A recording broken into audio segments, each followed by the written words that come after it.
short on air. And every time we reach a new horizon, it's like you don't care. And we're leaving something bare. And in the water I see cold reflections of what's really there. I'm not waiting on love, our time has come. We're fighting empires and I want to feel the fire again. It's not easy to love when the world is numb. We're fighting empires and we're gonna feel the fire again.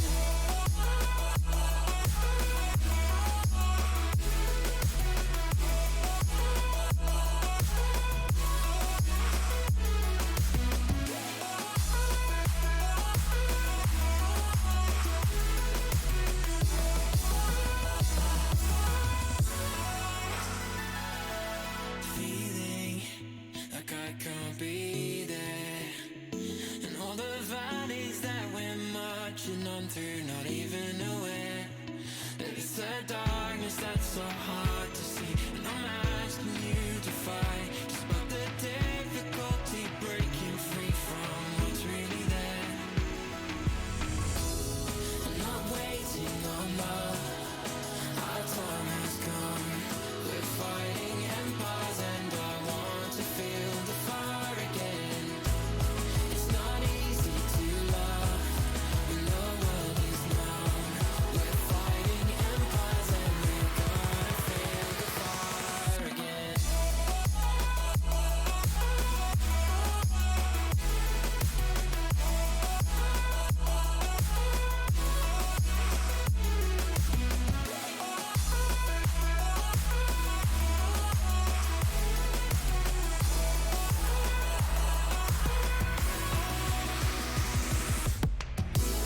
I'm not waiting on love, our time has come. We're fighting empires and I want to feel the fire again. It's not easy to love when the world is numb. We're fighting empires and we're gonna feel the fire again. Tell me the truth, tell me what's bothering you. We know we're future-proof, we know we're future-proof. Tell me the truth, tell me what's bothering you. We know we're future-proof, we know we're future-proof. Tell me the truth, tell me what's bothering you. We know we're future-proof, we know we're future-proof. Tell me the truth, tell me what's bothering you. We know we're future-proof, we know we're future-proof.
You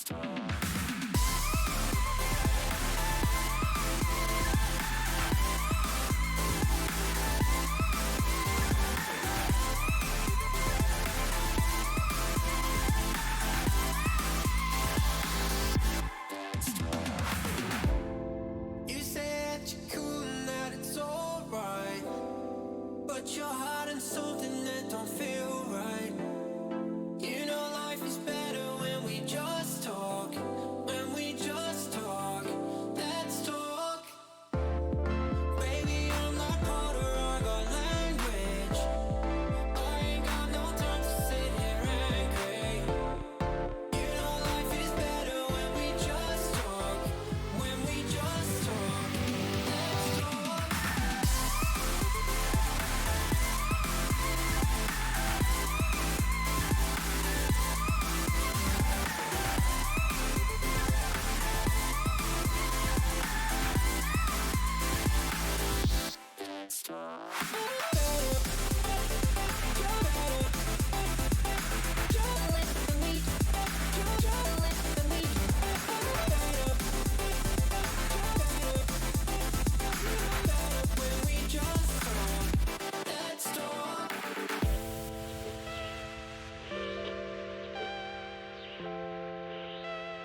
times to find the peace missing with you. I tried one too many times to find the peace missing with you. Missing with you.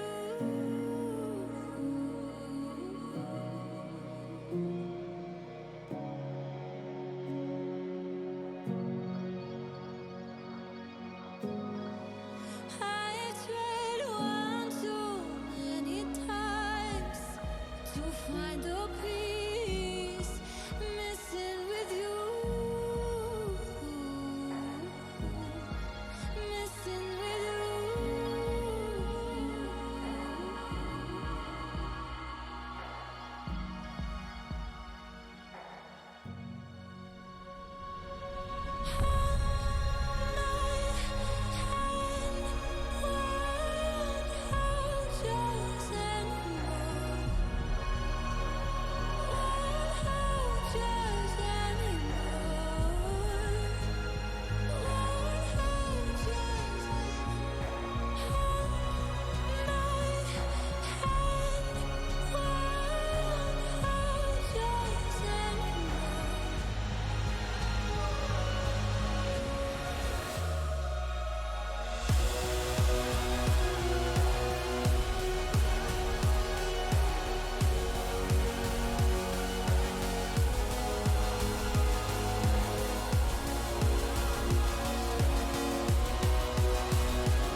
Counting stars in the hills again, making wishes this will never end. Now everything is black and white when we're chasing the moonlight. I swear I feel like we're flying, and I don't feel like going home just yet. Don't care about the morning after, me and you just staying up till the sun. I tried a beautiful disaster. Who cares? At least we're having fun. At least we're having fun.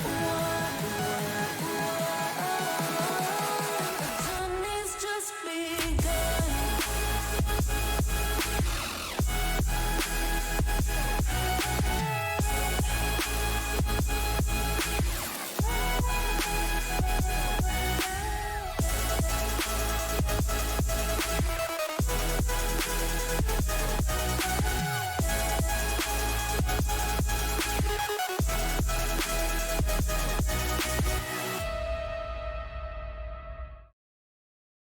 all comes down to this, guys. We are here at Path to Glory. It is time for Top 64. We are in beautiful Regina, Saskatchewan, Canada for the Path to Glory Championships with $50,000 on the line. Incredibly exciting. We have some of the best players from all over Canada in the building, and we're going to watch them compete here. My name is Cody. I'm joined here by Nicholas. How you doing, my friend? I'm fantastic today. You know, beautiful weather today, very mild winter weather here, but the competition is going to be fiery today. I can confirm you that much, all right? No question. It's going to be wicked. We've got already coming up to the stand, I believe it's Ken 4 and Thorn, and they're both going to be some of the fine Canadian talent that we have today. And you aren't kidding, man. Like the Canadian talent that we've seen throughout the weekend has been phenomenal, and we've seen players really rising up, and one of them is Ken 4. I got to watch him play Byleth yesterday, and I don't know if it's just like the Great Cup taking me over. I'm getting a little bit of team spirit, but I'm kind of feeling this this jersey right here. I'm kind of liking this one. You see this right here? This is the Saskatchewan Rough Riders, and I kind of like the color scheme. I'm going to throw this on myself. Oh, hold on. It's very comfortable. Yeah, it's a very comfortable sweater, and you know it's fantastic. He's already got the spirit going. Yeah, he's got the comfort. Okay. It's cold out, but it's still mild considering the weather. But we got some excellent competition for us today. This is comfy. I saw my brother Locust down there. Locust, you still here? I saw Locust a little bit ago. Oh, he's right there. He's talking about. Oh, he's got his name on it too, because he won the path. Yeah, they all have their own custom jerseys. It's fantastic. Well, where's actually. my name? I'm just Ren. Okay, whatever. Yeah. I'll get one later. But yeah, so you can see all the talent down here at the stadium. We're at the Brandt Center. Usually they play hockey here, but we're going to be playing a cheeky bit of Smash Ultimate. We got Top 64 today, all the way up till Top 8, where we'll crown a Path to Glory champion.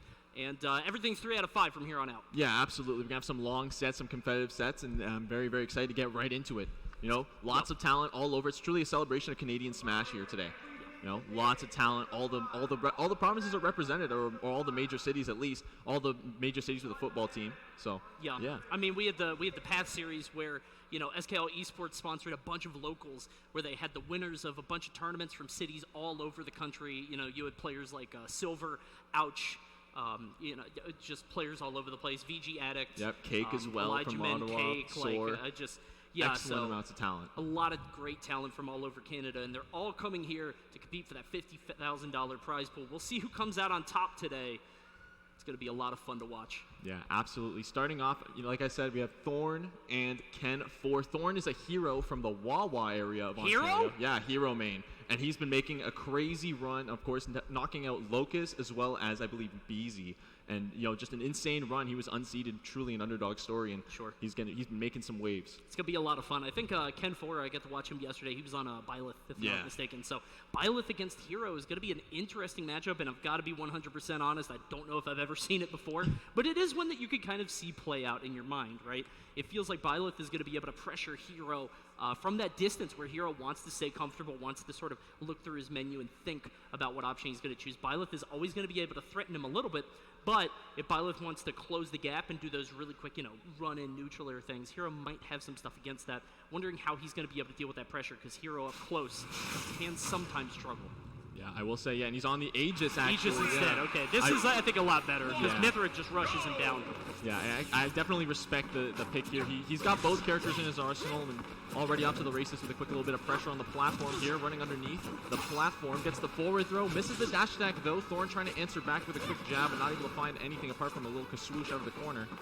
And that's the main thing that you're going to see. You're going to see Heroes trying to opt for a spell, thinking, and then there becomes this game of chicken where he's thinking, which spell am I going to use? Or he might just pop that up B to try to get out of there, to send off that gust of wind to knock him away.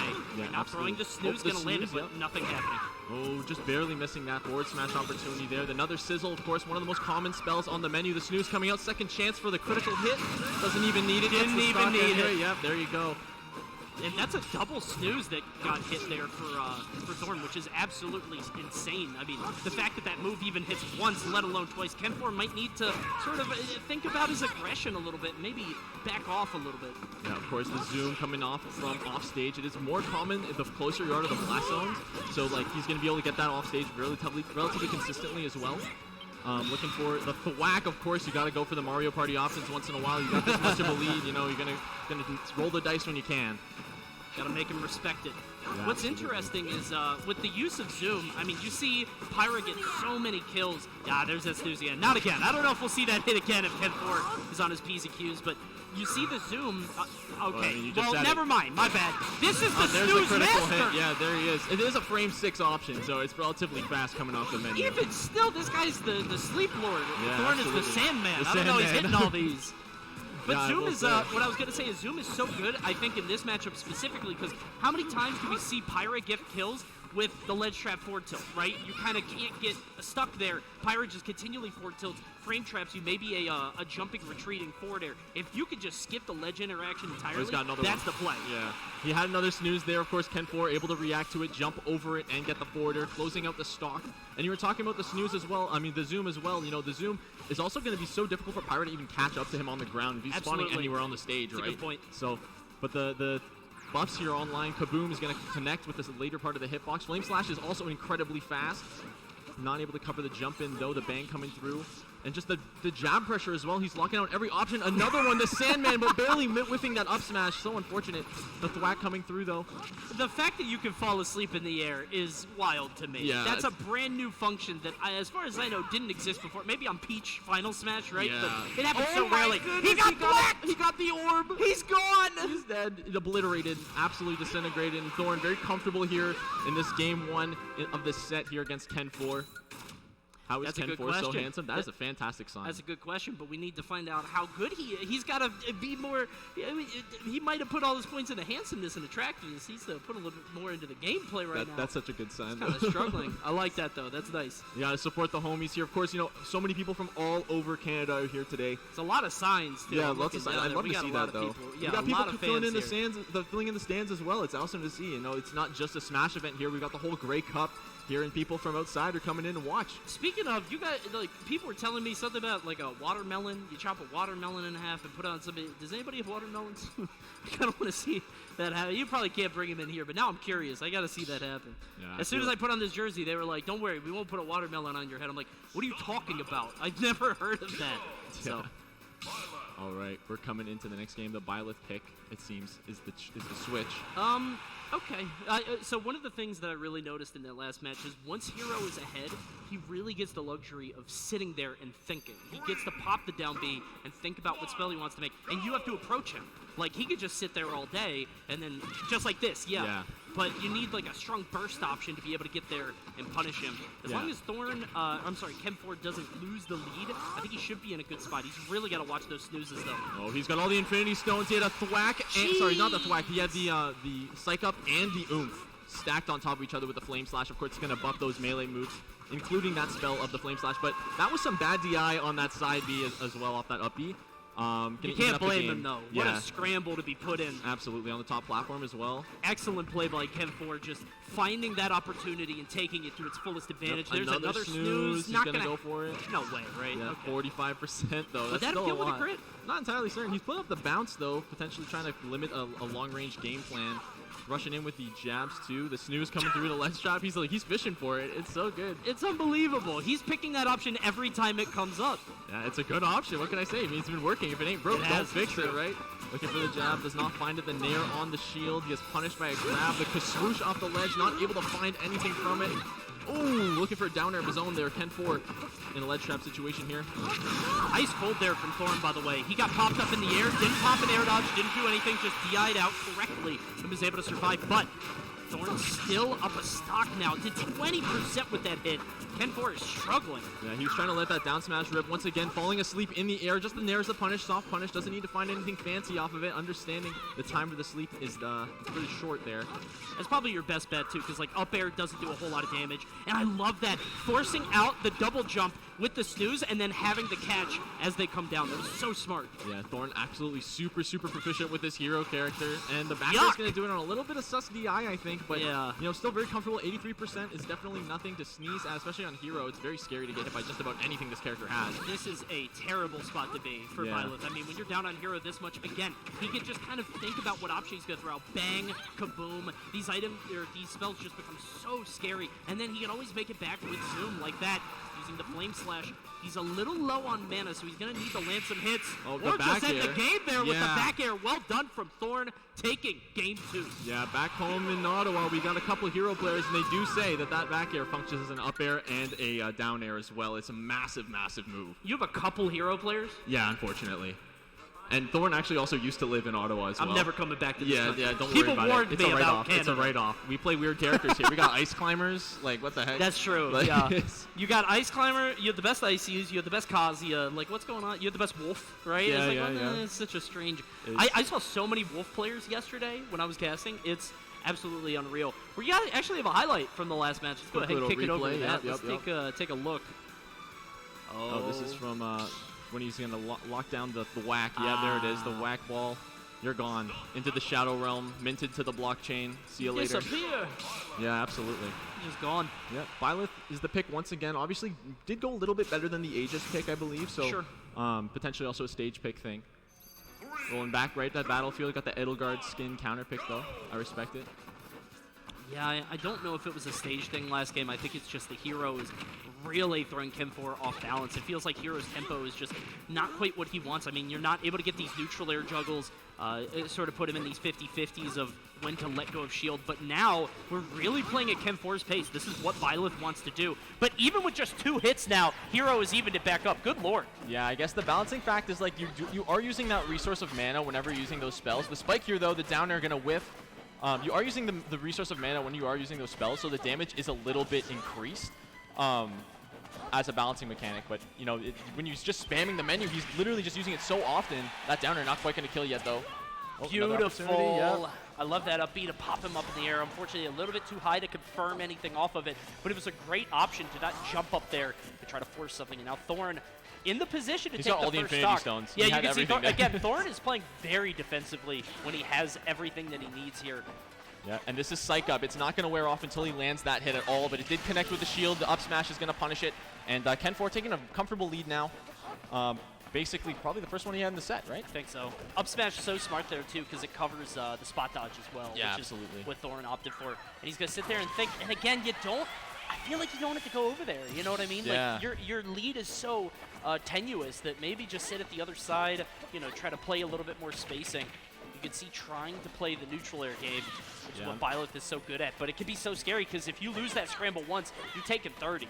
Yeah, absolutely. And like Thorn is playing a character that doesn't really focus on combos, right? He's getting a lot of like single hits, the spells, the single hit spells, single hit sword aerials, and you know he's not really leading into much else. He's just setting up another situation to snowball. Yeah. Kind of a bruiser type character, like a Peach or something. You know what I mean? Like, Peach obviously is the early combos, but more than that, she just kind of floats around and gets the single hits. And that's sort of what Hero reminds me of in some ways. You can see now 90%. Yeah, this is going to be good kill percent. Looking for a down smash, not going to find it. Gets the heal, though, evening up the percent a little bit. Yep, Psych Up online. Gets the jab. The last hit's the only one that gets buffed here. Yeah, this looks like a very uncomfortable spot for Byleth, if I'm honest, because, like, nice, yeah, love that, catching the defensive shield. He's out of there. Yeah, and I'll show you a hatchet, man. That. Yeah, exactly. Whack coming out, desperate attempt here. Bang as well. Kaboom. It's hovering Kaboom. Yeah. And you see Ken4 is just, I don't even want to mess with that. Yeah, you just don't want to interact with Kaboom. The win box is so massive on it as well. Yep, up tilt coming out as well. Hocus goes for the bang, yep. Yeah, we've really got to prioritize safe damage here because it feels like the leads that Ken4 gets just don't exist for very long. I mean, he had the first stock advantage at the beginning of this game and then lost the stock immediately. Just happened again there. Maybe needs to opt for a little bit safer damage playing from a distance, but I got to be honest, it just seems uncomfortable for Byleth. We're betting on the crit. Isn't going to happen, but good God, look at all that damage. There was a timeline where that just ended the set, and Thorn, he doesn't care about the timeline. He's got another snooze on deck. He's buffed up. That shield, easy to poke now that it's a little bit smaller. The whack coming out once again, taking the stock, taking the set. I mean, what kind of cheat code do you put in to get that 100% kill ratio on that? Exactly, just vanished to another dimension once again, and Thorn with a 3-0 over Ken4. Ken4 definitely showing us some stuff, but I just feel like Byleth, that's kind of uncomfortable, right? That matchup doesn't seem particularly, I wouldn't say it's bad for it necessarily, but it just feels like it's very risky to try to pressure Hero in those scenarios by constantly jumping in. Let's kick it over to a replay really quick from that last match. The Aegis, I think, definitely would have done better if it was a bit more polished, but, when it's a secondary, you can't really expect too much. Yeah, that shield break, though, absolutely devastating. That's definitely going to clean up the stock. But answering right back, he's going to get the thwack here, or the whack, rather. And once again, 80%. I mean, I don't believe the odds are too terrible. I believe it's a 50-50 or so. But it never feels good to lose on a coin flip like that, I gotta Always say. 50-50. It happens or it doesn't. Exactly. That's all it is. That's how it is with everything. Keep gambling. Exactly. Yeah. I just, with thwack and whack and kafrizzle and kaklang, I just say them what they are. It's a tornado. Yeah, tornado, fire sword. That's thwack, fire sword. Yeah, and then you have moves like Hatchet Man. There's like, I know that move because it's so specific. Yeah, you know what I mean? Who's the man? Where's he the Hatchet Man?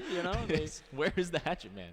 We see Riddles taking it to the stage. Team Liquid's finest, along with the Buzz, and you can see he's definitely the first seed and is favored to take it all the way home for Canada today, taking home the lion's share of that $50,000 prize. But standing in his way is going to be a bunch of players from all over Canada. Yeah, another absolutely. one stepping up. It's actually like so cool how Riddles even came out here. There's the whole Path to Glory event, right, where each player from each region had to win a tournament, and he actually opted out. He was like, I'm just going to go anyways, so I'm going to get someone else from my region the opportunity to get to go. And so I think that's super cool. I mean, he's got the liquid money, the H-Box subs coming in clutch, obviously. But, definitely sick to see, promoting his own scene, promoting the talent within the Toronto area. Yeah, it's amazing to see, too, because, when you're sponsored, you want to be able to give that opportunity.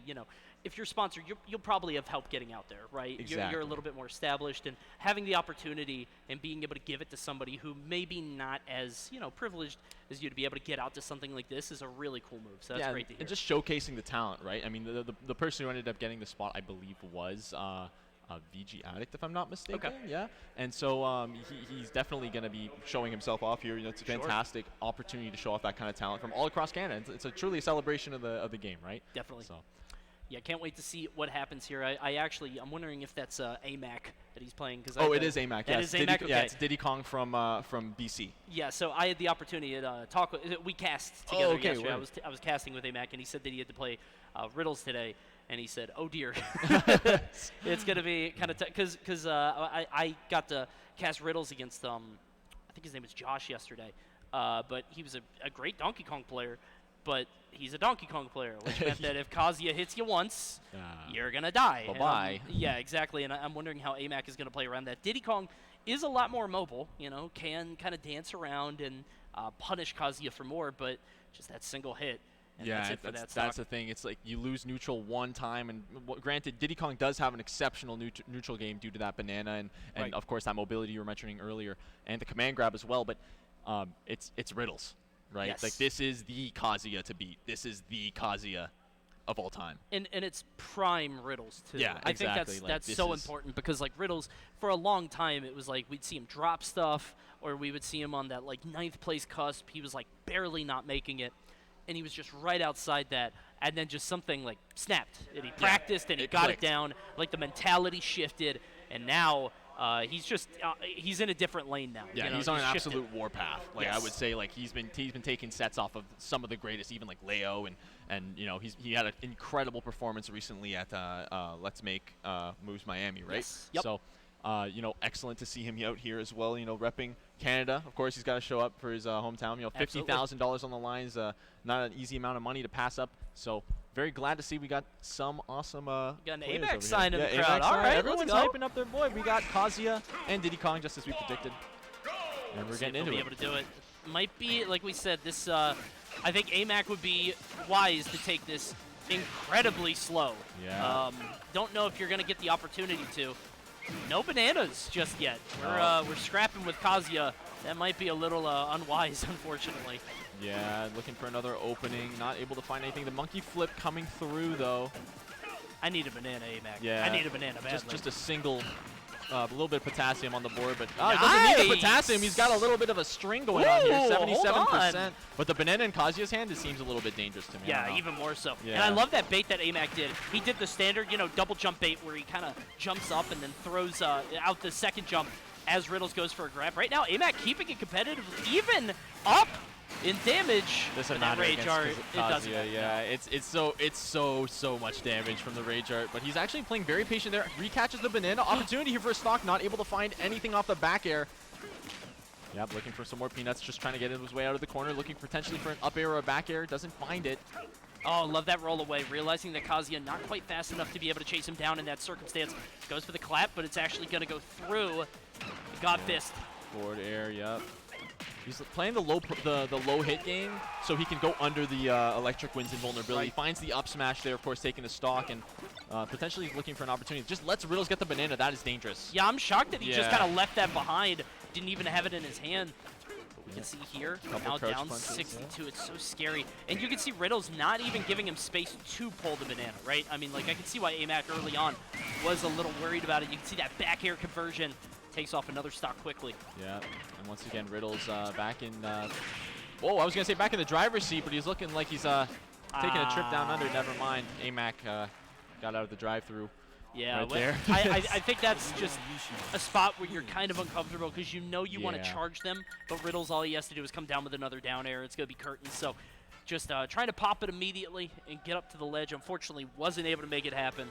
Yeah. Riddles taking game one. Riddles taking game one relatively confidently there, I would say as well. Right. You know, he got his hands on the banana, didn't even need it though. You know what I mean? No. Like AMAC, I think he really does like need to listen to what you're saying. You know what I mean? Pick up that banana, really play around it, take it nice and slow, and really play evasive and like kind of hit and running. Yeah, it seems like he's like the scrappy Diddy archetype, right? Like the Diddy that fights straight up. Because Diddy does have very good buttons and normals. Oftentimes, he doesn't even need to rely on the banana for a lot of conversions. But, you know, against the FGC characters in particular, you don't want to fight them straight up over the long term. You know, Yeah. you might win individual scrambles, you might win early stocks, but all things being equal over time, they are going to dominate.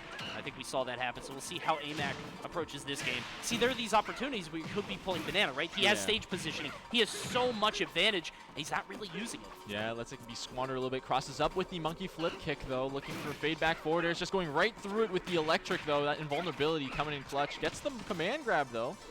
I like the mix-ups, though, coming out from AMAC for sure. Okay, F-tilt coming through, saying get off me. But instead, once again, instead of pulling that banana, he's just opting to keep up the pressure and trying to abuse Kazuya's disadvantage. They definitely see the game plan, but when it's a character that does that much damage, it's going to be so difficult to keep pace. The issue is trying to get the kills, right? It feels like AMAC is swinging a lot. I mean, just it's constant attacks, constant buttons, and Riddles having difficulty sort of weaving through the wall of it. But at the end of the day, oh yeah, he's dive gone. on. Bye-bye. Yeah, excellent recognition there, just getting the command grab in the air, pulling him all the way down to the bottom. Yep, back air onto the platform. Actually dropping down right under the Electric Wind God Fist there, but looking for another option here. Have banana in hand, not able to get the Z drop onto his head, actually getting interrupted by the platform on the top there.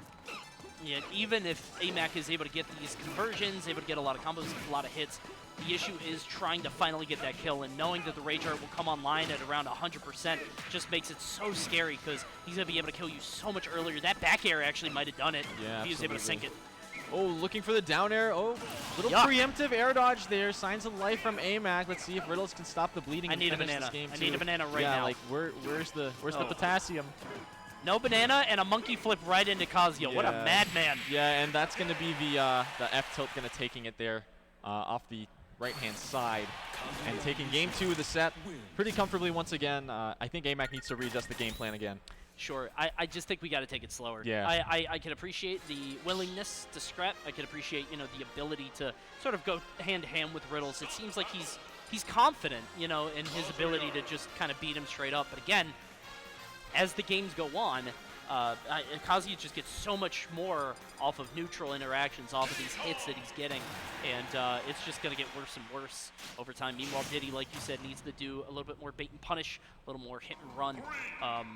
But I mean, we could say this all day, but when it comes down to it, there we go. Automatic, yes, right off That's the what I rip. like There to we see. Let's go. do A it. little bit of a game plan adjustment already, but oh, he caught the banana right back, playing a little bit of catch. Hot potato, hot banana.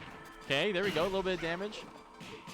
I guess the idea is, like, you don't want to give banana to Kazuya, right? But yeah. you don't want to forfeit one of your best tools just because the opponent might use it better. I mean, that's Yeah. always like, how do you beat Diddy? How do you beat Rob? You use their tools better than they do. but still, you have to be able to find ways to make it work. Yeah, and that just comes to being disciplined enough with it, right? So, oh, we got the electric he's fist gone. and the dragon uppercut. Yep, that's going to take the stock, absolutely. And it's so good to set up on these platforms as well. You know, Riddle's going to be so comfortable doing these first techs onto the platforms, being able to set up those kind of situations. Once again, another, oh, actually with the electric there, another one. He's actually using the low profile to his advantage here. That down tilt good seems like lord. yeah. He's just roll behind down tilting over and over again. There's like 3 claps to the right, 2 claps to the left. It's just some like cha-cha real smooth. yeah, it's right? just a dance party, man. I Yeah. don't know. It's a Cupid shuffle. Yeah. 141 now. Oh, back tilt there. So and the scary. up B, yeah, that's just going to cover that option there, the jump from ledge. AMAC taking his time, but too much time was taken. The down throw. Oh, actually interrupting it there. Uncharacteristic to be able to see that. Down tilt, okay, not finding another one. I think it's just the weight that he's uncomfortable with. Yeah. Letting a dragon uppercut rip there. Yep, Has forward to air. be. He has to get this stock off. This is what we've talked about a bunch, is actually getting the kill. No way. 73%. Okay, I was going to say. Yeah, I mean, I felt that one, though. It definitely, that's never feels good to be, oh, wait, hold on, you might be dead. Yep, see you later. Missed the tech on the platform, got caught by the rising electric punch, and the raging dragon punch is going to finish it off. Even there. if you get that tech, I mean, where are you going to go, right? Yeah, I mean, you exactly. can't roll behind him because he's going to auto-target. You got to have a game plan, like, set. Yeah. And even then, if he times it right, Riddles is going to be able to catch it. So well done to Riddles 3-0, but that's what we were talking about is, like, the games were getting more and more one-sided, and I think that's going to happen if you fight these characters. Yeah, you have to. You really, really have to like take your time, or else we're gonna kick back to a replay real quick here and see what exactly happens. Right, we're gonna see the right down throw into the electric, and then we're going right down to the bottom. Right, there's So no smart. opportunity, and 34% the stock's taken. That's such good turnout for the stock. Like that's a good trade. That's amazing value, Yeah. especially because you know that your stocks are going to last way longer than Diddy. I mean, that kept happening, right? It was very difficult for AMAC to actually secure any kills. I mean, he got a couple with up smash at some point, but it just felt like it there at the end he got no kills, right? I mean, Kazuya just living a very long time against Diddy Kong. Riddles, like you said, on a warpath, maybe through to the end of this tournament. Yeah, absolutely. I mean, there are a couple people that stand in his way. Of course, Big D, another really, really good player at this tournament. Of Who course, he struggled against before. Exactly. Yeah, historically has had trouble fighting him. Even in the crew battle last night, Right. He was kind of their option to kind of diffuse Riddles, from stopping him from running through their entire team. So definitely a couple of favorites here to watch out for.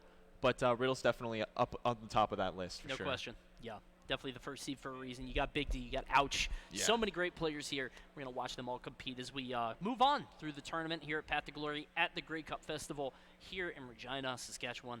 You can see some fans there in the crowd. Woo! Yeah, you love to see it. I can tell, like, not everyone here is a smasher in the audience. We got the stands being kind of filled out here. It's awesome to see. On the stage right now, I'm trying to see who we might have. I believe that is Exodia. Cool. And I think the other player who's going to be playing him is Vito, if I'm not mistaken.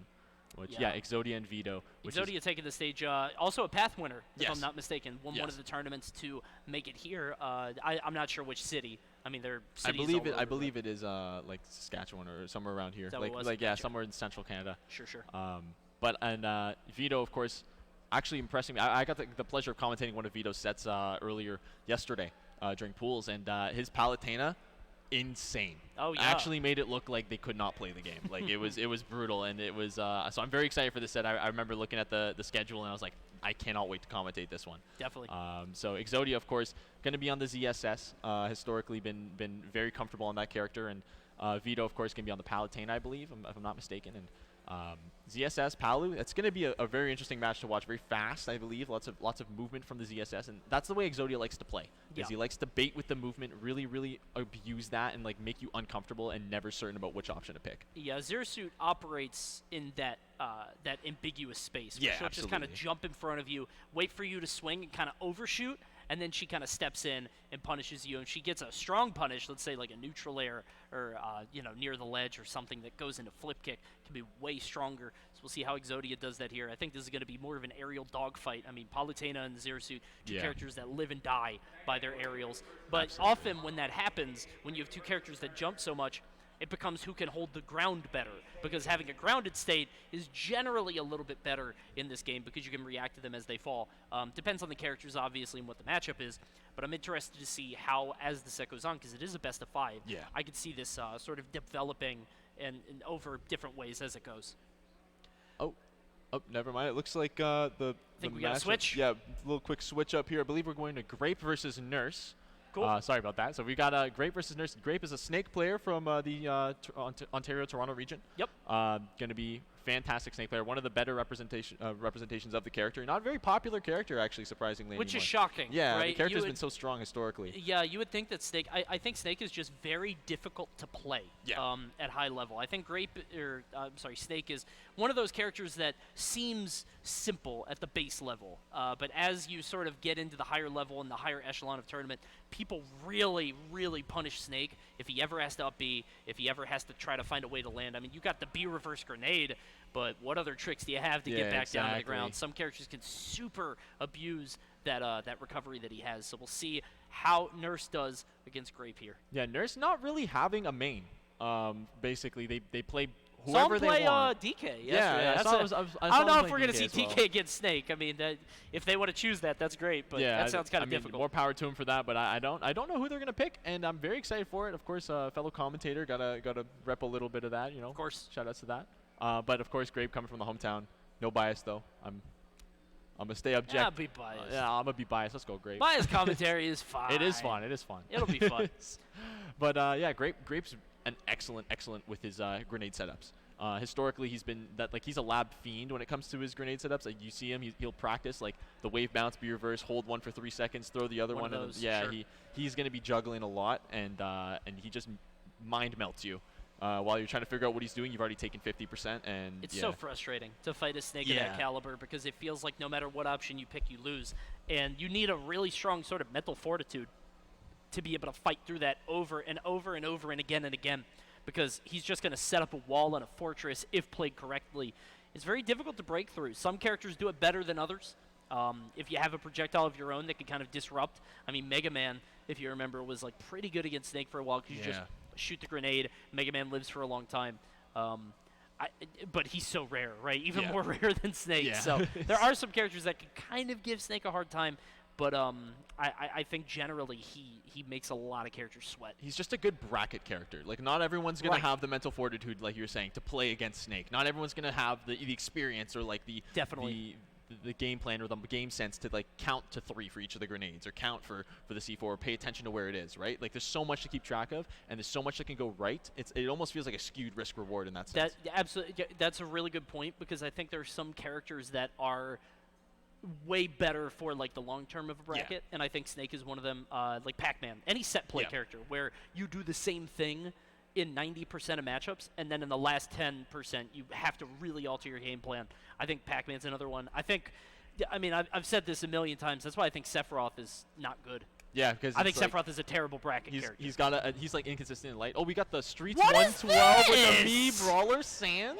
Yuck. I'm so amped. I love Mii Brawler. So what's interesting here is that we talked about Snake having difficulty with certain characters that have projectiles that can be disruptive, but Snake really struggles also with fast characters with good grabs. Yeah, absolutely. And it looked already he showed it. The command grab on the Mii Brawler is going to be very important in this matchup. It's going to be able to disrupt a lot. Actually catching the grenade with the dash attack as well, answering back with one of his own Grape.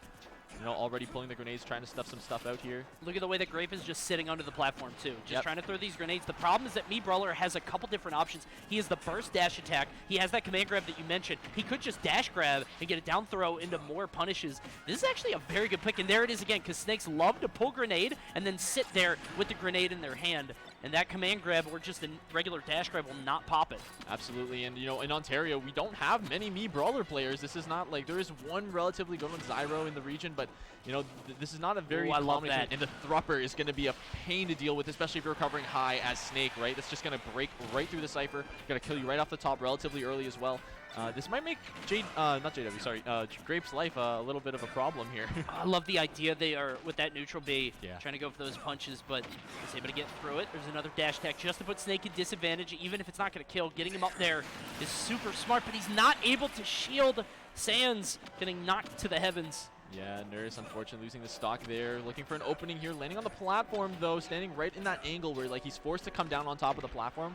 Oh, he's got the Mach Punch, I believe, is the other attack there for the neutral B. Is that what it's called? Okay. I'm not entirely certain if that's the name, but it's the one with multiple punches and then they send them straight up. It's great as a to get a spot dodge, kind of a meaty thing. Neutral get up. Sometimes you could just kind of throw it out at the ledge. Yeah, looking for the landing here. The grenade just scaring him away, just warding him away, basically. Right now we're seeing a lot of Grape drop a grenade behind him and then kind of bait him. He's like, oh, do you think I'm going to go pick it up, or am I going to run at you with a dash attack? And he's kind of stuffing out any approach he can because he's kind of recognizing Nurse is really running headstrong with these dash attacks into him. There is another one, right? Yeah, we're seeing Grape play at his own pace. Grape is now controlling the pace of the game the C4 into the up tilt? Are you kidding? That had to have been 60 damage in the span of 3 seconds. Yeah, like frames. It was absurd. We can see the up air going to try to... Yeah, we're not even popping the up special. Does it very late. Yeah, I thought we were going to see it there for sure, but Grape right now excellently placing these grenades. Wait, actually using it against him there. Hold on, the down throw, up B, that's going to take the stock on the platform, absolutely. I wonder if that would have done it without the grenade. Probably, yeah. I think so, but the grenade seemed like it knocked him very slightly, you know what I mean? Yeah, so right above him. You see the command grab going through, 56%. Now the command grab does not do that much knockback, even at high percents, so it's really good to just put Snake in a consistent position, though. So you're going to be able to have that consistency. On the platform, they're not going to kill. He's got the flip kick, the bootleg flip kick, as I like to call it. It is Wish.com ZSS flip kick. It is not a great one, but it gets the job done when you're trying to recover reposition. There's a lot of distance. Yeah. You know, it could be, you could kind of be a little bit more ambiguous. It's better than his other down Bs, I can tell you that. The counter's funny, though. The counter is very funny, yes, he's dead. Yeah, that's going to be it. Nurse, they're not able to make it back. Tries to pop the side B, but doesn't have another flip kick. That's one of the things. Yeah, that once you knock them out of it, they're done. So, yeah, and they, the side B got stuck. The side B does put you into special fall as well, which is relatively annoying. But we're going to get a little quick replay on that last game here. I believe it's going to be the C4 into the grenade if I had to guess. I mean, it's got to be, right? Yeah, look at this. 96. You're going to go to like 130, right?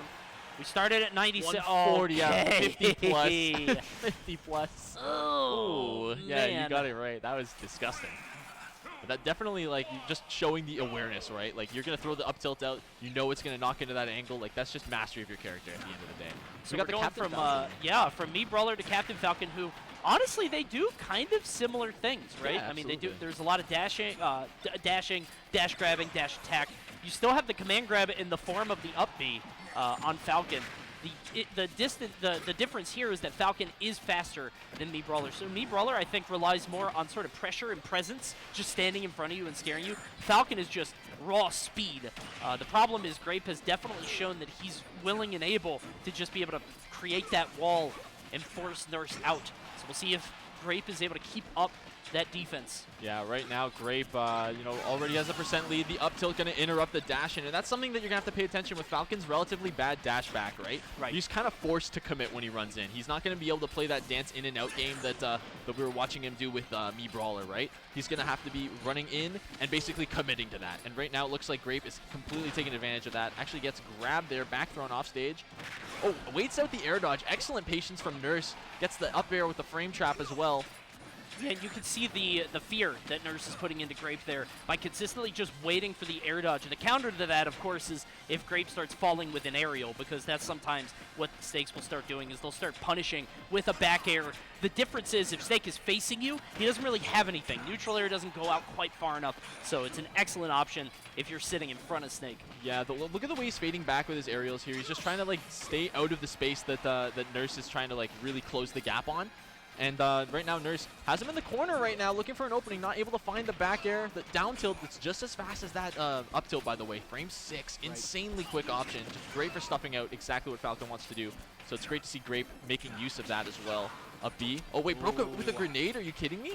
Yeah, he's able to get out of there. Don't think it would have gotten the kill anyway, but definitely would have put him in a bad spot. We're going to see a fourth throw. Next down throw should be able to link right into the up tilt along with a couple pummels. Now definitely tries the knee, and that's so bad for Falcon because Falcon doesn't really have multi-hits, right? You have to really just avoid the Nikita. Maybe you can neutral air it, but It's very risky. Yeah, you really got to bob and weave and or precisely hit that Nikita, of course, and 53% onto Nurse right now. They are in a rough spot. Grenade off stage, going all the way out with a down air. Taps him one time with the River Dance, not able to catch anything though. Yep, shields the grenade. Nurse gonna go all the way up. No, not quite. Yep, down tilt, locks them out of the corner. Jeez. You know, we were talking about Snake's disadvantage and how, players will really punish Snake when he's in the air, but it feels like Nurse just hasn't gotten anything with either character. And I would imagine that's why we switched from Me Brawler to Captain Falcon, because it felt like Me Brawler wasn't getting any of the cheesy, up B strings, any of the early kills that we're used to seeing. And now Falcon kind of put away even worse there. Yeah. 2-stock for Grape there. The Nikita absolutely putting in so much work that game, I think. It's just so good against that kind of exploitable recovery where you kind of only have one way to go. Of course, Falcon does have the option to just kind of bob and weave around it with the up B. You kind of pull back and you can kind of have a little bit more control than what Me Brawler would normally have, barring the mix-ups. But yeah, just obviously put away completely by the Snake Nikita there. And I heard Sephiroth there, so we're talking about characters that punish disadvantage. This is another one. We're going to see if Nurse can do anything once Grape is in the air. I mean, Sephiroth, a bit slow, but has so much range and so much ability to cover a lot of space as Snake is trying to land. Wondering how Nurse is going to put this together. I mean, the big issue here is that even if you do win this game, are you going to be able to win 3 games against Grape, especially with your proficiency to switch characters so often? Yeah, exactly. It's so much easier to stay consistent with one character, so Nurse playing this many characters and still competing with Grape is very impressive nonetheless, but really committing to 1 or 2 characters seems to be the way to go in this game. And right now, the pick seems to be working out just a little bit. We're still taking it a lot slower than we were seeing. It's a completely different game plan to the 2 other characters who are mostly holding forward or dashing in and out. Right now, we're really watching Sephiroth control the space and control the pace of the game. There's no dash attacking, like constant dash attack, constant dash grab, like the 50-50 mix-up that Sephiroth is doing. If you see a dash attack, it's to cover something like a tech or to really try to commit to a burst. Yeah, the space that you're controlling with the dash attack is usually controlled by Sephiroth's F-tilt anyways. Yes. Or even a forward air. Or even a down smash, and you're just going to get Giga Flared for that one. See you later. And that's so good, because we were talking about how much Snakes will shield, right? They're going to shield or pull out the grenade. But that move just eats shields for breakfast. It's so easy to break a shield with that down smash. 100%. But that up tilt, yeah, at 114% too off the top platform, a little bit of a taunt coming out there from Grape, and we also saw it come out from Nurse, so tit for tat there. You can't even tell that Sephiroth is taunting. Yeah, that's true. It's so sad. He's so, I don't know. There's something about Sephiroth that's so modest. You know, he's just reserved. Elegant. Yeah. So nothing there. 72% right now on Grape. Nurse really controlling the pace of the match, trying to burst through with that dash attack. But that's what we were talking about. That's a full send. And when you go for it, especially mid-stage, it's just very easy to get around. I love that ducking under the forward tilt. That's so good. Yeah, it really basically a gut check for Nurse. Like, do you know how to angle your F tilt? You know that are you going to be used to doing that in this matchup? So definitely kind of calling that out. The up air, landing up air from Grape, covering that. The up smash as well. And we were talking about Sephiroth not being a great bracket character as well, right?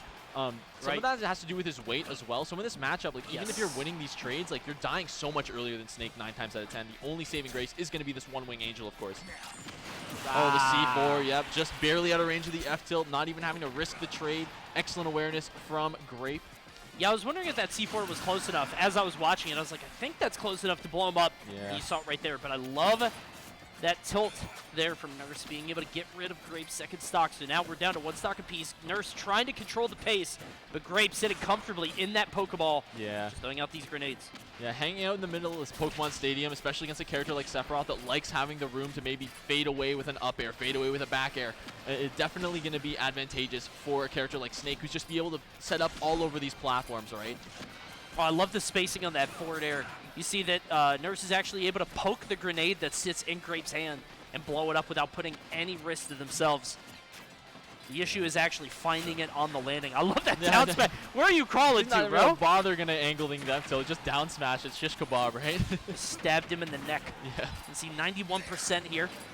Trying to get around these grenades, but Grape is so good at cornering Nurse. It feels like Nurse is constantly just with their back to the ledge. Yeah, absolutely. And they've been playing out of the corner almost this entire game here.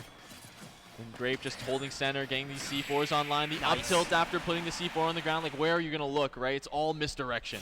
I love the mix up there, too, because Grape Yeah. just falls into Nurse, realizing that Sephiroth, what are you going to do in terms of just landing? You could grab, right? But Yeah. feels like ambiguous. It could be a mix-up, something like that could just roll through. So you see that Nurse just not committing to anything, jumping right after, and Grape had the up tilt ready to go. Yeah, jump out of shield is such a, like, consistent option, I would say, in Universal. Ultimate, Yeah. right? Everyone does it, so that setup, like you were saying, it's an option that Snake can go for against 90% of the cast, right? Right. Some characters don't like jumping out of shield, like Little Mac or whatever, but like against a character like Sephiroth, whose short hop is so good, whose full course. hop is also very versatile, you know, you can just get that, and it's just consistent against everyone. Especially against Snake, who just wants to go for, if you're Sephiroth, you just want to go for the short hop, snap, go for a neutral, or maybe chain it into something. Just kick it over to a replay. We're talking about Sephiroth before, but like you said, I think the weight differential makes him just so, it's so volatile against so many characters. Was able to get that down smash for the shield break into a couple taunts, but unfortunately was not meant to be after that. Sephiroth just so light, Snake so much heavier, and Sephiroth having to play around those ranges just expertly. Very difficult thing to do. Yeah, 100%. Excellent, excellent. And just showcasing more of the talent that we have here at Path to Glory here at the Brand Center for the Grey Cup Festival in Saskatchewan here in Regina. Such a fantastic display of talent that we have today, and I'm so excited for more.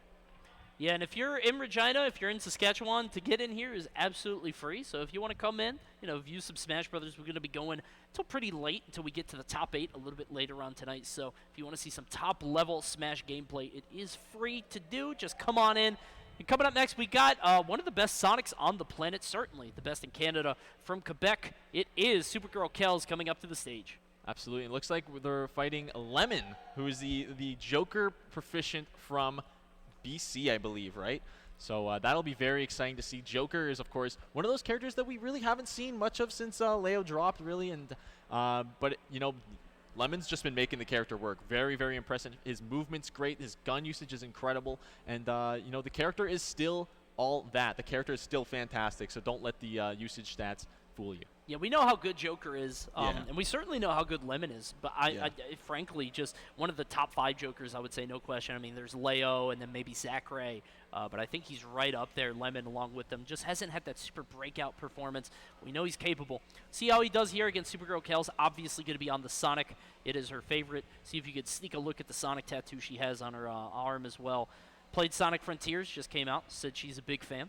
So, That game's soundtrack does not miss. That is a fire soundtrack. In whatever. You don't like the Sonic I'm not a soundtrack? Sonic soundtrack. Because, you just searched, I said this before. Because yesterday, I don't know if it was AMAC or Nurse, but I was commentating with someone. They said the same thing. I'm like, you could just search, teen rock on YouTube, and it's a Sonic song. Yeah, that's cool. Yeah, that's not cool. Anybody could do that. I could find you 30 of those artists on SoundCloud in our break, in a 3-minute break. I'm not a Sonic guy. I swear to God, this is true. I was playing Sonic Frontiers in my room yesterday because I got to beat it. Even though I'm not really enjoying it, I have to beat it because I have to say that I did. World 4, Nightmare. Nightmare World? Nightmare. It's so bad. It's just it's so short. There's a bunch of towers that you have to go up, but the game mechanics don't work. At me on Twitter if you want to fight about it. I'm just saying. The it's game not does look great. like a jungle gym with a bunch of it looks like a Windows XP background with a bunch of metal jungle gyms strewn about. I thought you were going to say it's like a jungle gym with pieces missing, and I was going to Yeah, that agree. too. Like a monkey bar with some of the handles just aren't there. Yeah, That's how I the feel. kids are running up the slide and there's nothing else. There's no structure. The stairway to nothing. Yeah, exactly. But enough about that game. We're here to talk about a game that Sonic might actually be good in. Yup. Top Top 5 in, a lot of people would say. Crazy character, excellent potential. The timeout potential of the character. Yes. Kel's also not only relegated to the Sonic, she does have a Kirby, and she also has just been recently working on a Fox. So I would not be surprised if we Really? did see. Yeah. Recently, I actually tuned into her stream. I would not be surprised if we saw the Sonic here. Of Interesting. course, the character she is most proficient, well known for. We got a small stage though, which means not much camping is going to be happening, or rather, it's going to make that job a little bit more difficult. Definitely. I'm really surprised. I feel like I never see Smashville start anymore. Yeah, me neither. That's a Smash 4 thing, right? This is very uncommon, but might see some stocks fly sooner rather than later. And it's funny that you mentioned Sonic sort of having the timeout advantage in pretty much every matchup. Always is able to sort of take the game at his own pace, because I feel like Supergirl Kells, she doesn't really do that. She plays a lot more aggressive, plays a lot more I guess honest is the adjective a lot of people would use, whether, however much stock you want to put into that word. Yeah. I mean, it's Ultimate. Everyone's, like, not really super honest. Let's be real. Everybody cheats. Yeah, exactly. And that's why it's fun, because when everyone cheats, no one does. Yeah. Right? All the good characters, anyway. Yeah. You see right now 60. Well, even bad ones. What am I saying? Incineroar cheats. Exactly. Yeah, everyone cheats. You can see there with the spin dash into the forward air, trying to get off this first stock, playing around Arsene with a very just hit and run. Yeah, style just trying to escape, and Arsene is gone. Yeah, Lemon landing with those guns, of course. Sonic's gonna be looking for those up airs for to keep you in the air as well. A very strong kill option. Of course, Nair is also gonna pop up and confirm into some other options like back air. So you gotta watch out for those. Lemon right now just playing super evasive, trying to maybe gauge another Arsene. Stopping Sonic right in the tracks with gun, just a single tap. Yeah. Stopping them, basically saying, look, like, if you're gonna commit, you have to come in through the air. And that's when we can get some mix-ups and another layer of neutral going. That's a difficult thing to do, especially on Smashville, because there's not much room to go for that gun to just be grounded. Oh, that might do it. Not quite. He tried Rebels guarding so he could get the that would have been extra so up B. smart. Yeah, I respect the attempt 100%. Still a great attempt nonetheless. Lemon down a stock now, though. Let's see if he can make a comeback. Of course, Arsene is one of those factors, the X factor of the character, that is going to make him able to come back into games like these ones, right? So we'll see what happens here. Of course, Kel's in a really good situation, using the homing attack to just kind of mix up her pressure. It's really good out of the corner. Into the corner as well. If you think, like, oh, she's going to land on me with a back air. Well, the homing attack's coming and the timing's different. Suddenly, you're dropping shield a little bit too early, right? Yeah, even if you're holding shield, it might poke in some exactly. circumstances. There's just a lot of things that homing attack can do. We've got Arsene out, and I love that side B there to knock Kells off the ledge, realizing it's a ledge grab, or a re-grab, and being able to go through that invincibility. But right now, 139 on Kells, and Sonic with Rage, deceptively strong. If Kells goes for like a Hail Mary up smash or forward smash, probably going to take that stock off, especially on Smashville. Even it might off not the even side need here it. with a forward air, right? Yeah, like, even a forward air or could do back air. Like, yeah, F tilt there, stuffing out the approach. Lemon once again off stage. The springs are in the way. Yep. Oh, winding up the forward smash, winding up, but not able to find it. The gun's knocking her off stage once again. Yep, running right through, charging the Rebels guard. The back air, maybe sus DI, but I mean, at one point, you're 165 on a relatively light character. You got enough value out of that yeah, stock. exactly. You're totally 125 fine. on the Joker is nothing to sneeze at. You're pretty happy if you're Kells right now. Yeah, and whenever these situations arise, I always try to think about what is the opportunity for Joker to swing this match wildly the other way.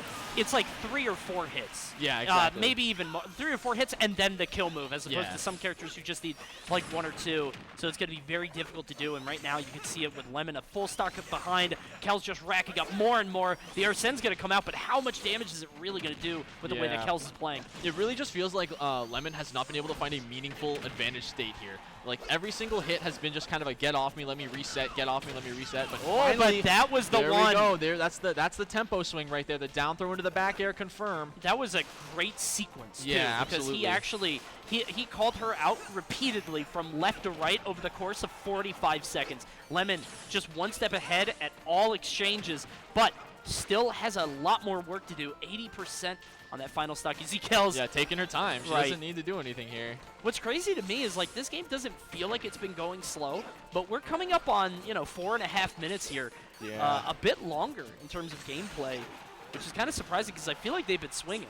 Yeah, like I said, you were talking about Kells not really being camping, but like she's just consistently patient and has been really baiting properly in this matchup. And you have to against a character like Joker who will kill you, like you said, off of just a handful of interactions. Right. Yep, another spin dash out of the corner. This is a very awkward space to be, because if you're Joker, you want to take hits to get Arsene, but you can't take the wrong hit. Whoa! A huge F smash here. That might actually be what he needed here. Wait. Potential She's going to have to air dodge. Yep, and the back air off the tether cancel. Not quite going to take the stock. No Arsene. She's still going to have to air dodge, and I love the attempt there from Kells to try to mix up to go low with the up B. She had to air dodge and up B, and Lemon playing that perfectly. Didn't let it drop. I think a lot of Western players might have let that slip through their fingers because 100%. It's a circumstance that you're not ultimately like super familiar with. But you can see Lemon there, well done with that back air, placing it perfectly and winning game 1 despite being a full stock down at one point. Yeah, that's what I mean. Like, that's why you don't give up in this game at all. Like, you can't really take your foot off the brakes when it comes to that. Like, when you really have to keep fighting till the end, because like you said, you can literally come back from just a handful of interactions. Yes. Right? And of course, Lemon understanding that perfectly and making the comeback into game 2 here. Yeah, wondering what the stage is. Yeah, we're just gonna go to PS2. Maybe a little bit bigger. Maybe survive a little bit longer. And what's crazy to me is if that was a 5-minute game on Smashville, this one might go to time. Whether they want to or not. You know. I mean, if Lemon gets the first stock or two, like, it might be a little bit more desperate from Kells to come in. But of course, right now off to the races. Parries the nair, gets the up air. Not able to find the jab though out of the corner. Okay, side B, attacking off that passive damage. It's so important in this matchup, especially if you can tick on that passive damage while Sonic's trying to play patient, trying to camp. You're getting mileage, right, as that's happening. Oh, look for a pivot grab. Not able to find any opening there. Another side B coming through that Aha. Yeah. So dangerous. That's the main thing that Kel's going to have to watch out for in this space. And look how slow this game is going. I mean, we've got maybe 100% between them now. We're getting close to that, but only a minute has passed. You can see... Yeah, we can see Kells trying to put it together. It feels like if Kells gets one hit, she's going to get 2 or 3. Yeah. Oh, the down air, though. Wait, the second hit of the I love that hitbox. Good grab, though. I love empty jump grabs, and I think Joker gets so much from them. Trying to get the tech lock. Couldn't make it happen, though. I love the idea of the down smash. But Kells, fortunately, just able to slide off. Arsene's only out for a little bit longer. I think Kells is trying to wait it out, but tries for a little bit of aggression. Gets hit by the guard. Oh, the counter once again coming out, but showing his hand a little bit too early. Still finds the back air in the corner there and able to take a lead. And this is where you want to be against Sonic, right? If they're playing patient, this really kind of puts the pressure on them to come and approach. But Kells, of course, going to be super disciplined. Recognize, look, I still got 5.5 minutes to play with here. Yeah, but you got to go in sometime. Yeah. And it feels like Lemon is just patrolling the ground so well with those guns, being so ambiguous as to whether or not he's going to do that. Just kind of the jump in neutral air and extending the combos with the platforms, even getting the starfish there just the up in guns. all directions. Yeah, that's such an underused option, too, because the hits that you get from the beginning of it is very, very useful for position because you can actually like go into a back air or stuff off of it as well. Oh, going for the up B into the up air, not able to find anything, though. Spin shot, okay, not able to find it.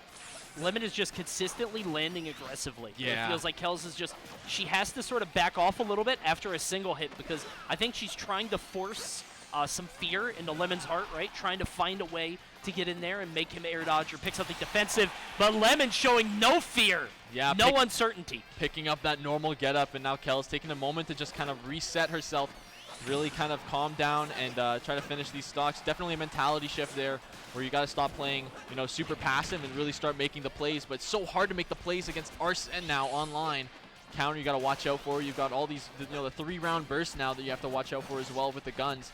This is a terrible spot to be in. Yeah. I mean, 3 stocks to 1 with Arsene out. 100%, 100%. And the counter coming out too, like everything you do just seems futile in this kind of percent. And all of this is just tacking on like what do you do here? It feels like everything's lost. This is a bit of a blow up. I mean, after the first game, it looked a lot more competitive, but Lemon able to very slowly sneak back. Though. I like the drag down on the forward air, but you could do that 100% earlier. Yeah. Didn't need 150 for that.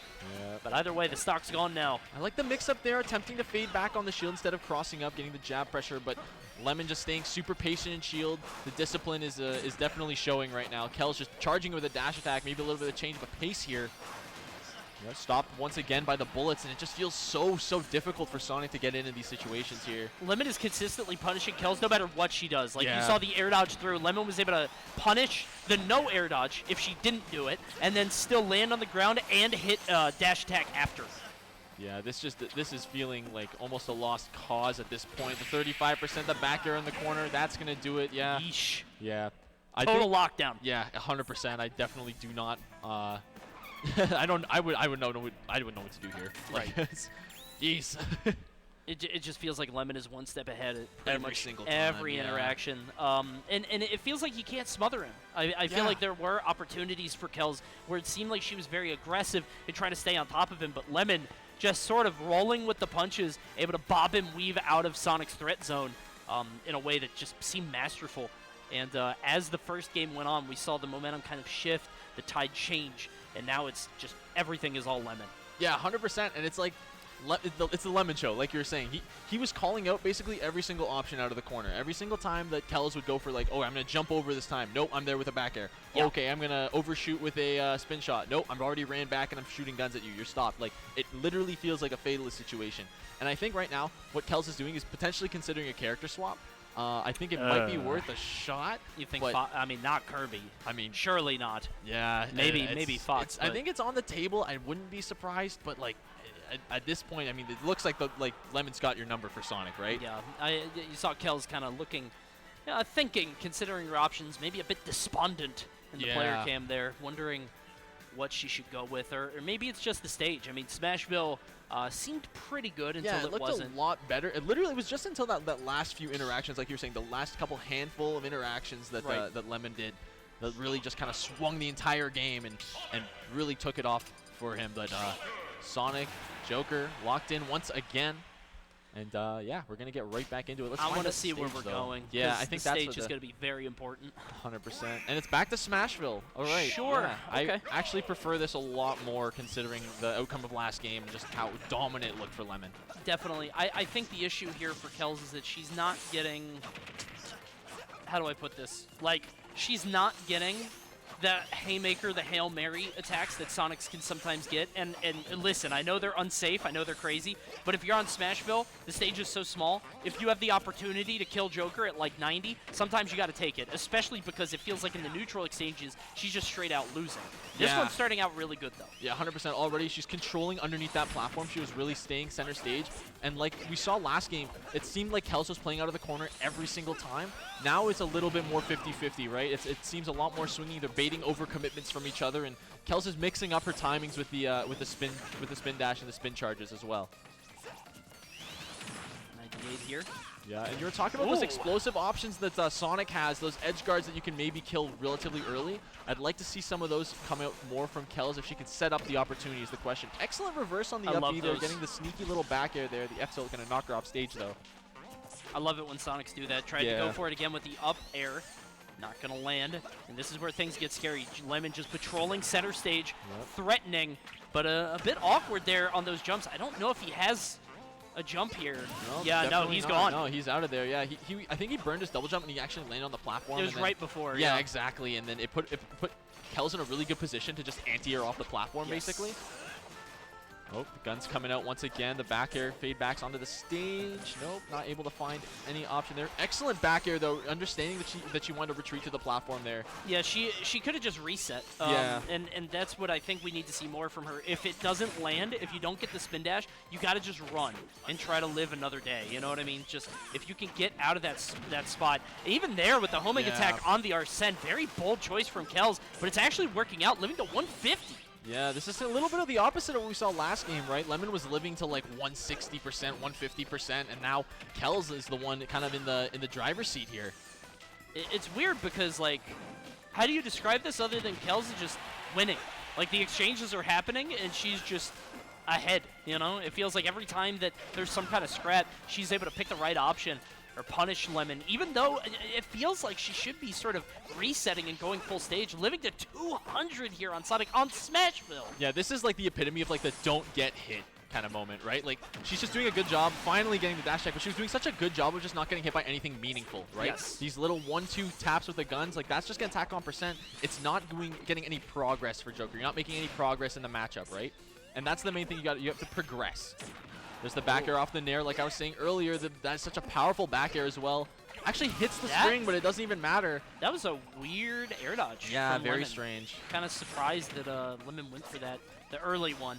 Felt like maybe just a little bit of perceived pressure there. But either way, Kells now up an entire stock. We did see this in the first game, and Lemon was able to swing it with the Arsene, which is back online now. We'll see if he can get another collection of miracles, because it felt like it was like 7 or 8 hits in a row that went from ledge to ledge. It's going to be hard to do twice. Yeah, he's going to need kind of a double whammy of what we saw first game, right? One to clean up this stock and another one to clean up the next one. So we'll see what happens here. Gets a down air, but doesn't get the spike hitbox. Arsene offline now. Kells with the back air, not quite going to take it, but going out deep now. Up B, able to get the forward air, knocks him back to the other side of the stage. F tilt as well. Off stage with the spin shot, able to trace the recovery. I love that. She's charging the spin shot, and she's jumping up with him as he's rising up to the stage. Excellent positioning there from Kells. And the back air, once again, another little surprise attack from the ledge. And there's another Arsene here for Lemon going above the ledge. That could have spelled doom. Oh, trying to get the neutral air, but misses the conversion. Yeah. I mean, he went a little bit too high with the rage and the percent being what they are. Yeah. But you have to imagine she should be able to close this out. I mean, even with Arsene, you might be able to take this stock with a back air, but Whole other stock is, Right. yeah, a little especially because like hard-pressed. forward air now is a kill option off stage. F tilt at the ledge. Pretty much anything. Yeah. I mean, a throw at some point too. Yeah, right? back Like throw is really strong. Up air, not quite doing it just yet. Landing guns though, forward air spike, but the rising bear once again, that shark at the ledge. Lemon just not ready once again for that one. And I don't know what to say other than she just won. I mean, Yeah. they scrambled a lot and she had the right option. She picked better. And it felt like Lemon didn't get that miracle stock with the Joker Arsene that we saw in the first game. Yeah, so 100%. Kel's going to win that one. The issue here is Smashville, it's going to be, he's not going to take you back there, Yeah, right? 100%. Lemon's going to pick a stage that's a little bit bigger, that she's going to have to navigate all the space there to be able to get the W. And we'll see what he opts for here. Yeah, the stage list doesn't really have too many small stages like Smashville, right? There's a couple that are similar. I think I'm listening to Pokemon music right now. That might mean we're getting some PS2 or Kalos potentially an even bigger stage. I don't know how to feel about that, but we'll see how it works out for either of these players, right? I mean, Kells definitely showed that like the first stock is the most important in the matchup, I think, for sure. And I feel like game one was a little bit of an anomaly, right? That the way that Lemon was able to come back with the Arsene. Yeah, Kalos is the pick. So let's see. I mean, I feel like these side platforms are going to benefit both players when it comes to playing slow. So this first stock is really going to dictate the pace of the match. Sonic does like Kalos Yeah. a lot for a lot of different reasons, but I don't know if Kells necessarily likes Kalos, especially in this matchup, because it does feel like, if the game is a little bit slower, if the players have a little bit more time, it feels like Lemon is just kind of coming out ahead. And you see that here. He's putting Kells into these uncomfortable positions and just kind of winning by space, by existing in like 3 character lengths away and forcing Kells to make uncomfortable choices. Yeah, and every single uncomfortable choice seems to be punished just by these bullets, right? Every single time he's repositioning himself with these guns, and he's just tacking on the percent, already 90 with a couple other aerials and tilts put in, but most of this damage has just been like space created and opportunities created by virtue of that gun.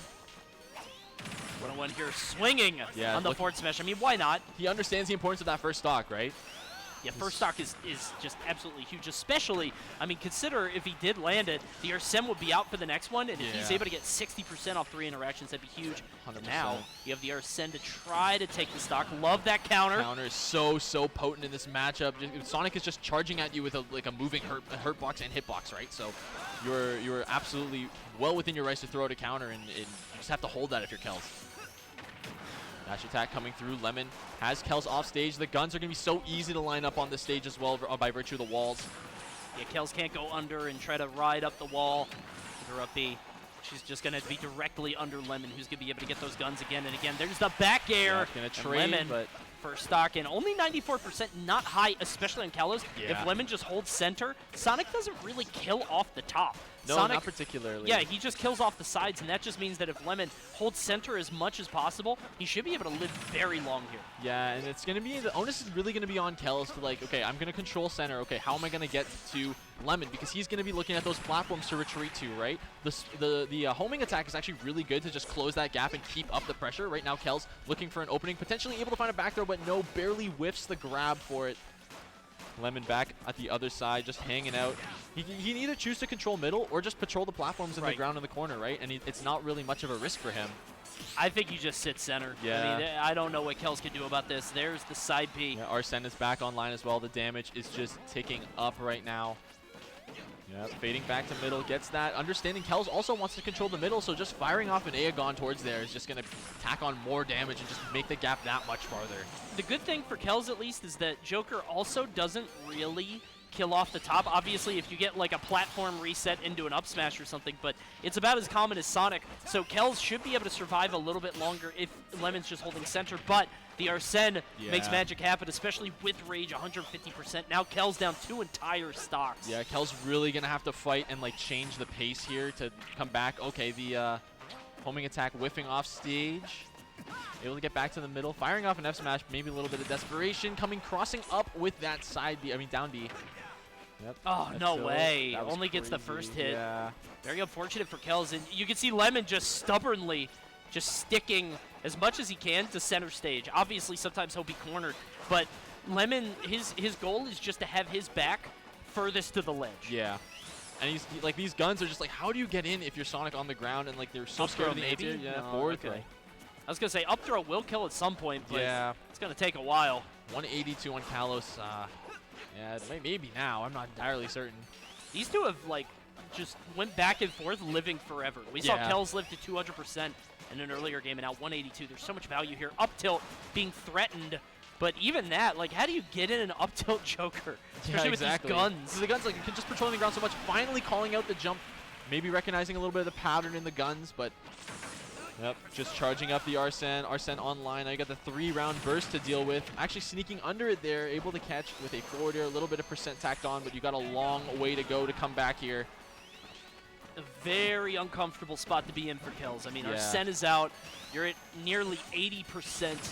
I mean, Joker is relatively untouched. I mean, when you're able to do that much damage that quickly, I think that was 26 damage. Yeah, the homing attack just like tacking on extra damage, extra pressure. The reposition is always nice, especially because that's like kind of the range you want to be kept in. But ooh, the drag down, not able to convert into the up smash on that platform. Unfortunately, it's just a little bit too high. I like the threat there from Yeah. Lemon, realizing that he didn't have the confirmation of the up smash, and instead trying to bait something out from Kells, trying to force an air dodge into like a neutral air, maybe an aerial to get her off stage, something. Yeah. Because he knew that it wasn't true. Yeah, he repositioned himself to find a back air on like the platform reset, which is really, really nice.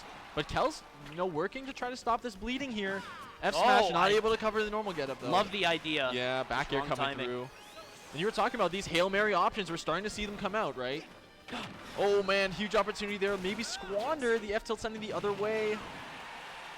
Yeah, the issue here is that Sonic is amazing with a lead and can sometimes be abysmal without one. There's the back Yeah. air from Lemon, defeating Supergirl Kells 3-1. I just think the wider stages, the big stages, were really trouble for Yeah, Kells. And, really and hard if in she that won matchup. that first game, we might have seen a bit more of a competitive set over time.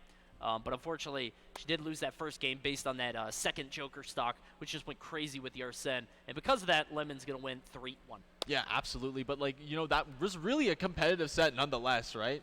So we got a quick little replay for you guys from that last match. Of course, you know, very, very, very close game nonetheless. Like, I feel like the games were maybe a little bit disparate in terms of stocks, but I feel like the thought and the intent, the match was definitely tense the whole way through. And of course, And I love this yeah, edge guard. setting off the tether cancel edge guard, like with the back air, that's just proof of proficiency. Of course, the Rising Bear going to cover the air dodge attempt like they were talking about as well. So yeah, excellent, excellent. And those kind of edge guards are things that you really have to kind of like run drills on. Yeah. Because there are so many different factors that you have to take into account. Maybe Kells goes super high and then tries to like land with an aerial or ambiguous like neutral air dodge fastfall. Maybe she goes low and tries to air dodge up, which is what she tried to do there at the end. Maybe she comes in from the side, which she tried to do earlier. It feels like Kells has a bunch of different options, but Lemon had all of them covered because in a perfect world, there's no way she makes it back to the stage in that kind of exchange. Yeah, 100%. So we're going to kick it over to a quick ad break for you guys, so don't go anywhere. Don't touch that channel button at all here for Path to Glory. We'll be right back with the next half of Top 64 here at the Grey Cup Festival at the Brandt Center.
Grey Cup Festival at the Brant Center, Saskatchewan, Regina.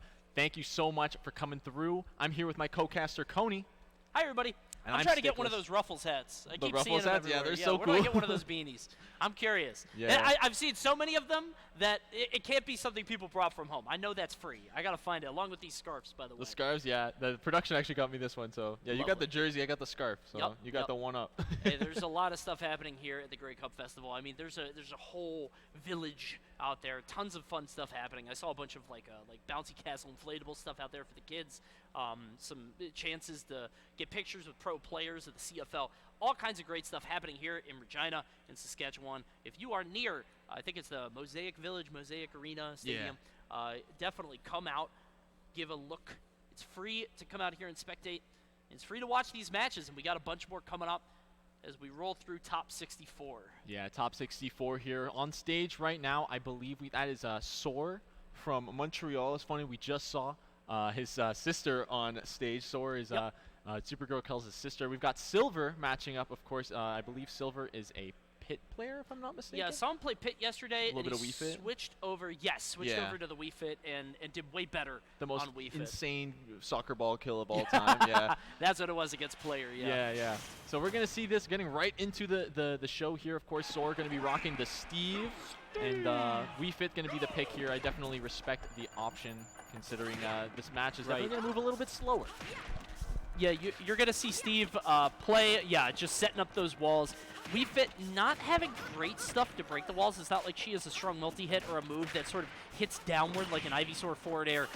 You're going to see her try to find ways to break the walls. Maybe there's something I'm not considering, but her forward air obviously just sort of, it's so weirdly jointed. Yeah, like all the weird hitboxes that this character has, right? On the smash attacks and the aerials, they all have like weird other parts of their hitbox. Like the forward air spikes on the bottom and stuff like that, right? So and they don't suit themselves well for that. And yeah, you could see if she wants to take a deep breath, Soar is going to go out there and really punish Silver with that forward air. Yeah, just going to suffocate her off stage there. You know, definitely going to put her into the ground. Looking for another option here on the platform. Excellent coverage there. Just the up air is so fast that you can afford to just whiff one and get a swing right couple. back, right?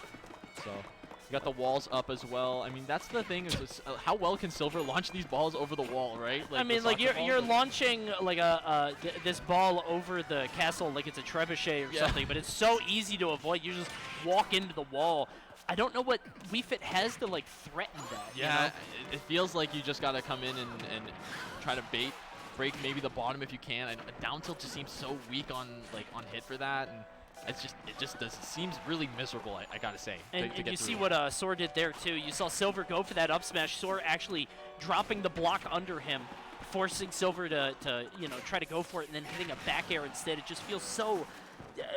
As weird as Wii Fit is and how uncomfortable she makes you, I feel like Steve does that tenfold. Yeah, absolutely. It just feels like, so you're going to try jumping over, you're just going to get caught by the up smash. And this is the second lap of Diamond that we've had. Sora has just been really efficient at mining because, like we said, Wii Fit just cannot get over a third Diamond on this one stock here. He's just... Oh, man. Yeah. Just going in with it. Another huge combo opportunity here. Even more damage. 53% attempted to even go for a minecart opportunity, but the Sun Salutation going to clean up the stock there. But you got another Diamond on deck here. Going to build a wall to finish off from the ball there. Oh, now you're building with Iron, though. That's when you got to watch out. Right. Yeah. Trying to get some resources here. Just picking these up balls some coming blocks. over top. Like And the look at trebuchet. all that Iron he has available. Soar is just really dominating in this game. Yeah, very fruitful mining expedition, if I do say so myself. It's just been insane so far. And just mining up more. Another Diamond once again, and the Sun Salutation. He's just taking his time at this point, right? Right. He does not need to do much. I think one of the biggest issues is like Wii Fit can be very threatening against scrappy characters, against brawlers that want to sort of go in because of the deep breathing. It feels like she. Oh my God! You saw the block the It's like, come Sun on. Salutation. it feels like she can be very scary if you have to fight her straight up. If you need to get the kill, and she's at like 110, 120, and then she pops that deep breathing, and then the game becomes a coin flip. Yeah. Steve just doesn't engage. Oh, you're deep breathing? That's cool. I'm gonna pick some blocks. Yeah, exactly. I got work to do. Yeah, what is it? Go back to the mines. Yeah. Oh, it's raining soccer balls? That's not a big deal. That's none of my business. Yeah. I'm making a house. Hi-ho. I'm Yeah, for real. going for some diamonds. Yep, keep on going. But Sora completely understanding, like, I do not have any need to approach in this situation. I just can fill up my resource bar. I have about 5 metal to use for minecarts and such. Yep. Oh, the ball actually double hitting the minecart there and breaking it. It's so many weird interactions Yeah. because, like, we saw the Sun Salutation go through the minecart earlier. Yeah. I bet in, like, 2 out of 10 scenarios that doesn't happen. I bet it just eats it. It feels like RNG, like where you hit it is so specific, like with, with the way the hitbox is. And the back are going to send Silver off stage. Sora right now in complete control of the match, 101% to 129 on, but the stock disparity is there. Yep, looking through the minecart. Actually interrupts the Elytra with a back air, but I feel like if it was the other way around, if the stock difference was the other way, like approaching with Steve in this matchup definitely kind of does feel like a nightmare. Definitely. Yeah, that's a good point. Like, if you can get the early lead with Wii Fit, I bet this could be pretty bad for Steve because the block system isn't going to work anymore. She could send out those, yeah, see, there it is. Yeah, there it is. heck? It didn't beat it that time. It didn't hit him. But it does feel like you're right.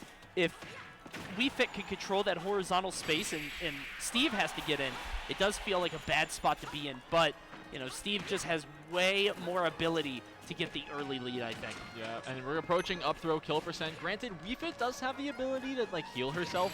Very, very small amounts. Of course, not going to matter. That down smash going to clean up that last stock and the game here.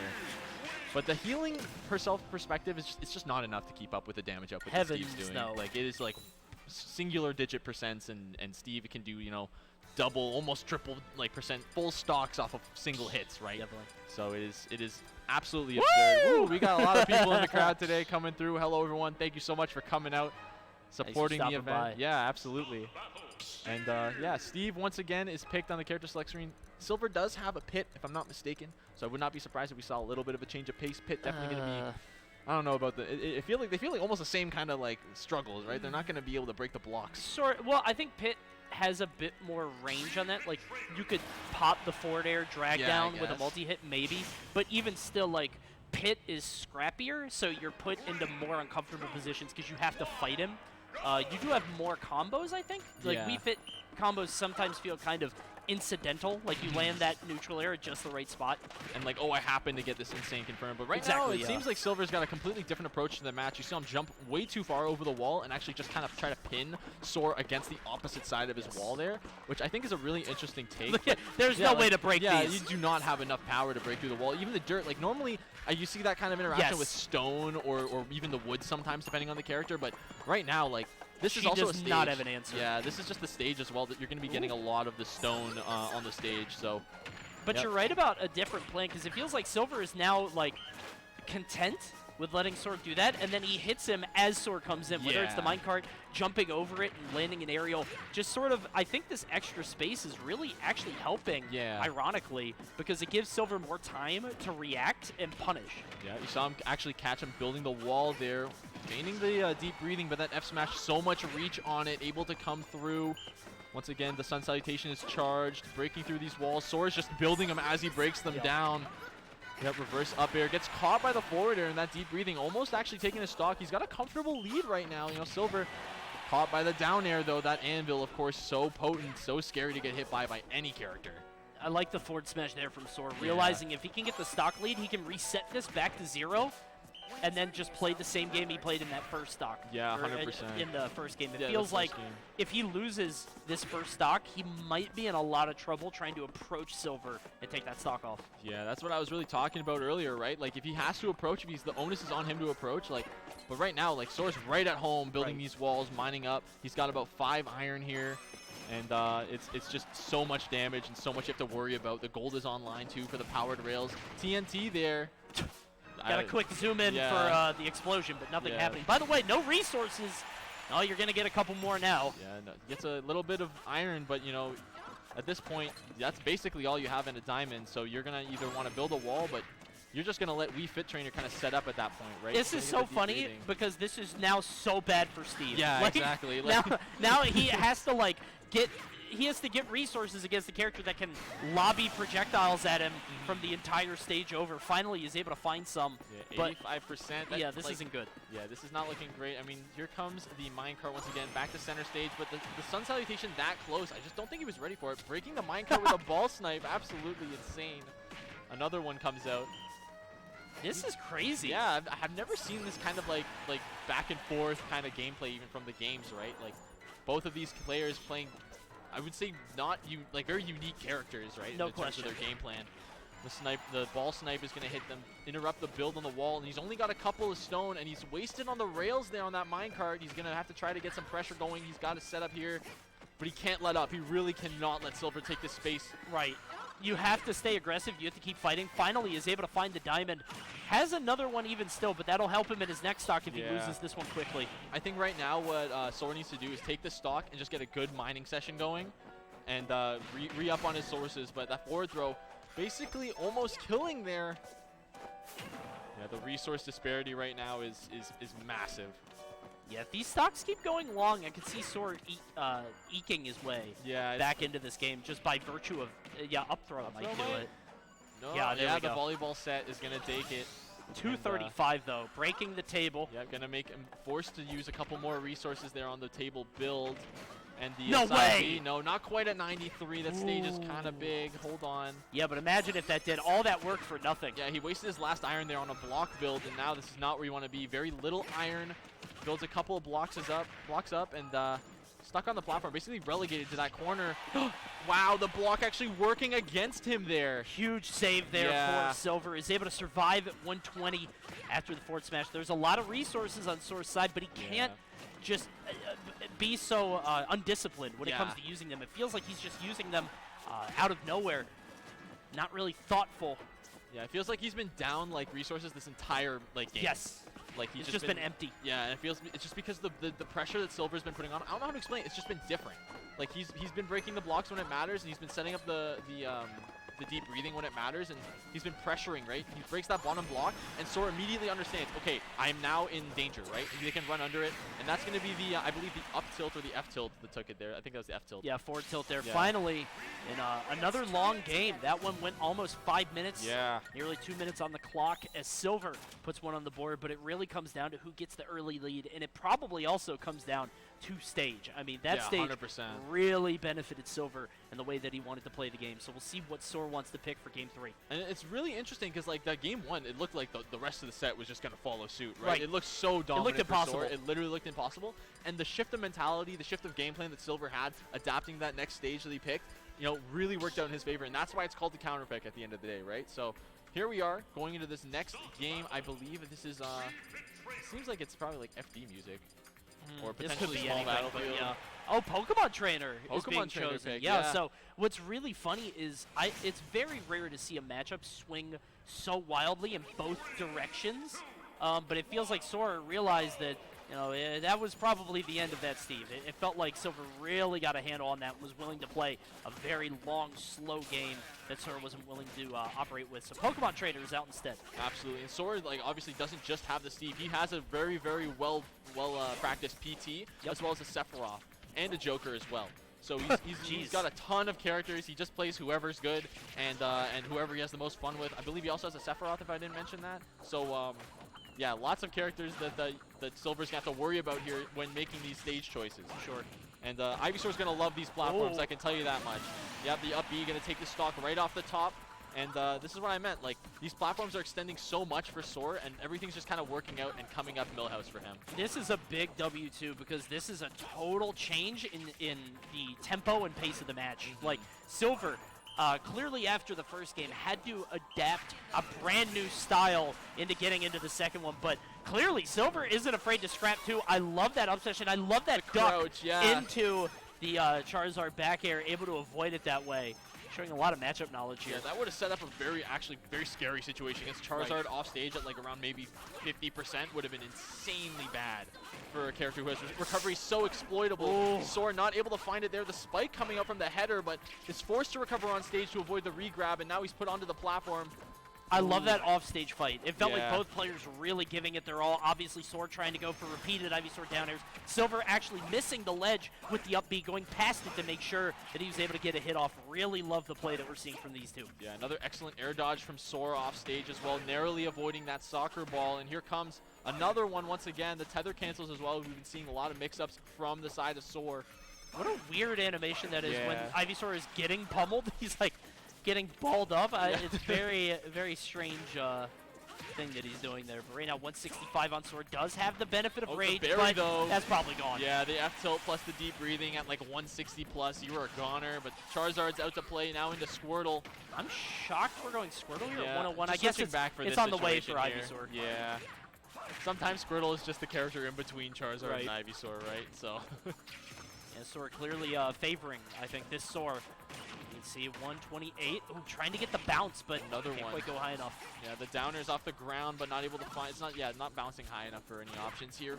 Unlike the stall with a soccer ball, very aggressive, but catching the jump is Sora, and now even stocks, almost even percents apiece, and a couple up airs is going to even things right back up, even pulling things into Sora's favor as the juggle continues. The acrobatics, absolutely.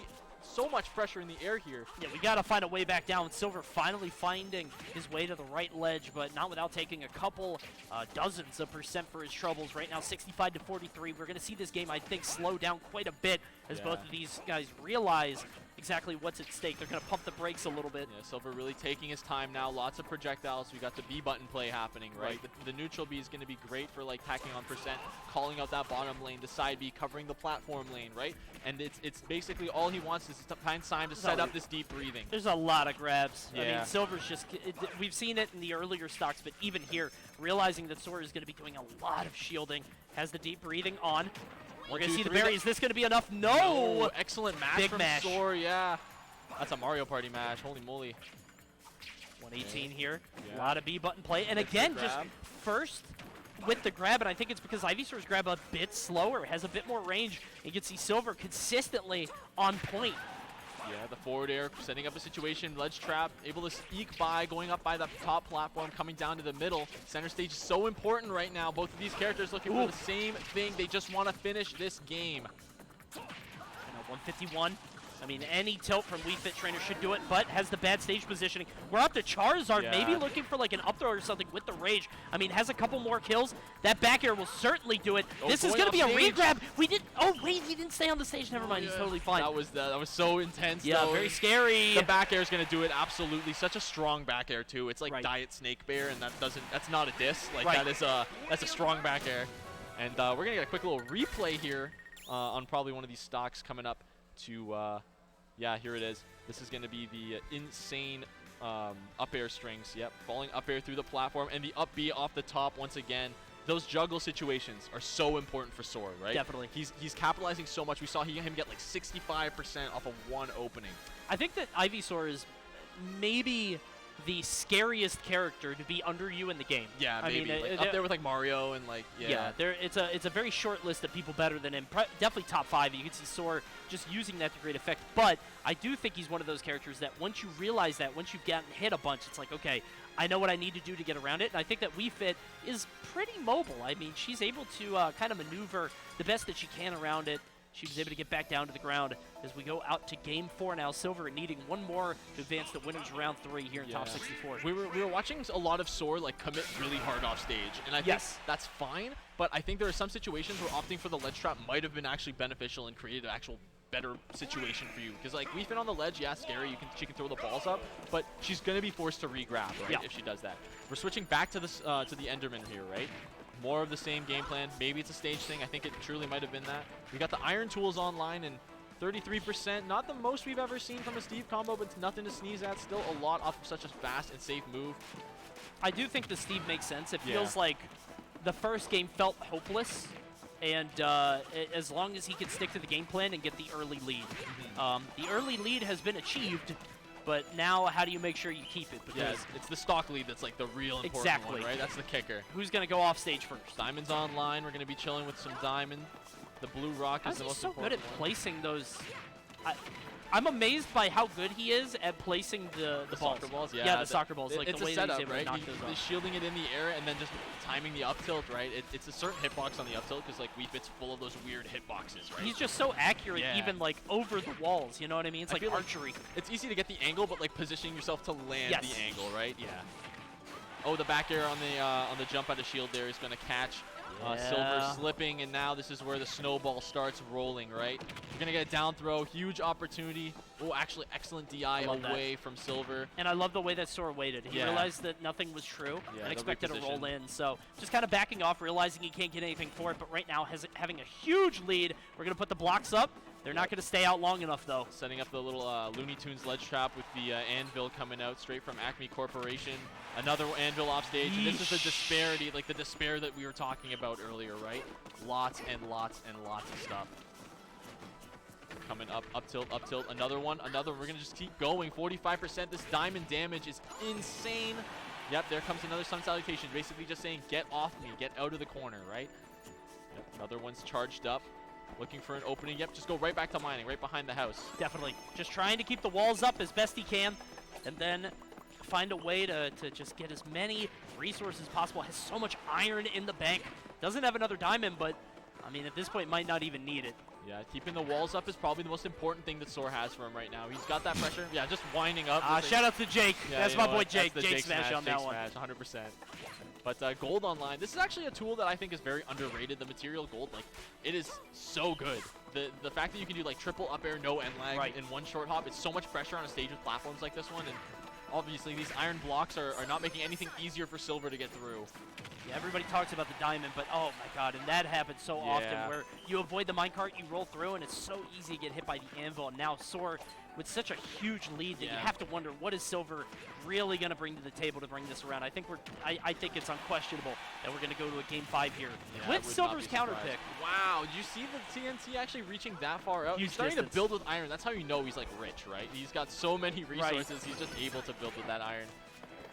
And we're looking at more iron, just impossible to get through right now. Yeah, another diamond online. He is just so full. His inventory's full, right? Like he's fine.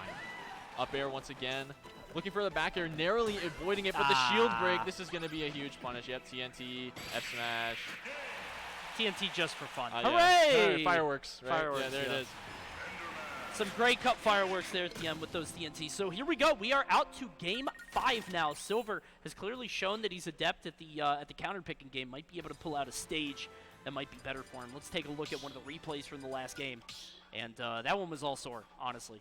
Yeah, you could see the big explosion into the TNT, because why not? Yeah, the shield break is so devastating. The anvil, of course, like, it doesn't even matter if you shield it. Sometimes it'll poke. Otherwise, like, it'll outright break your shield, right? The pressure on the shield is what matters in that situation, and obviously Sora setting up that situation was insanely well placed. Silver staying on the Wii Fit. This time, Town and City is the pick into this game number 5 of this very, very close set. There's a lot of room here. Again, this is a bit of a gamble. I think small battlefield, like you were saying, does favor Sora just because of how small it is. Yeah. I think that it really doesn't matter the length of the stage or how big it is or the platforms. It really Huge is combo, though. who gets Holy the first moly. stock. Yeah, big combo there, getting 55%. Is it able to heal up a little bit, but it's minuscule. And the other thing about this stage is, like, he's forced to mine with the axe, right? Which means he's going to have less of the axe to actually hit these combos with. So that might be the factor that might decide this match. The lacking the damage from that tool is going to be very important if it does break. Another diamond online. It just feels like first stock. Yeah. Like everything else is just a preamble. Whoever takes first stock is going to win the game. That's what it feels like consistently throughout this set. 100%. You know, he's just been mining this entire time. So much wood, so much iron. He's been setting it all up. But these soccer balls, you know, raining down. He's forced really far into the corner. I like the idea. Yeah, it might have been able to go through in another world, but you know, the answer is an F smash, and that never feels good to take. I think it's such a good idea too because there's so much stage behind you. If you hit the forward smash, you kill. Yeah. Even if he punishes you, he has nothing that'll kill you from that spot. You know? So the punish calculated is definitely, risk. yeah, the risk reward is definitely mitigated. The back air, yep, absolutely. Gonna take the stock. These narrow blast zones that we were talking about earlier is definitely coming in clutch for Sora. That back air would have probably cleared it on any other stage as well, but even more so the double down, right? And what do you do here? Like this is what we were talking about, where the first stock is now down. Steve has shown that he can do 50-60% off a single hit. You gotta land a kill, but I mean, it's difficult for Wii Fit Trainer. A lot of her moves, just you got to get in there close. Yep, gold online, back to diamond now, crafting all the tools. And like so much iron on the board too. It's just like you have to watch out and play at this distance because you can't risk an anvil dropping on you at this percent. That's what, like 15% that you're taking for no reason. This minecart going to lead to even more percent here. Yep, off the wall, and actually picks it up, you know, excellent off the backboard there. 47%, that's not too much, but Steve can make this hurt a lot more in a very short amount of time. I think the issue is she took that 50% in 3 moves. Yeah, so exactly. It's like, it could have been worse, but I mean, still, 50%. All Steve really needs is maybe another 60, 70, and if he's able to get this back here at the ledge, you can see threatening. Yeah, he's doesn't have a definitely good tool looking for it, though. Yeah, now with gold's online, though. He's got the fast mine. He's going to be able to fill up that resource bar. He's actually building with this iron. Able to hit the head with the minecart, but not able to actually secure the KO. Oh. Yep. Gets a weak hit, not enough just yet. Using 3 minecarts and is able to spam a lot more if he wants to. Has so much iron. It's just the resources, like the mitigation is just not there from Silver. Diamond's online, trying to build. And it seems like Silver's only answer is just firing suns and firing soccer balls over top. And yeah, he's just taunting. He understands this is the game. Well, I mean, he's healing. You know, you're getting 2% per sun, and then your deep breathe it, you know. If you just get 50 more of those. I mean, and no diamond on line like in the reserves right now, actually, from Soar. So I'm not entirely sure if that's when he wanted to stop mining of all places. But the side B coming through, 131%. This stock is in danger for sure. I mean, you just another diamond online. Do you keep healing? Yeah, we're healing as much as possible. But I mean, what's 2% over and over when it feels like Steve does 40 from a single hit? Yeah, you know? the one interaction just means so much more in this situation. And right now we're getting so much of these, once again, the same interactions, the soccer balls, and you know, 136. The back air is going to clean it up on the cross-up attempt there. And back into the house we go for more mining. We're going to stay the night here. Yep, diamond online once again. Deep breathing back online. Just more of the same. Yeah, this is just... We called this from the first match. Yeah. That it just... Whoever takes that first stock is going to be so solidly ahead. But just I don't think we realize how insurmountable it would be. That was huge. I can't believe that worked. Yeah, the setup into the sun was actually massive, and now it's even footing, right? And even though Soar's not playing like it, he's got to find damage if he wants to like play this timeout. Right. That was an unreal setup to get the sun, and I don't know how long he was sitting in that in his back pocket. Maybe he just got lucky with the way that Soar went, but either way, is able to get a gift from God there. Yeah, here on this last stock. You were saying yourself, you said like the Wii Fit combos, they just seem to happen. It's so incidental. It just seemed that one as well did seem incidental, but the fact that Silver was ready to catch that was absolutely unreal. Yeah, make no mistake. It's not about, you know, getting lucky with it. It's about capitalizing on the opportunity as it arises. And being able to react to that kind of situation. Because you're not going to get them very often. That was his one chance to get back into the game. Now he has it, and he's actually in the lead. Exactly. 2-minute warning here. Would not be surprised to see this one go to time. Yeah, and the way that Soar's game plan, you know, still has not shifted. He understands his win condition. He needs to fill that resource bar and just keep Silver out at the moment. And I don't know if he's waiting for maybe an advantageous situation, transformation of the stage, or if he's just biding his time. Sure. And just playing the patient game and just betting on the fact that Silver just might get a little bit impatient and that'll be his window. But it's looking really dire for him as that soccer ball finally the crowd went crazy when he hit that ball. I can't believe he finally landed. Yeah. Maybe it was a different game going on. But what's crazy here is, so for any casual viewers, that is he done? No, he's able to get up and around. It's so scary, though, because he's got to play around these down smashes. He grabs the ledge, but the up tilt, this is going to lead to so much. Only got 2 up tilts. Might have gotten more.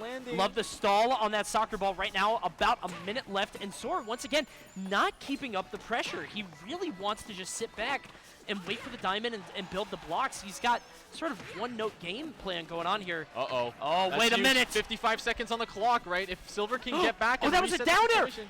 He tried to down air, but he did down tilt instead. Didn't get through the platform. That's huge. This is massive. Once again, Silver playing the keep away game, and he DI'd incorrectly, and he's off the top. Silver taking that over Jay. Soar. And, wow, what a nail-biter at the end there. Unbelievable. You can see that Soar kind of falling apart at the end. Didn't really have much of a plan when it came down to that last stock. It felt like he was just kind of stuck. Yeah, highlight pack of that entire set of absolutely killer nail-biter set, right? Lot to watch there. And it's shocking to see Silver come out ahead there because like we were talking about, it felt impossible over the course of that set for the person Excellent who was down to spike come there back. too. Yeah, the spike there in that game 1 was so determining of like we thought it was going to be like a complete rinse, right? Yes. But then this game 2 happened, and you know, excellent position. We tried the switch to the Ivysaur and or rather the Pokemon Trainer, and you know, of course, this up B very well placed. Excellent reaction from Soar, but you know, the shield break as well. Able to clean up this one, but that last game was just down to the wire. Yeah. The last 60 seconds of the match. I really hope we see that Sun single- Salutation, because that was the moment that everything shifted. Yeah, this is truly it, right? He's gonna. I love the idea that there smash on that here. forward smash, but Yeah. this is it. So keep in mind, he's at 70 here. How did he open this up? Yeah, F tilts into the soccer ball, and he faded back. That's he tried crazy. canceling his end lag, and this is the one that ended it all here. The back air. He's at 83%. Look how really? look at how much he's avoiding here. He was able to avoid the lava there, barely out of the bucket. Yep, comes up 99%. That back air, and that was just bad DI. Yeah. Yeah. That's Bit of a crazy scramble end, yeah. there at the end. Well done. And that's sort of the bane of the counter. He's too scary. I like that. That's good. I think the problem there is, like, that's the bane of the counter picker, right? You have to wonder if you're sore. Maybe I should have just said Steve. Or Maybe I maybe- shouldn't have done Pokemon Trainer. Maybe it, I it threw looked a like game it was away, working but though. Like it was really working, like it was just down to the wire. I think all timelines were definitely on the table there for him, and No question. I think regardless, I believe he's going down to losers. He's not out of the bracket yet, so he'll Definitely. be able to make all those characters work in different setups. No anyway, question. so. And guys, if you're enjoying the Path to Glory action happening here at the Grey Cup Festival, remember we got 2 streams up. There is SKL_esports, which you're on right now if you're watching from home. There's also SK Esports 2. I think it's SKL_esports 2. Check it out. We got some more sets going on over there on the side stream. Also, in case you guys didn't know, if you're in the building, you can pick up one of these lovely Path to Glory shirts. I'm trying to show you. Path to Glory shirts that I'm wearing. They are extremely comfortable. They are down there for only $25. Great way to support the tournament and SKL Esports. I think this is probably easier. If I Yeah, just there you do go. it this way. It says PTG, but like Path to Glory. yeah, there you go. get it. You get it. Yeah. Yeah, very comfy shirts, though. These are awesome, only $25. Great way to commemorate this big event happening for all of Canada. I mean, we were talking before, so many players from so many different cities in Canada coming here for their shot at that $50,000 prize pool. It's an amazing thing to see. Yeah, 100%. I mean, we just saw, Soar hailing from Montreal, and, we're going to go coast to coast. We've got players from BC out here, of course, Too Scary, one of Saskatchewan's very own. I believe it's Saskatoon, and they're playing against Big D, coast to coast. Like I said, Big D, okay. the Ice Climbers aficionado, going up against Too Scary's Snake. This is a very fun matchup because Ice Climbers, their main issue is being disrupted when they're trying to get some kind of setup or desync or something like that. Snake is one of the most disruptive characters in the game. He is the disrupt king. A frame 1 grenade, these combos are going to fall apart. And it's going to be all about how Big D picks and chooses his openings here, but Too Scary making it incredibly difficult for Big D to even come into and approach him. Yeah, these grenades all over the place, and look how fast he's moving with it, right? Yeah, Too Scary just looking great here. The issue here is that Squall Hammer, I think. I think that will blow up the grenades if he gets close, but Big D is going to be so disciplined at spacing that out. We've got a Blizzard Chain doing a lot of damage, able to trade out, but not really worth it if you're Snake there. Yeah, I just want to point out, like, that started with Big D with one of the climbers in shields covering the other one, and the other one was using the Blizzard. So, like, being able to start, like, offense or rather defensive pressure while you're in shield is insane, especially against a character like Snake who thrives off of those kinds of interactions. Yes. And now 94. Gonna send out these ice blocks to blow up some grenades. Maybe I like the short hop because that also blocks grenades as they come in. It's not bad at all. Gets the forward air. Yep. Yeah, the up air is so scary. You can see Too Scary actually going around it, but he's able to avoid. And Nikita hitting him back into the stage, able to survive. Not 2 of them, though. Yeah, absolutely. Moving in for the back here. Gets him out of the corner with the Nair, and he's looking for an opportunity here. Gets back to the platform with a Squall Hammer, of course. Big D, no stranger to using that move, but exploding with the grenade with the Nair as well. Insane. Yep, landing with the back air on the platform, continuing the pressure as well. Yep, huge opportunity here. And Too Scary just answering right back.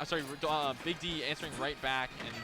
But the percent deficit's been done. The damage is there. Yeah, no question, especially with Nana. I mean, Nana has so much damage on her. Maybe an up tilt, maybe something like that. There's the disruption again. Yeah. The up smash, able to land Nana Nana's still slowly there, floating back. Very slowly. That was the slowest fall speed I've ever seen. If Nana could fast fall, life would be different. Okay, and the mortar coming down, but Sopo still online. The Squall Hammer getting past that mortar, and F-Tilt answering right back. That frame 4 option so fast, and forcing the air dodge with the Nikita. Not able to find the grab as now Big D gets center stage. Yeah, grab will kill, doesn't even need it. There's the forward tilt there. Crowd erupts. They want to see Too Scary make the upset. This first game would be a great way to start it out. Yeah, grabbing out of the Nikita. Excellent positioning from Big D. Down tilt coming through the side B. Oh my goodness, knocking look him at up the in way. air. Yeah. Look at the way he uses the Squall Hammer around the grenade. Just expertly not able to hit it and not blowing both of them up. Because this is what Snake wants, is just trades now. He realizes he's at 111. Any damage he can get onto the climbers is just gravy here. Yeah, and he's getting that gravy train started. Look at him go. The down air already ripping, but his shield breaking as well. And now finally Big D able to find an opportunity to come back in this game. We've seen the damage output that the climbers have. Not a terrible spot to be in. I mean, 56% on climbers is good, especially on Nana because she's got that unseen damage. Yeah. If he could get rid of her, he's well on his way to winning this game. 100%. You know, Nana having the different damage counter is something that you really got to pay attention to and remember. But it looks like they're about the same percent with the distance they went up that down tilt. Yep. Double up airs. Oh, wait a and minute. The Squall Hammer to chase and the down Bs. What a bait there. Yeah. That was such a bait, and it was so obvious from Big D because he stayed just barely out of the range of Too Scary. He understood the bubble. I think he could have even drifted back more, but he realized that Too Scary would go for that back air. Yeah, there was a C4 connected to one of them. Yep. And crowd coming alive for their boy, of course, hometown hero Too Scary. Of course. Taking game 1. The crowd's going to come alive for that. So, but Big D definitely was showing signs of life there at the end. Of course, that bait you were talking about was so good. And, yeah, absolutely insane positioning there to punish. If there's any opportunity that you can force Snake to land with an aerial, you want to take it as much as possible. 100%. Because it's such an easy thing to punish. You see Too Scary doing it big there against Big D, taking game 1. But we've seen Big D ramp up over the course of a couple games. 100%. And the other thing is like, Snake is one of those characters where, yeah, he's got a lot of startup on his attacks, but his end lag is really what you want to take advantage of, right? And so the end lag is really what Big D's looking at to punish. And like you're saying, the aerials on the shield of the climbers is something he was trying to pay attention to. That back air, of course, pretty long and pretty, like, active, but it's not safe on shield and it's not safe on whiff. It's got a lot of end lag. I think this bodes particularly well for Too Scary, too, because it feels like whenever somebody goes up against Big D for the first time or that first game, Big D kind of just mops the floor with them. You're running up against something that you're not familiar with a character that is mostly unseen. This is like the only one. Yeah, right? this guy, this character is endangered at a worldwide scale, but you see Too Scary, whether it's by virtue of matchup experience or just straight up this matchup not being good for Ice Climbers, definitely seems to have a handle on what to do against the Ice Climbers. Yeah, 100%. And I think it just comes from the fact, like, okay, I got my grenades, and they're like, I'm separating the climbers by virtue of just playing my game plan, right? We were talking about it earlier that Snake is just one of those really good, consistent bracket characters. Yes. And this is just showing it right now. Against 99% of the matchups, you get to play the exact same way. Of course, Big D's not going to make it easy for you to do that. He's got his tricks, he's got his setups, and he's got both climbers that are going to be pressuring you with back airs on your shield over and over and over again. And he did so much damage in the span of like 20 seconds. Exactly. 158 on Snake when he finally perished on that first stock. Just so much damage and pressure here on small battlefield. You see Too Scary not trying to go too crazy, realizing that one Squall Hammer might lead to something big. Yeah, 21% with both climbers there. The down tilt to add some shield pressure. Just a single hit, looking for the C4, but it actually got interrupted. It didn't actually detonate. And Too Scary coming back into it with only 25% to his name. Snake's pretty heavy. That's not that much. It's not bad. He just has to worry. Oh, dear. This is what I was going to say is to worry about is these up airs. He only takes one, but these aerials are just so scary. Look at that, 91% now. Oh, tried to break the shield again. Yeah, I respect the attempt, but it's just not happening there. Too Scary, able to show some signs of life, but Big D adapting in a huge way right now. There's the down smash on the ledge trap, catches the normal get up with it, taking that stock, and Big D in a comfortable lead. Yeah, gonna go around the grenades, exploding that one, but not too bad. Oh, and the down it looks air. so punishable. Yeah, right? it's like, just not. It's so safe. It looks so unsafe when they just spin into you, just spamming those hammers. You think that there's an opportunity, but there truly is not. Yeah, that's like the way you get the character into Elite Smash, right? You just side B and then no one knows. Brother, how to play I have cast official Nintendo tournaments where people have gotten top 3 doing that online. Yep. It is a phenomenal move. If that move was on any other character, they'd be top 3. 100%. You know? Move is unreal, but right now we see Too Scary doing what he can to sort of bring his way back into this. Yeah, he's down this stock, but, you know, Nana has a lot of hidden damage here. If he's able to get rid of her, might be able to make short work of Popo. Did Nana just footstool Too Scary there, and now it's leading into an advantageous situation for Big D? Are you kidding me? I was saying before that I think Nana is piloted by another player somewhere randomly, like on the internet. You know what I mean?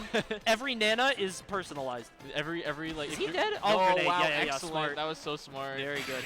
But yeah, it doesn't really matter. The efforts were at the end of the day pretty fruitless, and Big D just recognizing if I stay patient, I don't commit to anything, I don't need to overcommit, go off stage or anything, I can just wait and catch the air dodge. and Ice he got it climbers, there. Yep. they care not for your parlor tricks. No. You have these They are circus the parlor Soleil. Yeah, tricks. exactly. You've got some circus act, like an acrobat and ice climbers just waiting patiently to knock that stock off as Big D puts one on the board. Too Scary has his advantage of the counter pick. Snake loves Battlefield, but I don't know if that's the best pick against Ices because they love the verticality. 100%. They want to go up there. They want to reset their jump and get more out of the up airs. So not sure of where we're going. That was just my first thought is Battlefield. You know, Snake loves it, but I don't 100%. think we're going to see that. Nope. All right, yeah, Yeah. okay, never mind. Good luck. Yeah, I mean, the ice climbers, they are climbers, right? They're going to want to take that verticality to the extreme, and that top platform, of course, is going to be where it all happens, right? The damage, the kill setups from the up Bs, from the up airs. Of course, we saw it last game. The up airs is where Big D got 90% of that damage, but right now it looks like Too Scary's doing a really good job kind of being ambiguous with his movement, right? He's reversing back with the grenades, kind of saying, okay, well, if you want to cover the top platform with your up airs, there's a grenade there waiting for you to blow you up.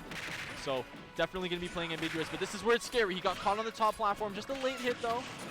He's got to sit under the platforms as much as possible. I mean, I was talking about how this is a good stage for ice climbers because of the up airs, but if he never gets hit up there, if he's able to just chill under the platforms, play at his own pace, create that fortress, he's going to be in a good spot. But it means he has to play horizontally, and it feels like Big D is just so good at that. He's able to pull out the Squall Hammer when he needs to, maybe some ice blocks, some blizzards. He's able to punish that area right in front of him. Nana's up in the air, but she's going to slowly drift back down. Yeah, bringing the Nana back together with that side B, of course. We were talking about it earlier. It's so potent for racking up damage, sends them right above them, right? And so the dash attack coming through, knocking Too Scary up in the air. He's playing on the right-hand side now, looking for a high recovery. Oh, no, mixes up with the C4 detonation, gets back to stage, but these back airs, I think they're going to be a little bit ill-advised. I know Big D's definitely looking out for them now. The up tilt going to clean up, but answering right back, you got the wrong climber, and now Sopo's on the board. Big trade there, and this Sopo is very dangerous. I think a lot of people sort of underestimate this character. I do think Snake has great tools to deal with him. If he can just get like a forward throw or a back throw off stage, you have to imagine that Nikita should be enough to get rid of it. Ah, yeah, just trading with the up air. Well done, Too Scary. Only 21%, not bad at all. Yeah, definitely able to make that up in just a couple of hits, but the ice blocks are coming out to play. Big D just understanding, I'm holding center. What are you going to do, right? You have to deal with these ice blocks coming down like an avalanche down those platforms. The dash attack coming through, but trying to dispatch Nana, not able to do it. Gets the grab. This is huge. And that was mere frames off. It felt like Too Scary was waiting for Nana, and Big D put Popo out with an aerial, like literally frames before he actually pulled the trigger on hitting Nana, which is huge. Yeah, that was actually a huge like set, or rather game-defining moment, I think, because that could have been big damage from Too Scary as well. So trying to run in. Double grenade, C4 is right there as well. Too Scary slowing this down to a crawl, which is the pace that he needs. We see down throw into Blizzard. Down air's the option out of the ice. Of course, Snake's fastest aerial at frame 3 is going to be incredibly quick to combo break if they're below. C4 is coming out, maybe wants to reposition it. Yep, right in front of the platform, just creating this wall, dropping the grenades off the platform, but coming down with the forward air, knocking Too Scary off stage. Yeah, a little obvious on that back air there, and Big D's going to pay for it. You knew that he was going to air dodge, put himself right in that position. That was one of those back airs that feels like it's at the first moment where you can do it. And so, of course, that's going to be where Too Scary pops the air dodge. We're going to see what happens here. Yeah, going off even into deep weight with time. that. Yeah, Smart. absolutely. Deep with the back air there. Excellent positioning. Just understanding Snake's so vulnerable during that recovery, right? Right. He's got to take that one angle unless he drops off with the C4 mix-up. And just excellent positioning on that back air overall. Yep, back to the top platform. Of course, he understands, okay, if I want to do damage to you, I can just avoid you, camp you out on the top platform here. It's very, very easy to do that. Side B coming through into the grenade. Nope, doesn't get it. And Too Scary is playing so well to his character strengths. We've seen no verticality in this match at all. We're talking about how Ice Climbers want that. They want to be able to reset jump, get these juggles. Finally, he got something with that up tilt, but he's able to burst out with a grenade. Yeah, the grenade into the back air and then sets up the edge guard with the Nikita. Are you kidding me? Excellent, excellent positioning. The Nikita, so proficient at edge guarding off stage. Any character in the business is going to be vulnerable to that. And if that grenade didn't go off, if that up tilt actually landed, let's kick it over to a replay. If that up tilt actually landed, you have to imagine that what would have happened after that. Yeah, see right there, the up airs would have racked up so much damage, maybe even getting him up to 70, 80, maybe even 90. And maybe in some worlds he finishes that off with a belay. He goes for exactly. an up B. You go all the way to the top. Yep. You climb the mountain. You finish it off. And now, of course, Too Scary on the board in a huge way. Excellent reversal with the grenade. Great reaction with the back air. And, of course, finishing off the stock with the Nikita. We're going to PS2 for this game number 4. And this would be a huge win for Too Scary. I mean, look at this. Top 64. This is only winners round 2. Big D would be in the loser bracket so early in this tournament. I mean, I think he's the number 2 seed if I'm not mistaken. Yeah, just right behind Riddles. But, you know, of course, this upset would be absolutely insane. The hometown hero, of course, Too Scary, one of the best to do it here in Saskatchewan. Down throws, huge opportunity for damage for Big D, though, evening up the percent. Wow, catching an F smash on the roll. Nana grabbed the grenade, so she didn't do an up throw. She picked up the grenade, so even if the grenade doesn't explode, Nana picks it up, and she can't do an up there because she's throwing the grenade in the air. That's very, nuts. very interesting matchup. This definitely seems like it's a huge, huge issue for the climbers, right? The item's definitely going to be disrupting a lot. And the mortar actually going to catch bad DI on that. I think he might have been holding it after the Squall Hammer. Oh my goodness, and even the in-game crowd coming alive for Snake. Trying to see Too Scary make the big upset. Yeah, the C4 just baits it. I love that. I love that attack because you know that he's waiting for the air dodge. Going way off stage, realizes he doesn't want to fight Popo, tries to get a cheeky stock on Nana, but doesn't matter. He's able to escape the ledge. Big D is not able to track him down. Yeah, Big D, I think he's catching on to the roll-away habit that we saw, maybe a little pattern that Too Scary's been showing, but has just not been capitalizing off of it, maybe saving in his back pocket for later, but he's definitely been gaining that stage control. The up smash, once again, bad DI as well. We're catching each other a lot off guard here. The up smash barely killing. Yeah, really shocked that was able to do it, but doesn't matter. Yeah, it was to take the sour end of it. You can see Too Scary.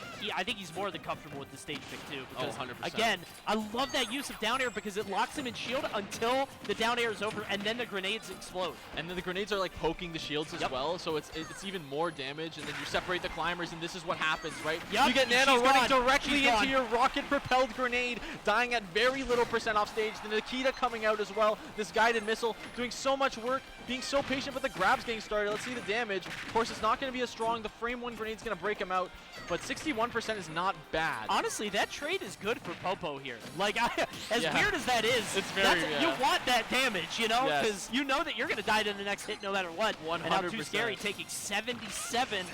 I mean, it's not a bad spot to be in, but it's not great either, especially when that smash tech will kill. Okay, Blizzard here, out. up tilt. Yep, misses the belay. Huge opportunity. Too Scary taking a moment. Let's think. What am I going to do for my punish? Gets the up tilt onto Nana. And once again, that down air, it literally does control the ground so well, right?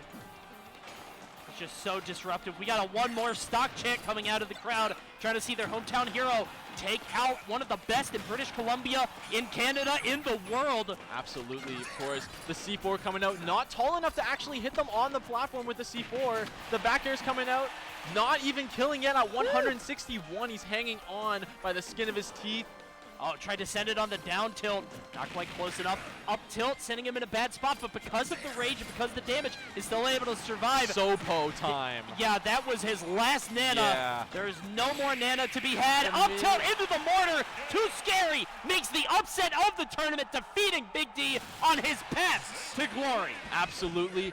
Well placed and excellent recognition there on the up smash as well. Excellent upset. Of course, you know, that's the second seed of the tournament. You've now got a one-way ticket to fight Riddles and Grands, basically, right? So that is huge for Too Scary, of course, the hometown hero.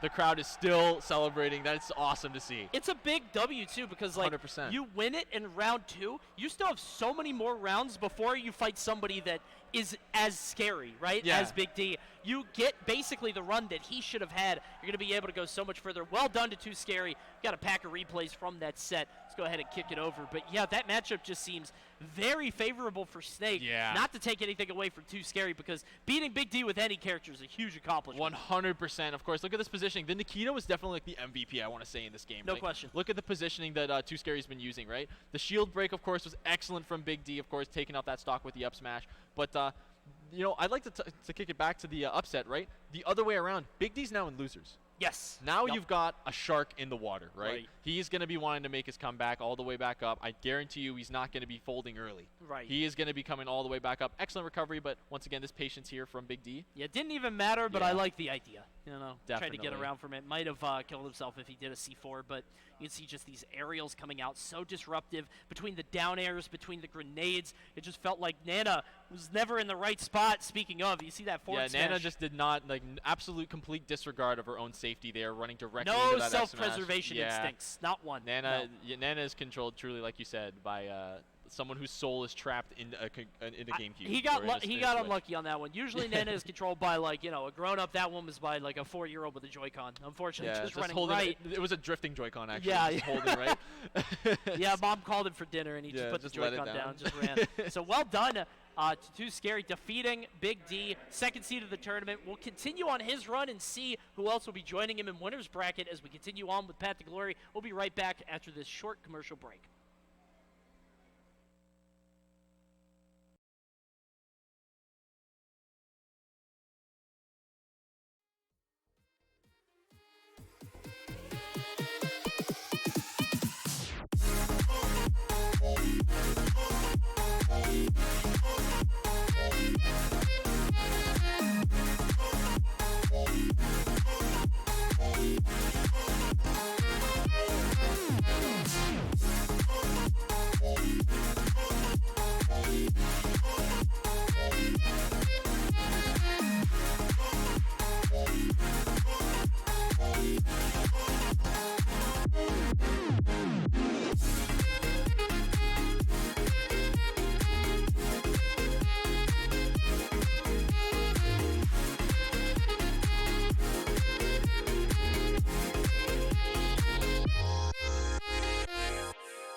you and me was a dream at first. I got lost in your world, in your universe. I never thought our love would ever end. I messed up, made it worse, pushed you away. All that fighting and pain till you left one day. Wish I could take back all those things I said. I can't deny that I miss you, and I know that you miss me too. So let's get over our issues and go back to me plus you. I know that things weren't perfect, but I think it's worth it. Nobody knows you like I do. I can't deny that I miss you, I miss you. Let's go back to me plus you. Let's go back to me plus you.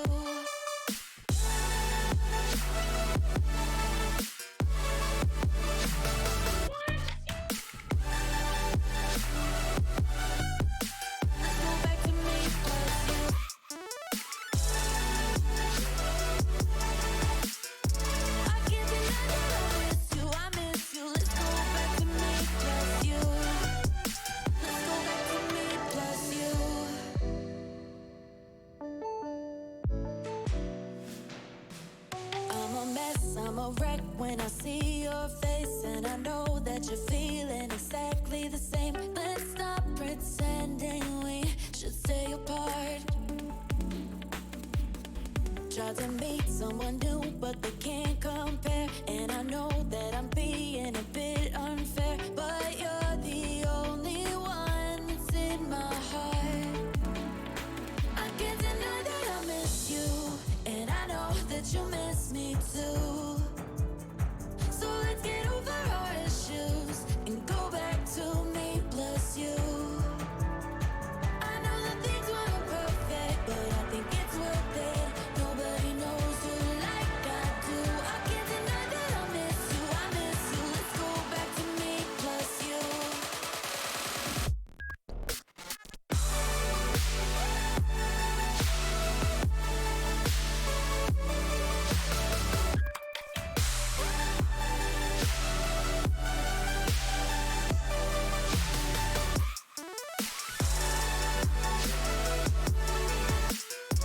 I can't deny that I miss you, I miss you. Let's go back to me plus you.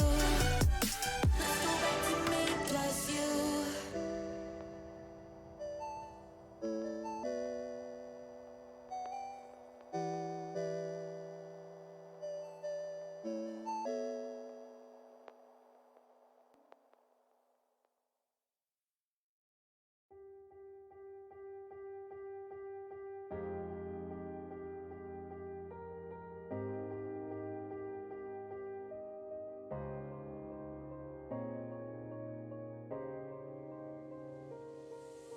Moment, all it takes is a moment. Is it fate that you came this far unbroken? If it's destiny, you wrote it. Focused, but you gotta be focused. Make or break, it's the last goodbye they remember you for. They're calling your name, go and take what's yours. Here, now, it's everything you've been dreaming about. There's a reason why you were chosen. This is your moment.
Alrighty, everyone. Welcome back to Path to Glory here at the Grey Cup Festival here at the Brandt Center, Regina, Saskatchewan.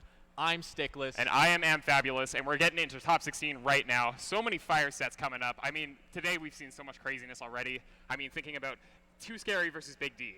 What an upset that was. Absolutely. Yeah, of course, the hometown hero winning like absolutely. that.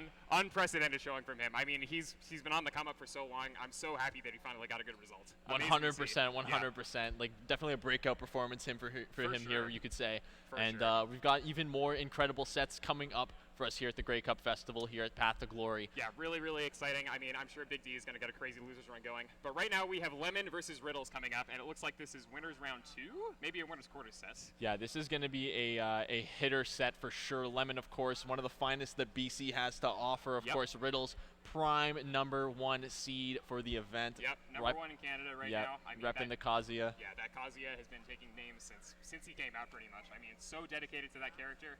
Got the Terry too, but he's been playing more Kazuya recently. I think. Yeah, 100%. Yeah. 100%. Yeah, I mean, Kazuya is pretty much the meta right now. Let's be Yeah, real. definitely. He's got the touches of death, and it feels like Ultimate's kind of evolving to be more of a punished-oriented game, Definitely, right? Like, if yeah. you're getting a hard punish game, right, we've gotten to the age of the game where, like, people are really labbing out the punish game. Yeah.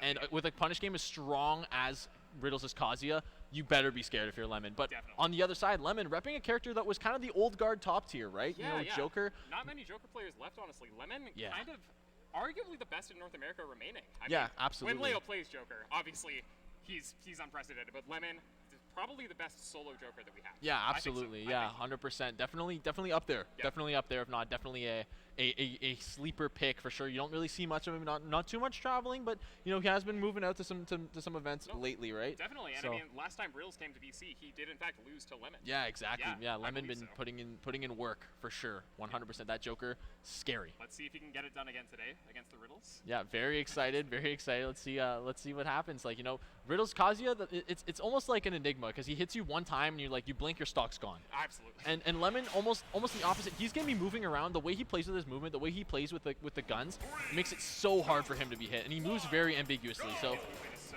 tricky. I mean, his neutral game in general, I think, is so safe and so calculated, right? yeah, 100% here. Looking at the up air drag down's already getting a little bit of percent started. This is exactly what Joker likes to see, right? That reverse nair going Oh my down God. with that. Big edge guard attempt right off the bat, but Riddles was able to break out with that up there. Nice tech away. Lemon not able to get the follow-up. Yeah, landing with 100% those down here. guns again. I mean, such a strong disadvantage. Lemon loves to spam those. Yeah, the guns are super potent, but right now we're Oh gonna my see him God. go all the way What to a the punish. bottom, I and he's got able to grab the ledge. Yeah, Arsene right in time. No kidding, man. Oh, great air dodge Riddles there. Yep, 100%. The gates of hell there coming through, but you know Joker recovery, nothing to sneeze at. Able to come back with some guns, pushing him away with the shielded electric wind god fist. This percent gap right now very close, but you know Riddles does have that X factor. The left There obble. is the left obble coming out. I mean, I love to see that every time. Lemon taking a pretty good early stock. I mean, not early stock, but good first stock. Yeah, the first stock, definitely an important one in this matchup. It means that Riddle's gonna have to work hard finding the command grab on the platform. Yep, absolutely. Yeah, Riddle's so good at pitching those. He's always waiting for that tech. But Lemon is slowing it down a little bit here. I mean, he's going to rely on those guns a lot. He doesn't want Kazuya to be able to break in easily. Great air. Yeah, absolutely. Coming in. Able to break him out of disadvantage again. Looks like he's getting your up throw. Up throw, up air, yep. No, just repositions onto the ledge. I love that. Just waiting for the option, understanding and respecting that Riddles can still act. Great read there. Yeah, Kazuya loves to come in with those forward airs. I mean, combo started for him. Oh, this is huge. Yeah, big damage. Another electric, and you might be getting an up B. Yep, excellent positioning there from Riddles. Able to take the stock there with relative ease. 69% on the board for himself as Lemon tries to come back, 81% and climbing now. Yep, okay, nice nair to interrupt there. Trying to leave his way to those guns. I mean, of course, even when you're playing on the back, Kazuya's going to be going in at him. Got the rave drive. Down smash, not quite going to do it yet here. Yeah, excellent drag down from Lemon. You know, it just goes to show the punish game is just really good. Yeah, the air dodge wasn't enough. But this is, you know, still very scary territory for Lemon. You do not want to get hit by a stray electric. Yeah, you can see him really taking his time here, but unfortunately, he gets caught by that nair anyway. Yep, there it Riddles is. trying to break in with more aerials. Nice landing there, but he misses the grab. That could have been a big punish. Yep, coming in, looking for another electric, not able to find anything. Yep, another gun. Down gun is actually so strong. See, another Okay, same all the way situation. down. Lemon able to break out, misses the tech on that, but he should be fine. Yeah. Oh, he Nice goes for the ledge. trump. Yeah, you don't see too many of that in this game. Not from Kazuya, Yeah. that's for sure. Great F smash from Lemon there to get him off stage, but not able to pick up the edge barrage. Oh, I like that. The nair off stage. Yeah, into the dash aggressive attack. dash attack out of the corner. Yeah. Yeah. Lemon taking risks. Oh, and the up B whiffs there. Yeah, 100%. Air dodges to the platform. Excellent. Yep, Electric wins the shield. This is anyone's game, but And the Gates of Hell, yep, this is going to be so scary for him to recover Should from be living. Oh, the no, forward that- air. Yeah, that not might do after it. that He's fair. got an air dodge, but yeah, that's it. Yeah, unfortunately, he had already expended Arsene earlier that stock. 100%. Great And pickup for yeah, Riddles. the air dodge as well. Oh, hold on. Electric Wing Godfist sign? You love to see it. I'm not going to sugarcoat it. Yeah, I mean, You'll a lot love of to see Kazuya it. fans out here. I think I'm since not BZ gonna picked up sugarcoat Kazuya, I it. mean, the SK crowd has been really into this character 100%. for sure. But great first game from Riddles there. Lemon going to be thinking about his stage counter pick. Yeah, absolutely. I mean, I like the way that he was, like, we saw the Lafable and the platform play, right? He was really playing around the platforms. Yeah. We saw him, like, you know, bait, right? Oh, he's going to land on the platform? Okay, well, I'm just going to reposition underneath, right? Exactly, yeah. And a lot of that got a lot of damage for Lemon. Yeah, just watching those landing aerials. I mean, of course, Kazuya is going to try to land on top of you with those aerials a lot of the time. Yeah. So, great work from Lemon there to take that first game. Getting into game 2. Yeah, Lemon taking a deep breath, composing himself. He knows he's got this. He's just got to dig deep. Yeah, Stay focused. Riddles obviously one of the most proficient with his character, if not the most proficient with his character right now. We're Yeah. going right back to small battlefield, which is interesting. fine. I'm kind of surprised that we didn't start with PS2. I mean, that just seems to be the prairie theme at the very This least. is just Pokemon Stadium 3, right? It's the same layout. Yeah, I mean, it's just Battlefield version Pokemon Stadium. There you Yeah, go. 100%. Nice up throw. Oh, misses the drag down on the And he grab, gets though. grabbed by Kazuya, and that's never where you want to be, right? On the platform, especially limited space to go to.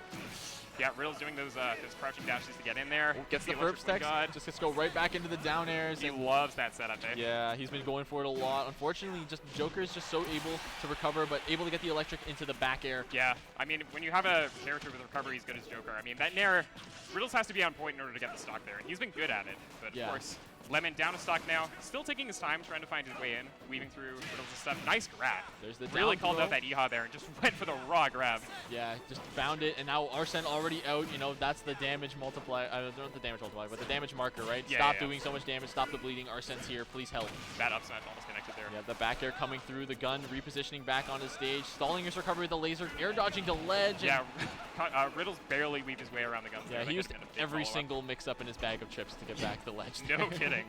Laser coming through the dash Yeah, attack. Yeah, Arsene. maybe a little bit of an ill-advised laser. I think Riddles was trying to catch a higher approach from Lemon there. Yeah, definitely. Lemon, though, in the corner, 74%. The 1-2-3 gentleman and the laser. Oh, he Rebels Actually, guarded Rebels it. guarded. Yeah, great awareness there from Lemon, and the air dodge to make it back to stage. Good stuff. Let's see if he can pick up the edge guard here. You've got to make that count against Kazuya for sure. Back air coming through Yep. from Lemon. 180 into the gun here. range, yep. Kazuya does tend to live forever. I always forget that he's a super heavy man. Yeah, he is. Like- He's very, very fast. He's heavier than plants, Yeah. which is crazy to think about.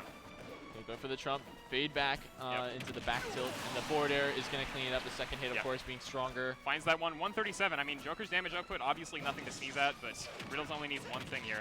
Yeah, Let's see looking what for- Lemon can do on this punish. Yeah, he was looking for the tsunami kick to get something started. Gonna Yeah. get the turnaround forward air on a DI mix-up, but Yeah. not able to find anything. Maybe he was looking for a back air. Going all the way out. Excellent recovery. Let's see what he can get on Up throw grab might here. do Up it. throw, yeah. Yeah, just Oh, barely not barely taking the living. stock. Down gun to come down. No, he does the backwards gun. I like that, mixing it up a little bit. I'm sure Yeah. Riddles is ready to catch the down gun on Oh, landing. he was looking for a Gates of Hell there. That definitely would have taken the stock, but Lemon giving a second lease on life Yep. here on the second stock, and Yep. he's picking up damage, and you know what comes after damage? Arsene. Yeah, Riddles keeping up the pressure, but Lemon is doing a really good job just staying defensive and making the most of the little opportunities that Riddles are getting. Yeah, the forward air barely tapping him there, but once again, the Rebels guard and Arsene is out to Yeah. play, 211%. This is where we can get a huge tempo swing. Barely misses the down smash. Yeah, I the might have done it down with smash Arsene, actually. absolutely would have taken care of that stock with max rage too. Yeah, Up throw, that's got that'll to do it at Yeah, 211. see a laser. Yep. All right, let's see what Lemon can do here. Riddle's taking his time as well. He knows the Lemon has been slowing it down, and he's like, I can do it too. I Yeah. thought he was going to go for the suicide That kill was there, good but- awareness from Lemon. Lemon had control over the Yes, over yeah. the angle, and so he DI'd in and actually brought him back to the stage. Yeah. That would have been humongous for Riddles, but excellent awareness. Yeah, the suicide kill, I mean, it's kind of a cheesy option, but Riddles is going to take it if he can get it, right? 100%. All right, Yep. landing with those down guns again, but isn't able to find the back air. Riddle's fading back, just waiting for Lemon to come to him, which, I mean, he's got the lead, no reason not to. Yeah, Nice trump from absolutely. Lemon, but Riddle's air dodging at the perfect time. And he finds him with that F-tilts. Okay, Oh, but gets the fair one in the back air. How Yeah. precise do you have to be to get that? That's extremely. unreal. Yeah, I love that confirm. Yeah, Lemon absolutely showing how proficient he is with his character right now. Finishing off Arsene. Great F tilt to stuff the approach, but that side 44% B. is already pretty good considering that was just the last, probably the last Arsene of the stock. But if Lemon can hang on here, oh wait, this is gonna be Dragon you Uppercut. jinxed it, dude. You totally Yeah, I jinxed it. totally commentator's curse. You know, that's the power I hold sometimes. The Absolutely. commentator's curse is definitely a thing that can happen. So 2-0 Riddles. Lemon not looking too bad, but Riddles is just adapting to, I mean, the adaptation game at this level is so huge, you know. You've got the adaptation to the counter adaptation. Lemon slowing it down, Riddles slowing it down right back. Yeah, and I think Riddles just hasn't been brought out of his comfort zone yet, No, right? So like he's definitely on that layer of like mix-up still for his neutral and everything that he's still comfortable and he's not having to bust out too many new tricks from or new improvisation from himself. Yeah, right? definitely. Just playing solid, sticking to his classic punishes. 100%. Yeah, he knows what he's good at, and he is obviously putting it to great use here. Yeah, he doesn't have to change gears too much, right? He's definitely just, you know, he doesn't have to reinvent the wheel to counterplay what Lemon's Exactly doing. right. Exactly right. He's got a pace that he's at, and he can stick to it. Exactly. Yeah. All right. Let's see what stage pick is going to be for Lemon here for Game 3. Oh, we got a song. Let's go. Music. I love when people pick. Oh, we got Persona music. Oh, yeah, not surprising given that he's playing Joker. But yeah, the song counter pick is actually. I love that they added that to this game. Yeah, so much so music cool. is like really powering up. Yeah, I mean, I love song. I always take Corneria. Yeah. You gotta love Corneria. That's a My- banger. My go-to is like Battlefield Form Halberd in the 0-2 Oh, game. that's a banger too. Yeah. Yep. But obviously, I mean, I think Light was the one who popularized it, picking Team Galactic theme all the time, right? I like On that one. PS2. Yeah. I've been doing that for a while too. A power-up song for sure. Uh-huh. Small Battlefield in Game 3 again here. Yeah. Lemon's confident with himself on the stage. He just knows that he needs to clean up his gameplay a little bit. Yeah, I feel like the stage is also like kind of a double-edged sword, right? Because you got these platforms where Riddles is going to be really comfortable getting this damage output, getting the resets, but also we've seen what Lemon can do on these platforms, right? The drag down and getting an extension, but it just looks like Riddles is just getting more mileage off of it. But Arsene out to play now. And not even 20 seconds on the clock. That's really good for Lemon, actually. Yeah, not even 20 seconds on the clock, and both players are at over 80%. Are you kidding me? Like, that's a slobber knocker for sure. Yeah. Ooh, these great. two players are just throwing themselves at each other. Yep. Great pressure there from Lemon, but Riddles just holding shields. The jab into the he gets a hell mix-up. Oh, he hit Going the stage there. deep for that. Yeah, he had the opportunity to actually tech, but didn't find it. Yeah, I mean, not a huge shield. He didn't go very far. I don't know if I've ever seen someone land on stage from great to hell there, but great down B there from Riddles to find Lemon drifting in. Yeah, the command grab in the air is actually such an underrated aspect that Kazuya has, as we see another down throw pushing Lemon into the corner. He's got to fight back. Yeah. He's really fighting out of the corner, which I really respect, because it's easy to just lock yourself in shield against a character like Kazuya, right? Oh, definitely, man. I mean, he puts the pressure on you so hard. He gets in your head. Riddles keeping up the pressure on these platforms. Lemon kind of fishing for these down airs. Great parry there. Yep, gets the dash attack, forcing Riddles off stage. This is an opportunity, but forcing him away with the laser. Yep. Yeah, I mean, good awareness again. I mean, this is the time where Lemon doesn't have Rebels guard. So yeah, exactly. The laser's a legit option now.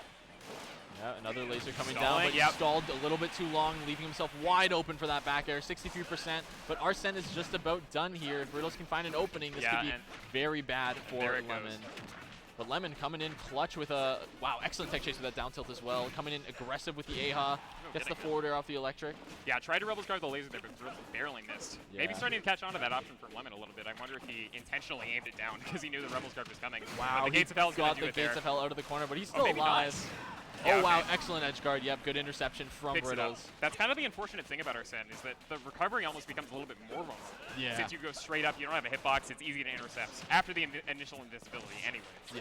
But Going up back, grabbing ledge. Riddles back into the center here. He's fighting for it. He gets the spike into the immediate electric. Ferb's tech onto the platform. Big Up damage tilt. here. He gets the Let's down go. air. Nairs again.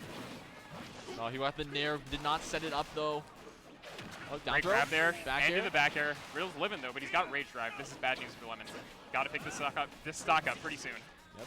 Rising up with the nair, aggressive, right? Lemon fighting for his life here in the winner's side. Riddles was just dashing around those down guns. He knows that Lemon is going to try to Oh land my with that. god, did you see that pressure? He forced the spot dodge and then he called it out with the F smash. Yeah, great stuff there from Lemon. Oh, but that's going to do it. Yeah, electric to back air, unfortunately. just barely killing, but yeah, Riddles very confidently taking that 3-0. Of course, Lemon, no slouch. He was showing a lot of proficiency there, no He doubt. was looking good, like not getting blown up or anything. Just a bit of an ill-advised landing aerial there. I mean, of course, he'd been doing that a lot. Riddles ready to call it out. Yeah. And that back air is going to take it at 100. So 100%. great stuff there from Lemon. I mean, I know he's got the loser ring going. Oh, 100%. Yeah, Dude's we're top going to get a three. couple of replays from that last match. Yeah. But yeah, top 3 BC, right? Yeah, I think it's so. him, Ouch, and Big D. Yeah, I think he's third behind those two. Yeah, and that's like not even bad because No. those are both incredibly talented players. But right here, we've got the replays coming in. Of course, this combo. Up B? Yep, Yeah. up B is gonna do it. That Great is stuff the Kazuya special, of course, right? Yeah, that up B, such a reliable kill move. Yeah, and then we're gonna go Ferb's Tech on the platform. The Dragon uppercut, of course, gonna finish that one off.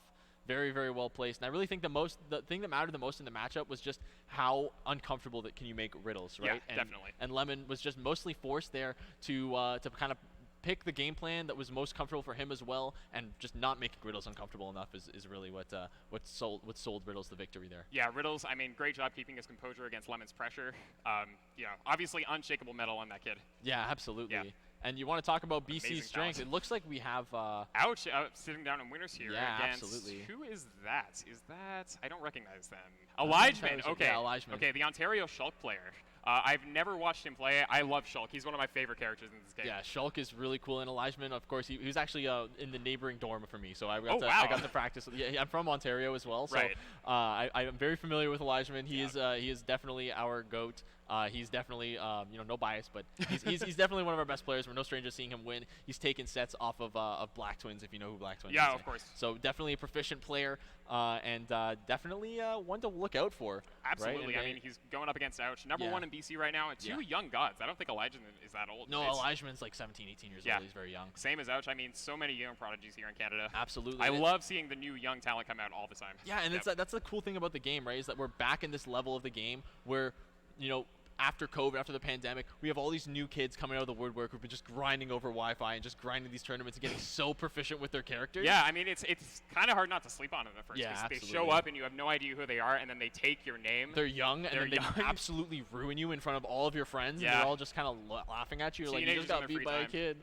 And it's like, all right, Must go be back nice to to high not have a school. job, kid. Yeah, exactly. Honestly, though, I miss having so much time to play games. 100%. But I mean, obviously, it's not just a time thing. These kids have that raw talent. of course, they wouldn't be out here if they didn't, right? No kidding, no kidding. Yeah. So it's fantastic to see little Elijahman and of course Ouch as well. Ouch, BC, his wolf, right? Have you seen his wolf play? I played it seen earlier today. His He wolf kicked is my ass, as a matter of crazy. fact. Are you he plays wolf different. He's a different beast. He's got such a creative punish game. He's got so many creative approaches. I mean, he weaves around you. He's so good at baiting you to do something stupid. I want to talk about his confidence. Yeah. Like when you watch him play, when you watch him play today, right?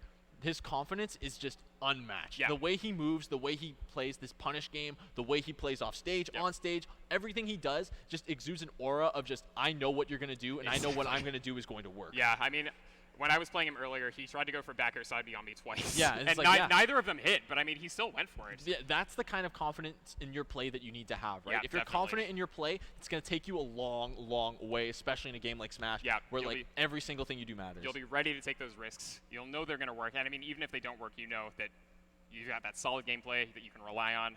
Ouch, obviously, one of the most solid players we have. Yeah, very, very excited to see the set between these two. It's going to be interesting. Of course, Shulk's going to be one of those characters that's really going to be keeping Wolf out. Of course, Yeah, Wolf doesn't yeah, have yeah. the biggest disjoints in the world. He's No. got that pseudo Bowser fare, but he's got mostly the Shulk fare is going to be really difficult for him to deal with. Yeah, the range is going to be huge for Shulk. I mean, the edge guarding for Shulk in this matchup is going to be a big deal. 100%. Let's see how well Elijahman can wall out Ouch here. Yeah, and Such an aggressive player, Ouch is. I mean, I've seen a lot of patient wolves. Ouch is not a patient zoning wolf for sure. And you're going to need that aggression to Yes. beat out a Shulk, right? Because Shulk's going to have a second lease on life almost every other time that you hit them Yep. by virtue of that shield art, right? Shield art is so Yeah. crazy.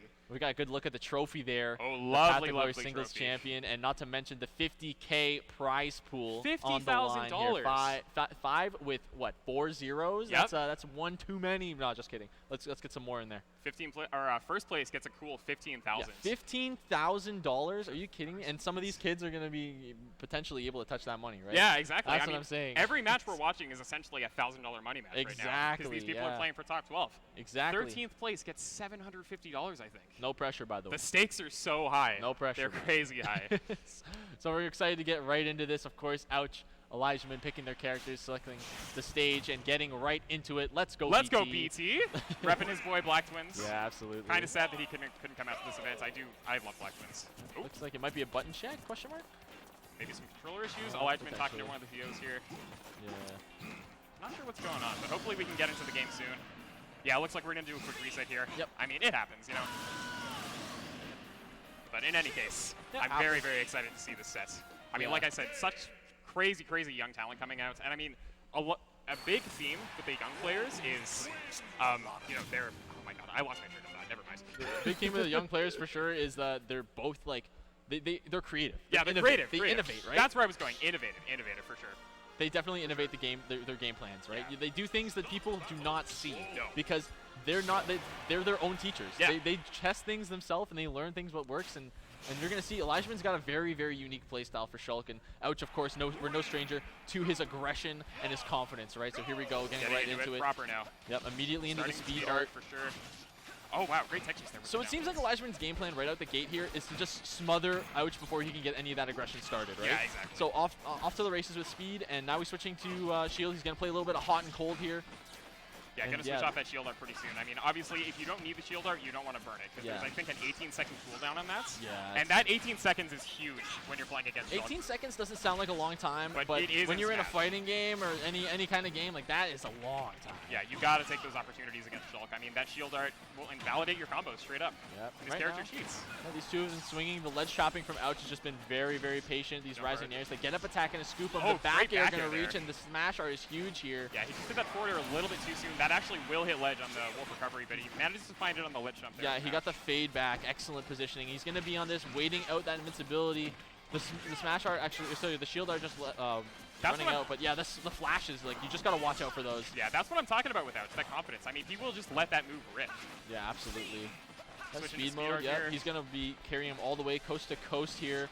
Nairing at the ledge is so safe. That is a -2 nair, and it's that big. Are you it's kidding me? One of the best ledge traps in the game. I mean, he 100%. only needs that one move, right? Yeah, he's going to nair here. You're going to see a lot of nair at ledge, a lot of fair at ledge, and a lot of up tilt at ledge. Up smash at ledge as well. But that Yeah. up tilt going to take it with the smash art. Up 2 stocks to 1. Ouch. Taking his time, resetting, gets an F tilt, but Doesn't quite pick it up there. okay, countering, but yeah, nair's just going to clean up that stock. Yeah, great. Not really great anywhere he stuff could there have from gone. Ouch. At high percents like that, you're going to see Shulk switch between shield and smash art a lot. It's a bit of a mind game, honestly. Yep, double fair, but the shield the art is shield online, again. and he's not able to continue his combo, taking almost no percent here. Great grab there. And but now this is huge for Ouch. He's gonna go for a back What a air. punish. Is And that gonna do wow, it? he killed him at 70%, Are you kidding and me? now it's an even game. This is what I mean, that confidence. You do not go for that if you're not confident that it's going to kill. Yeah, no shot, man. No shot. Ouch brought that back so quickly. I mean, Elijahman got 2 stock to 1 real quick as well. 100%. The momentum yeah. is gonna swing so fast in this set between both players. Yeah, the tempo in this match is just going to be off the charts. And air slash not going to be Yep. able to punish. It was too safe. The tomahawk grab as well, going for that.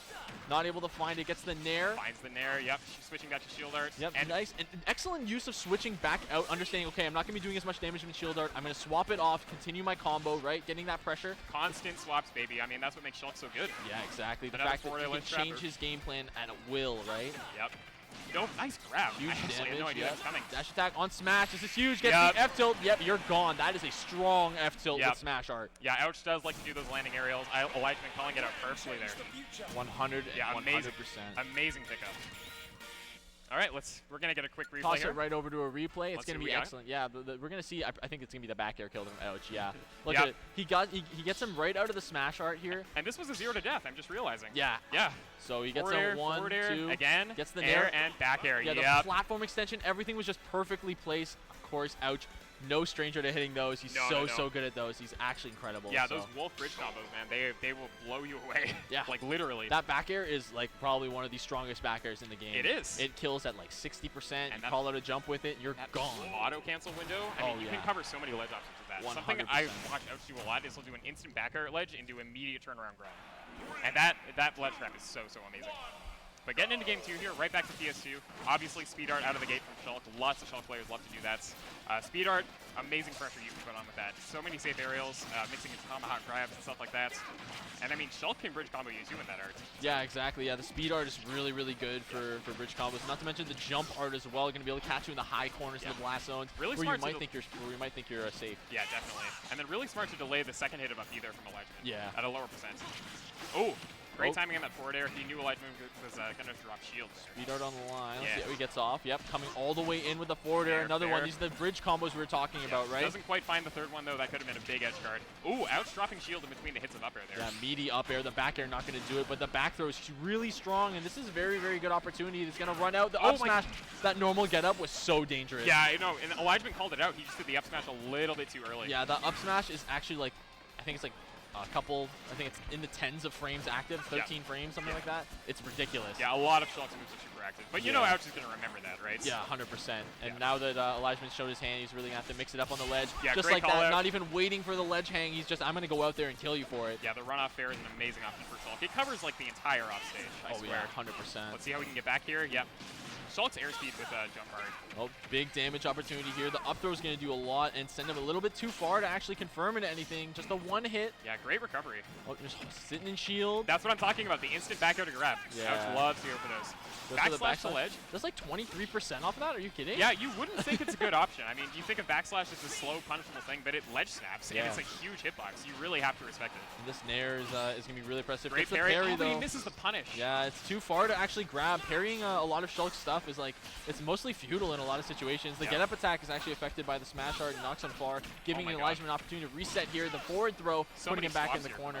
You never know what this kid's going to do. Yeah, exactly. Great air slash to get from ledge, but yeah, there's a lot of lag on that move. Yeah, but Ouch 100%. took a cool 20 for that nair, so yeah, Elijahman content to take that trade, I'm sure. 75% is also really nice to be at. Oh wait, the spike No is way! big. He's dead. Oh my god! Yeah, the flash really, really well placed from Ouch, getting that excellent reversal and robbing that stock, but Smash Art's gonna rob it right back potentially. No, gets the up throw and to the forward air as well, extra damage. Yeah, good jump there to get back. And the counter. Oh wow, it didn't kill.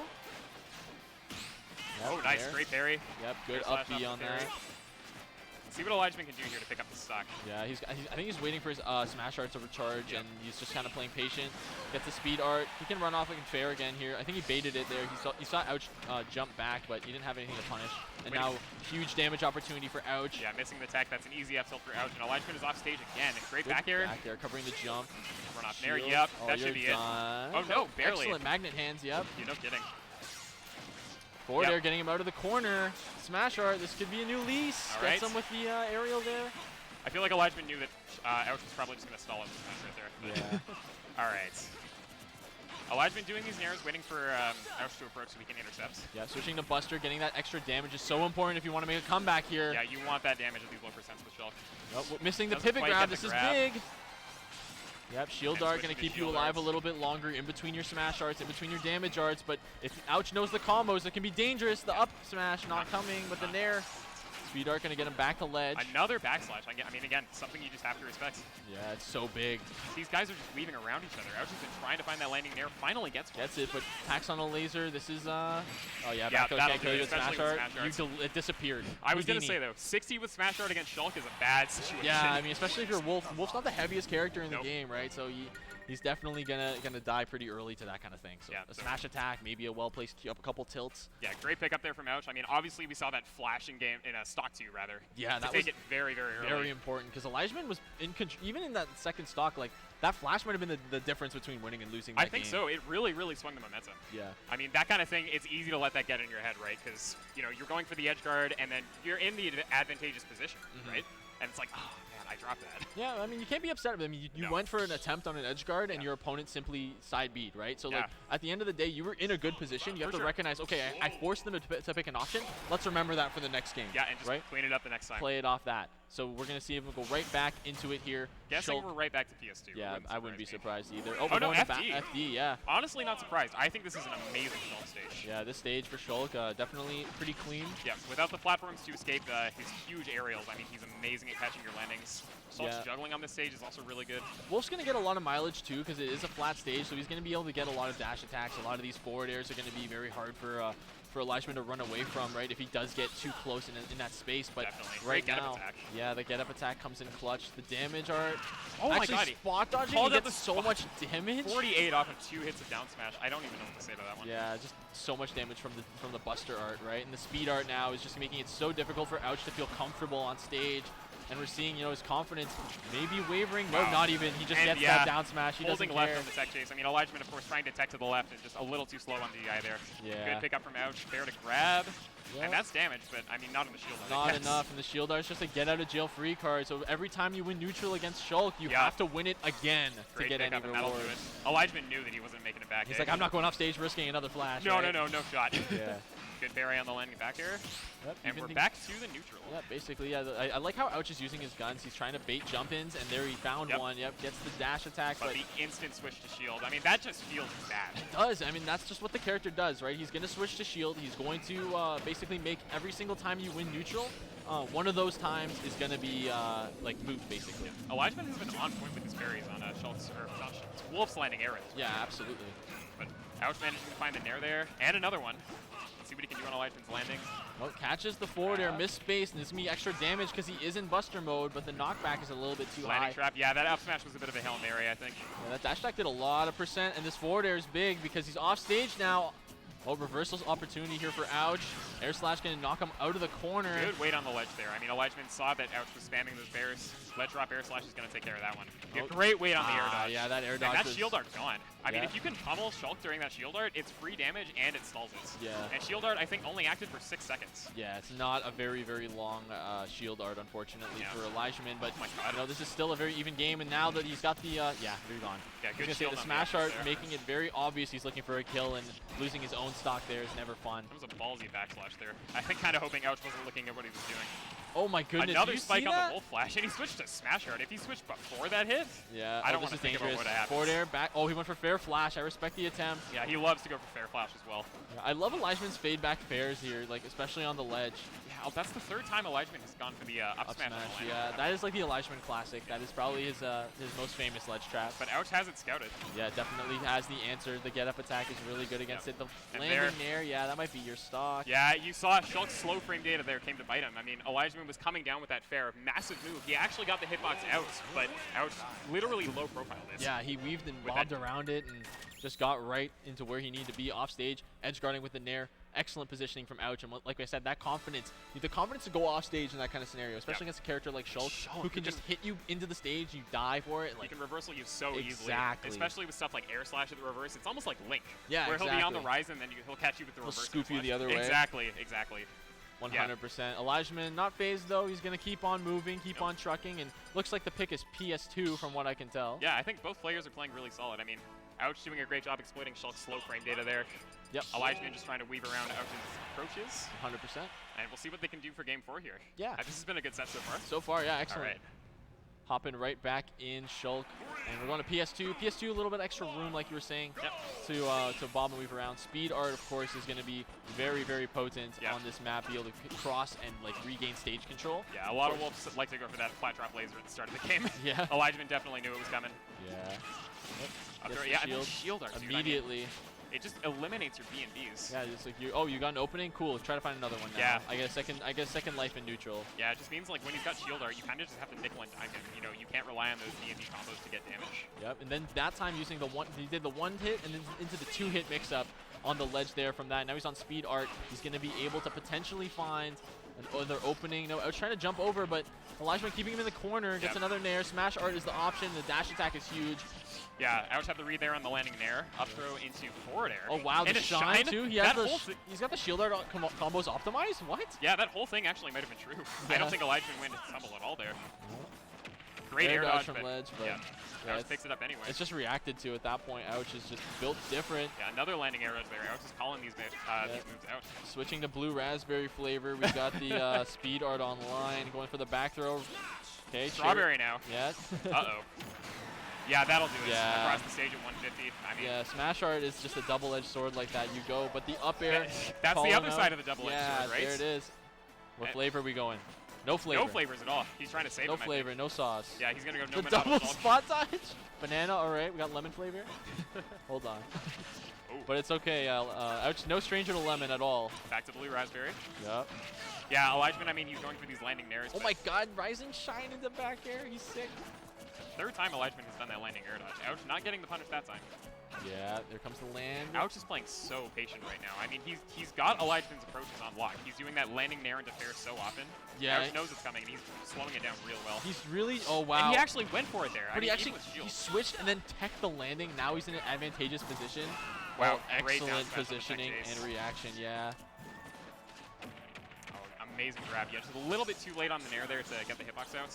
Interrupted it with the backslash, the dash attack coming through, knocking him off stage. How's he going to get back? Ouch actually tried to stop the backslash there, which is an impressive move, I'm not going to lie.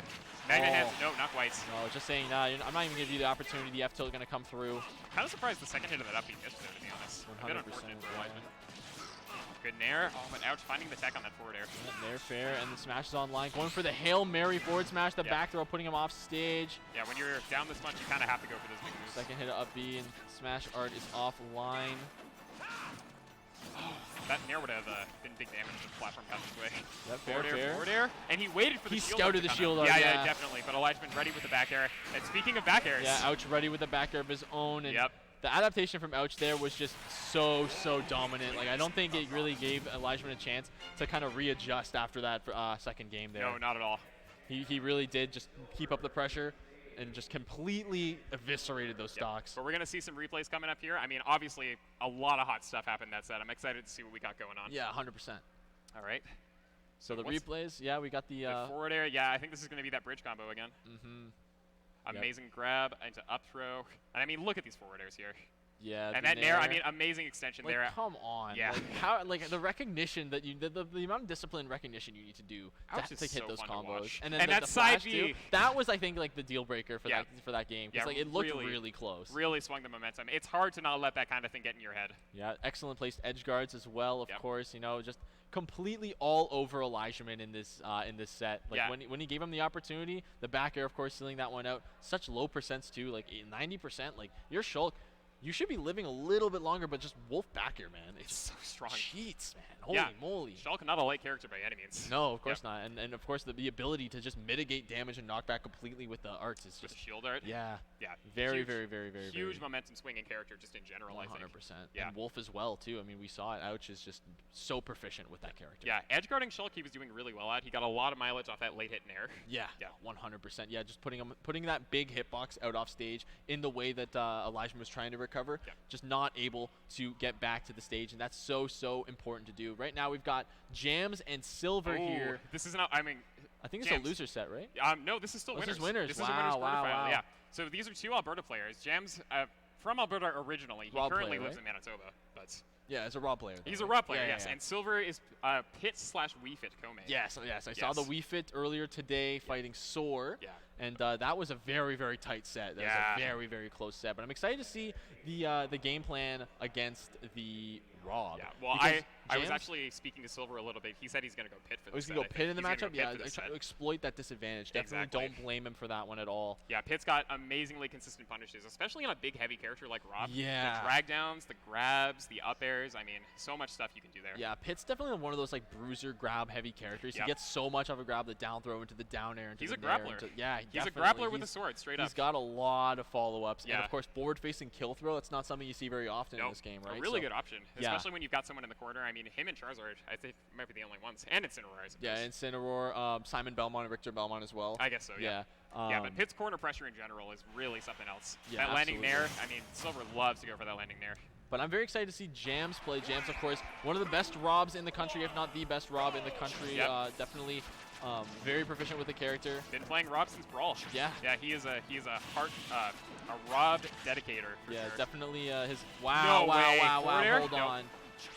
Yeah, I think if Rob wasn't as big, that might have actually killed, like if he wasn't as heavy. But this is the kind of gameplay you're going to see from Silver, you know, 100%. Big edge guards, big punishes, and those orbitars. I mean, that's such a good option for Pit. It makes his disadvantage state so much better. Especially against a projectile-heavy character like Rob, you're going to be able to actually push away Rob, not only just in advantage, but in neutral, you're going to be able to reflect these projectiles, which is going to be so important for It's neutral. huge in disadvantage, too, because Rob is going to look for those nairs to catch you on your landings around those air dodges, but Pit doesn't even have to air dodge. Yeah, and if you saw there, Silver actually opting to go for the down throw in the corner, opting to not stale the kill throw that we were talking about earlier, Exactly. right? Not going to kill just yet. He wants to keep it fresh. Down throw again, maybe? Yep, there definitely. You go. And it's also a DI mix-up, right? Because if you're DIing away, you're going to die to the forward throw. But if you're DIing in, then you're going to you run the risk of dying to an option like up air off a down throw. Exactly. But great arrow to dash attack there to pick up the stock from Silver. Yep. Pit's arrow combos are really something to watch. Silver loves that. Amazing on the edge guard, of course. Okay, finds that nair. This is going to be big damage potentially. Jams resetting with the nair, Yep.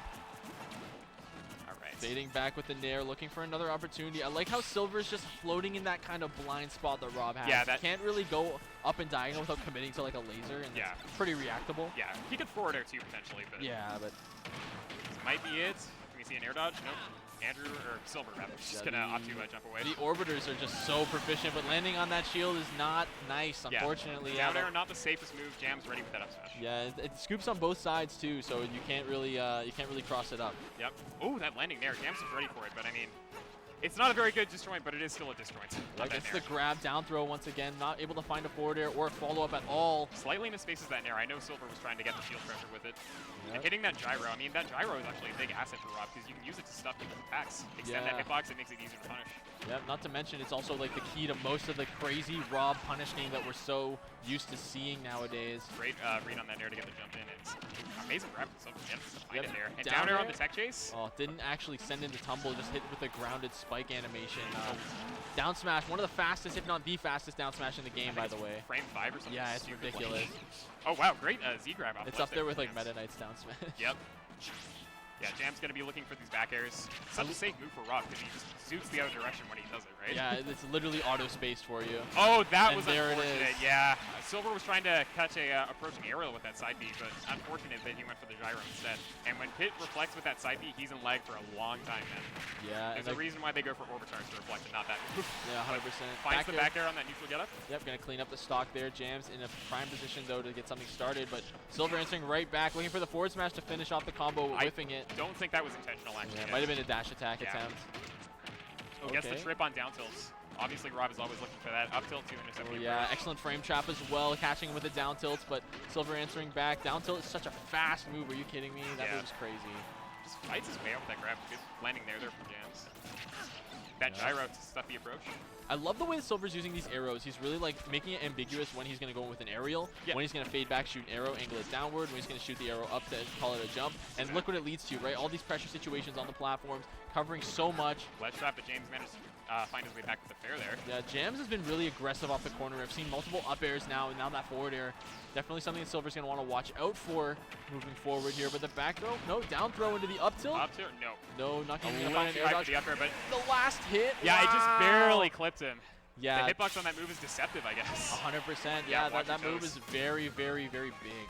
And not to mention, it's something you're always worried about. And if you're Pit, you don't really have a high double jump. You've got a bunch of small double jumps, right? So Yeah. you're not really moving much. So Jams is definitely on the lookout for that. You're like here, and then they went a little bit higher. So the up air was just able to catch the jump and take the stock there. at the Yeah, end. Pit does a lot of stalling in the air. Yeah. His horizontal airspeed is also not that good. Yeah. So he tends to camp in the same spot, He's and if kinda you're ready stuck. for that, yeah, he is a little bit stuck, unfortunately. But he's able to, like, the way he was hovering in that blind spot in neutral was very, very efficient. I think he just needs to do a little bit more of that and maybe try to catch on a little of these habits at the ledge, especially the aggressive recoveries that James have been showing. Silver took a deep breath there. Yep. Unshakable metal on this guy. He's actually a very prominent Metafy coach in Alberta. Yeah, got a lot of students. I just noticed he's not even playing with a control set. No, he uses default controls. That's crazy. And he has since at least Smash 4. Wow. Yeah. One of the few who still does it, I think. Look at these gyro tricks that we're seeing from Jams. It's definitely a shake-up from last game for sure. Oh, God, Green Hill Zone's playing. Yeah, that's a banger. It is a banger. Banger alert. It's honestly kind of throwing me off. I don't think I've ever heard it in a tournament set before. Right, down throw, up throw into the forward air, of course. Looking for a spike on an aggressive or rush recovery, not able to find anything. Keeping him locked in the corner, reacting to the roll in, Yeah. and almost getting the spike there to finish up Finds the stock. Yeah, and the up smash. I mean, it's just good damage, right? Yeah. Silver knows that he might not get an extended punish, so he's gonna take what he can get with that down smash. But that up air, yeah. Oh, he did the DI mix-up. He Yep. turned it around right before jumping, and that was so excellently done by Jams, completely crossing up the DI and forcing bad DI mean, on Silver's part. The DI on that move is just a coin toss. As Yeah, far as I'm exactly. concerned. And then when you mix it up, even if you think you have it, like Jams just throwing in the extra turnaround, Yep. that's just absolutely unreal mastery of the character. Great laser to catch the approach there, and Jams thought our roll was coming out. Yeah, looking Oh, for the a grab rollback. flank. Yup, Right. yup. Jams back off stage here. The edge guarding is obviously really good for Bit. I thought we were going to go all the way around the world, but we're not. Gets the F smash on the Nair landing. Excellent spacing from Silver. I was gonna say, yeah, amazing spacing there. Just outspacing that Nair. And that's so important in this matchup, like knowing how to outspace and whiff punish the Nair, because it's such a tight window. Yep. Well, the spacing game is also huge against Pit as well. Yeah. I mean, if you can space your way around that Nair is the center of Pit's entire game plan. 100%. Drag down Nair is probably best combo starter. Yeah, manages to make it back with that up B. Ooh. A little bit aerial of an trade. awkward trade, yeah. Oh, gets the up tilt on the hard roll reaction. Yeah, that's what I mean. The drag down nair on Yeah. the platform. That was like 30%. And nice that'll up do air it. too. Yeah, Rob doesn't really have anywhere to go in that kind of situation, Yep. and cleaning up with the up air, Silver Yeah, putting that- himself on the board. That up air got a massive buff in one of the patches. It used to kill much later. Yep, forward air coming through, calling out the Catches the jump as jump. well. Yeah, and the arrows coming out. We're gonna see down airs, but the aggressive recovery there from Jams. I Yeah. like it. Probably Down the only tilt option nair. he had there. Otherwise, he was just going to eat the down air. Yep. All right, back on the ledge here. In the up. Another roll connect with the up tilt. Are you kidding? Barely misses the drag down in that nair, too. All right, He's going going all for the his way up with the arrows. arrows. Yeah, and he's waiting for Jams to come down, potentially with an aggressive option. Don't give him the roll again. Again, Oh my god. Jams. wow. Jams probably thinking, okay, surely he doesn't get it the third time. Yeah. But lo and behold. The no Silver. mix-up, right? Yeah. That's my favorite.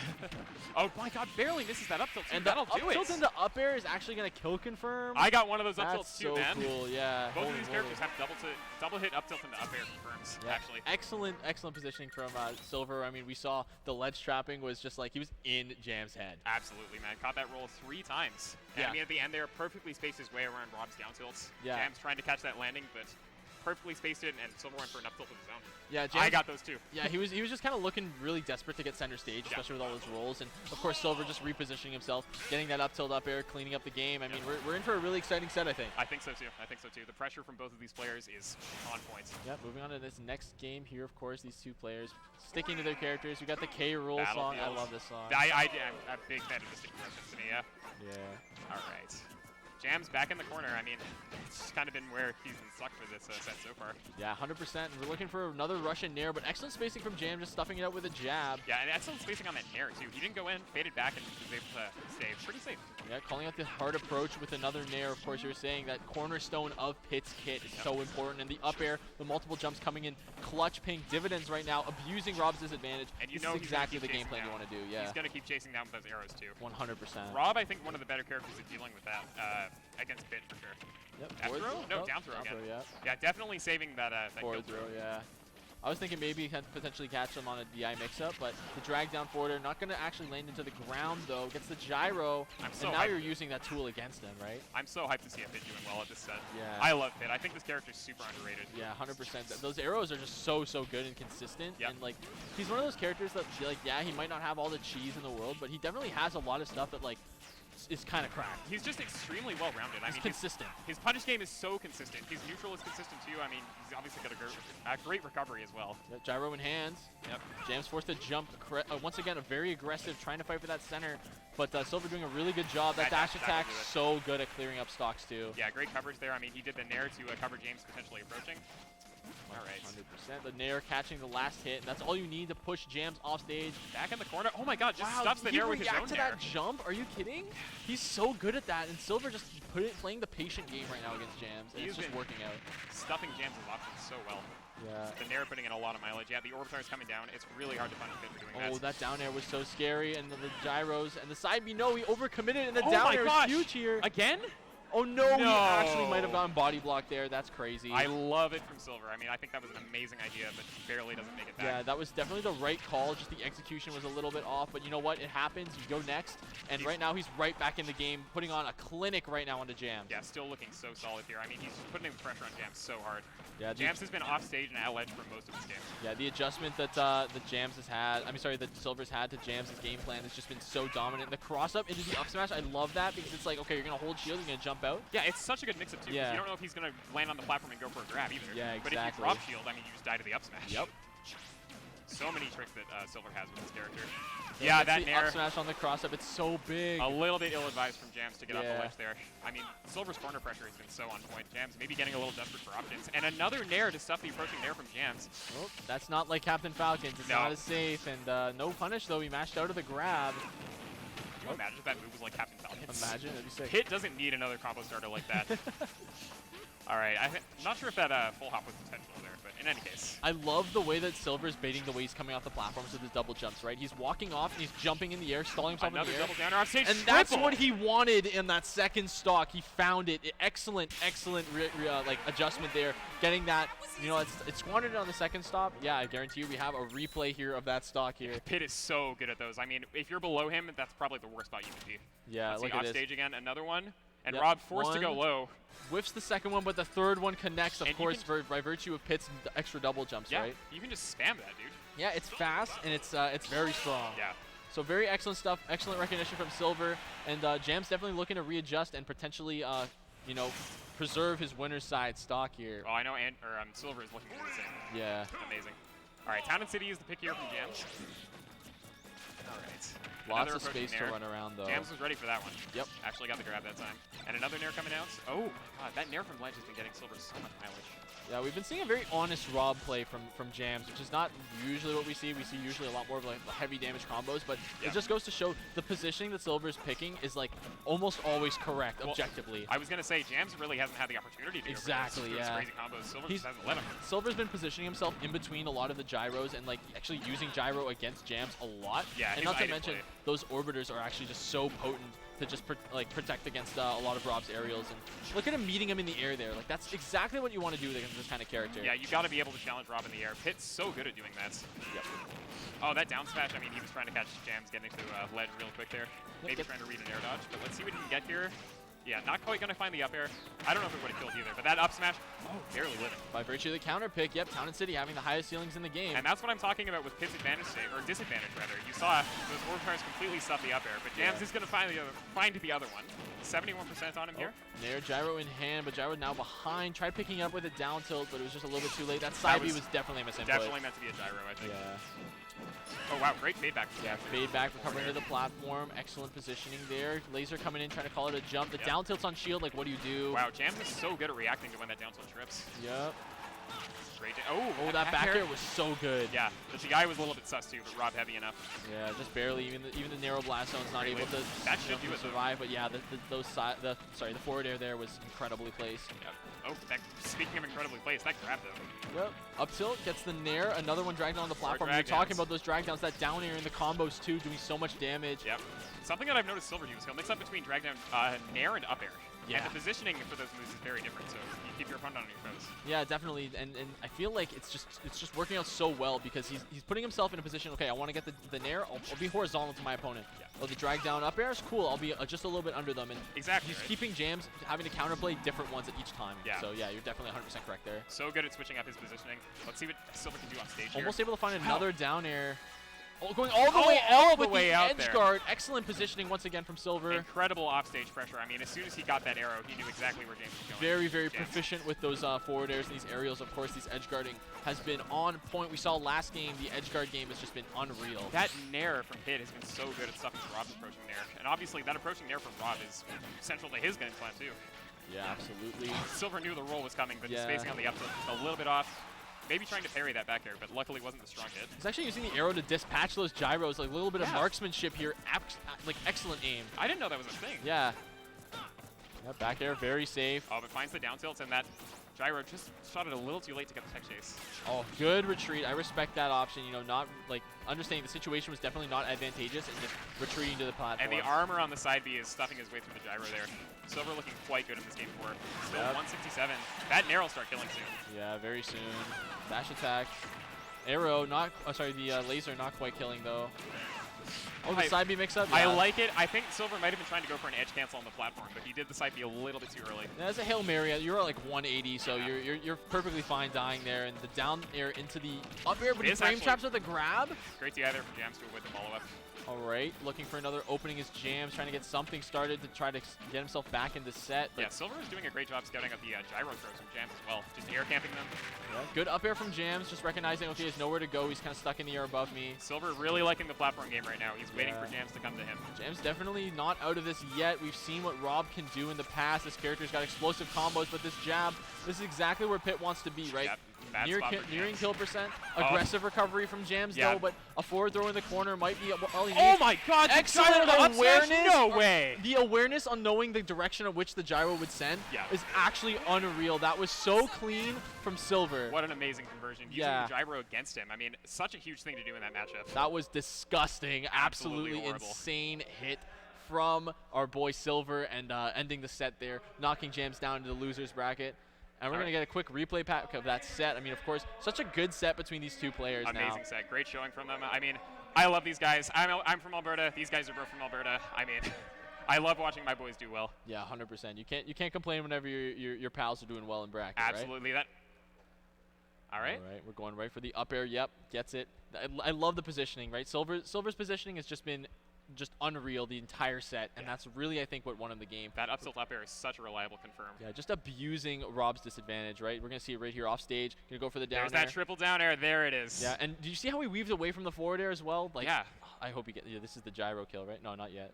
Had the spacing on point there. The forward air, yeah, gets the arrow finds into it, that's the forward the air. chase down. Yeah, Rob has really only like vertical burst range in his recovery. Yeah. Here's the gyro, gets it on the air dodge and gets the up smash. That's so good. I'm amazed that he was still able to get the up smash out the after reaction, that back air.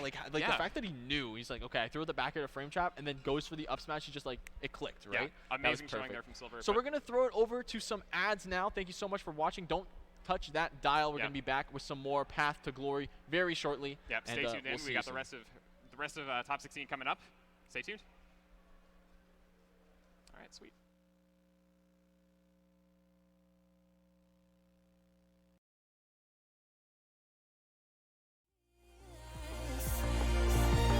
No fear, no fight, as we decide to put the distance back between us. Take it away now. Take it away now. Are you letting this go? Take it away now. Take it away now. Are you letting this go? Are you letting this go? Are you letting this go?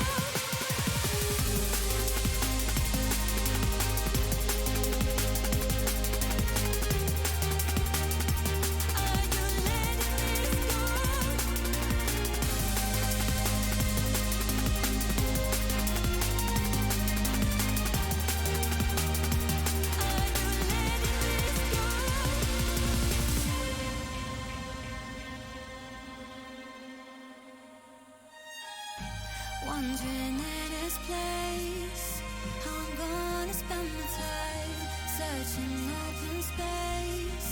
So we still come back for more, leaving it behind. Isn't always easy, but how we tried. No more, no more. I see you hide. The stars aligned, and we had everything to heal us. No fear, no fight, as we decide to put the distance back between us. Take it away now. Take it away now. Are you letting this go? Take it away now.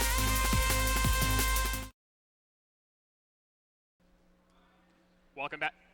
Welcome back to Path of Glory. We are here with the rest of Top 16.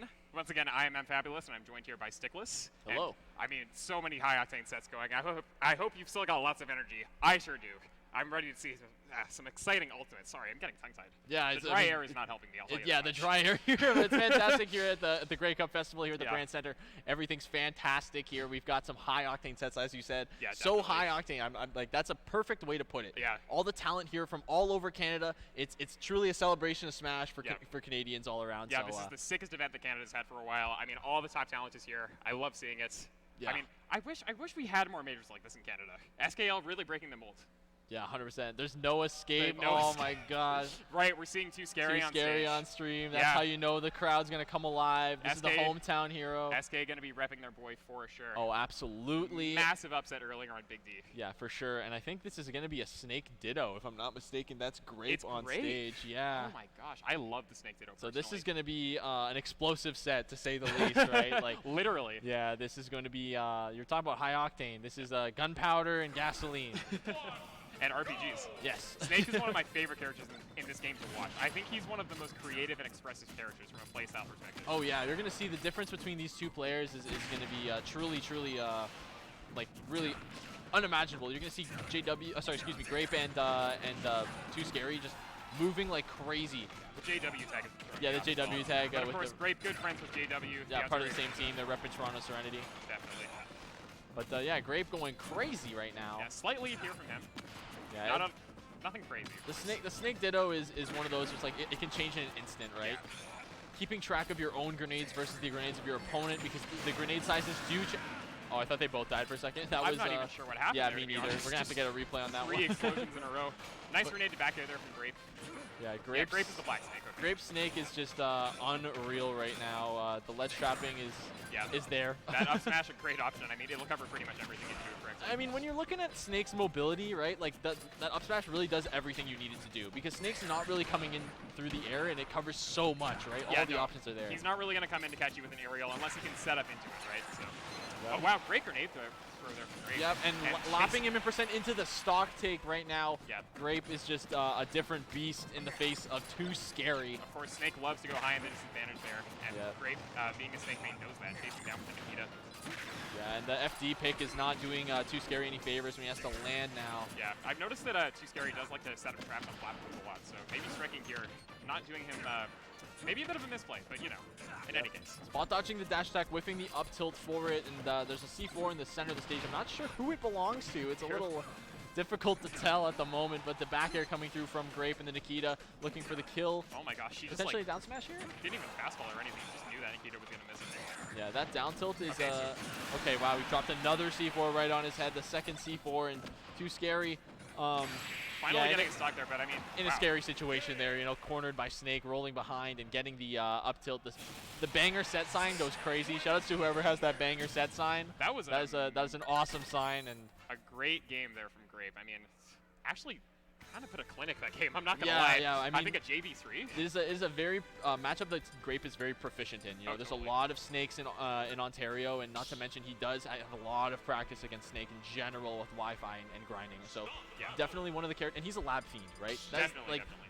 Grapes like come to is like he like imagines these scenarios and then will find the optimal option and the optimal setup with his grenades to solve that scenario. Yeah.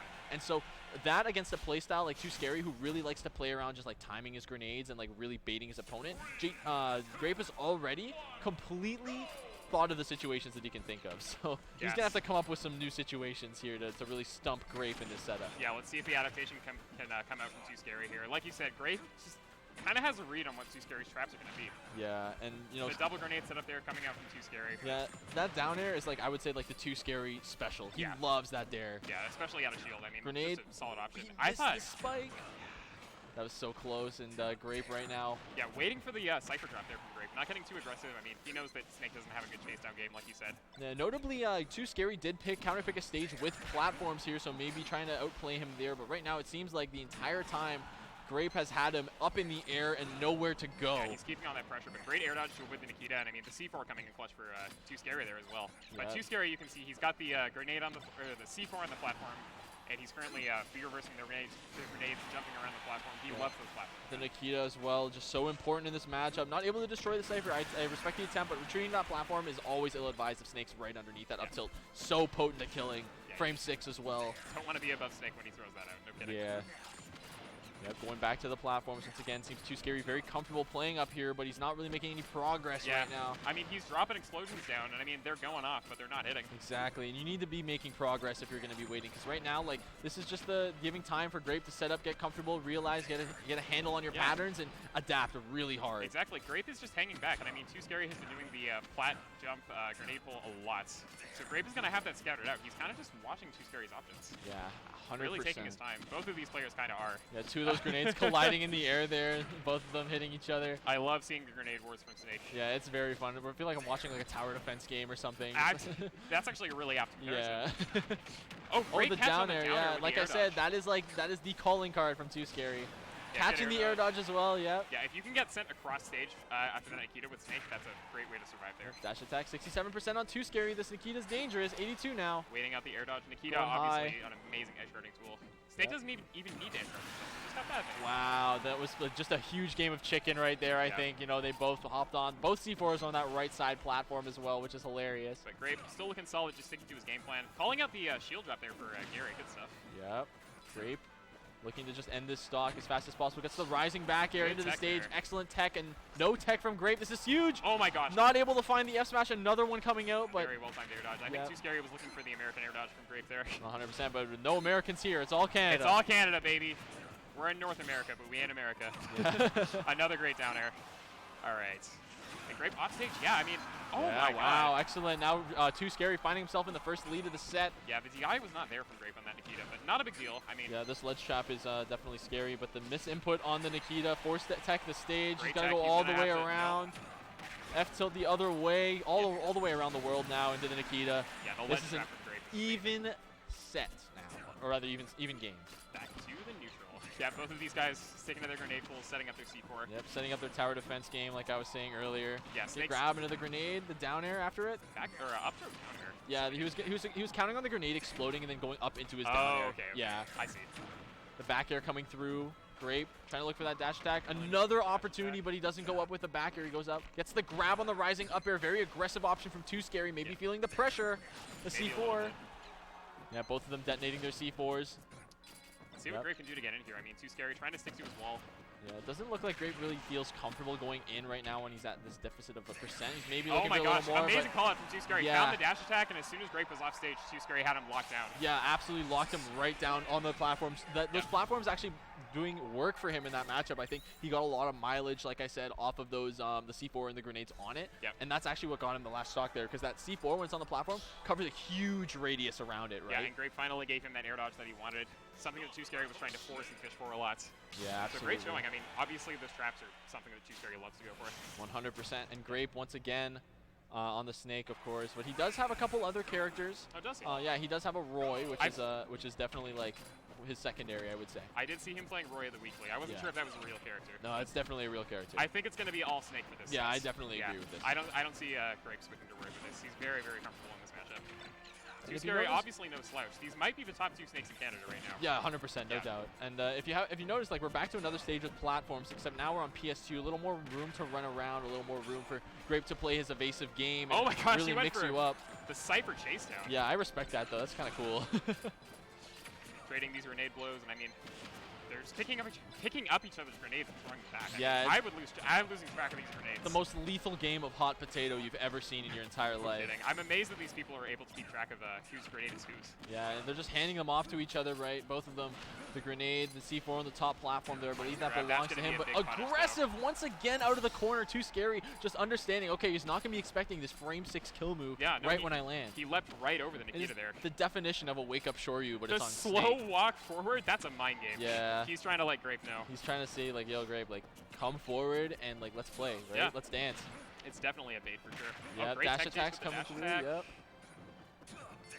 Right. Barely missing the C4. I mean, Too Scary knew that the approach was coming, but a little bit late on the C4 detonation, and amazing raw Love that grab. grab. Are you kidding? That like the confidence you need to do to have to go for that kind of grab is actually terrifying. Especially a raw grab against Snake. I mean, that's risky. Yeah, especially if sets he's him got up for grenades in the hand. Nikita off stage, gets the kill. Grape now, trying to bring things back, stop the bleeding, but right now he's off stage, gets the grenade off the side, off the backboard. The Nikita is going to be so easy to hit here.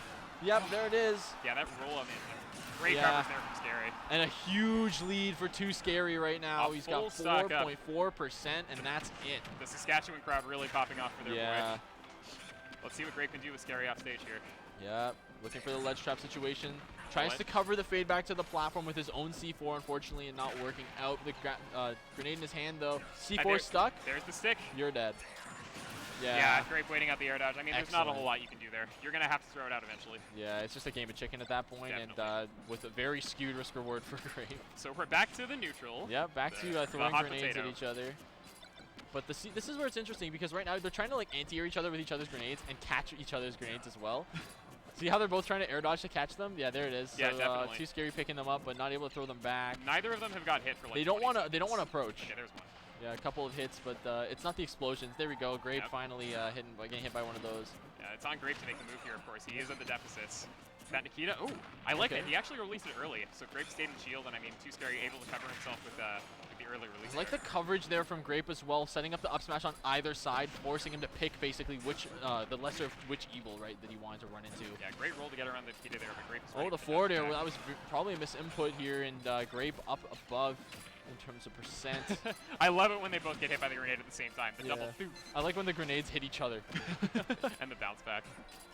Yeah, they Oh. are really loving this game of hot potato that they're Yeah, they're playing very patient. I understand why, because one game means so much because it's like, okay, I'm that much closer. You move the goalpost that much further away for your opponent. Especially in a matchup like this, which has the potential to be so grindy like we're seeing here. Neither player wants to give the other an inch because they will take a mile.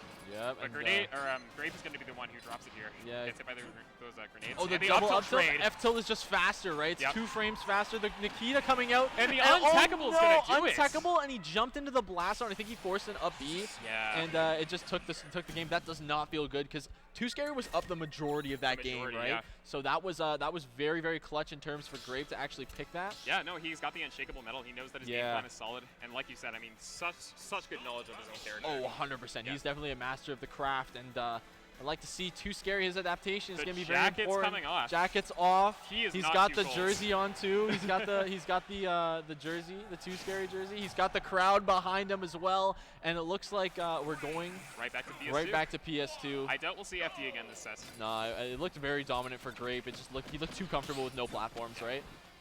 Oh, spot dodging there. The grenade's important because the Nair's going to lead into so much damage. And the stock, that's actually a stock. 40%. You're so dead. Yeah, he caught that air dodge from a mile away, and now Too Scary has got his work cut out for him here. He's got to come back from so much. That's the counterplay, right? Because Too Scary was looking for that air dodge from Grape. Yeah. And then he's finally like, well, Grape isn't going to expect it from me, but of course he is. Yeah, and there's the Nikita online looking for the backer. He air dodged off stage, and now it's looking so rough. 3.7%. If you can make this back, he's got to make some craziness happen right here. Yeah, so unfortunate for Scary. Obviously wanted to grab the ledge there, but Snake just doesn't have the airspeed. And we were talking about how grindy this matchup is. Imagine now, like, that was an even game. Yeah. You think Grape's going to approach when he's got this much of a lead? Shot. Absolutely not. No shot. Too Scary's going to have to make some big moves. And only 46% on Grape.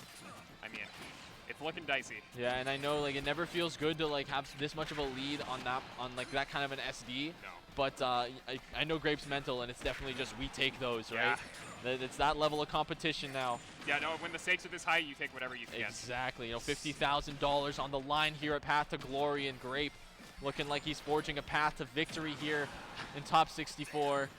Too Scary still putting on the pressure. I mean, he's fighting his way out of this. Oh, yeah, he's not going down without a fight, and that I respect, but he's got such a hard line ahead of him here.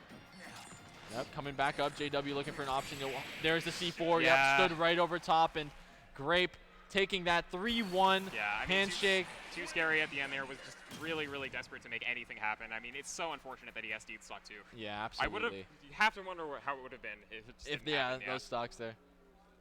Yep. But we're going to get some replays here, maybe? Yep. Maybe not? Gonna get some replays probably. Nope, maybe not. Yeah, replay pack is coming up for this set. Excellent. Yeah, lots of snake tricks going on. You know, it's really interesting. We slow some stuff down, right? You're gonna see a lot of the baits coming from JW, the subtle mind games. But this around the world here, amazing tech there, all the way, and then gonna pick it up anyway, if I recall. Yeah, the F tilt's coming through. Yeah. I love the around the world. Like that's such good recognition from your character, and like it's kind of a hard call out on your opponents. Like, are you ready for this? Exactly. Oh, I love grenade into the C4, stack it up off the top. You love to see it. Yeah, just cutting off all of Grape's options there. Yeah, and here comes and that Nikita coverage, right? I mean, Grape tries to roll in to avoid it, but it's not gonna happen. Like Too Scary just knew the only way for him to get out of that situation was to roll behind. But this stuck right here when he stuck him right. Yeah, just waited the air dodge. That's beautiful. That's textbook, right? Yeah, exactly. I mean, there's no reason not to wait for it. You know it's coming. Yeah, 100%. The opponent's going to get antsy when they're stuck. Yeah, and that untackable. That, I think, was like the momentum shift, right? But this right here, you're going to see, he's holding a grenade. He set him up on his own grenade, nared him, and just called out the air dodge from a mile away. That was the actual, like, nail in the coffin, I think. I think so. Forcing the air dodge here? Yeah. Such a shame. Such a shame. Yeah, that's brutal. I mean, like, just a little bit. If he waited just a little bit longer, he would have taken the back air, but I don't think he would have died off of it. No, and I mean, it's obviously better than SDing your stock at 0. Yeah, exactly. But great showing from Grape. Unshakable metal on that guy. Yeah. Obviously, winner's quarters. Yeah, so winner's quarters. He's in the big money now. Yeah, he is there. I mean, he's definitely was one of the top 8 seeds, if I'm not mistaken. He was up there. I mean, one of Toronto's finest, and, you know, one of his main practice partners is Riddles, right? You can't go wrong. Yeah, no, if you're fighting someone of his caliber, you're going to be playing around walking on eggshells, right? He's got the practice for sure. The stakes are only getting higher here. But looks like we're going into losers now. We got Elijahman versus Thorn. Yes, okay. This is a little bit of a team kill, low-key. Because I mean, I was rooming with Thorn, and right across from my apartment was Elijahman and Cake's apartment. So, like, it was all 4 of us in the apartment gaming, right? And Yeah. they've been playing this entire time. Their games have been back and forth. So this is a heartbreaker for me to see. Of course, Thorn from Wawa, and him being this far up in top 64 Yeah. is impressive considering he was unseeded. A big underdog story. I mean, he beat Locust in pools. Locust as One of well the as former best Beezy, if players I'm in not BC, mistaken. And Beezy, Yeah. formerly #1 in Saskatchewan as well, before he primarily switched to playing Melee.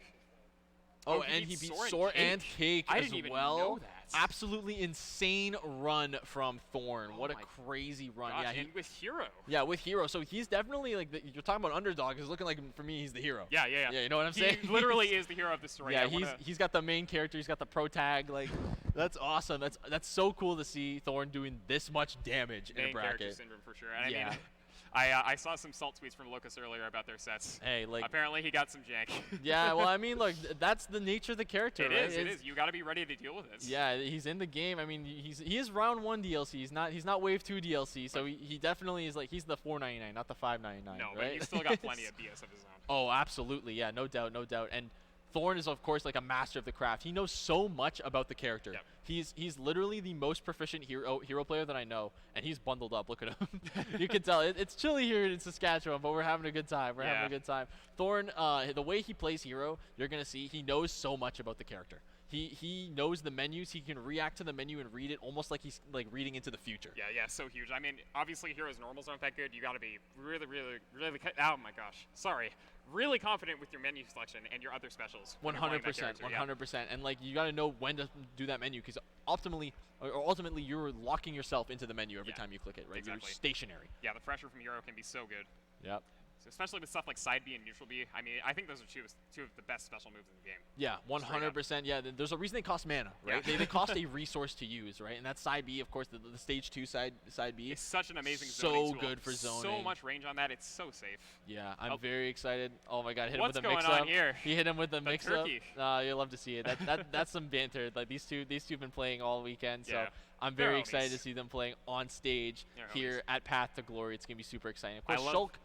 I love the Santa hat from Elijahman too. Oh Sorry, I yeah, was just that's a gonna say callback to BT. BT reps the Santa hat all the time. He does. You're Yeah. right. You're right. I haven't actually seen BT wear that for a while. Come to think of it, but no, he's looking fresh out here. Yeah, the Elijahman, yeah, there he is. And it looks like they're going to get right into it very shortly here. Of course, Thorn, hometown hero. He played in Ottawa, which is my home, where I used to play, where I got my Nice. competitive start.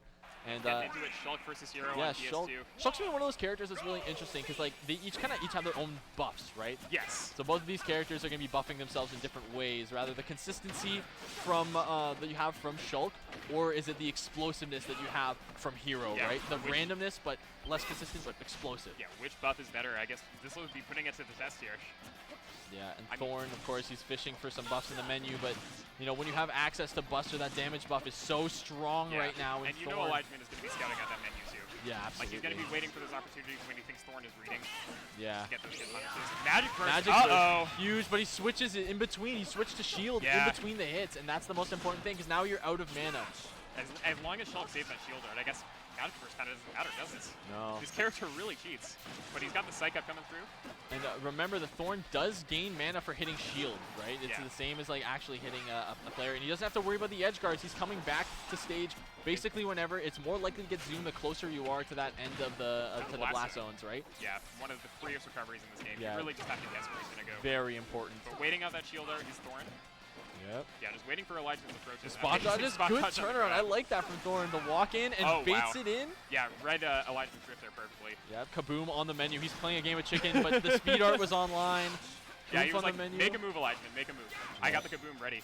And Yep. the Sizzle coming out. Elijahman just misspaces that fair barely. Wow, I love the mix-up the way he does F-tilt-1, and F-tilt-1 doesn't burn the Psych Up. Yeah. And so he actually had the opportunity to get the up throw. He's got a couple Infinity Stones, but he's going to rip him right out of the glove there. Elijahman coming back. Back to Blue Raspberry. Yeah.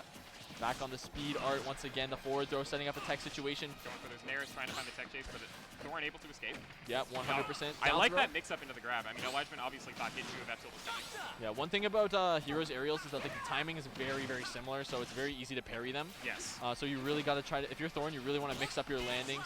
See these parries coming in clutch from Elijahman. The heal is going to come in, try to stop the bleeding a little bit, but these parries from Elijahman are just craziness. Elijahman's corner pressure has been absolutely on point, but another zoom coming out. out. Yeah, you can see he's just kind of throwing out a nair to try to catch Thorn's landing. Yeah. Really all you can do against This oomph is going to be huge here. Looking for the up tilt on the platform after the Kaswoosh. I love heroes up the up shield as well. Yeah, and I feel like putting on Smash Art is like a double-edged sword because like the way that Thorn can just kill you with any spell is so scary. He's got so many kill options with this character. Yeah, absolutely. Shulk absolutely could die at 50 in Smash Art. Another zoom coming through. I mean, we'll probably see that every time he goes stage. Yeah, there's another F tilt coming through. Snooze coming out. Yeah, amazing timing on the jump. That would have clipped him if he was a little less careful. A little bit of a trade here, and both of these like very even games so far. He's looking for the Hail Mary up tilt on that. He might want to switch out here. Goes to shield mode. Another parry, like you said. Yeah. I mean, if the timing is so similar, it makes it a lot easier. Yep, and there's the F tilt. To get the get up attack. Or was that neutral get up? I think it was tech away. Well, in any case. Yeah. All right. Kaboom on the menu. Elijahman ready for it, though. Got his shield up just in time. And the Accelerator, I mean, I think that's one of Hero's best options. Yeah, I think it's one of the best buffs, and it like just makes everything connect, right? If He's this kit doesn't feel like, because this kit normally feels like just a bunch of single hits. Yes. But Thorn's playing the mind game, right? He's waiting out the arts by just holding menu and waiting for Elijahman to try to pick an option, right? Yeah. He's locking him in shield. But a lot of the time, you know, Hero feels like, oh wait, hold on. All right, I thought we were gonna see the craziest bridge combo of all time, but See Elijahman coming from pressure. yeah, and there's that side B, right? That Finally Zapple. breaking it out. Yeah, coming in with that F tilt, I mean, I think that approaching F tilt is such an underrated option. Obviously got invincibility on the first hit there. Yeah. So you can use it to stuff a lot of stuff. Yep, forward throw. It's like Palutena back air. Yeah, catching him with that nair, and I mean, this is a bad spot for Thorn. And not going to get zoom either. Yeah, and he goes all the way down to the bottom with Smash Art. That's going to clean up the stock. And that's the risk you take. I mean, even though zoom is more likely to show up in the side blast zone, if you don't get it, you're in a really, really tough spot. You're in an awful spot. And, you know, of course, Elijahman recognizing that, taking that all the way to the bank, getting that stock off the bottom left corner. But what an excellent edge guard, too. Like, you got to be confident to go for that kind of stuff. Really, really confident. I mean, it's kind of a shame with Hero. His edge guard is or his recovery is such a 50-50. Yeah, it's either it's really good or really bad. It's so slow. I mean, I don't think it's bad necessarily, but really exploitable. Yeah, exploitable is the better word for it. But yeah, it's either insane or it's like, it uses a mana and it's like it has reversal potential, but it's linear. Very, very linear. You usually see Hero go for that move as a ledge trap. Yes, exactly. They go for the ledge slip swoosh, and they go for the down air on the tech on the stage, and that'll kill them. Amazing setup. But that's something that Thorn loves to do. Thorn, of course, has told me, he goes, Kaboom is my favorite move in the game. And I'm definitely feeling that. You saw how often he was using that every single time in the menu. The consideration is there. Yeah, no, he's scouting for that Kaboom every time. I mean, it's just such an incredible move. It'll suck you in anywhere. Yeah. Does 35%, I think. Yep, Same, does a lot of same damage. Yeah, and Thorn is super comfortable. I mean, you know, Hero's a character, it's like you get your single hit, and you kind of snowball. You get your buff. You get your single hit, you get your buff. Yeah. And keeping your opponent in disadvantage, huge for that character. Exactly. And Accelerato is you were mentioning it before. It's so good because it just makes that single hit, like each bruiser hit, confirm into another bruiser hit. It actually makes his kit cohesive. Yeah, exactly. Which is crazy and dangerous. Yeah. I mean, one of the balancing factors for Hero, of course, he's got kind of bad physics overall. I guess aside from his run speed, but he's not going to get those follow-ups on those aerials. But as we're talking, Elijahman took that stock real quick. Yeah. Goes for some kind of a frame trap setup there with the snooze on shield, attempting to catch a roll away or a spot dodge. Yeah, that side B coming out from Thorn, I mean, obviously a great tool in disadvantage, but another one that's kind of easy to parry. Oh, this is big, big damage on the freeze. Yeah, side B, great move. Kaboom, yep, air dodging away from it. Yeah, great jump timing from Elijahman. Yeah. The windbox on Kaboom will absolutely kill you, man. Got the psych up coming through, Oh, and psych up and oomph, and the next hit on shield will probably break it. I was going to say. He's looking for a shield break. So Thorn, I was playing against him. He's in my dorm, like I said. He broke my shield almost every single game. Yeah, look at how much shield damage. Yeah, that was just a forward air. That was a short hop forward air as well. Like that was probably the weakest thing you could have hit your shield with. Yeah, and I think he might have run out too. If it was still there, it probably would have been a broken shield. Yep, zooms back to the platform. Good parry into the grab from Elijahman. Yep, Nair coming through. F tilt. Doesn't quite get the finish with that Nair, but Nair gonna find the grab.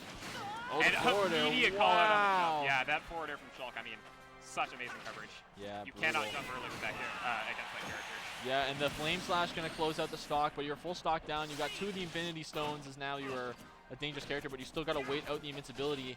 And this -2 Nair, if the Nair's already come out, like you've lost your opportunity to punish it, right? Yeah. Like you have to really catch him on the jump up. Yeah, allows so much amazing pressure there. Yeah, Elijahman just holding shield because he knew the Kaboom was coming out. Thorn's like, all right, you got this. Yeah, Kaboom is on the menu, and Elijahman's not hungry. That Nair is such an amazing tech stage for Shulk. Yep, up B coming through. Yeah, Elijahman's carries have been absolutely on point this set. Yep. I mean, like I said, it was a very easy character to get your parries off of because the timing's so consistent. But he Oh goes, my goodness, the coming whack out. actually might be the equalizer that Thorn needed. He's got the buffs online. I He's was looking gonna for... say, double yeah. buff, but the whack is definitely going to take care of that. Yeah, he was one. looking for the zoom to actually stall out the Oh, recovery no. there, but yeah, that was a little bit of suspect DI. I mean, Smash Art is definitely going to be one of those things. It's like, you got to watch out for if you're hanging on the ledge, right? Totally. Yeah. And just hanging onto the ledge a little bit too long there. That forward air is such an amazing option. Yeah, to, the fact cover it the covers ledge. everything, and then what Elijahman likes to do, I watch a lot of his sets, he'll swing at the ledge over and over again, and then he'll just charge up smash to catch a normal get up. Yeah. And it is actually like dumbfounding the amount of times it actually works. It's such a good base. You don't want a normal get up against the swinging sword because it's too big. It's not going to hit him anyways, course, right? Most characters don't have a normal get up, or rather a get up attack even big enough to challenge it either. So it's such a good 50-50 bait. So we're going right back into it. Yeah, of course, these guys are laughing, having a good time. Yeah, He's they're like, hamming it up a little bit. Yeah, They're both happy to be here. yeah, if of course. nothing And else. I think like even if like regardless of the way the set goes, like both of them have been thrilled to get to see each other in bracket too. Exactly, Like, right? I mean, that it means always so feels much nice- for them. It always feels nice to make top 16 and down to region. Yeah, absolutely. Like Yeah. Thorn making top 16 is crazy, being especially after being unseeded for the tournament, which is awesome. But with a little bit of luck and a little bit of skill, Thorn can make this go a long way, right? Maybe keep his run going. Let's but not he's down count him out. 2-0. Here we go. Yep, damage art online. I like that up B, Kaboom just on the to, menu. Spot dodge from Elijahman. Nair to dash. That's so much damage. Yeah, the jab just saying get off me, looking for, oh, I like the Yeah. wave bounce Zapple. That was very clean. He's got snooze on the menu, ends up going for the buff instead, and Elijahman reacting accordingly. Yeah, just missing the tech on that forward there. Now, Forced to go really for the bad spot. swoosh. Barely missing that forward there too. Oh, That- the up throw, yep. In the smash out, I mean. So he had this, he had the, I believe, the DI mix up there. I don't think that would have killed because that was just oomph, I believe. It was oomph, but Shulk was also in smashers. Yeah, So that the too. extra knockback might have been there. I mean, Yeah. he looks pretty thin. He but anyway. he hesitated there for a moment. There's the the up smash I was talking about. I But see what you mean. he hesitated a little bit when he got grabbed because he was like, oh wait, he's in smash art. You. The straight up yeet. Yeah. Great. Okay, so Thorn coming in with some parries of his own. Yeah. I guess Shulk has pretty slow frame data on his aerials too. The thing is, it's all different, Yes. right? I feel like a lot of the timings for Heroes aerials is just gonna be similar. They're pretty much the same. Yeah. But Shulk can mix it up between Nair and forward air, of course, back air. Yeah, spamming up tilt on the I platform. mean, hey, like if it works, it works. You get the stock at 130, but I love that up stall with Elijahman there. He went for the up air shield. and I just like that mix up. hit the second hit to avoid Thorn's punish. Yeah. He goes for the Kamikaze! kamikaze, and it takes the stock. What? No, not quite. But 50 damage, like you're making a huge comeback. The Sizzle's gonna snipe him. Not quite taking the Still stock either. barely living. He's Really got lucky Thwack for on the Elijahman. menu, decides to against the Thwack, and now Buster trying to stop the bleeding and maybe make up this percent. 14% off Great one Nair is spot here. huge. No punish on the dash That'll attack. do it. I mean, he knows that Buster Form does so much shield damage. He's just going to wait to get a more reliable punish. Yeah, and Accelerado's great for waiting out the invincibility as well, and Great weight on the tech there. huge damage though coming out from Elijahman at that opening. Oh, gets the up tilt to get off me, forces the air dodge, Back and now the air, Psych and Up's Psych Up's online. here. Oh my god, this is scary for This Elijahman. bridge but though. the fair train. Oh, no zoom rather? Oh, he goes all the He way makes it down. back. Oomph online as well. Yeah, you got to be ready for when you don't get zoom on the first menu. It's Yeah. like, okay, I didn't get it, I got to up B now. I mean, he can either go for it again if he's confident, but Yeah. wow, he actually got the right guess that time. Yeah. That was so clean. That's like a 1 in a million. I guess you throw out enough moves, it'll hopefully hit him in. Monkeys and typewriters, right? Great air dodge to make it back. I mean, Yeah. I'm surprised he didn't get hit by that up B there. Yeah, level 1 Kaswoosh has like very little end lag when you land with it. Yeah. So, attempting for a Hail Mary snooze to try to finish and stop the bleeding of this set. The final stock situation is not where Thorn wants to be. He wants to be out on the character select screen again to get another game in, but Elijahman really fighting to make it back here. Another amazing- Look he how much loves that pressure. technique there. The speed art is actually doing so much work. It's allowing him to get in on the menu and just pressure immediately. Goes Oh, for the I like Psych Up. that. Yeah, Yeah, he baited it. Had his cursor on Kaboom and was like, nah, Psych Up instead. Yep, Sizz, keep him away. Magic Burst online. Kaboom is there, and he air dodged right into it. Yep. Thorn on the board. Yeah, Elijahman trying to play patient there, but I mean, he knew that, Thorn knew that Elijahman was going to mess up eventually. I mean, Yeah. He's being so careful with his approaches, really fearful of that menu. 100%. Definitely taking advantage of that 100%. ill-advised air dodge. Yeah, we're we're getting a gonna see a quick quick replay. replay on that as we go back to the stages. But yeah, excellent. Like I said, like the thwacks and everything. Like you gotta have a level head to play around these. And that Kaboom, right, Kaboom, catching that air dodge so well placed. And like he was hovering the Kaboom like multiple times that set, Yep. and never actually went for it. He would always go for the buffs. Yeah, and that was the one time where he saw it, and Elijahman just wasn't ready that Yeah, time. he just was not expecting it. And Maybe not looking at the menu in that particular instance either. potentially not, yeah. But now we're going to Smashville. The sword is going to take up Shulk's sword is going to take up so much space Like on this map. half like, the stage. Yeah, I really like this pick for he's going to be able to sit around and just nair forever. Close the distance much easier too. Absolutely. I mean, obviously, Hero loves keeping the bait if he can. Yeah, this is very interesting. Like, I'm surprised we actually are seeing this stage in the first place. Yeah, I love the forward air from Thorn and stuff. Elijah's landing. Not quite getting the tech chase with that jab. Oh, yeah, the A landing there with the aerial. Not enough time to actually catch an up tilt. These guys are reading each other's options. But Yeah. It's like picking things a little bit too soon. That's how you know they play off. Yeah, they were playing like all weekend, so Yeah. I'm not surprised. And the double fair off stage, they're gonna go for the accelerato. Gets the zoom in the Finally, bottom at the left. last second. Very last possible moment. Aggressive option is covered, and he didn't use menu again, so he knows zoom isn't gonna be there. F tilt's gonna take the stock. Yeah, it's 72%. Being able to keep track of like, oh, I just used zoom, and it's not gonna be on the next menu is like, that's good awareness and actually knowing how to recover. Even though we got caught by that F tilt, just showing mastery and proficiency of the character, right? Oh, Kaboom on shield is gonna get punished for sure. Yeah, 100%. Good catch on the jump with the up tilt Yeah, there. has See what to. Elijah can do to get down. I was going to say Crackle Slash and Psych Up were both there. There were both two options that he had to buff himself, potentially get the kill, Yeah. or go for the anti-air with the Crackle Slash, excuse me. I'm getting tongue-tied too. Yeah, I It's feel you. Yeah, the cold will do that to you. But Yep. picking up the stock there from Thorn, another Kaboom. Yep, forward air, yep. There. This is a scary spot. That's yeah, that so might actually do it if scary. he doesn't And he get gets the heal, Snoot. Yeah, he had Yeah. nothing on that menu, unfortunately. Unfortunate. Apparently, it's like an 80% chance if you're in the magazine. It's something so crazy like very that, sad yeah. that he didn't get it there. Last stock, he's got a lot of damage to make up, but we've seen heroes do crazy stuff before, so don't count Thorn out here, folks. Another jump catch. Bad spot for Thorn here, but not able to continue the pressure from Elijah. Yeah. And see, Elijah is calling out Thorn's dashbacks a lot. I mean, he knows that Thorn is going to want to retreat. He's like, nah, coming in with my big sword. Oh, a little bit too spaced for that Kaboom into dash attack ledge trap. The Kaboom not pressuring enough on the ledge. Great trade there for Yep, gonna come back with a bang, comes back onto stage, puts the menu. He's looking for an option, but Shulk is just able to just get there with speed art, Yeah, right? stuffing him straight up while he's reading the menu. I mean, Yeah. that's an amazing thing to be aware of when you're fighting hero. Yeah, Let's coming see. off stage, gets the zoom. Yeah. But like I said, such a small stage to come back to as well. Elijahman's gonna have better odds at catching him. Yeah, Thorn is feeling the pressure for sure. Yeah, Kaboom on the menu, and he goes for the Crackle as well. Yeah, I like that Elijahman switched his shield there. Just Yeah, in case. regardless, right? And the down air, gonna That's take the good. stock. Very good set. Unfortunately, they're gonna give it a hug. I guarantee you. Yeah. See. Yeah, you got to show the respect for your homie yeah. for sure. I know Thorn's very happy regardless. His performance, like his run this weekend has absolutely been Amazing, incredible, and I guarantee you people won't be sleeping on him. I know exactly Thorn is like, yo, Elijahman, you better like keep it up. Keep Exactly. your run going. For sure, for Thorn sure. is my guy. I Yeah. stay with him this weekend, and Yeah, I'm very Thorn- happy to see him this far. I hope he's satisfied with his performance. Oh, He should be. 100%. He This put is on like a great show. yeah, definitely. We're gonna get a replay pack from that set, folks. So hopefully you guys are excited for that. We're gonna get to see some of the exceptional gameplay we had in this set.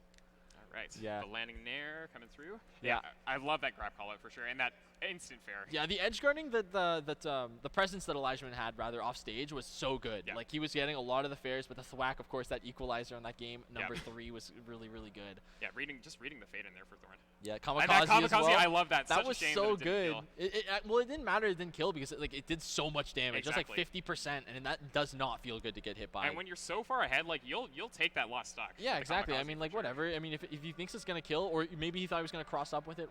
But once again, Thorn, like, absolutely mastery with the Kaboom. spells. That Kaboom is, like, one of the most common spells that does spawn Yeah. on the menu, which is really good. But look at this recovery. All the way in the last second in the corner. That's Very so last good. second, no kidding. But then, look, he jumped. He knew he didn't have the menu option, so he had to Kaswoosh here. And the F-tilt ledge trap. Excellent bait from Elijahman, able to close out that stock as well. And, yeah, down Good throw. grab again.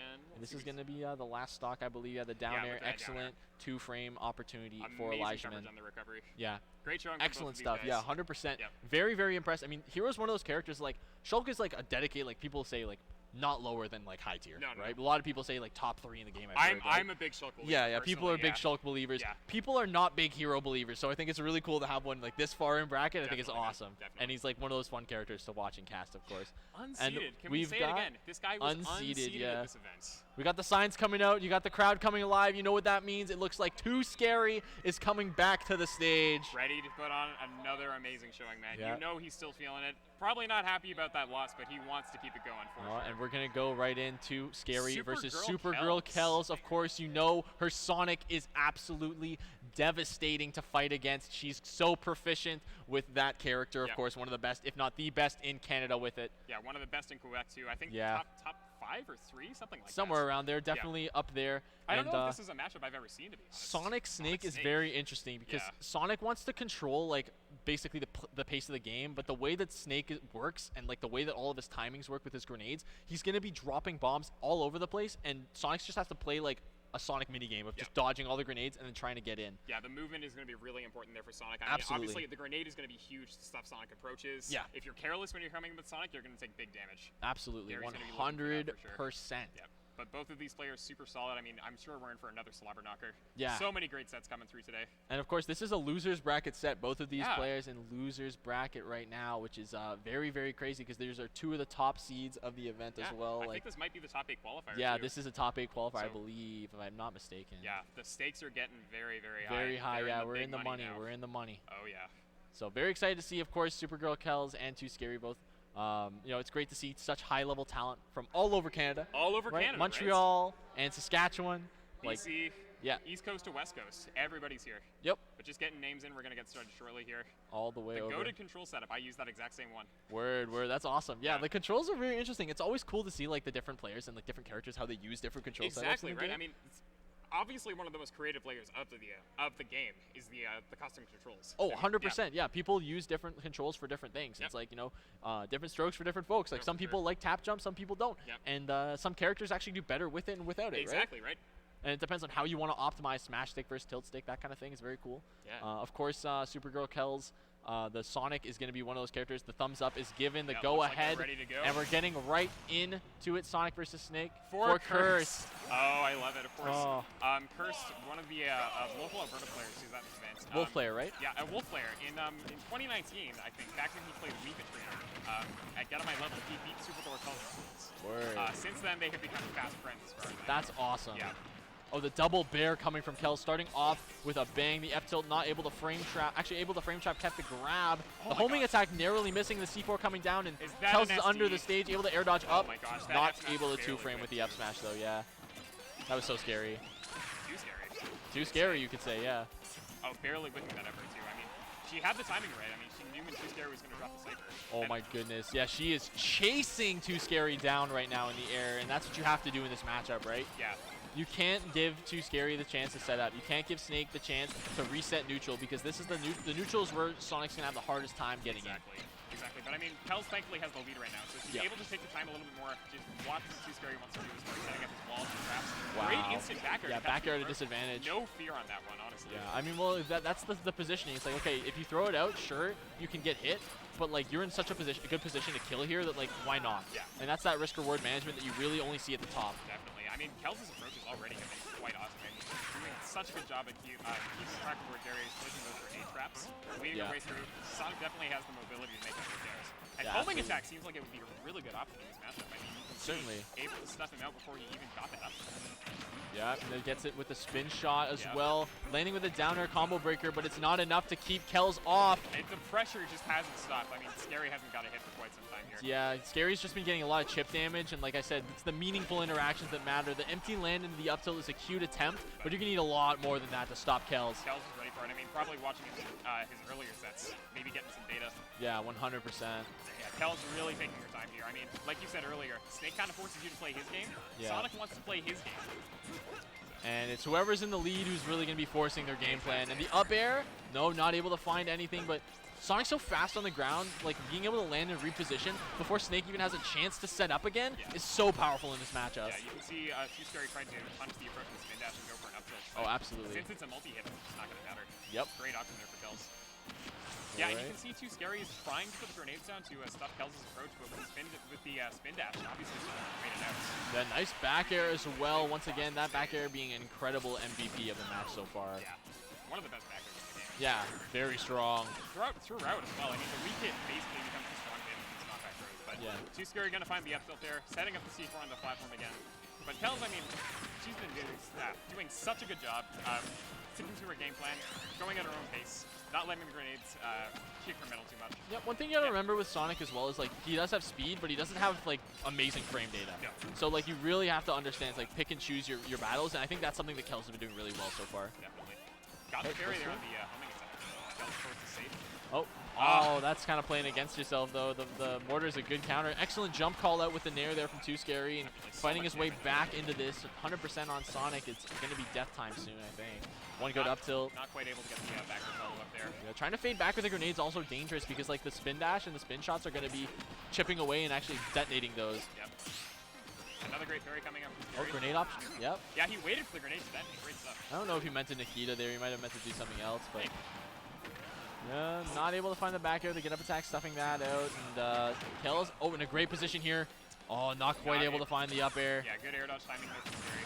Oh, that F smash would have been so well placed, but not able to find it, unfortunately. Yep, another spin shot into the up air. That's just a kill confirm. That spin shot applies so much pressure. I mean, Kells is just sitting there like, make a move, make a move. Yep, you're forced to do something. Yeah.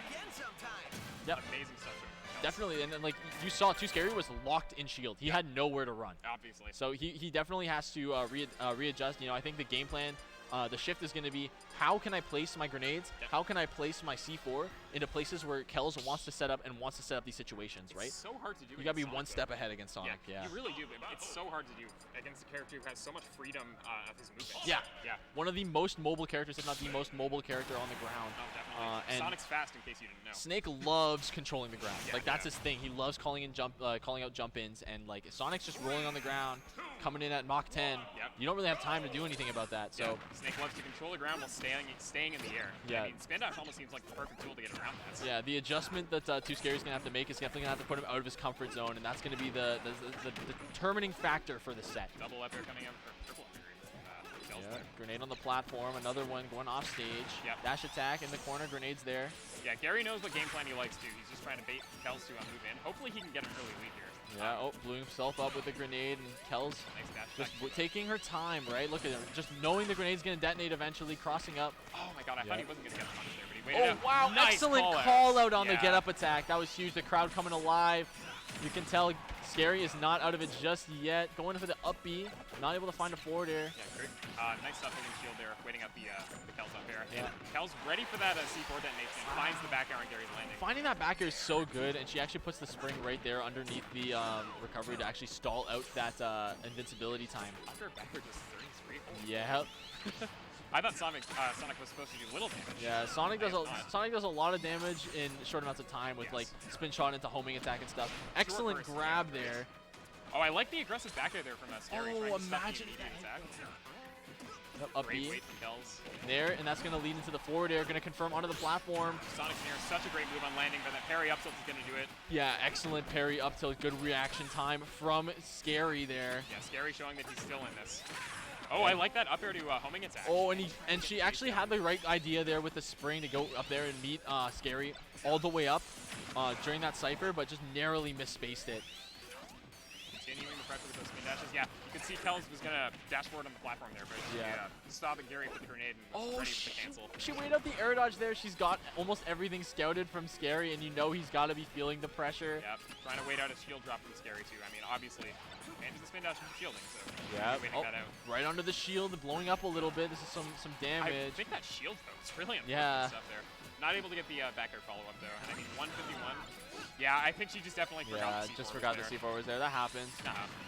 Something you got to be ready for when you're playing against Snake. Oh, look how high she's going for these edge guards, but it's just a little bit out of range. Finds Excellent it. bait for the air dodge though. Yeah, kind of forced that option from him there. I mean, Sonic's love to put that spring down below the Angel platform on respawn. Great way to stall out invincibility there. Oh my god, you can see, even though Gary was rising with the spin dash and jumping to the right, the homing attack locked him down.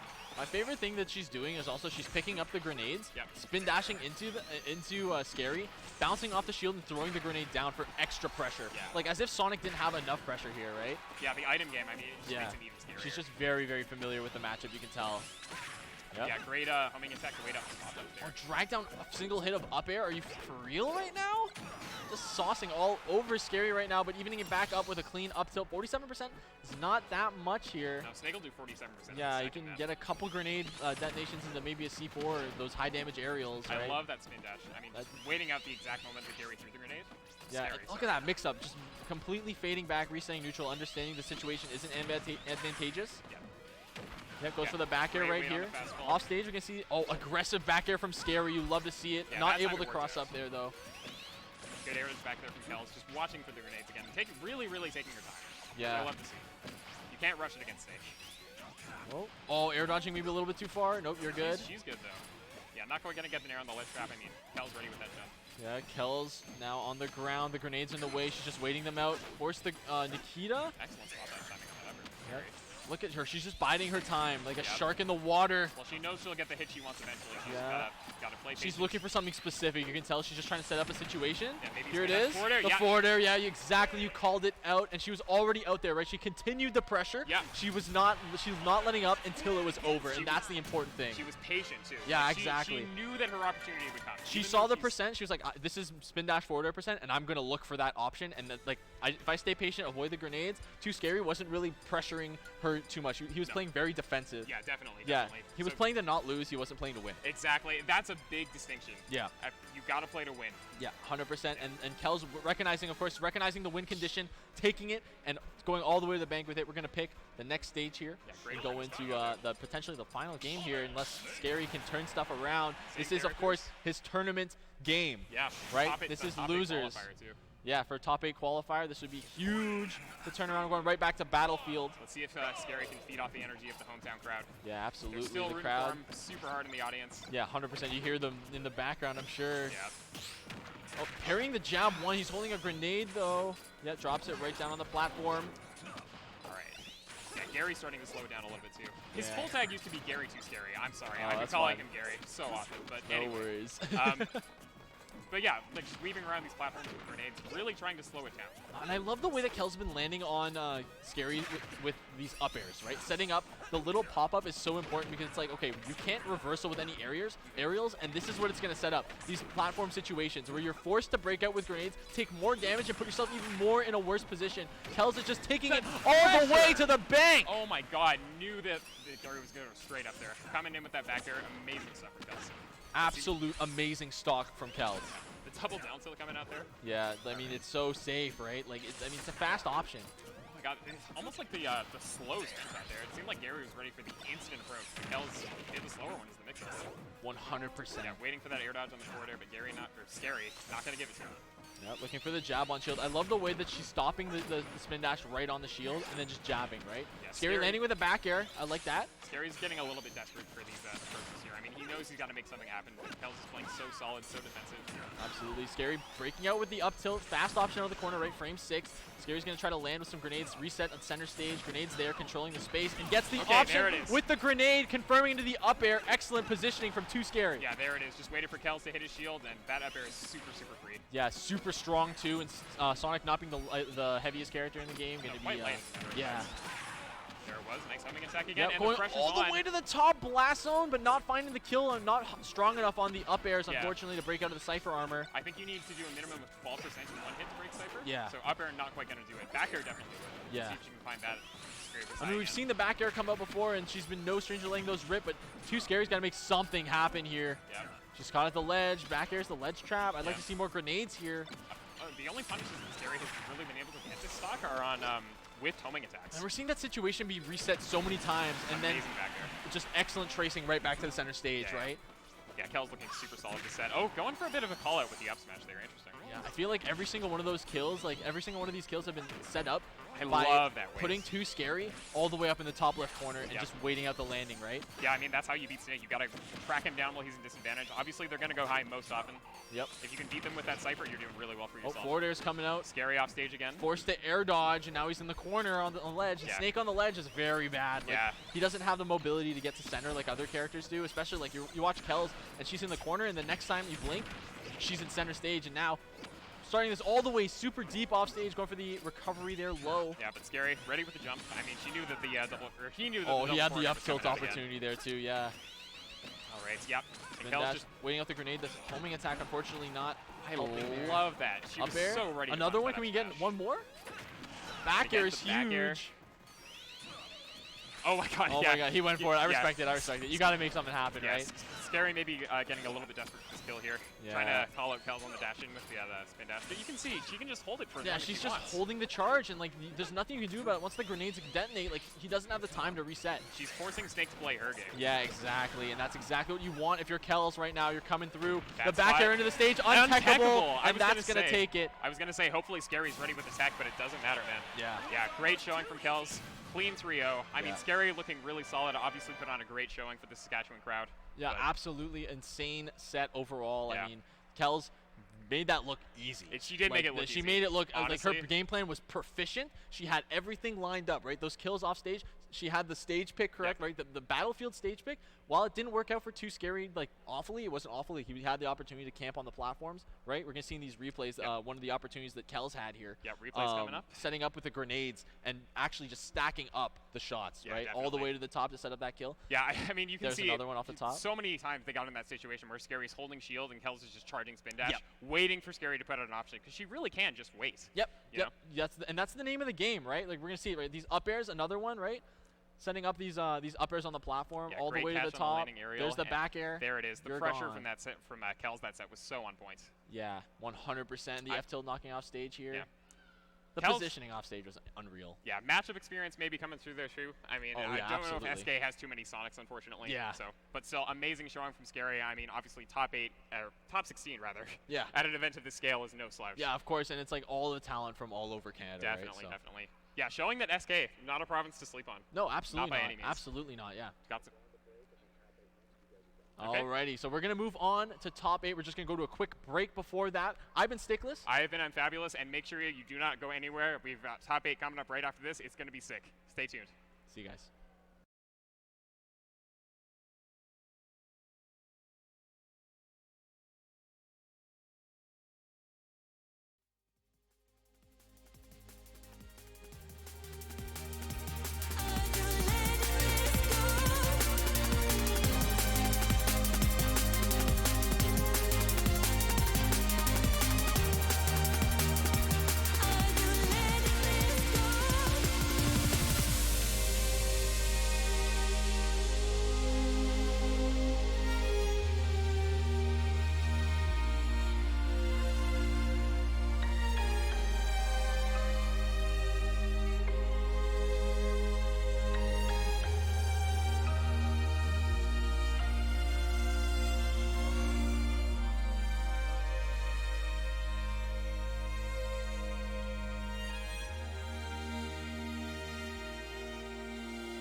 I still think of you.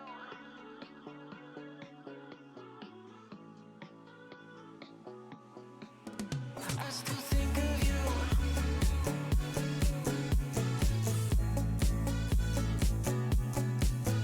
I still think of you.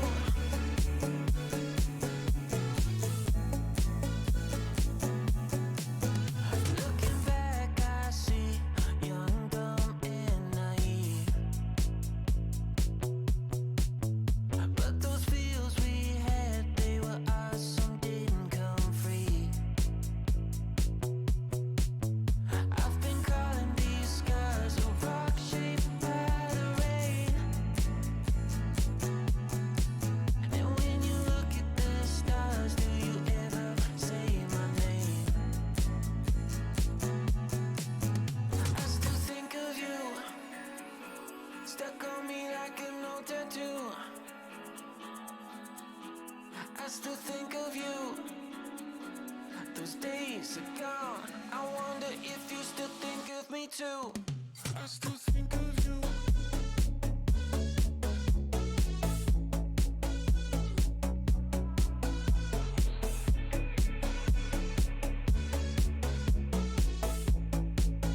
I still think of you. I still think of you.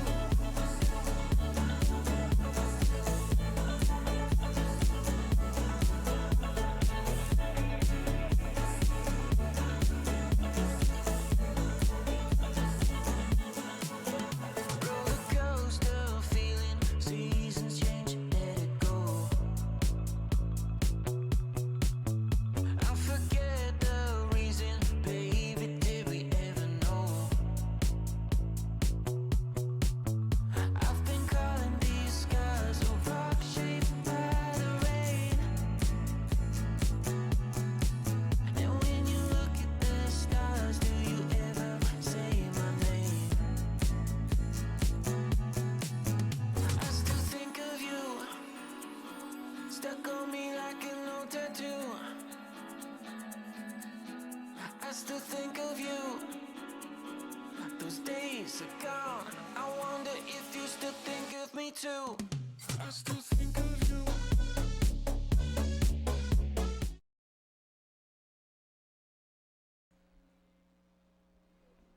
It all comes down to this, everybody. Path to Glory is nearing its conclusion, and we are here for our final 8 competitors. This is the Path to Glory top 8 here in Regina, Saskatchewan, Canada. We have players from all over Canada that have convened here in different cities from all over the country. And finally, this is where legends will be made, and somebody's going to be taking home the lion's share of a $50,000 prize pool. My name is Coney, joined by Nurse. Nurse, bet you're excited. I'm excited could be, Coney. Yeah. We are seeing some of the top Canadian talent putting on an absolute show for us today. And in case you weren't kind of keeping up with Top 64, this is not exactly the top 8 exactly as planned. There have been upsets almost across the board. Not at all, yeah. There have been surprises all over the place. I mean, one of the biggest surprises, you got knocked out. I was watching that set. You were killing it out there, and then, it just, he's pretty good. That was Grape, right? Yeah. Yeah, Grape's pretty good. Grape is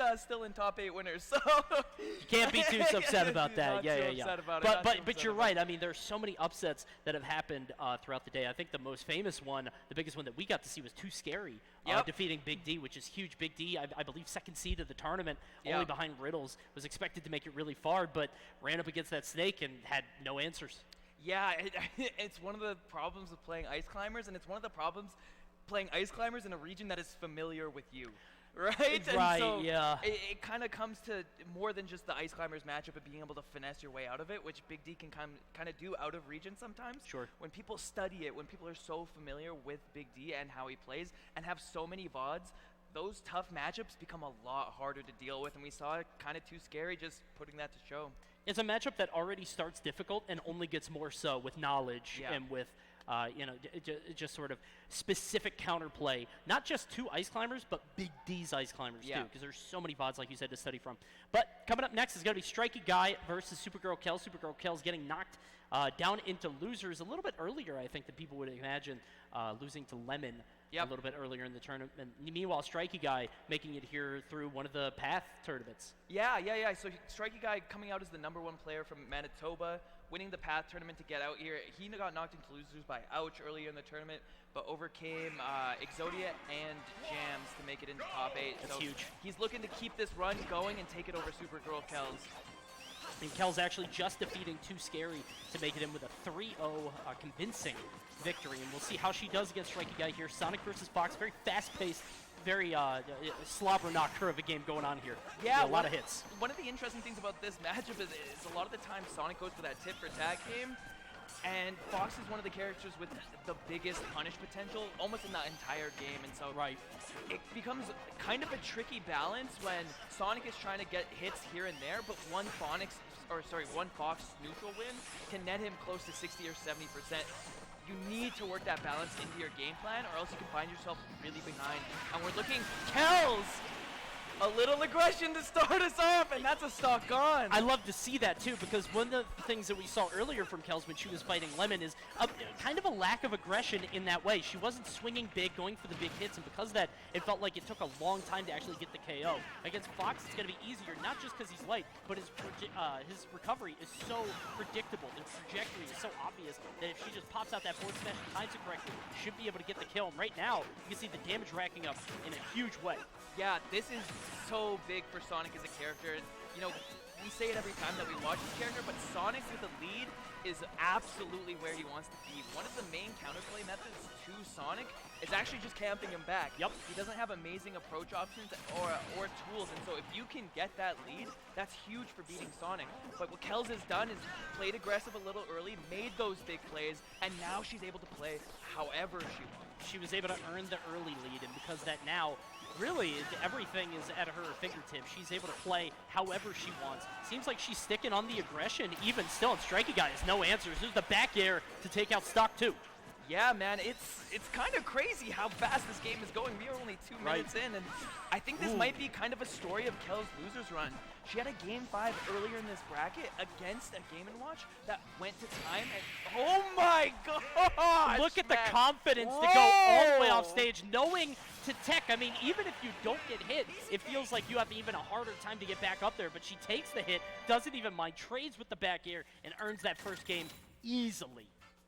That's a confidence play, right? No question. When you are like, I'm hitting, what was that, 3 out of 4 F smashes at the ledge. And then a back air on the up B. And then going for like the suicide back air that ends up trading so she doesn't even die off of it. Like, that is a confidence play for Kells, and it shows that she's comfortable in this matchup. It's a familiarity play for Fox, too. Because like a lot of people will, you've got characters like Fox, like Ness, even like Luigi a little bit, that you know the answer is to go out there, but a lot of people just straight up won't. They'll be like, all right, whatever, take ledge, I don't care, I'll figure it out later.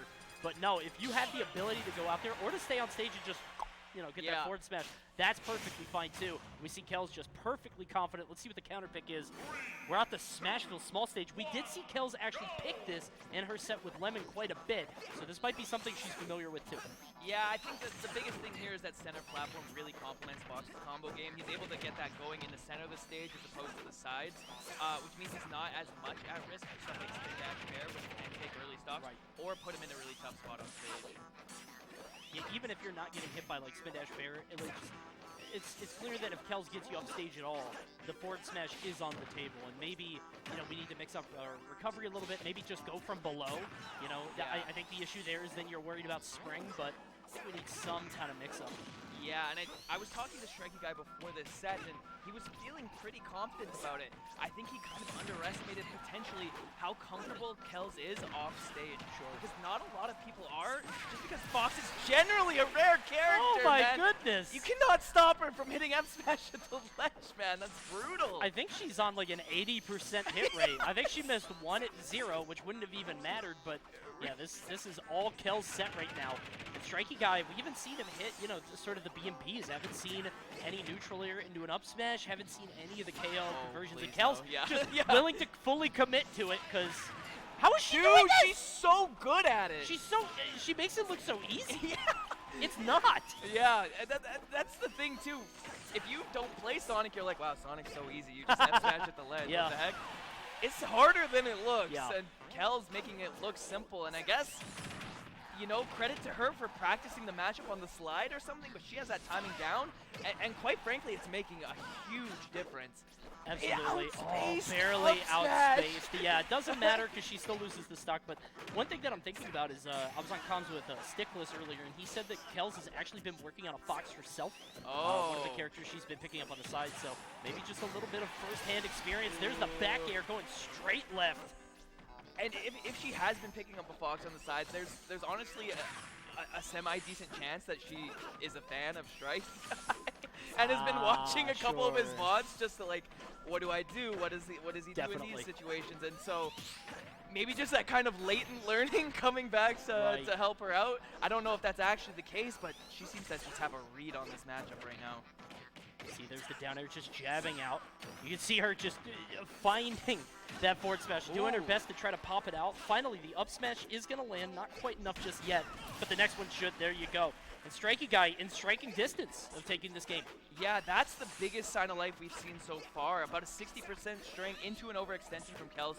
Punished perfectly from Strikey Guy. That's kind of what we were talking about, you know, at the start in terms of Fox's explosive punish game.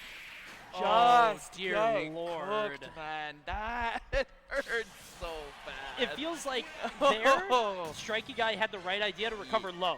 And it was like, okay, Kels did not have the forward smash to get it low. Let's go ahead and kick it over to a replay. But then he tried to recover high instead, tried to mix it up on that, and instead he was met with, see, he went low, and it's like, okay, well, that one's safe. What are you going to do here? Oh, you want to go high? No, I'm going to cover that jump too.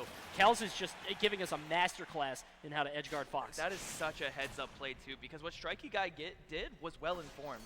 You know what I mean? Like, that's a good play. He's like, I've been going low, I've been getting F-smash to the ledge. Let me go high, try and go for the mix-up. Kels immediately recognizing it and having the perfect option to punish it. We see the Sheik counter pick coming out. Strikey Guy main Sheik and smash for it. Okay. Dropped her in this game because you know why. Yeah, don't need to tell me, but she is a very different beast. I mean, the way that she operates in this game is very different, so we'll see how he does. I guess just feeling a little hopeless on the Fox, and who could blame him after some of those recoveries getting stuffed out. Kels not looking shaken so far against the Sheik, though. Yeah, I think the biggest thing with the Sheik here, like you said, is the recovery is not going to be as big a deal. You still can two-frame with F-Smash, but Sheik has a lot more kind of timing mix-ups and honestly just a better recovery in general. The trade-off... Okay, well, come on, man. If you're going to bouncing fish to the ledge, I'm just going to do it again. Oh, I'm going to have to go talk to him about that one. I was thinking the same thing you were, where it's like, all right, well, Vanish isn't going to get hit, and then the bouncing fish. Okay, well... I think no matter how you get back to the ledge, if you do it a little bit too obviously, unfortunately, Kels is going to be ready with that forward smash, and you can see Strikey Guy just getting punished hard for that habit. Yeah, and you trade in this matchup the huge punish potential of Fox for kind of the consistent play of Sheik, right? Yes. But that means this initial lead is even more important than it was with Fox, and now... You know, Strikey Guy is going to have to play the long game in terms of, you know, setting up these needles and trying to find some sort of kill confirm. Yeah, I don't know how you're going to get the kill here. It's going to be very difficult because you're constantly running at Sonic, and every opportunity that you give Kels to sort of, counterattack with that. Just go for the spin dash and beat out the forward air. It just feels like every opportunity that you try to create is one that she can counter. Yeah, and recognizing the down tilt, weak spot down tilt actually puts you in a tech situation on the platform at around 90%. Unfortunately, guessing wrong on the tech option.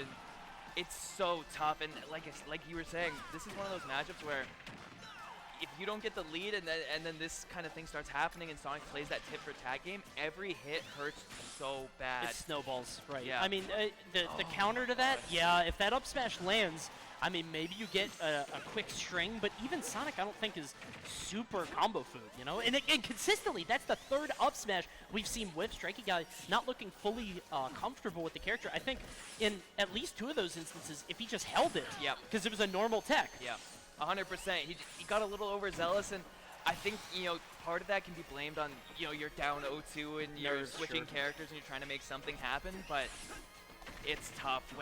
When you're Sheik, every single kill chance, you know, you have to take it. You need to hit those confirms, or you need to hit those tech chases because they don't come up that often. Right. And so when you're missing two like that, you're putting yourself another 30% behind in a matchup where you can't afford it, or at the very least, the cost is a minute of needle camping. Exactly. And then you're starting, to run the clock. Sheik has to be ice cold in determining when to pull the trigger and how. You can see right now, 123. Kel's trying to set up with the neutral air into back air. Not quite tight enough. He's able to escape. Yeah, as far as I know, that is a true confirm, so just missing it there, Strikey Guy.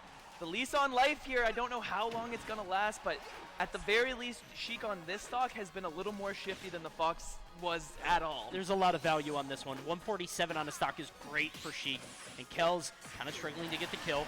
Finally, the neutral air is going to land, and she's going to sit at center.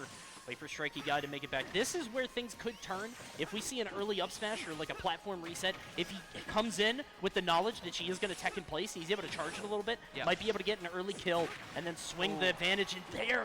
Almost got it, but not quite. And right there as well, the weak Nair actually could have set up into a bouncing fish, which likely would have taken the stock there, but unfortunately not trusting it to hit. And again, it's like we were saying, Sheik has to hit those confirms every single time. And that's one. That's the one. That's what you wanted. Hanging onto the ledge a little too long, tipper down tilt into the up smash is a true combo. And coming back from, honestly, the depths in this game, Strikey Guy, as it's gone on, looking more and more comfortable. No question. Maybe just shaking off a little bit of, the Fox muscle memory, figuring out how to play Sheik effectively here. I think the issue also, at least for Kels, is that she's not really campy.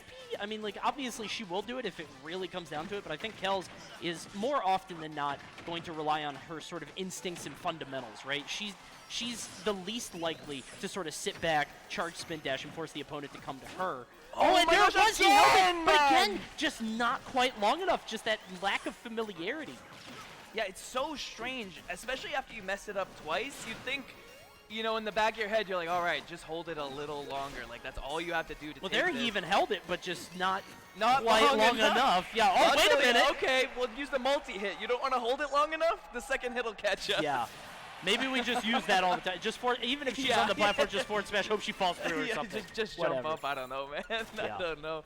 A nice game from Strikey Guy, and honestly, a very consistent comeback. We saw that, bouncing fish to the ledge led to a very early stock, and so making a comeback with Sheik is no easy feat. You were talking about Kels not being as campy as Sonic as, she possibly could be. We could see Kels kind of lean into that a little more. There were only 2 minutes left on the clock that game, but I think it's by nature of Sheik not working that fast, and Sonic being a slow character as well. But if Kels is able to kind of pump the brakes, she can force a situation where Strikey Guy kind of has to needle camp to keep in the game, and that's a very thin bad line spot to be in. That being said, I think I heard the Kirby switch coming out of Kels. Yuck. All right, well, and there he is. So cute. Oh, boy. Well, it's funny that you mentioned the time because, like, they're in their earlier set, Kels versus Lemon. Game 1 went to 2 minutes left on Joker Sonic on Smashville, and it's like, that should not have happened. Yeah. They were both fighting. They were both scrapping, but sometimes that just happens. It's just how long it takes. Exactly. Kirby a little bit more scrappy. We'll see how he does here. I do think Kirby's pretty good against Sheik. Ironically, you wouldn't think so, but I think they both want to operate in that same like up-close tilt range, and I think that Sheik doesn't have crazy disjoints or anything to keep Kirby out. He has multi-jumps, which make his landing kind of ambiguous, which can make it kind of uncomfortable for Sheik, who wants to full commit on landing, but we'll see how this one gets played. Right now, pretty even. Yeah, I think it's an interesting pick. I don't love the FD counter pick, and the reason is Sheik gets a ton of extra value out of needles on this stage. Sure. Right? Whereas on something like Smashville or PS2 or whatever, where the platforms are, Sheik is not able to full hop needles. But on a stage like FD, that's a good point. Full hop needles and short hop needles are on the table, giving you more angles to work with, which means Kels is going to have to worry about more stuff. And with the kind of slow airspeed of Kirby, needles confirms are going to be on the table kind of across the board here. Definitely. Right now, 128, going to get popped in the air. And honestly, at this percent, needles are deadly, not because they'll actually kill you, but even one needle will pop you into the air for a second. And like you said, Kirby's airspeed is so low, she might be able to get in there, even with a dash attack at this percent, and get some kind of confirm. Yeah, if you hit the right part of needles, you can actually do needles in the back air. But Kels, unfazed at 114%, saying fair will do the trick just fine. Oh, we're going low. Oh my gosh, I was really scared she was gonna try and up-B him down, down there and pull him down. I was thinking like Guy. an inhale or something. Yeah, You know? committing a little deep. And speaking of inhale, needles is a great thing to get. I was thinking that too. Off of Yep. inhale. I'm wondering if Kells has some, kind of in the pocket, Kirby needle combos. maybe. I have no idea. I don't know how Kirby could ever combo off Needle. Like, he's just not built for that. We'll see, though. 186 right now on Kels, who's been living forever in so many matches. I mean, so many matches today I've seen players going to like 170, 180, 200, and it feels like we are really getting to that stage of Ultimate where if you don't have your kill confirms down, if you don't have your punish game absolutely maxed out, people are going to live forever. Yeah, and it's kind of like we were talking about yesterday, how the meta is progressing to either super heavy punish game or a campier playstyle to try and mitigate that super punish heavy playstyle. And so when there's characters like, Kazuya Steve that can kill you in 1 or 2 hits, if you're not going to be that guy as well, you need to make very sure that you're playing clean. Definitely. Gets the back throw. And you can see Kels, using every jump. Just going out there, realizing that she has a lot of resources to burn through. And then just an early cutter. Just a quick up B, just to land as quickly as possible. Yeah, honestly, Kels is doing a really good job. And I think the biggest thing is Strike has to be worried about stuff like back air, fair, all of those aerials coming out at Kirby, just because she does not have those disjoints in this game, and you're going to be trading down on all of it. Right. I think Kirby also just kind of swings wild more than Sheik. I mean, we were talking about strong punish games. Kirby, I don't know how many confirms he has. Obviously, he's like down air into smash attack at some percents. I don't know if it's true or not. I think I remember people saying it's true sometimes, whatever. But regardless, Kirby could just kind of do that drift back forward smash, kind of move, do the hurt box shift. And if Sheik isn't totally precise, I mean, I don't really know Kel to really swing crazy like that, but it's always on the table if these stocks get kind of deep. There's nice a big bouncing coverage. fish. Yeah, and that actually came out from Kirby's double jump being so bad, not sending him far enough away. That doesn't work on anyone with a normal double jump, but Strike recognizing Kirby. Kirby's not going anywhere. The bouncing Poor fish little coming guy. out and securing the stock, but Kells, 52%. She's done a great job of giving herself a lead here, and every single time Strike Guy messes up a combo, Kells is there with an up tilt and even more. I mean, Kirby, not held in very high esteem in terms of the character tier list, but one thing he does have is that combo game, especially with tilts. Right now, 86%.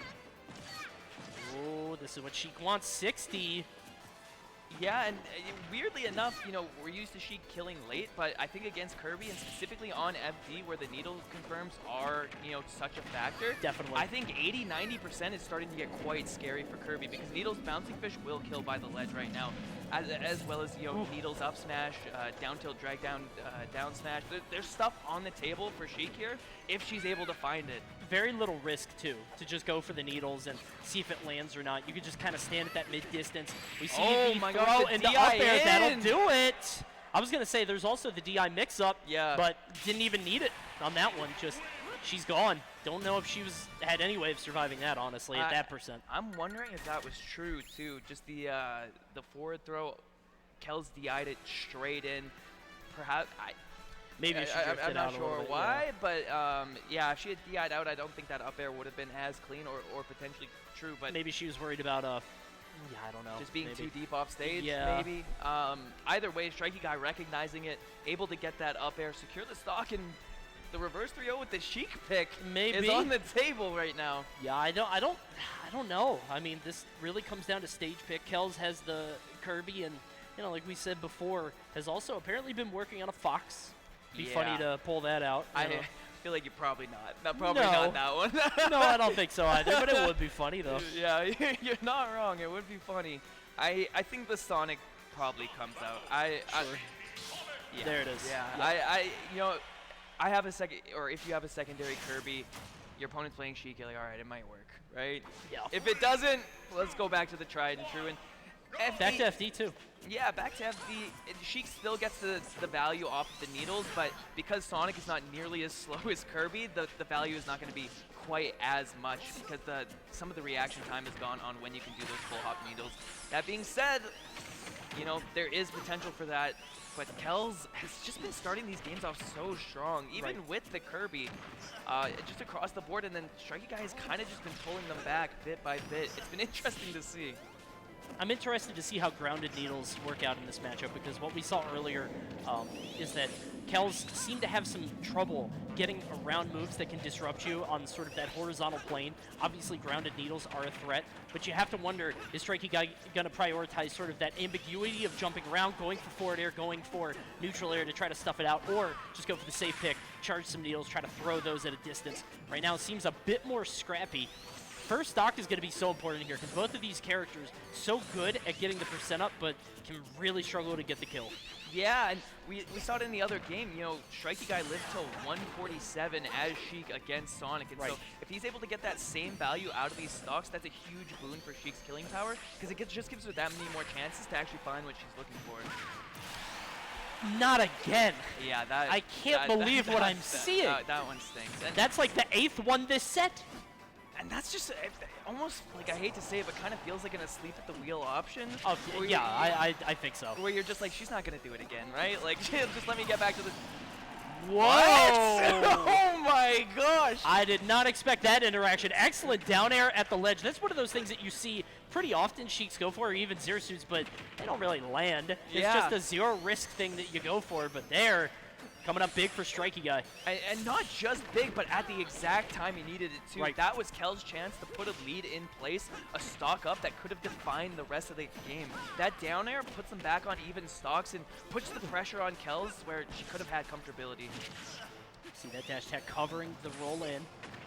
Strikey Guy consistently kind of outperforming in these situations where Kells is sort of swinging first. She's spin dashing through him, and he's able to get an aerial out and punish. You can see it there with that tilt, trying to catch her on the way back down. Not quite there.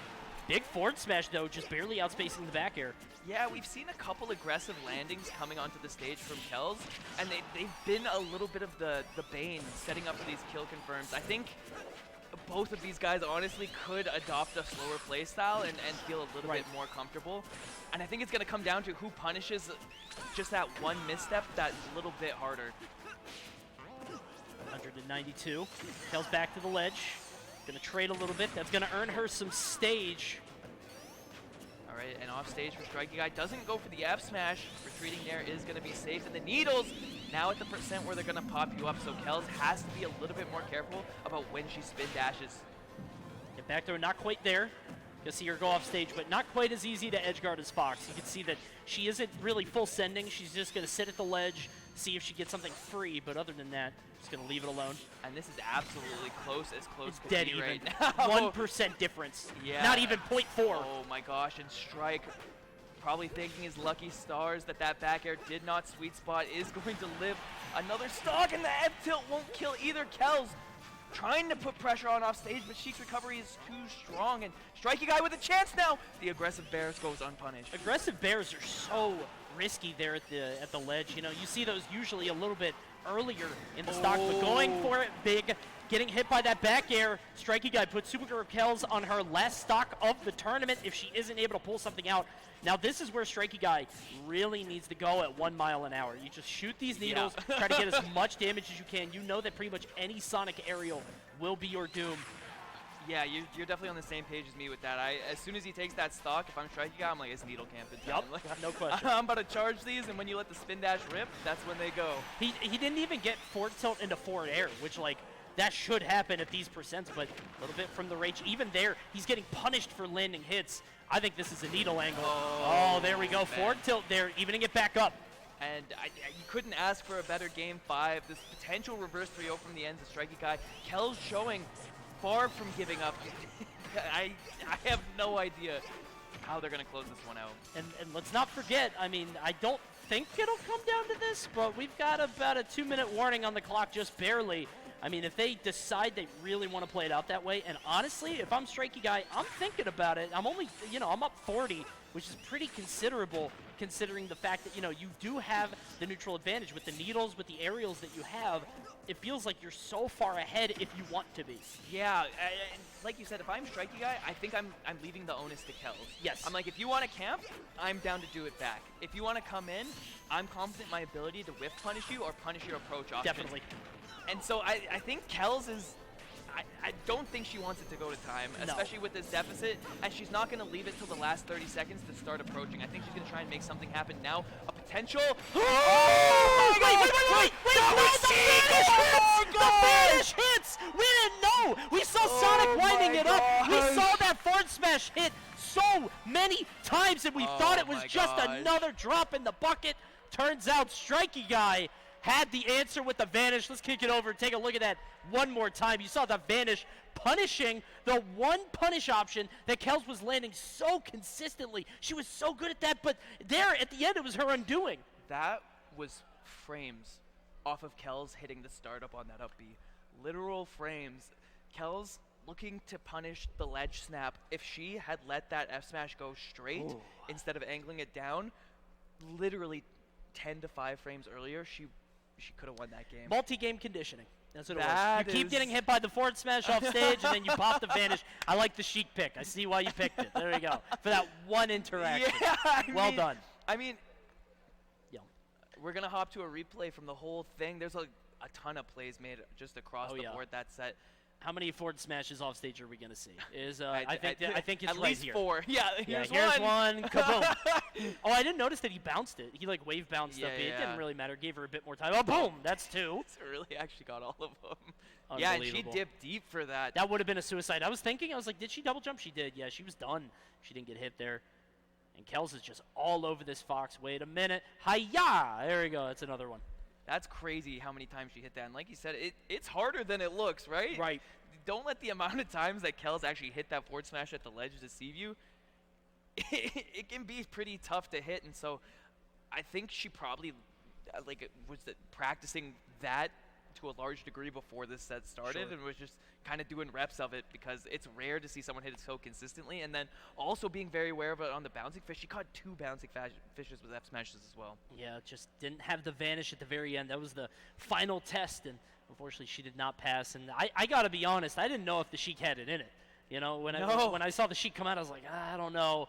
But I'm wondering if this Kirby pick, I guess it came down to the end. I always think about it from, the counter picker's sort of brain, where it's like, well, maybe if I went Sonic that game, right? Yeah. Maybe if I had one more opportunity. But the Kirby coming right down to the wire, unfortunately, just was not quite enough. And this is the down air we saw there, catching the jump off ledge. An option you just don't really expect from the Sheik coming out. And honestly, usually such a good option, jump off the ledge, very safe, able to get it done there. And the final stock, I think this is so well done by Strike. So well done. Because like you said, we saw that hit like 6 or 7 times. I thought the punch hit. My So brain had did to I. register. I was like, That- wait, that why Kels is died? Yeah, Yeah, why why- is Sonic making a funny? Oh, Sonic died. And the crazy thing is, the only reason that Sonic died there, I mean, Vanish is like kind of a kill move, but not really, I right? feel like if you DI that perfectly, you probably live. But as you saw with the forward They're smash, holding in. Kels is holding straight in.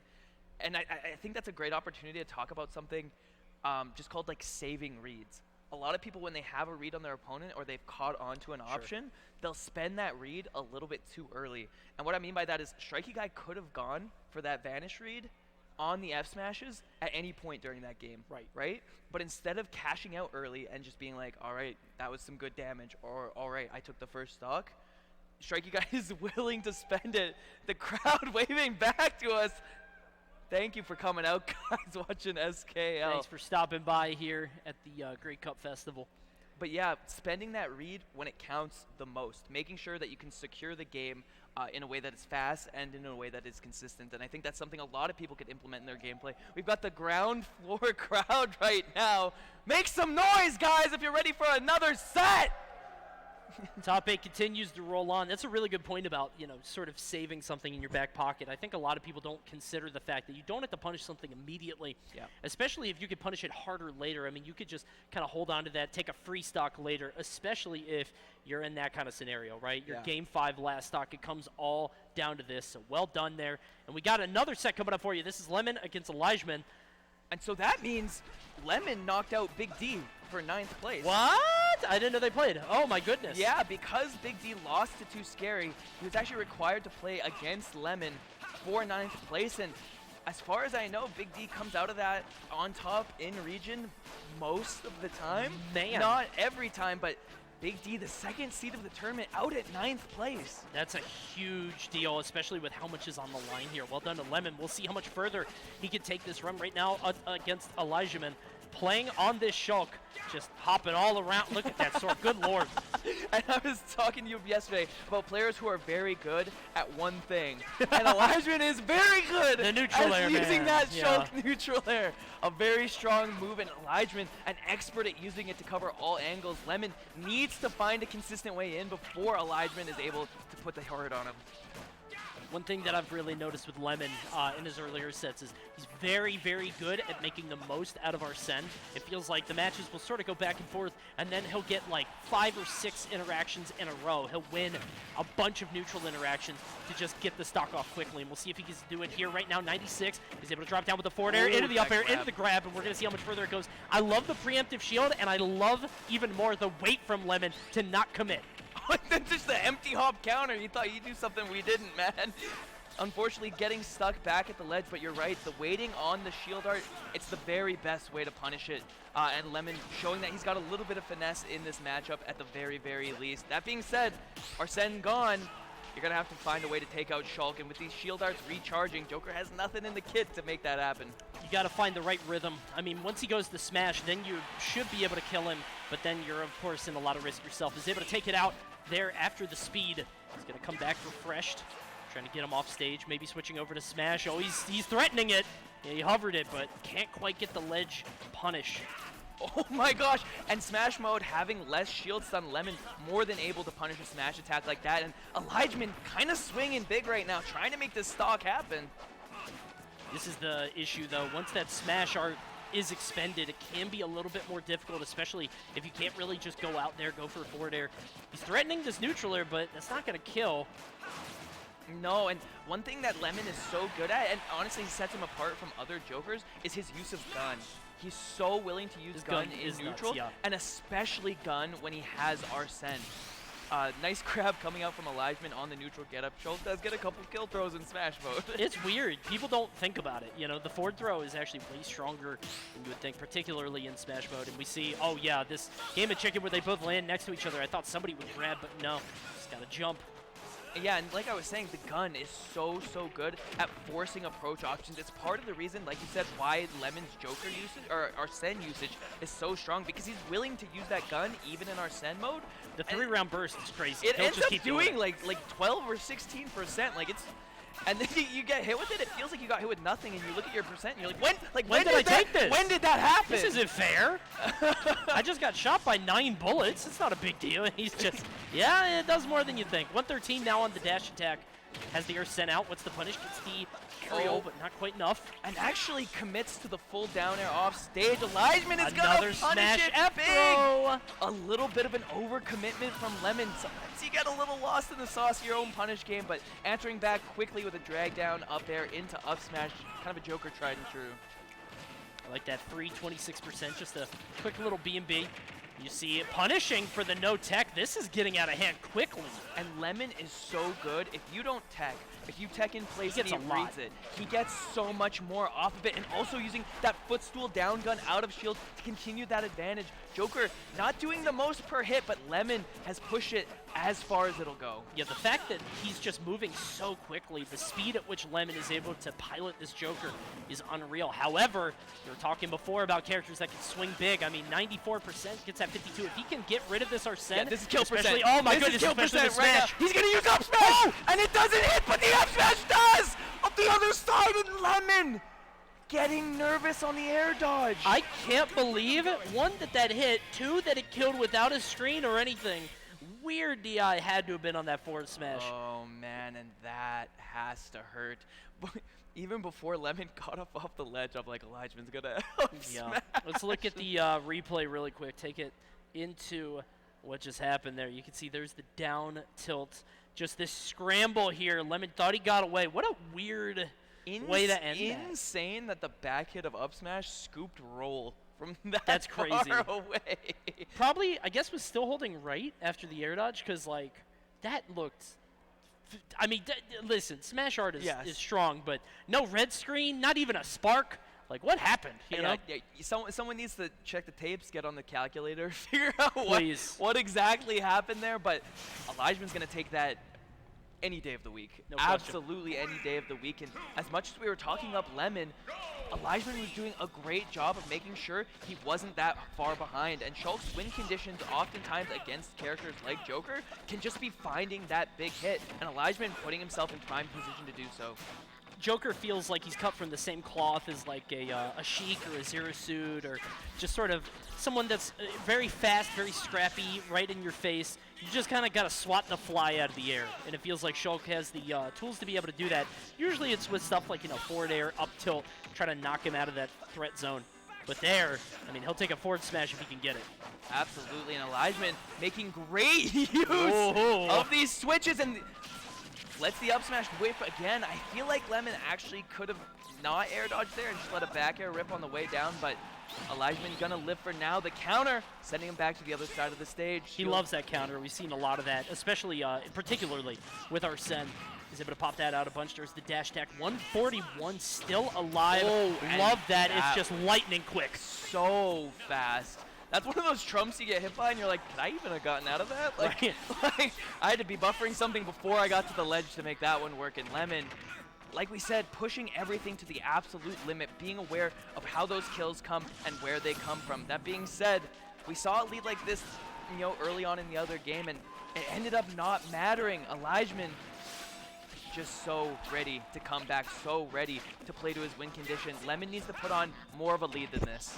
It's difficult, too, with Joker, because anytime that you go in, obviously there's opportunity for Shulk to be able to swing. You're just trying to move around these super wide hitboxes, and Lemon just doing that expertly, even following through. I mean, that was a reaction, right? He saw him go behind him and hit the back air, and I love that Lemon is playing more reactive. It feels like he's not being too anticipatory. He's not waiting for something. He's not being a little bit too eager. Instead, he's waiting for Elijah to go for something and then punishing it.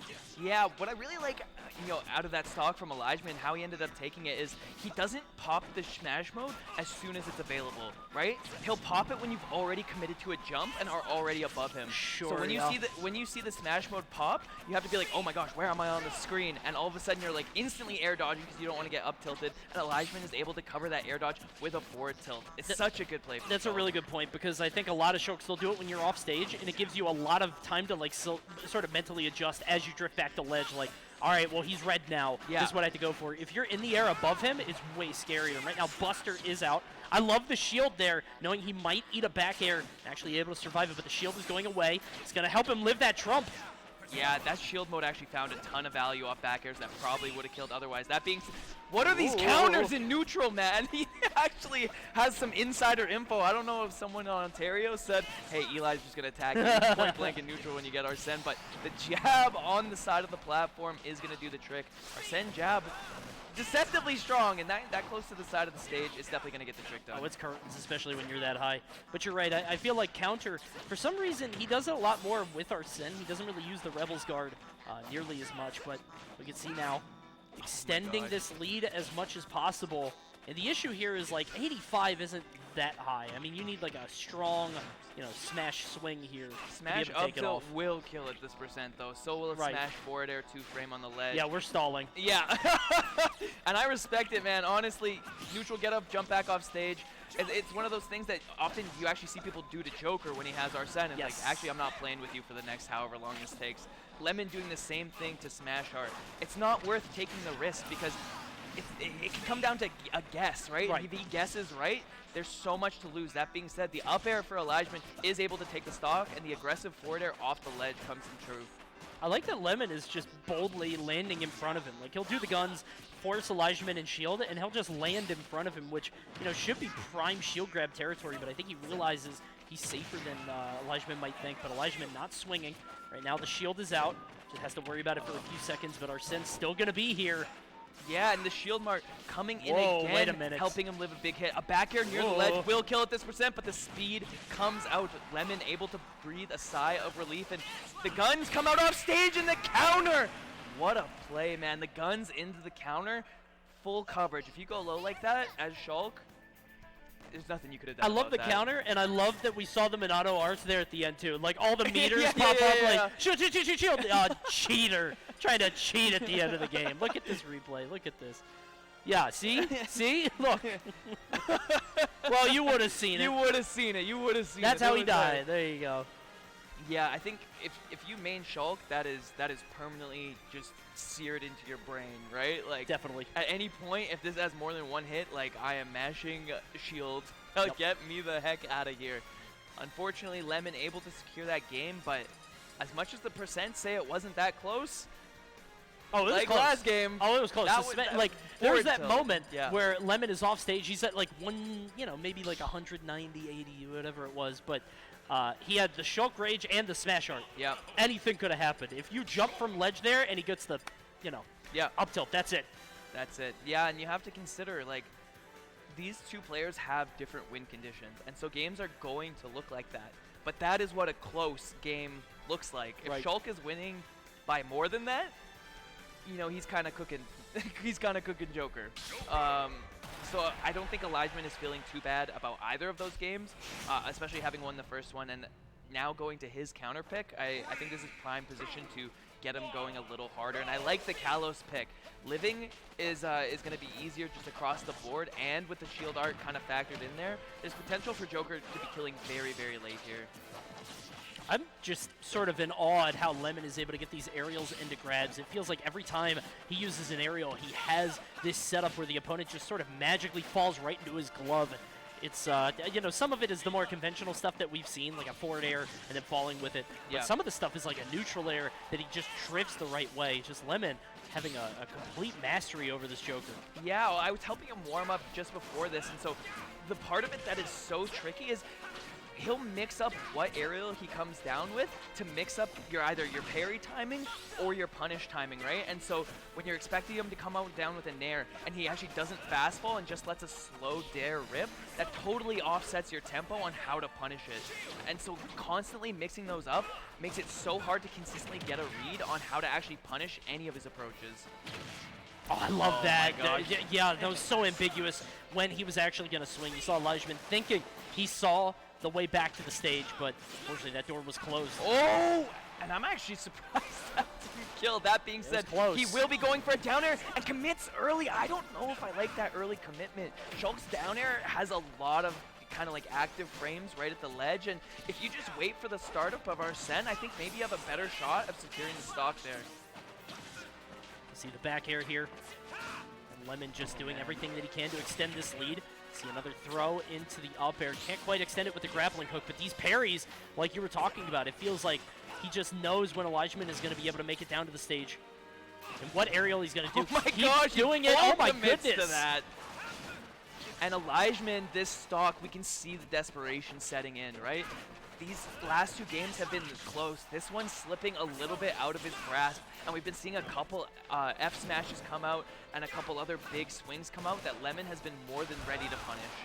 I think the stage is really working against him too. I mean, Joker is just surviving for longer, only at 114%. I mean, the only real opportunity it feels like for him to get a kill is with Smash Art. my Meanwhile, Joker is gosh, going to keep man. getting our sense. And those are, both Arsene back airs are off the back of jump reads. And Lemon just going like, you're going to press a button here. Right. And that's kind of the power of Joker with how strong and how fast Arsene back air is. You're able to make plays like that fairly safely. And, Joker's reward for being right in those situations is so significant. It just feels like the only time Elijahman's getting any kills is with Smash Art. And because Man, of okay, that, we're doing the custom stuff now, man. just This getting is juggled. Oh man. Yeah, but you're right about the Smash Art, where those kills have been coming out, and they need to be early. And nothing's really happening. Finally, just sending it okay. down smash. Center stage, just letting it rip. I mean, whatever gets the job done. That being said, 110% is not exactly healthy, especially when you know you're going to have to play against a guaranteed 2 Arsenes. I think he's just definitely moving right through him. It feels like Lemon is just right outside of his space. And you could see just playing around Shield beautifully too, giving him so much more damage than he would have taken otherwise. Yeah, and we kind of started this by talking about how much Elijahman likes to nair and kind of mix up those nair timings in neutral, and especially when coming out from disadvantage. This game, we've been seeing Lemon parry a ton of those nairs, yeah, and just getting those consistent punishes opposite. At 190%, a back air will definitely do it at the ledge. The wall jump stalls him off stage, and all of a sudden, I wouldn't call it a chance, but I would definitely call it a dream, Cody. That's a good way to put it. I'd call it a miracle, I think. Right now, 201 on the Shulk. Even with Buster, going to try to rack up damage, but needs to get a hit first. 34, well. Yeah, this is just... I don't want to say anything. Oh my God! Don't make me that guy! There's no way. Okay, we're going to jump. We're going to jump. Doesn't want to commit to smash just yet. No. This is nuts. Okay, we're going to reverse. There's a neutral air kill. Lemon putting that one away said, no nonsense tonight. Yeah, he actually said, all right, guys, come on. No craziness happening in Regina tonight. He's at 200%. We're going to clean it up. Shut it down. Don't worry about it, guys, all right? It's the Joker. Oh, my goodness. That got scary. Yeah. And that's not just us being like, oh my gosh, Shulk is a We're not crazy being casters. Yeah. We're not cast champing, you know? That was real. That actually got scary. And when you have a lead as big as the lead that Lemon had, and someone brings it to last stock, that can start being what's on your mind instead of the game. You're like, how did I let this get so close? It can be a little jarring. And then you lose neutral, and you're like, just get me at a disadvantage, right? Because I need one hit to win, and that's when, you know, kind of uninformed jumps come out. That's when, you know, panic options come out. And if Elijahman had been able to capitalize that a little more, or if Lemon was a little bit less composed, you can see those stocks swing almost immediately. Can be super jarring. We'll see if Elijahman can bring it back. You have to wonder, I mean, if he lived maybe 50% longer, maybe a little bit longer on a different stock, if he would have been able to close out that game. Felt like he was cooking up something, but regardless, the past is the past. Takes off the shirt for this one. We're going swimmies. Here we go into game 4 here on Small Battlefield. I think I heard the Wii Shop music. This has got to be the corniest counter pick of all time. What? You went shirtless Wii Shop music. If I'm Lemon, I'm a little chuffed about it. Maybe, yeah, you know, maybe he's trying to like cool him down a little bit, ice him out with this music. You know, like I respect it, but ice or not, Lemon is cooking all the same, as hot as we saw him last game, and it seems like also as the set's been going on, he's been figuring out a little bit more how to combo the shield art in a way that lets him maintain advantage instead of just getting a hit and resetting. I think there's a distinct moment when you fight a Shulk player and you see them using shield, and you sort of experiment with it. You said, "Oh, this works," and I think we saw that with the throw into the aerial, just grabbing again over and over. Shield art is out, only going to take one back here for his trouble, and right now Lemon definitely moving across the ledge, staying alive. An uninformed jump from Lemon, but it's going to be rewarded with it for a back air. Elijahman trying to make something happen, but with no Minato Arts online, the smash is the time to make something big happen. And if he can't cancel it, Joker gets a kill throw now. Right. The fact that smash just makes you so much lighter.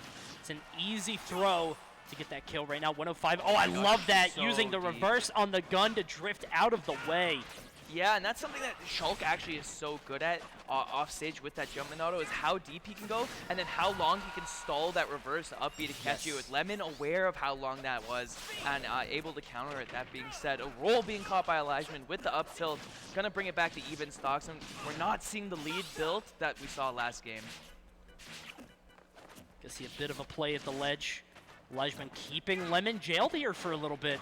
Yeah, he's not gonna jump out of there. He's just gonna fight his way out with a grab.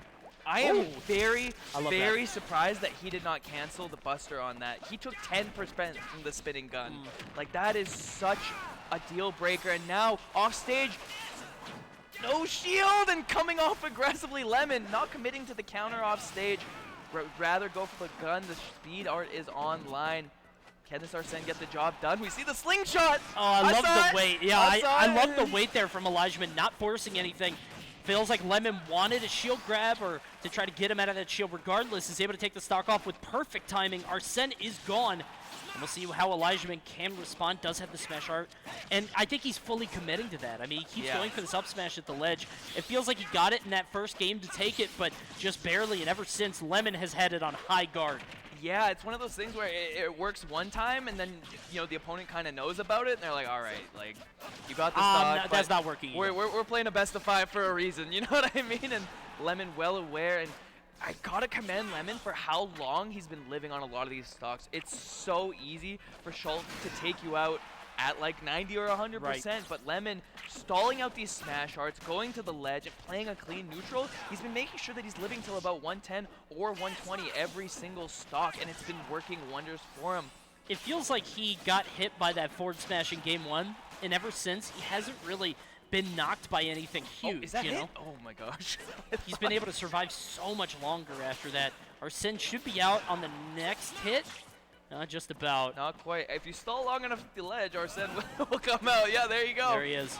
Not willing to commit, but it's almost worse. The 2-frame on fair on the regrab. Elijahman well aware of that. Lemon not going to get anything back on the stage, but 127%. Elijahman committing with these side Bs to the ledge. I don't really know. I love high backslashes. They're so funny. I don't know really what Joker does about it. You know what I mean? I guess if you have Arsene, you can counter it. You could gun it, I guess, but that's, not as much as you'd like. And no. The Nairs are coming out in this Buster mode now. 44%. No jump! Oh, no way! Jump! No way! He stole it! 53%! He's gone! That was what Elijahman needed. That robbery was what we haven't seen since game 1, and he found a way to make it happen. With the rage, with the smash art, taking him out at 57% after the hit. Yeah, man. Look at this. The 37, jump just spent. 44. Drifting back to the ledge. The 2-frame and such good 53. awareness. Oh my goodness. Such good awareness from Elijahman. Realizing that Lemon spent, because he spent the double jump a little bit before he hit him, right? Realizing he spent the double jump, realizing he's going to panic back to the ledge, going for the forward air, and then also recognizing, let me turn to smash real quick, let me secure this game. That's the win condition, and we've been saying it this whole time. The lead does not matter. Elijahman knows he's in these games the entire time. Unbelievable play there from Elijahman, and we have ourselves another game 5 between these two. It feels like Lemon is dominating in the neutral, but every once in a while, Elijahman comes out with an inspired punish, like that one that we saw there. And we're out to our final 3 stocks for both competitors. And of course, this is losers, so this means a lot for both of them, trying to get further into the bracket, get more and more of that $50,000 prize pool. Yeah. It really comes down to the counter pick. Elijahman has the opportunity to ban a couple stages. Let's see what happens. Yeah, this rule set is an interesting one, too. It's 1 ban, full DSR, and so Lemon not able to go back to anything he's already won on, but Elijahman only awarded 1 ban. So I'm interested to see where the stage counter pick takes us, and if Lemon's going to be able to capitalize off of that. That being said, man, you can't help but feel that it might be in the back of Lemon's head that he let that game slip out of control a little bit. Well, you were saying before that, like, that can happen when the game gets closer, right? Yeah. Like, we saw the game, I believe, was on Kalos, where it felt like Elijahman should have lost way earlier, and he almost brought it back, and Lemon maybe a little shaky. I mean, that was even more so after that last game. I mean, once you lose a game when you were up by that much, it can really shake your resolve. Let's see how he does. Yeah, you're truly hitting the nail on the head with that about how early these stocks can go. That the neutral air that caught Lemon with no jump was hit at something like 33%, and that led to the end of the game. That being said, new stocks, a new game, and an early recovery is going to allow Elijahman some leeway back onto the stage, but such a great down air coming out from Lemon to keep him off stage. Yeah, that was beautiful. I like the parry there from Elijahman. Maybe a little bit overshooting on that grab there. Not going to happen. Arsene is out, but it seems like Elijahman playing perfectly around it. Has the buster as well, so going to do even more damage. Jeez. Look at that. Oh my gosh, and the 119! cancel into the forward tilt. Catches Lemon pressing a button, I imagine, on the way down, and This is the first real stock lead we've This is the seen first lead. Elijahman enjoy in a very long time. Lemon has to be feeling the heat now. He's swatting him out of the air. This is what we were talking about before, where it feels like Shulk, he doesn't really win the close head-to-head scrap game. I mean, how could he, right? Yeah. The Joker's frame data is crazy. But what he can do no is jump catch again! Joker No jumping, jump again! do this to him, swat him out of the air over and over, deal so much damage, and Lemon is just kind of bleeding out here. Yeah, man. Once this lead goes the way of Shulk, if you're not able to secure that stock almost immediately, we're seeing 67% already on the board. And with how early Elijahman has been taking stocks, that is not comfortable by any means. And the up smash is going to allow Lemon Again, a punish. By the way, another up smash at the ledge. That one actually punished him pretty big. He hadn't been punished like that just yet, but Lemon going to take that stock for free. Right now has no Arsene meter. And this might be bad for him. He has to watch this smash. Yeah, that jump might have done it. Yeah, and that's one of those moments where Elijah's like, yeah, but what if it hit though? What if it hit though? You know, then I'm up two stocks to one. But Lemon surviving that fair. Color me surprised, man. I thought that was curtains for that stock. Joker being a deceptively heavy character, but still on the ledge. This pressure from Elijahman has been perfect. Trying to keep this safe pressure with these aerials. And again, just kind of hopping with the aerials. This is where Lemon needs to pump the brakes a little bit. Yarsen is almost online. The double backslash actually coming off the ledge, getting a little cheeky with it, throwing out a couple of the weird options. No tech on the ground. Lemon is moving right now. He's dancing. It didn't actually matter that much to the percent, but it looked nice. Yeah, he was playing with fire a little bit too. You don't need to stay that close to Shulk, especially in that kind of scenario. You got the switch over to Smash. What are we going to do? Has the full meter, but the Arsene coming out to knock him out. That literally almost killed off the side of the ledge. I think Elijahman's going to have that in the back of his head going forth. You cannot get hit with that Arsene side B. When you have the smash art out and that back air killing could have absolutely changed the entire tide of the game. But now Arsene is offline and smash art is online at the ledge. Forward throw will kill at this percent. We're getting another next hit win scenario here. Whoever takes off this next stock is going to be at a huge lead if they're able to push it. You see him hovering the shield as he comes down, says, no. I'm living at least for 3 seconds. Oh my gosh. Nice conversion coming out from the Lemon though, realizing that the down throw on the shield art as it goes away will be able to convert into the forward air. No shield art online now, but the late air slash is going to allow Elijahman back onto the stage. 162%.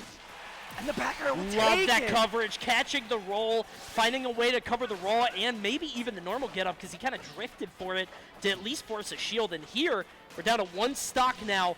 This one's going to be for everything. And the winner's going to continue to advance. This feels like the closest game we've had so far. Elijahman up in percent right now, and oftentimes winning games from a deficit. Oh, man. It's so tough for Lemon here. Getting Arsene at 70%, already 85. That's bad news for getting a second one if he's not able to secure it with this one. Oh, Elijahman scouted that air dodge in. Yeah, he got busted with that Buster art. You can see switching over to shield. We'll see if Lemon has it in him. Has a little bit more Arsene, and he's landing a lot of hits here. Arsene's going to be gone in just a second. I don't know if he's going to get another one, though. He might have to do this the hard way. Yeah, and that's the scary thing about... Oh my gosh, the back hit a backslash. That's the dangerous part of trying to edge guard Shulk with a back air, but 90%, it's so close on a razor's edge right now. Going for the down smash, but it doesn't work because of the shield. And now in the corner against Smash We're mode, retreating to the any ledge. of these will kill. The heart rate is through the roof here. Gosh. Smash art is gone, but you still have to get off the ledge. Oh my gosh, that Nair covering all around him. I And love that. The tether cancel into the side B doesn't get him off the ledge though. Found his way back on, gets the dash attack. That could have gone terribly. Hits the guns, but can't actually land them. Oh my gosh, the forward tilt back off stage. Gonna use the jump. Oh my gosh, the back smash almost hitting. That would have killed from across the stage. And Smash is back up. We got to stall it for another few seconds. Forward throw will kill, and the air dodge. It goes Elijahman's way. Lemon in game 5. Last hit. Elijahman moves on to top 5, and BC losing a player There's the only bottom so half. many times you can get away with that. It felt like consistently Smash Art was up, he was sitting at the ledge, he was patrolling it, and it felt like Lemon was expertly maneuvering around it every single time, was finding a way to stall with the tethers, was finding a way to force his way back on stage to try to find his way back. Fortunately, it was all for nothing there at the end. Let's go ahead and kick it over to some replays from the set. You could see just over time, it felt like Elijahman really started playing to his win condition more, and it really all came down to the Smash Arts. That is just a crazy set. And as this replay pack is going to show you, the games that Elijahman won are off the back of those huge punishes. And the last one, that wasn't really the case. You know, both at 130, 140%, coming out with the Smash Art forward air. Such a consistent kill option. And when you're Joker without Arsene, it can feel like such an uphill battle trying to get through that. But Elijahman realizing the fear factor and capitalizing on it perfectly. Truly could have gone either way, and I love this counter. Yeah, there we go. There's There are him the trying to meters. get out of that. It really could have gone either way. Just the final hit was what matters, and we saw that Elijahman just barely able to make it work with that Smash Art. Lemon fighting valiantly throughout the entire set, but unfortunately just not quite enough. Shulk able to punish him. Yeah, and I can't help but feel like this is one of those sets for Lemon where he goes back to that game 4 and just says, what if I had played a little nicer? Sure. You know what I mean? What if I had done that a little bit cleaner? But Elijahman, Like this spot. yeah, well, like consistently. this exactly. Yeah, the story is just ledge trapping, right? I mean, that's what happened in the last match, the last stock of the last match, too. It's just like, once you're at the ledge against Shulk, and continually, his moves are going to push you off a little bit further and a little bit further, and you're going to be at the edge more and more, and then he just has to guess right one time. You see, desperately trying to find his way back on stage. Yeah, You saw man. the air dodge. Not even a bad option, but just with how long that forward air is out and how much of a sweeping hitbox. Some awesome hair in the crowd, the full red plaid. Thank you so much for showing up, guys. This has been SKL Path to Glory at the Grey Cup Festival. The first matches of top 8 losers side have been just treats across the board, both game 5s. They've been phenomenal. I'm just looking around. We got a lot more people coming by, witnessing some hot Smash action featuring some of the best players in Canada, and we've got 2 more coming up for you right now. It's going to be Silver against Grape. Yeah, interesting matchup here. I don't know if either of these guys were necessarily super expected to make top 8 winners side, but that's where we find them both residing. Grape, one of the better players in Ontario, coming out as the Snake main, and Silver, you know, recently, kind of the last 6 months, started attending events again in Alberta and has cemented himself as probably a top 2 player in Alberta as well. And so looking to prove themselves on this big stage, both of them in that top 6, looking for that winner's final spot. So we saw a bit of Silver yesterday, was playing Pit Yeah. against Player, and then opted for, you know, Wii Fit. I've been seeing him on Wii Fit pretty much all day today. Got to cast some of his sets earlier, one of them against Soar. And it just felt like the Wii Fit is just a bit more polished. We'll see how he does here against Grape on Snake. The issue here is that Snake, he wants to play at the tempo that usually Wii Fit Trainer likes to play at, but he's just better at it. I mean, the projectiles are a bit more potent. Obviously, can pull them, throw them full stage. Has a little bit less startup on them. Wii Fit is able to disrupt him a little bit. You can see the soccer ball coming in big for continually with the header. But I'm interested to see who controls the pace of the match, the tempo better, because that's going to be who wins this one. Yeah, and weirdly enough, Silver is one of the few players I would truly call a co-main. He plays Pit and Wii Fit like purely dependent on how matchups feel, both player and character matchups. So he's more than willing to go both, but I'm not surprised to see the Wii Fit here trying to play that counter zoning game as well. The big hits with deep breathing can come out so big, but forgetting that C4 is there, the lesson 1 of Snake, unfortunately. And if you forget where it is, either 24% or a stock is coming your way. And you can't even run away from it usually, because if you're right under it, if you do try to run, you're not able to pop that shield immediately. So you just have to kind of stand there, suck it up, and hopefully get that shield out in time. There, Silver kind of getting rocked by it. Meanwhile, Grape, 145, now Soccer ball 156. still had a hitbox. Yeah, it's out forever. All that. And the C4 coming in again. Wow. Grenade into the up air, and what was looking like a close game now. Silver is down 77%. The deep breathing going to give him a little bit of health back, but comebacks against Snake are hard as this, but huge damage off that Nair's potential. Yeah, if Snake wasn't as disruptive as he was, he might have been able to get a little bit more. Once you land that juicy central neutral air on Wii Fit, it can feel like you get so much damage, but the grenade actually knocking them out of the combo. But even still, Silver bringing this into striking distance in terms of getting the stock first. Yeah, and you know, people talk about Wii Fit Trainer not being a great character. In a lot of ways, that is true. But one thing she does not lack is damage potential. Yes. If you're able to land that Nair, optimal conversions are finding you doing like 80% off of just one combo, and Silver is more than aware of what those are. So living to 114 here has Scrape, 114 himself. I'm interested to see how this stock is going to be taken, well aware of the C4 in that instance. Wii Fit Trainer also doesn't really want for killing options. It feels like she can kill. The issue is how easy it is to get those positions. Weird DI on yeah, that. that was not... As a service ace. I don't know what happened on that one. He's gone. But Wii Fit can get those if she can get in and make it happen. That's the issue, is actually getting into those awkward spots and landing like a deep breathing back air on a character who's constantly pulling grenades, who's constantly shielding. Yeah, and a big thing about grenades is any grenade pulled and in front of Snake will stop any charge of deep breathing. Yes. And so that tool is not as strong as it would be in nearly every other matchup. That being said, the soccer ball has unique properties kind of across the board, and Silver is really, really good at manipulating the second bounces on the soccer ball to what he's looking for. That triple crunch on the neutral air did so much damage, and now Silver enjoying his first lead. 1% difference has now turned to 3 thanks to some healing and a weird mortar kill. Kind of unfortunate. I feel like I've seen more dramatic kill screens today than I've seen in my entire 4 years of Ultimate. I mean, Not sure what that I is. don't want to say anything about like Canadian DI, but Maybe. maybe Great White North. We went straight up. Straight up. Yeah. The poles, the magnetic pull. Going of to the poles, Yukon. yeah. All the way up. I'll see you guys. See you guys up there. Unfortunately, the mortar kill is able to do it, and I guess Silver kind of gifted him one back after Grape gifted him the forward throw kill. Sure. He said Why you not? earned it. Hopefully that's cleaned up from both sides at the next game, but keeping it fairly competitive across the board. The game is close. Definitely.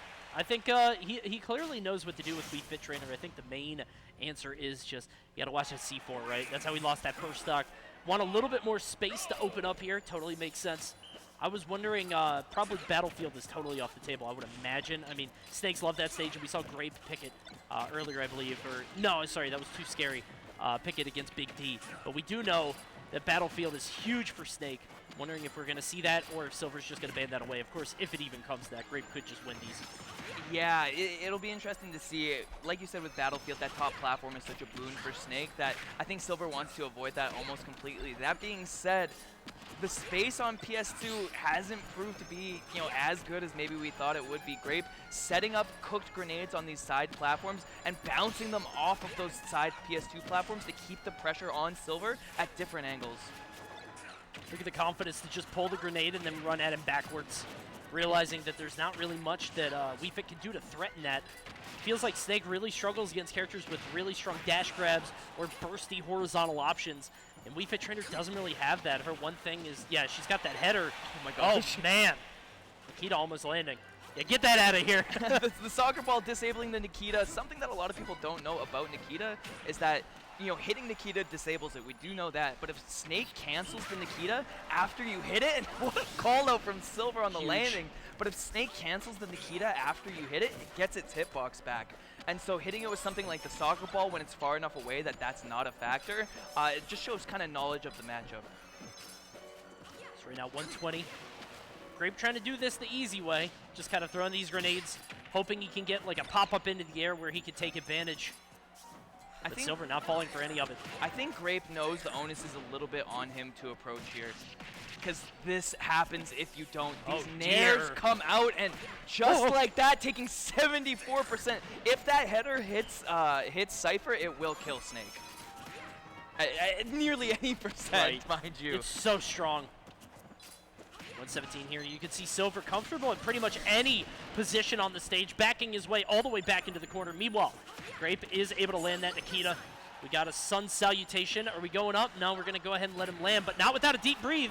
Yeah, that's actually an interesting thing about this matchup that I hadn't really considered. But every single... Oh, my gosh. Oh, wait, no.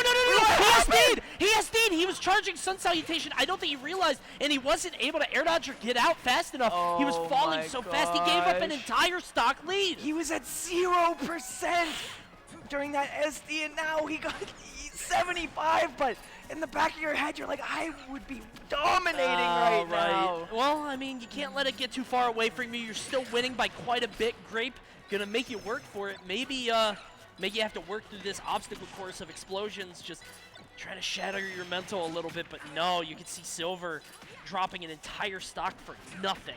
Yeah, literally nothing. I just wonder if, like, maybe he was just, like, really like, wow, that was sick. And he was just, like, thought he was back on stage, thought he was free to charge. But what I was saying about Snake going high is if Snake commits to that full high recovery, WeFit gets a free deep breathing on the way down. You get a breathing and an aerial. It's not like you have to fully commit. Oh my gosh, wow. There we go. Not quite enough to kill. Oh, and be careful, the C4 is on the platform. Yeah. Silver close to it, but the grenade not saving him, not enough to kill I think him. we're catching up on the debt of the kill screens. Now we're finally catching up. Too many now? Yeah, now this is too many here at the end of this game. 100% difference nearly for Silver.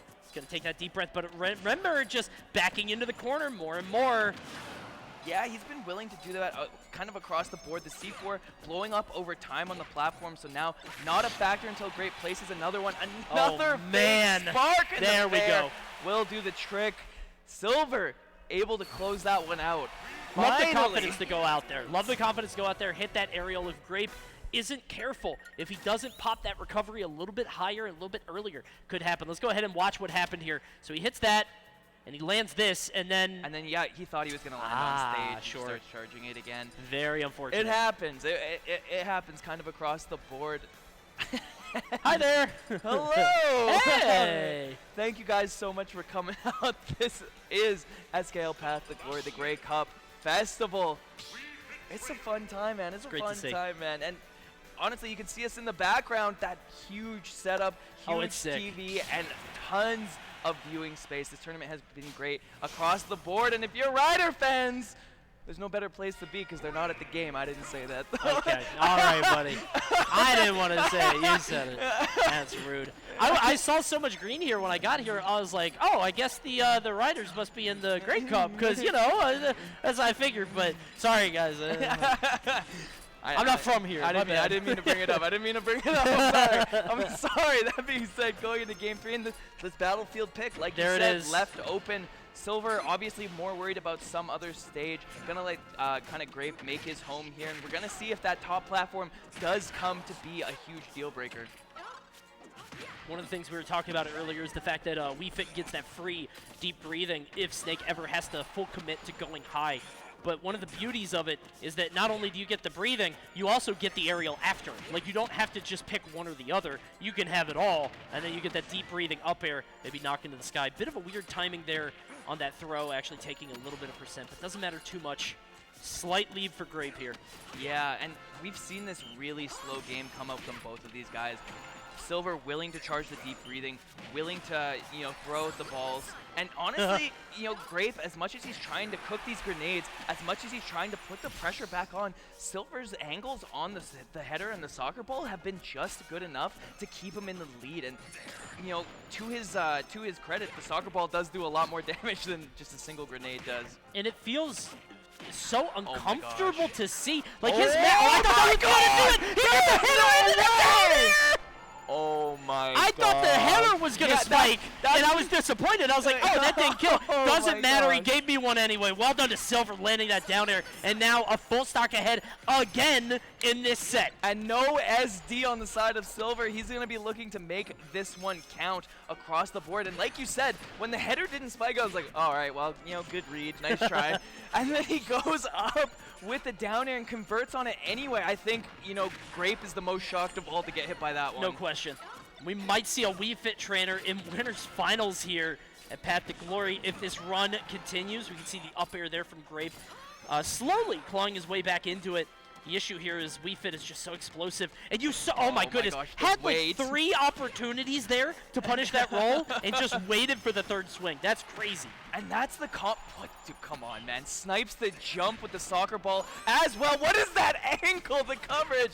Grape getting back down to the stage, but when you see a player playing with confidence like this, it can be so scary to play against. Untechable Red back air bounce. off the side of the stage. Silver goes up 2-1, looking to secure that winner's finals spot. I'm going to be honest with you. I've never seen a Wii Fit trainer with this much mastery of the ball. Like, Yeah. I feel like I've seen, Wii Fits who use the ball pretty well, but mostly it's just like a side. Yeah, look at that. I Good mean, lord. insane The conversion. knowledge to know that that was going to work. But usually I'll see, Wii Fit trainers kind of throw the ball as kind of a gut check. Maybe they'll cover like a horizontal distance, but they don't use it to the degree that I've seen Silver doing it on 2nd bounce, on 3rd bounce, popping it in the air, covering Snake's recovery options. I mean, it feels like Silver is just on another plane. Dude, I will tell you across the board, that ball has a hitbox the whole time it's out. Whether you expect it or not, and Silver is ready to convert on it. As someone from his region, it is annoying. Daunting. It Trying is to get around annoying, that. right? And a move that you wouldn't consider to be that good, it doesn't seem that good, is finding Silver so much value. And honestly, his willingness to use the sun salutation to stop the grenades in their track and set up these ball angles has been so strong. That being said, missing the junk breed, he's going to take 42 for it, but this could be the stock. Grape! Early, he's going to have to use the C4 to recover. Is it going to be enough anyway? I mean, he's going to do it, but it's going to rack up so much damage. Oh, and the miss! Will let him get back to the stage. Silver could have converted that into a stock, but 93 for 1 edge guard, you'll take that any day of the week. Not bad at all. I think he started that at maybe 30, so 60%. Oh my god, the Nikita coming all the way back up, and he's able to survive. You got the air dodge through. That was actually the 3rd man on that play. The issue here on FD is that the soccer ball becomes a lot scarier because it covers so much horizontal distance, forces Grape to shield, and puts him in this spot where it becomes this 50-50 where it's like, okay, am I going to shoot the sun salutation? You got to keep shielding. Are you going to jump? Because I got this coming for you. It feels like Silver can control so much more horizontal zone. Oh my gosh, that killed! Are you joking? Full stage! The reversal from off stage, the deep breathing is going to take the first stock off of Grape, and Silver is cementing this lead. A single nair on a Snake with grenade pull did 32%. It's crazy to know he could get even more if he lands with this neutral or Grape. Trying to find a way to safely back this Wii Fit into the corner, but we know that that's her home. I mean, it's like she lives there. She loves being at the ledge with the soccer ball, with the sun salutation. And Grape just doesn't look comfortable in this matchup. No, and that's one. And how could you be? Yeah, there's not a lot of them out there. That's one of the things that is really unique to Wii Fit is how comfortable she is on the ledge. It really tests your ability as a player and your confidence as a player to play at the ledge. Because if you're willing to let her do that and let her play there, the deep breathings and the soccer balls are going to overwhelm you. You need to pressure her and make her uncomfortable on the ledge. I think it's harder. It's easier with aerial characters. With characters that can jump in, be ambiguous, drift in, drift out. But if you're Snake and you're just a grounded character patrolling at the ledge, that should do it, yeah. If you're Snake, you want to keep your feet on the ground. You're not jumping. And honestly, the grenades have to be timed so well. It's difficult to do. Can't quite convert into the sun salutation, but even still, 132 here. Grape's going to have to air dodge to the ledge and scouted so far in advance. Silver knowing the win condition of Snake and playing so cleanly. This is huge. 37% of Nair up tilt, man. And it could have been even more. That's the insane thing, but got quite a bit. We're going to see another down air here, avoiding the Cypher and cementing his spot in winner's final. That I can't tell you what we just saw. I truly unbelievable there from Silver defeating Grape swiftly, I would say, after losing that first game. That is insane. We have the replay pack coming up. Silver making Wii Fit Trainer look like a clip machine that series. And like I said, as someone from his region, I'm like, dude, where did this come from? Unbelievable. You don't play that well against me. Like, what the heck happened? Like, where is this guy? And Silver, the money on the line, 50K, said it's my time to shine. It's my time to show what I have. And he has been doing it across the board, repping Alberta as their only rep in top 8 and making it to winners finals. The SD not even mattering. No, it didn't even matter at the end of the day. I mean, a lot of other players might have been sort of shaken up by that, but it felt like Silver, it was just another stock to throw away. He was totally fine with it. And he was just firmly in control on every game past the first one, that header into the down air. I didn't even realize that offstage situation got set up off the third hit of a ball. Third hit. Yeah, we just saw that. Man. The lingering ball actually set up Silver's conversion off the ledge, that stock that allowed him to take it so early. And oh, look at all this damage. Dude, this game could have gone down there actually with the soccer ball. Yeah. I didn't think about that before, but might have been able to get a little bit more. He probably could have converted the stock if he had just timed it down air on the recovery better as well. But it honestly seemed like this game, everything just kind of seemed to go Silver's way. The weird DI on that forward air, taking so much damage, that first stock basically from yourself. And then these call-outs at the ledge, man, these down airs were spot on across the board. This feels like a very uncomfortable war of counterpicking that Snake has to play. Because, like, Snake likes Battlefield. I never noticed that she looks behind her when she down airs. That's the first, she does like this. That's funny. I've never. It's wacky because. Oh my gosh. That's a fun sign. I like that. That's good. I like that a lot. That's a great sign.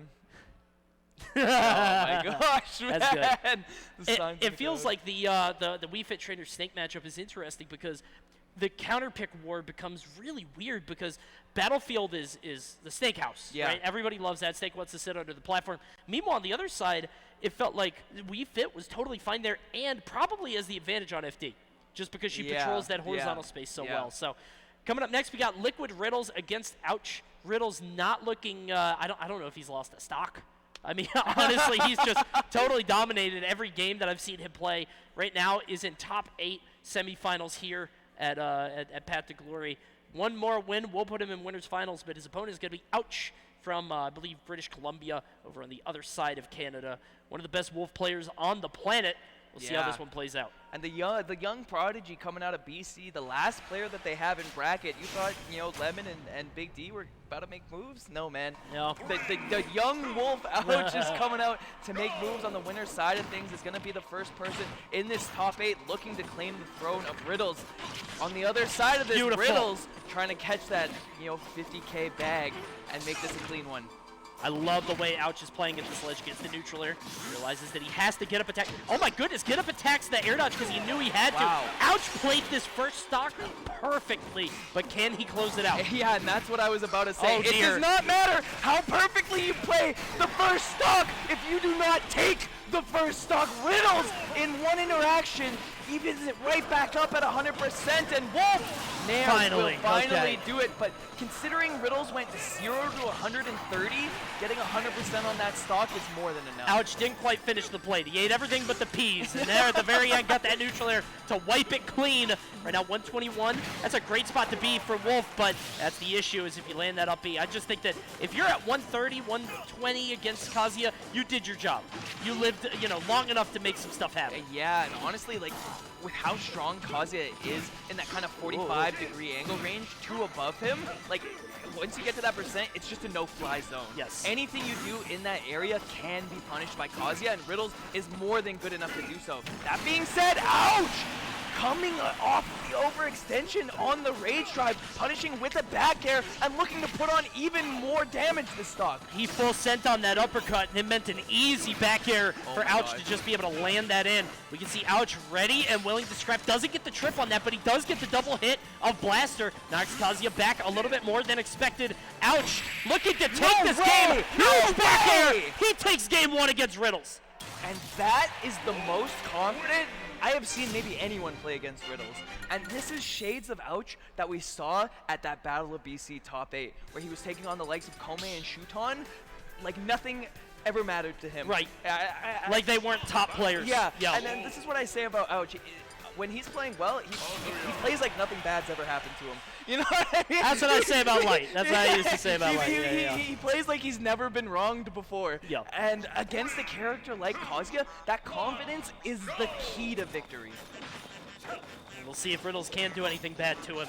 We'll see if he's got those combos unlocked right now. Ouch, making it supremely difficult to stay grounded. Gets the trip on the down tilt, which is only going to extend this combo further. Oh, looking for another electric wind god fist off the platform. Ouch only taking 32 off of that combo and trying to reset into the back air. Riddles gets back safely, and here comes the combo game. my gosh. The no-fly zone looking harder and harder to deal with. Seeing Electric Wind Godfist and up B come out as you try to approach. Wolves really like approaching with that Nair, so you have to be so careful about coming in safely, and that's not safely. Ouch, that's not safely. That'll do it. Expending the Rage Art, be able to take that stock off now. Ouch. Maybe struggle to get this kill. No, he falls right into the up smash, but it's not quite strong enough, which is crazy, by the way. Up smash not killing Kazuya at 150. Unreal DI. Not only Unreal DI, but people don't realize that Kazuya is bordering on a super heavy. I believe he's 115 units just below, like, Charizard.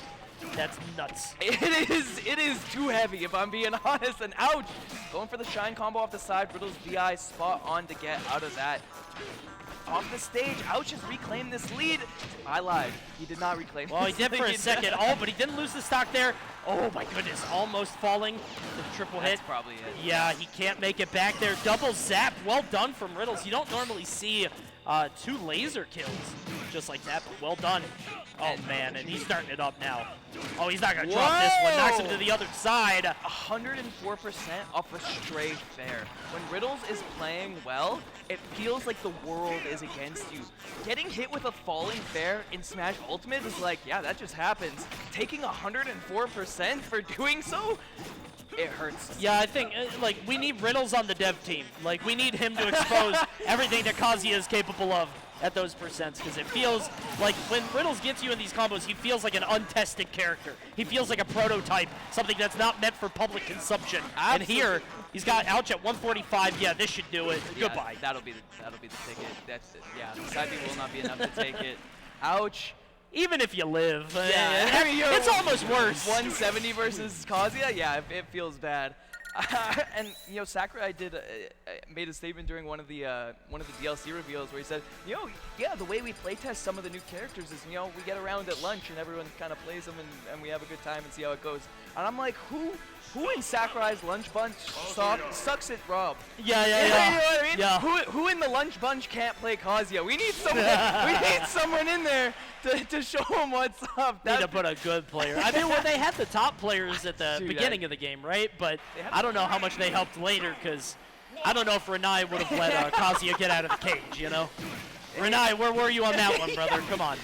Don't want to see you let us down, but you let us down, brother. Yeah. And now the missed tech, Riddles able to convert into the side B, but luckily for Ouch, missing anything more than that. 2 stock opportunities dropped here by Riddles right off the bat, and Ouch is going to be more than thankful for it, taking that first stock. And we talked about Riddles taking a mile off of nothing. Ouch! Converting off just 2 mistakes for a stock lead. And getting a kill at 92 is huge on Kazuya. Look at all this range. It's That's like 6 forward airs in a row, hitting him once for every claw there. And he let go of shield. There's 4 hits, brother. There's 4. That's not the Ouch is so young, you can't count that high. I don't, 1, 2, 3. What comes after 3? You know, trying to land another back air, but can't get the strong hit. Ooh. Oh, we got a neutral there. What's the play? Watch the stall. So obvious. You saw Ouch, knew it was happening. So smart. Ouch expended his first jump to get up there before Riddles even did the laser. So smart, so aware, and so aggressive, taking these combos, and now Riddles missing some of the easy stuff. The Electric Wind Godfist not coming through, and so Ouch taking way less damage than he could have off of that conversion. Sometimes it can feel like Kazuya, or I'm sorry, Riddles, his greatest enemy is himself. He just starts dropping stuff. No way you're dropping that, though. No one drops those. Do you know how scary that is? Like, I just like when he does like 4 crouch dashes in a row into the rising fist. You're just like, what do I do, man? What game is this? When do I get a turn? Oh wait. Interesting conversion, 63%, well within the range of Kazuya making this happen. Ouch. Huh? Oh my Riddles? goodness. If you're Ouch, check him jumps. What happened? That's the best feeling in the world. That is not normally. You're loving that. All right, yeah, go for it. I mean, hey, that's exactly what Ouch needed. Right now, 1 game away from getting into Winners Finals, and I gotta be honest, man. Getting into Winners Finals and seeing on the other side as a Wii Fit trainer, I mean, if you beat Riddles, you're like, oh, perfect, good. We know what Silver is capable of, but at least it's not Kazuya, you know? You're like, thank God, man. I have a reflector, you know what I mean? How's it going in the crowd? Thank you so much for coming out. SKL had the glory at the Grey Cup Festival. Ouch versus Riddles going into this game 4. How fast has this set been comparatively? We've been seeing... We needed one of these. Yeah, this has been pure adrenaline across the board. And knowing Ouch and knowing Riddles, it's not going to stop despite the the Kalos pick. You see Kalos a little bit more stage, but looks like Ouch is dominating anywhere. Gets the stun there. On the ledge? Not able to convert fully, only 43%. And it's so weird saying only 43%. For most other characters in the game, that's a great conversion. But for Kazuya, that's like a big underperformance. Now, Ouch, kind of keeping Riddles in the corner, but not able to fully keep him off stage. How do you know? How do you know? Actually, how do you know? That's the Good Wolf players. That's the first up smash we've seen, but Riddles converting with a back air to take that first stock. It's so weird how often good Wolf players will land that forward smash. It's like Ouch, Jackal, Charlie when he played. It just felt so obvious to them, and it doesn't make sense to anyone else. What are you seeing that we cannot? Yeah, it's like they have some internal forward smash clock. That being said, the Nair allowing Riddles to get that combo going, but not the grab after the jab. Ouch falling too far off stage. Can he convert this? I like the DI out there from Riddles, just drifting away, realizing that back air might have been curtains. 94 is able to jump out. Ooh, Riddles kind of betting big on these punishes. Yeah, it's something there that Kazuya doesn't really have to do, and I'm wondering, we've seen Riddles drop a couple of these combos. Is it due to Ouch really good DI, or is it Riddles kind of dropping some stuff? I mean, that was weird. He got a parry into down smash. I feel like Riddles just not quite performing to his capabilities, but Ouch gonna gladly take that stock, one away from getting to winners finals. That's insane. What do you... Run up, short hop, back air. Just got you slipping. That being said, Riddles. The survival horror game's coming in. He's on his Roomba stuff. Whenever he starts sweeping the floor with that, it kills me. This is sliding all over. This is so scary for Riddles, though. We've seen multiple times that Ouch is more than willing to commit to those wolf flashes off stage, but the up smash will come through. Riddles taking this to a game 5, saying, "I would love to play Wii Fit. I would love to play Wii Fit." Please. Yeah. You can see in the crowd. Oh, I wanted to see the Kazuya sign. I was excited for that. I wanted to see that one. You can see the replay here, just finally able to make it work. And I'm sure Riddle's kind of kicking himself, not feeling like it should have gone this far. It feels like he just. There we go. What is that face? What is the yo at the bottom? I don't Did know, he I say like that? I don't think he says that in his games. Kazuya Mishima, yo. I like that. So we're out to game 5 here. I'm wondering what the last counter pick is going to be. Ouch has free reign over any stage he chooses, other than, DSR and whatever stage Riddles opts to ban. Don't think we're going to see a switch on either side. Both these guys fully sending in their character picks. Riddles has really committed to the Kazuya over Terry and over every other character he's experimented with in the past. Yeah, man, I had a full Red Bull before this, and honestly, this is doing more for me than that. I am feeling it. Heart is pumping. And I love the commit to Kazuya from Riddles. Despite Kazuya, getting a little bit of hate across the community, he is a high execution character still, right? And if you're not hitting these big combos and not getting these conversions that Kazuya is known for, he's not a very good character. Right. And so Riddles fully committing, saying, I'm going to make sure that my Kazuya is the best it can be. This character can do it if I do that. I really like the commitment out of him. The ceiling is just endless. Sky is the limit for Kazuya, but here, Ouch is kind of playing a little bit safer, realizing the Rage Art is here. Has to watch a grab, has to watch everything. He's eventually going to get his hands on him. That's the stock. His grubby little hands off the parry, and that's something people don't talk about enough. They talk about Jazzo's parry game. You've seen Riddles' parry game? Nasty. If you come down with one ignorant aerial, like one misplaced wolf there, one anything, Riddles will parry it, and he will electric Wind God Fist you off of it. You can see there's another choke slam there, getting up to 37-52. Riddles starting to run away with this one, especially what we know Kazuya is capable of. I mean, the percent is just mounting. The rage is going to be a big deal. Gets the gates of hell. Huh? Okay. Another cannonball into the depths. Whatever. I mean, I don't know if it really is gonna matter, but if you're Ouch, you're like, all right, cool. Dude, what is that? Sweeping the floor. he's so gone. Scary, He's gone. It's so The scary. terrifying demon man in a suit just swiffering right next to you. Stop, man! And there's like 5 iframes in there every time he does it, and so it's not even like the freest punish ever either. It's terrifying when he starts doing that to you, and Riddles is looking to clean this up right now. He said Game 5 is far enough, and no jump off stage.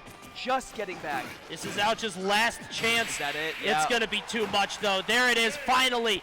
Riddles putting the pieces together for a Game 5 victory. It felt like victory was really up to him, and that's what Kazuya does, is he creates it.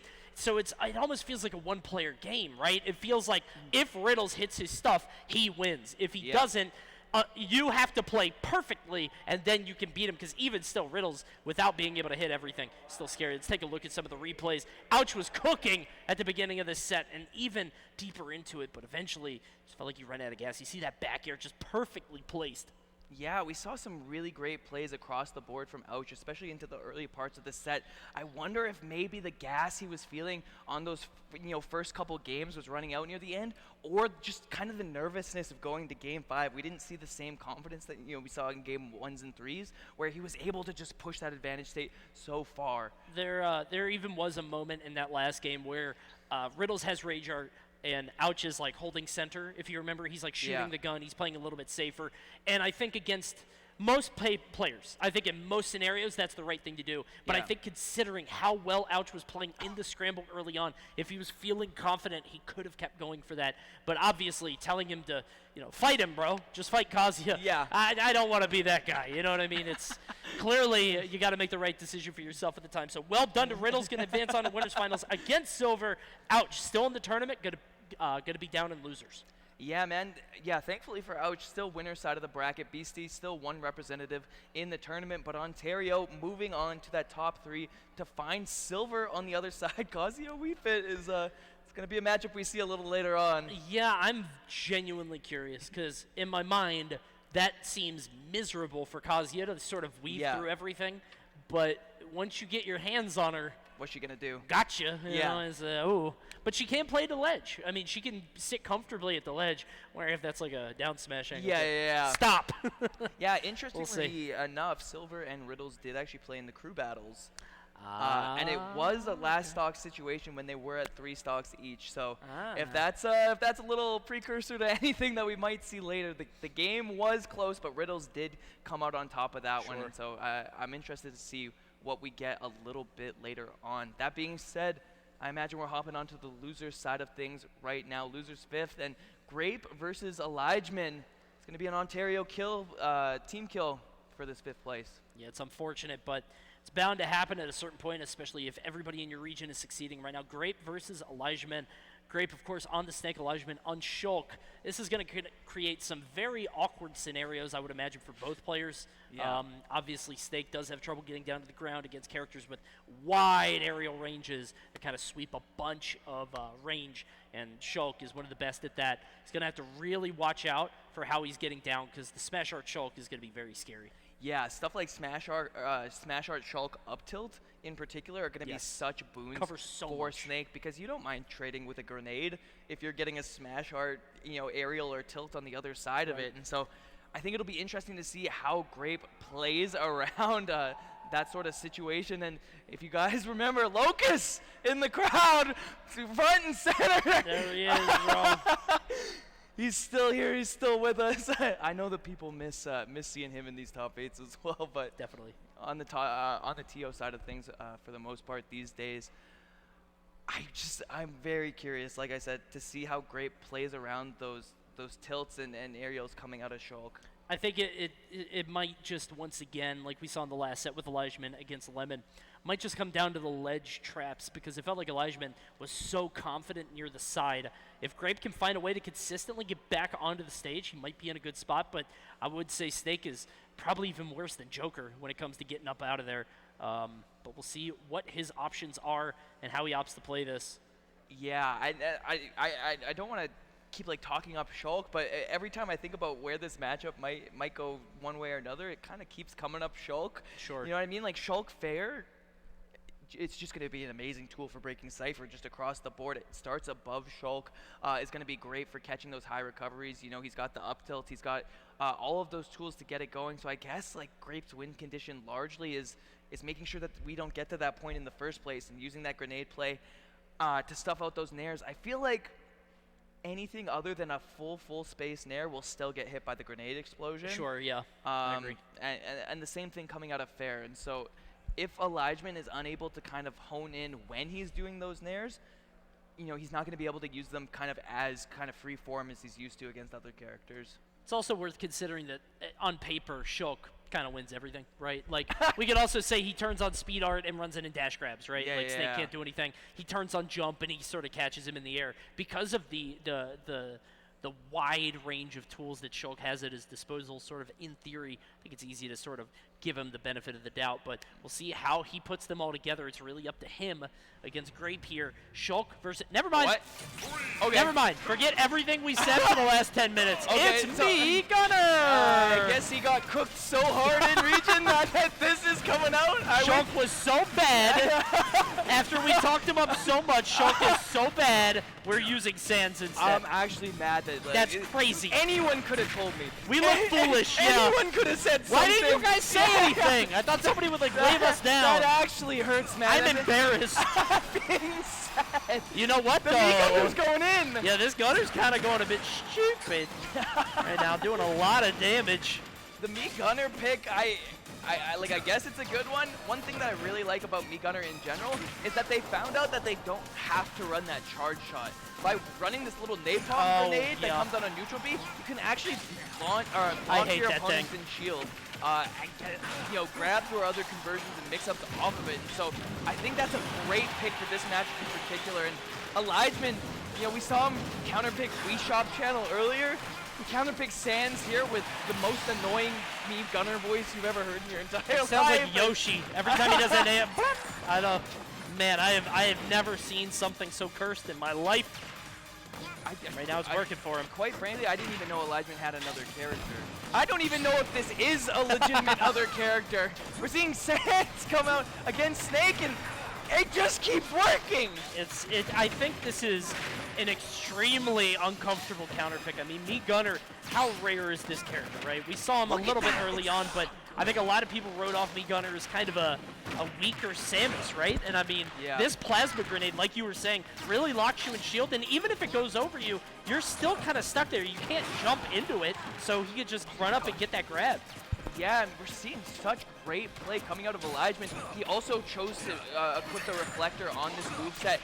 He just healed like 30! You can heal that. I didn't know you healed that much. I knew you healed something, but... Is this matchup like 9-1? All your work was useless. Everything that you care about. In the hands of Sam. Oh, I like that. I love that. Yeah, he's been going and standing over those C4s and just letting the down B rip every now and again. Honestly, even if it doesn't work, it's putting the fear in Grape, and the cover gets the ledge. Where's the answer? Somebody, where's the answer? Oh, I don't know if it's Snake here. I don't know if Grape plays anybody else. I mean, maybe this is just, you know, beginner's luck, game one, you know, foolishness. It doesn't look like it, man. No, it looks doesn't. like he's getting cooked. It does look he real funny. He covered spot that. This grenade blew up on its own. His own tools! Everything is working against Grape here. Nothing coming together. Surely we can get one stock. No! Surely we'll land an up tilt. Oh Surely we can do anything. Help! Send help! Oh my god! All right. Grape got sent to the gulag, man! Oh, dude. All that. Look, he's like, are you serious? Look at that. Dude, that is picking Sands. That's the face of someone who got cooked. Ah. the pocket Sands. Okay, so Grape has a secondary Roy. He has it. All right, well. It exists. I know it's in there. Sure. If you ask him, it's really good. Okay. I would like to see it, perhaps, because I don't know if Me Gunner looks like he's sort of locked Snake in shield, and Snake never gets to come out. He's just stuck there. Maybe it is a bit. Okay, we're going Wolf. All right. This one I've never. This Surprise. This is almost feels like a death. Why not Roy? But sometimes the path to glory has many detours. You know, many differing routes and strange paths and forks in the road, and perhaps Grapes diverges in a path where now he plays Wolf. We'll see. I'm really hoping that this counter pick wasn't just like. Well, I have a reflector. Good. Yeah. That's what I'm saying. Yeah. That's the first button we saw him press. I'm really hoping that there was more to it than that. Well, hold on. Better than shield, at least. You can reflect the plasma. I mean, if he didn't have, like, oh no. Dude. Yeah, you can place that so perfectly at the ledge, and it forces you to pick a get-up option, so you can't vary your timings. My You're just gosh. like, I get up now.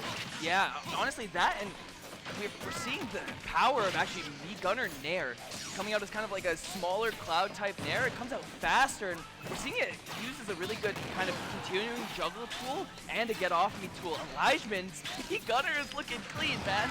No, even if you reflect sometimes, you reflect the wrong thing. They can throw one thing, reflect it, and then hit the other one. Forward throw, not going to kill, but knock off stage, and oh dear. Yeah, side B right into it. This is not good. Dude, if you're Grape, this is discouraging. You just lost the Wii Fit coming into mixed winners finals, and then I'm assuming he has a positive record on Elijahman, knowing that the Shulk didn't come out, and now Gunner, the Sands is absolutely cooking you. Well, especially consider how much money is on the line here, right? I mean, 5th to 4th has got to be a big it's got to be a big jump in this $50,000 prize pool. Air dodges into the plasma. He's going to be able to survive, but even still, man, it's only getting worse and worse. There's no answer. There's no clear answer. Shielding the neutral bees, he's jumping out of shield to try and alleviate that pressure, but Elijahman is willing to cover it with nairs and fairs, unable to find these kill moves. That's script! I will bet you $100 that Samus's doesn't work there. Oh, no, I'm not taking that bet. We know that. Right now. Sakurai hates Samus. He even has it like in the notes, like, don't jab. Like, if you pick Samus, one of the tips will just say, do not hit the A button. That's actually really fun. This is a zoner. It doesn't work. This is a zoner. Do not do the second hit. Yeah, man. And I'm not shocked, and now it seems like Gunner got all the love, and right now he's spreading that love all around. Finally, a stock. Dash Attack gets on a the stock. board. We got one. Time to breathe. JV? Okay, Reflector coming in big. Love that. It's the first time we've seen real value out of that, unfortunately. And Grape, already an entire stock down, has so much work to do to make this happen. This ledge pressure. It's unironically good. Like, it's not a bit. And it's not just that Grape doesn't know how to deal with it, although he doesn't super know how to deal with it. It's a little bit of both. I mean, like, I think it could be like Belmont's, where it's like, it's objectively good, and also there are tricks to get around it. Yeah. But if you haven't run those drills, if you haven't practiced those free throws, this is going to happen to you. Oh my gosh! What? He did it 6 times, and then instead of covering the jump, he just let a forward smash bam! And you get a little too antsy, right? Because you could have just gone to platform. Oh no, look at Grape. That's tough. He's just. I can't believe I'm here. Dude, I'm doing the same thing. This is a nightmare scenario. I feel like I had this nightmare once. It feels like that dream where you wake up and you have a test for a class that you haven't been in for 6 months. Like, what do I do? What do I do? What do I do? I think he's living the nightmare right now, because it's like, how often are you fighting Gunner, this character that shouldn't exist, frankly? And not only that, but it's not just a class you haven't been in. It's the final exam. 50K on the line. This is a, potentially a couple $1,000 money match. Exactly. And the Gunner is what made it happen. Going back to the tried and true, I think, when worse comes to worse, your main is usually the best option. But considering how this got 3-stocked last time, dude, what's the answer? And we talked about Snake. Is he just... we talked about Snake on Battlefield before, too, but... why are you trying to jab it? I think Gunner's better on Battlefield, at least in this matchup. I mean, you could see so much distance being covered. Oh, you can't even C4 them. That's nasty. Yeah, the C4 is actually on him right now, but you never want to let it go. Good baits. Yeah, it's good base across the board, but the C4 now is on Grape, so he's unable to use it back on Elijahman. The C4 has been all over the place, and a little bit of a lead here. Sure. For the first time this set, Grape looking like he might have something. The problem is, how are you going to get in and get this kill? Because you can't shield that Plasma Bomb. I know you think you can. Yeah, dude, you can't. The Plasma Bomb into the grab is unironically so good. It's so good because shield oftentimes such a strong option in this game. Locking you in it for a free grab is always going to be an amazing option. That being said, Grape took more stocks this time than he did the last time the Snake came out. And he was able to get it because it wasn't the plasma grenade on the shield, it was a super missile. And because of that, you can actually just shield it, spot dodge immediately, get past the grab, and then get a punish. C4 is out. You can see Elijahman kind of forcing this, trying to get that scoop. And back with the... Oh, wait, what's the... I don't think so. You put the C4 on? No, okay, we're going for this. I don't think... Never mind. I'm wrong. 127, that is a strong rocket launcher. I was like, I think you might be wrong, Cody. My bad. I didn't consider the rage, but even still, I wouldn't think so. I thought he would have to C4 and then do something in C4, but off of that. doesn't matter. No, the full send on the forward smash will do the trick, and now Elijahman in a scary spot, and somehow the saving grace has been putting C4s on Elijahman while he's, kind of trying to set up his zone. What a weird game plan that is, because it's working out perfectly. He knows that Elijahman is going to be doing a lot of shielding, and he knows he can't pop it right away. I think it's more the threat, and Elijahman has to play at his pace. Like, now he's off stage, right? And then he blows himself up. Okay. All right, well. Godspeed, King. That's all I got to say about that one. That being said, enjoying a full stock lead, kind of similar to the Sheik Sonic set that we saw earlier, but when you have this full stock lead, the onus is less on you to approach. And so now if Elijahman is just kind of... Oh, man. Dude, so much percent healed. If Elijahman is just sitting there shooting those side Bs and shooting those neutral Bs, he can just kind of shield them or make sure he's far enough away that it's not that big a deal. Because the onus is not on him to approach right now. So I'm ducking under a couple of them with Snake's Crouch. There's another Why C4, gets a free combo there. I can't believe he's consistently able to just put it on his bony head just over and over. Yeah, no doubt. How often that's been working has been kind of insane, and using the opportunity of the down B to place a C4, and we're seeing Elijahman doesn't really know how to deal with this, kind of throwing it out intermittently. I don't think he's being that tricky about it, though. Grape has been doing a really good job at recognizing when that down B is coming out. He's also just straight up going to ledge. He's giving up stage and just saying, I'll go out here. Nikita not finding value at the ledge, but gonna heal a little bit of health at least off the grenade, and I was hoping that wouldn't kill. One thing that we haven't seen from Elijahman that we see a lot out of Me Gunner is that down smash. Such a strong move and so fast. Usually that's the go-to punish option, not the up smash. So I'm wondering if he's saving that for a certain scenario, or maybe just in the smash up it's not that good. Let's see what the punish is. Doesn't really have an answer. Just kind of sitting center, and it feels like Elijahman being a little bit too eager, throwing out these smash attacks and just various haymakers trying to get this last stock off. Finally, 168 now. Elijahman with 100% lead. But if he can make this happen, maybe get Snake off stage, try to get some kind of punish on the recovery. Could just get a quick 3-0. It's going to take quite a bit, though. Yeah, and Nikita coming in clutch here. Elijahman's going to have to do something big to end up avoiding it. Does get back to the stage, and a bold get-up attack means that he will get back and will get to fight Grape, and that's is 30. So big. 30 back on the board. Oh, no! It's almost even. He gets the C4 again, though, and commits to a forward tilt. That being said, the C4 is now on the side of Grape. He has to recognize it, and back on Elijahman with the down throw. Grape takes a game, and it got close, man. It did. That was a perfect checkmate there at the end. He dropped the C4 on him just to know, okay, if I land this grab, it is a kill. He knows that he can't just pop it in neutral, so he's going to throw him back, get the kill finally. And Elijahman wondering if the novelty is starting to wear off a little bit, maybe playing around the plasma grenade a little bit better, ducking under it, sort of maneuvering around it. And no way. Wait, someone... No way. Surely that's a new sign, right? Yeah, actually, did they have hidden arcane knowledge that this was going to happen? Like I said, we were talking about it before. Someone could have told us. Someone could have said something. You guys knew. Come on. That being said, he is sticking out the Me Gunner. We're going to see it at least one more time against this Snake. I think, Battlefield probably came into play a little bit there in Grape's favor.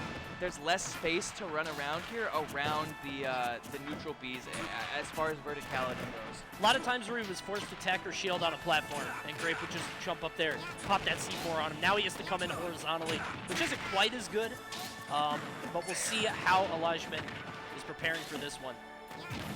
Dude, we've kind of been talking about it all weekend, but there's a lot of these, quote-unquote low-tier or mid-tier characters that just have straight-up top-tier moves. Right.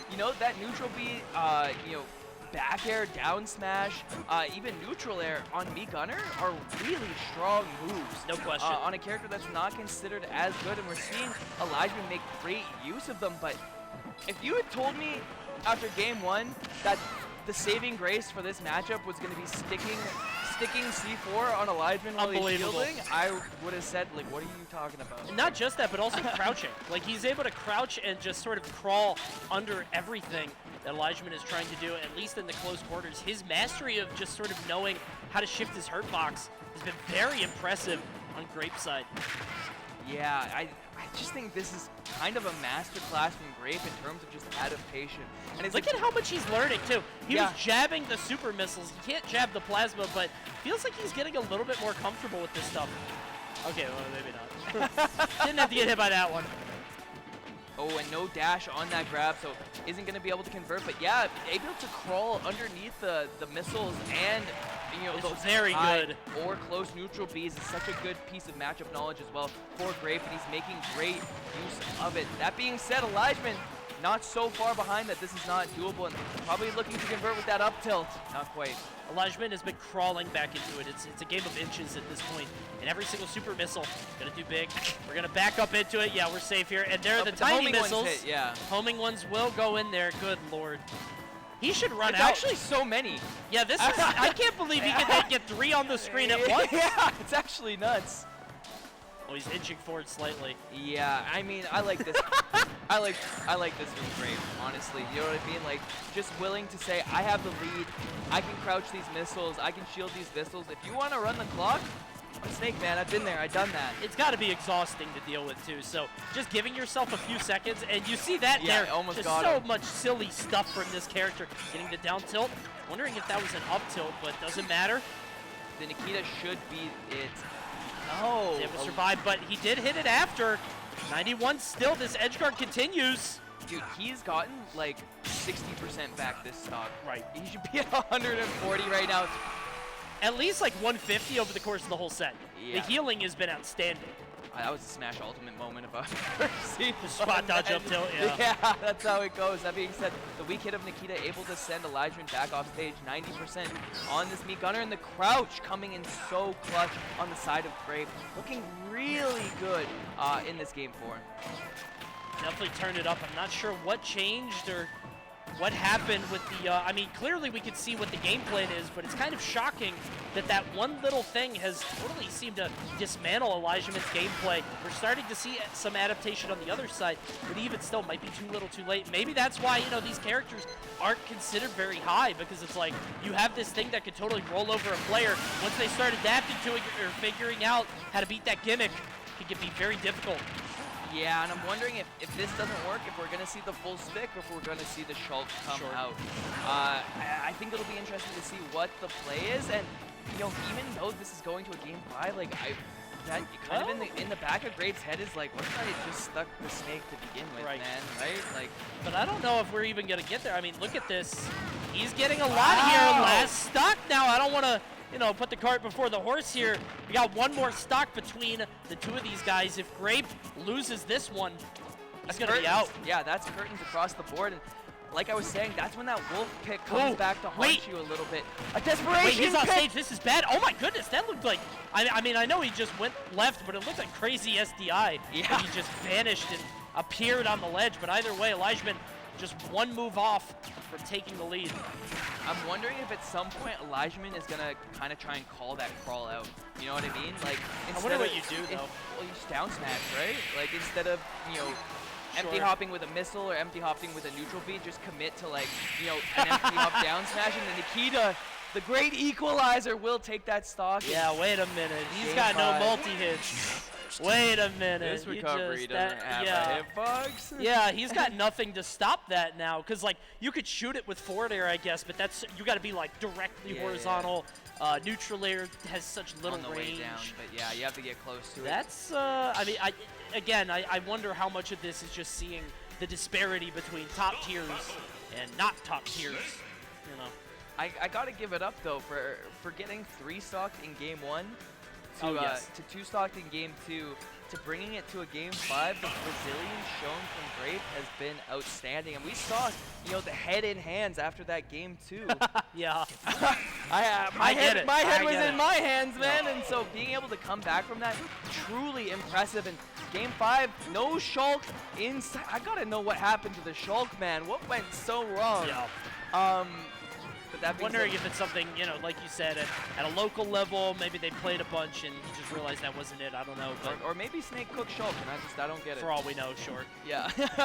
That being said, this last game will be on the Kalos. A lot of room to move around and not a ton of platforms for Snake to work with. So I think this is a pretty good pick coming out of Elijahman. It's just going to be a matter if he can adjust to Grape's adjustments. Those claws and those kind of C4 stickies have been difference makers across the board, and so you need to address them. Elijahman with the lead, kind of rare for him in these last 2 games that we've seen. I don't like that. I don't like that one. And I don't like it because it's a conscious choice. You know, like you you did could it have on made him. purpose. He could have sounded like anything, but you had to pick the most annoying one, and you did it on purpose, and I don't like that. But might be the difference between victory and defeat here.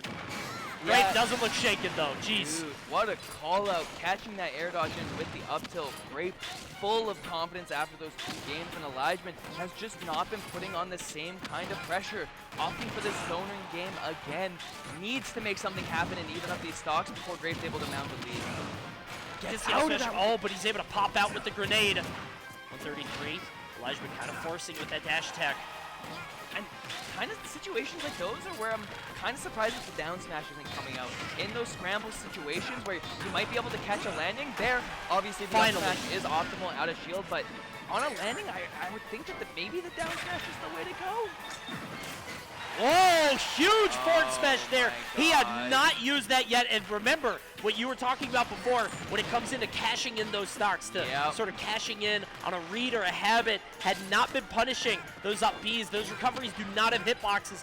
So easy to stuff out. And now Grape has the advantage of a lifetime, an entire stock up, and all of this stage to play with. There is no better time and no better feeling than getting a stock like that. Yep. Because it almost just feels like an entire weight was lifted off your chest. You're like, okay, the game can be played how I want to play the game. The ball is in my court and it's my time to win this set. And You're never going to match this dopamine hit, especially with $50,000 on the line, and you're like, phew.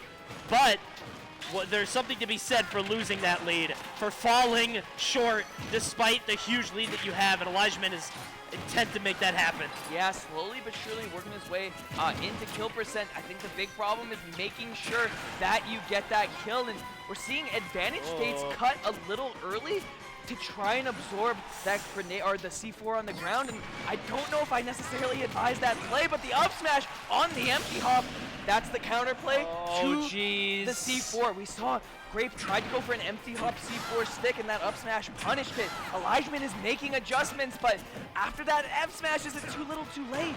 There's a lot of aerials here from Grape. He tries to go high. Wait, He's wait, in a no terrible jump, spot. no though. He has jump. to consistently do the cipher. He gets hit by that up air, and we've got an even game just about. Oh my gosh! Coming off this Cypher 90%, and Elijahman has put himself right back in this, but the up tilt from Grape! He's up! He's up! Got him! Shake my hand! And you can see Grape, you know the relief has to be through the roof with the way that he had to play that set. You saw he looked totally lost in games 1 and 2. Eventually, barely able to crawl it back there at the very end. He had a full stock lead, almost let it slip through his fingers, but there at the very end, Grape was ready to perform, and he goes further on in the tournament for that $50,000. I mean, like you were saying, that's just a huge money match, if nothing Yeah. else. Let's go ahead and kick it to replays. And yeah, man, we've seen so many big plays across this, but as far as, Grape coming back and winning that, he feels good about it. But do you think he feels good about letting it get that close in the first place, right? And is that Honestly, going to affect him going into other games? I don't think so. I think Yeah. I think if you win a game 5 like that, Yeah. I think all it does, at least for me, I would imagine that it makes you stronger because you're Yeah. like, all right, I figured that out. I can figure out anything. Yeah, right? yeah. So we'll see what his next opponent does. You can see here, 25%. I'm still shocked. I thought that he had to be at like No, 30 wasn't or even 40 close. at least. It wasn't even close. Jeez. All right, so Uh, 152 now to 100. Yeah, and you saw this was where he got knocked off from full stage.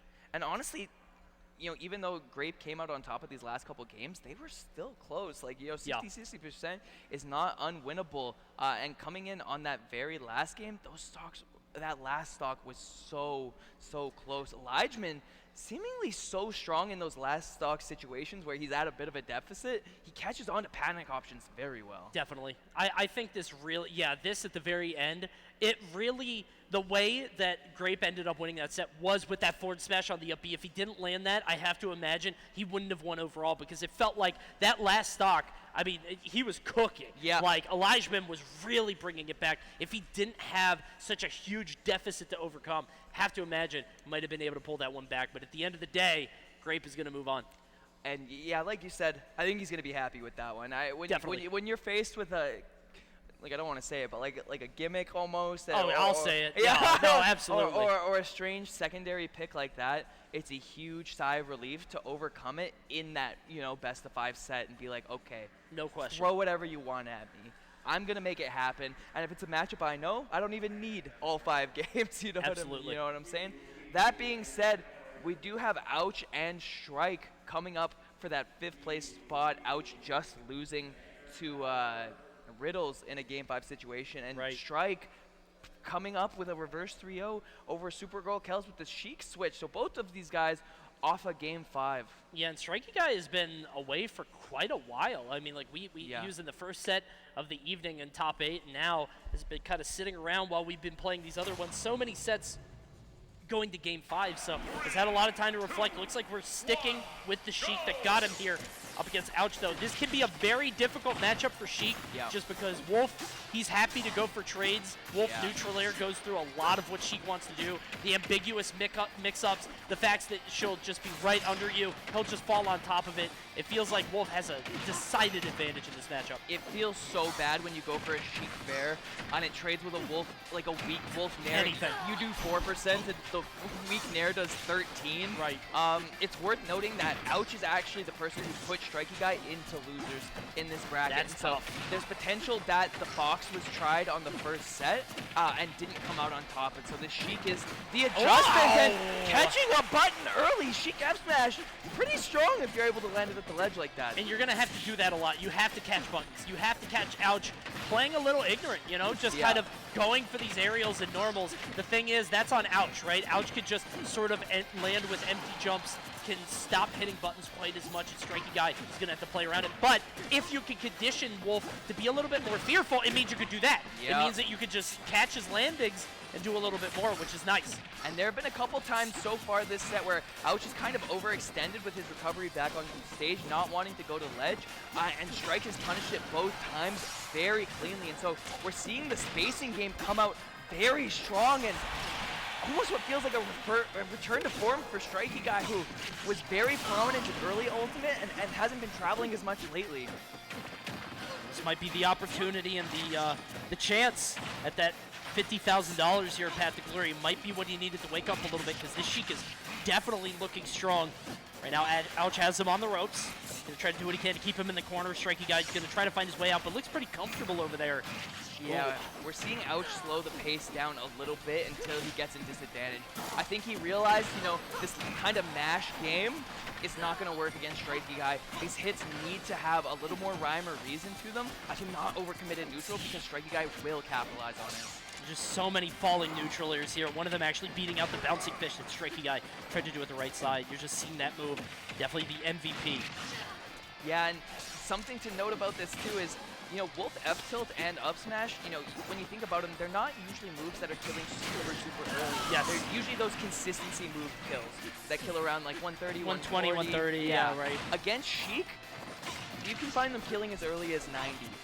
And unfortunately, because Sheik is somewhere around the 4th lightest character in the game, Wolf not only has kind of the trade damage advantage, but also has a strong kill advantage. Strikey Guy taking that first stock, finding a little bit of the problems with Sheik on the second one, but that tipper down tilt into up air, a true combo, will take it. But especially as the rage mounts, I mean, if Ouch didn't lose that stock there, if he's at 130, 140, I mean, something might go crazy. If he catches a normal get-up, like we've seen Wolves do a million times with a forward smash, might be able to get that stock. Now 90 on Strikey Guy, and like you said, forward tilt is on the table if he gets a catch at the ledge or something like that. Yeah, up smash also probably online at this percent, opting for the down smash. That also certainly would have killed Strikey Guy on the back leg right now. Needs to make something big happen. Air dodging to the ledge smartly. How does he get out of this corner against Ouch, though? Big dash attack to burst out. What's the play? Goes for the up tilt. I love the get-up attack. Oh, and a little late on that forward tilt, giving Strikey Guy an opening at the ledge. Can he capitalize on this, or is Ouch just going to be able to get out? The jump is used, but no commitment off stage. I feel like that could have been it. Ouch is really prioritizing this up tilt, really going for it. I think it's the safe option, but sometimes that's not enough. He's not able to find this stock. Dash attack should do it if he's able to land it. Yeah, there we go, 145. And you saw him going for it again and again. It felt like there were these opportunities where Ouch consistently just kept going for the same kill move. He went for a couple up tilts, didn't land, went for dash attack to dash attack, that one finally able to land. But if he wasn't able to land that one, I wonder how much more he would have had to dip into his pockets. Yeah, it's interesting to see Ouch kind of like throwing out moves like that. Scrambling. I mean, Wolf is a great character for that sort of thing, where once you get people, especially Sheik, to like 120, 130, 140, pretty much everything starts skilling. It doesn't matter which one you hit. That being said, if you've watched Ouch before, you know he's kind of the Wolf up tilt guy, right? And he makes that move look like Snake up tilt sometimes. So seeing Strikey Guy able to kind of shut down that as a kill move. Oh, yuck! Whoa! The reflector into the back air. Can't get anything more off of it, but definitely put Strikey Guy on notice with an easy 65%. Yeah, man, and that looked like it might have almost killed. He even full sent the back air off stage, so showing Ouch definitely confident as ever despite that close game one. Strikey Guy, the onus is on him to make these plays happen, and I don't know if the neutral's gonna be clean enough to make it happen. It's a hard thing for Sheik. You gotta weave and maneuver around so much. Nice, though. But I love the conversions there. It's just about getting as many of those as possible. Now, Strikey Guy has taken the lead. How are you going to get this stock off, though? Who gives up stage, but it's totally fine. Yeah, I feel like, you know, as much as that read didn't work out on the Vanish, I feel like you have to go for that versus Wolf. You know what I mean? When you're killing at, 140 plus against a character like Wolf, who is going to be consistently killing you a little bit earlier than that, off stage is where the difference has to be made. Definitely. See the down tilt. Yeah, can't fully go for the up air, but doesn't matter. He's able to eventually track him down and get that forward air. How are we going to get off this ledge? Yeah, actually just gets around him with a roll behind. Ouch getting a little stubborn. Yeah, smartly shielding that up smash. A nice thing for Ouch. Oh, the jump! Wait a minute, there's no jump. Yeah. Doesn't even matter if the bouncy fish lands. Strikey Guy realizing that the jump is gone, converting into the needle, such a heads-up play. And when we talk about recognizing when you can convert as Sheik, that's what we're talking about. Those micro moments where you can make something big happen make all the difference in games like these, because now that's one more stock. You don't have to play till 160. You have to see the game in a different way. You have to find these opportunities and make the most out of them, because you're not going to get that many of them. And Strikey Guy taking it all the way as far as he can to get that free stock off of Ouch. And even there, waiting for the air dodge, Strikey Guy is just in Ouch's head. Yeah, and what a kind of turnaround from the game one. Watching Strike put up this almost 3-stock performance. Ouch, seemingly no answers to this Sheik. He can't kill him. This is unbelievable. It's very rare to see a Wolf that just can't find a kill on Sheik like this. Okay. Finally. Trying to use that bomb to get to the ledge. Unfortunately, overshooting a little bit, but I feel like you'll take that any day of the week. 2 stocks up 130%. If Ouch is able to somehow bring this back, I would be genuinely surprised. I can't even imagine how he would begin to do so. Double dash attack is going to get it started 45%. But I mean, if you can't land a kill on the first stock, how do you get this one? That down smash actually might have done it, especially with the rage and everything, but even still, you would have another one to deal with. And threatening the up air, but not going to happen. this is the time where a lot of the Sheik kill confirms don't really work anymore, or don't work that well. You're kind of going to need to get... Oh, my Oh gosh. no! Oh no! Is it a full moon out tonight? Wait a minute! This is crazy. Dude, that forward smash hit like a shot right to the diaphragm, and now Strikey Guy reeling 160% on Wolf. There is One big no lead way. can make this happen. Back air will kill by the ledge. An aggressive option onto the stage from Ouch goes unpunished, and these grabs, they just don't matter as far as killing right now. The aggressive Okay. side B. Okay. Woo! Ouch just gave. Yeah, I got one. Ouch just gave it to him with that side B. Whatever, landing right into that shield. Oh man, that could have been so much worse. Woo! I'm lightheaded. That F smash hit, and I Saw stars. saw red, man. I saw red. I'm like, this could go wrong so fast. Strike, I'll buy you a Corona for every game it's said, and right now Strikey Guy got That's one. Got one on the board. That's- See if he can get 2 more. I don't know if that's good enough. If he gets 3, then he can buy everybody here Coronas.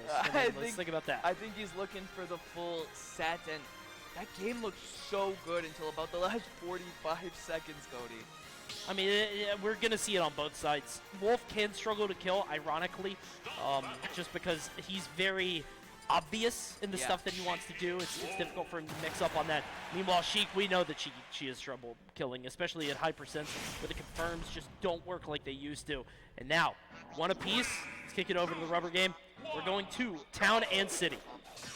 Yeah, and I think one thing worth noting about that game in particular is that we saw a couple of early stocks come out of Strikey Guy.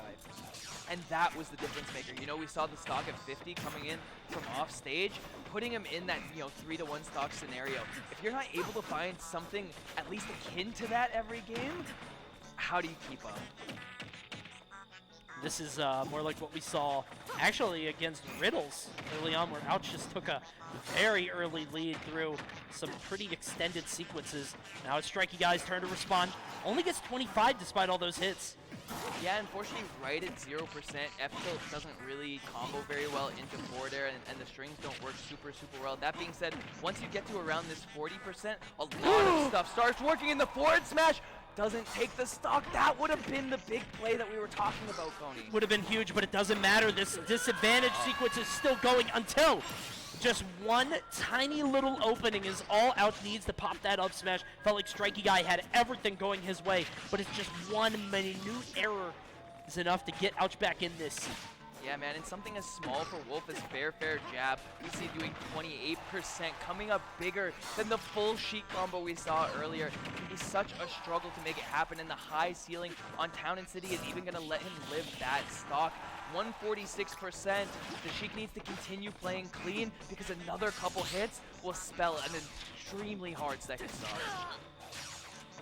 And again, I mean, I keep sort of beating this drum, but Wolf with Rage, right? We've seen Ouch can land the forward smash. He can go for that big swing. Gosh. Might be tough, and I love the idea there. Doesn't quite land, but does put him in a position to land that aerial. That was really clean and really fast. Ah, I told you you'd do it. I told you. There it is. Don't even let me talk, man. Honestly, don't even let me say it. That hurt me. Ouch.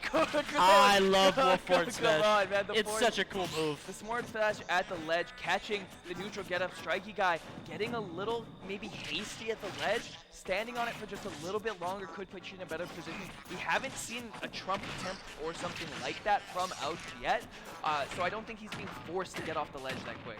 I think Sheik is just very difficult to pilot at the top level. It feels like you could get these pretty strings and you could get the damage up really high. You can make the crowd ooh and ah. But how are you going to finish that? How do you finish your plate? How do you make that string into a kill? And that is where things really get difficult.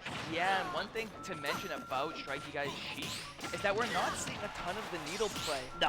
One of the ways that Sheik can get those early kills, or at least semi-consistent kills, is stuff like wave bounce needles out of shield or B-reverse needles to kind of mix up landings, or even just a run-up needles into up smash or bouncing fish as kill confirm options. We've seen none of that this set.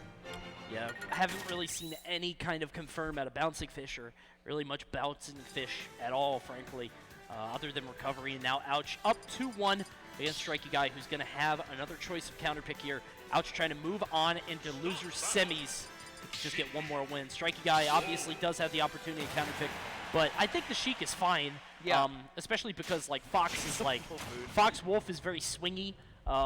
It can be very difficult to play sort of, over a long period of time, and he's going to have to win a couple games. Runs in with a dash grab, barely misses. It's tough. Yeah, thankfully only taking 23%, not that big a deal. And it's worth mentioning again that we saw these guys play in winners. And there's potential that that's where the Fox came out, and it wasn't able to take a game. And so this Sheik pick, he's fully committed. He knows that, hey, I got a chance with the Fox. It didn't work. Let me do my best. I got a game. That, you take one, you can take three. Shoutouts to ARMS, by the way. I love this song. God, I miss ARMS. Dude, ARMS soundtrack is, people don't... ARMS everything people don't know. Come Yeah, on, man. ARMS everything. Do not get me That started game on- go Do not get crazy. me started on ARMS. Who's trying to play ARMS later? Any ARMS fans? Come on. We love ARMS here. There's no way, but Come I'll give it up for Sky Temple being an amazing song, but the Wolf back air coming in across the board, Ouch, just seems to have a couple of these defensive options more scouted out now. You see 100% now. Ouch just getting back up. No fear, really. Just throwing out these tilts and forward air. Strikey Guy just right outside of that distance.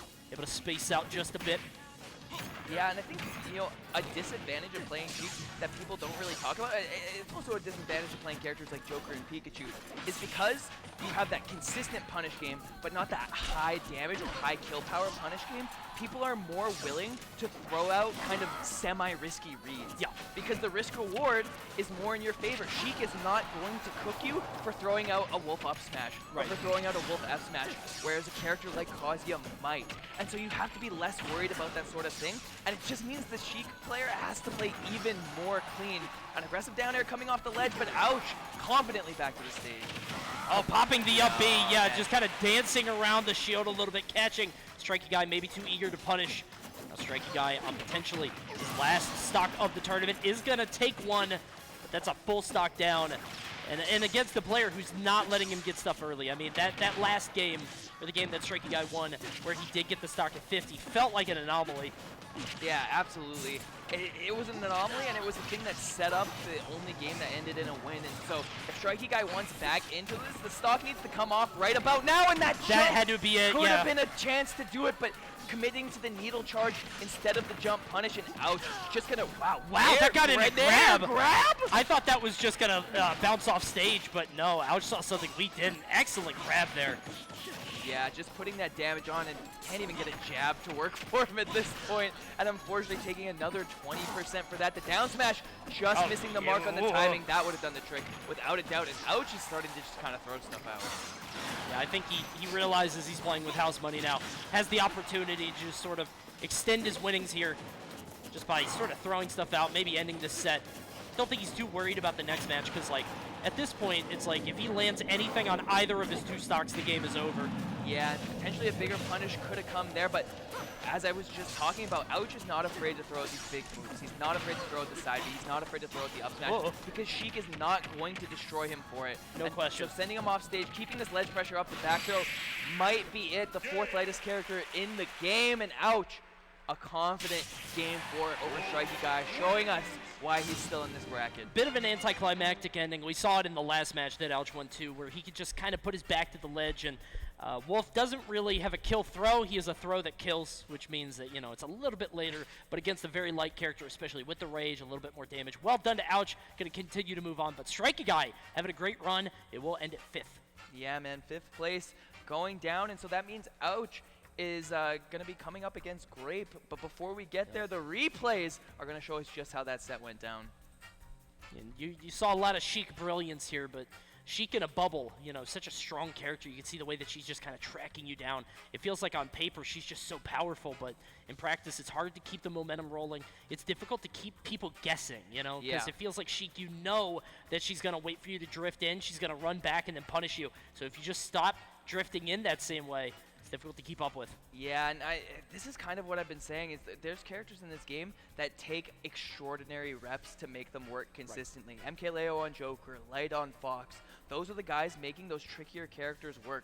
When you have players as strong as Zachary trying to pick up Sheik and unable to, kind of make it work, it kind of makes you question, can it work? Yes. Right? And we're seeing here the amount of variance that shows up in these sets makes it so hard to where games are possible, but the set is a different story. I think that there are a lot of characters in this game that feel like they are good sort of in a bubble in one game, in one set, but over the course of a tournament, just sort of fall apart. Because as you continually run into new matchups, into new people, if you can't autopilot, which it feels like Sheik can't do and other certain characters can't do, then your mental stack just goes crazy. You get exhausted. Meanwhile, you have characters like Snake, who can kind of autopilot through a lot of the bracket, and then you run into a me gunner, and you're like, oh, wait, I got to think now. Okay, I'm crouching now. But like characters like Snake, like Pac-Man, who are kind of a little bit more, they could kind of do their thing, their set play, you know, as opposed to Sheik or I was talking about Sephiroth, who I think is just, I don't believe in. So I'm so happy. I'm a you said Sephiroth that. hater. I'm Actually, so it came up when you were playing Grape. I was like, the idea of Sephiroth is great. But I think he sucks. Yep. I'm happy you said that because it gives me the chance to say that Alberta is noted Sephiroth non-believers. Oh, really? Including myself. I don't like that I play him. No, I think he sucks. He's bad, man. He's bad. Snake up tilt killed at 75%. Like it's hard. That being said, before we drop into the loser semi side of things, we're taking a trip back onto winners where, if you forgot, Wii Fit Trainer Silver made winners finals and is going to be facing off against Riddles. If you missed the lore, these guys did face off in the crew battle yesterday. It did go to last stock, but Riddles was able to take it. If that's an omen for things to come, Silver, at the very least, has an idea of what to do in this matchup. Definitely. I think the way that this pictures out in your mind is probably accurate to how it will be played. Depends on the stage, I think, more than anything, because how many platforms are going to be in the way if Silver wants to play the horizontal game? How will Riddles sort of maneuver around? I mean, he doesn't have a lot of stage to combo off of. I kind of get strangely... Holy! Oh, wow! That did like 50! I'm kind of getting, do you remember the counterplay to Meta Knight in Smash 4? You put your back, no, okay, never mind, that almost killed. What you do against Meta Knight in Smash 4 is you put your back to the ledge, because he can't dash attack you. I wonder if the counterplay to Kazuya is something that she's good at, because if your back is to the ledge, he can't really extend the same way, because he has to extend horizontally. Obviously, it puts you at distance for this, right? You're closer to the blast zone, but clearly Silver's pretty comfortable off on the side. I think, you might kind of be onto something. I'm wondering, It doesn't seem to be the worst idea ever, because you're right. If he gets an Electric Wind God Fist while you're right at the side of the stage, there's no perps tech to speak of. There's just simple conversions. The simple conversions at that percent are going to be enough to do it, but Silver tacking on a lot of percent. We'll see right now, 111, going right back to the ledge, very comfortable here. Okay, so that is the scary part, is if he does get a read on something, you are near the blast zone at the side. He can punish you for that. Let's get the up smash, but a huge mash into the air dodge. Well done. And something we've seen Silver go for and actually land earlier in this game is the back hit of... Whoa! Whoa! Does that go under electric? I didn't know that beat everything. Does that go under electric? Okay, well... It beats electric. It certainly doesn't beat Nair electric. Heavens, no. No. You can beat one, but not the other. But you're right. It feels like it goes under quite a bit. We got 71 damage here. Oh, tries to catch him, but the air dodge is out. Yeah, so the back hit of Wii Fit's forward air actually is a semi-spike.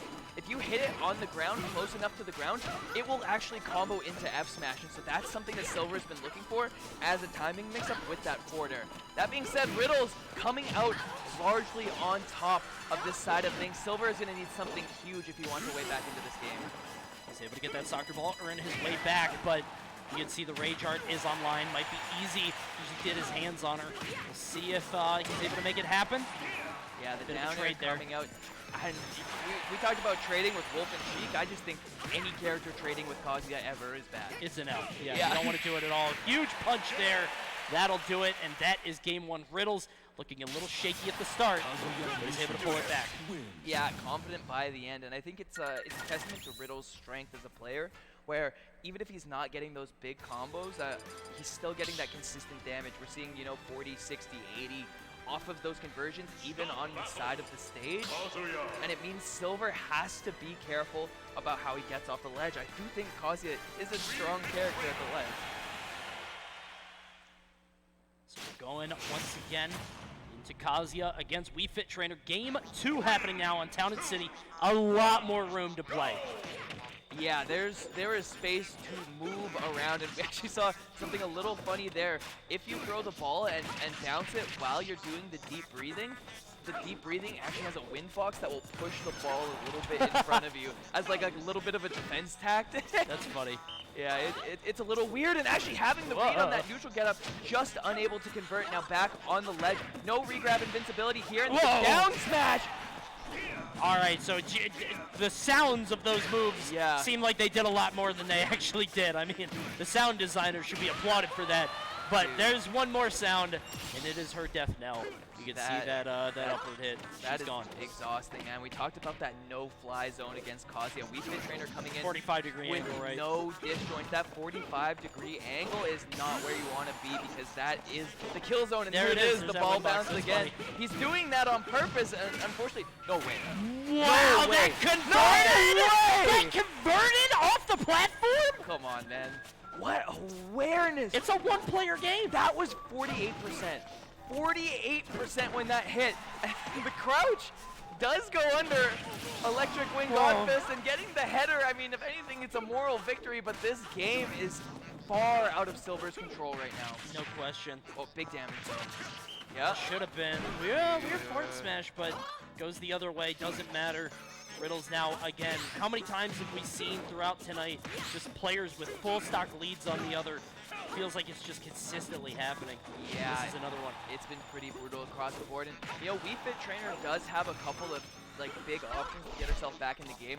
One that a lot of people don't know about is you can actually hit Nair 1 into up smash. And Wii Fit Trainer's up smash, I believe, is top around It's very 8 in the strong. game in terms of strength, especially while you have deep breathing. And so that Nair 1 up smash is a comeback factor, but to land Nair 1, you have to get into the danger zone with Kazuya. And so, you know, I don't know how easy it's going to be for Silver to look at that, especially when just one electric at 93% is going to do the trick, even on down and shit. Yeah, I like the stage pick. I like the idea, but even still, Riddles just making the most out of those conversions. It can feel unfair sometimes when you're fighting Kazuya, and it's just, man, he's just better. So strong. The damage is unreal.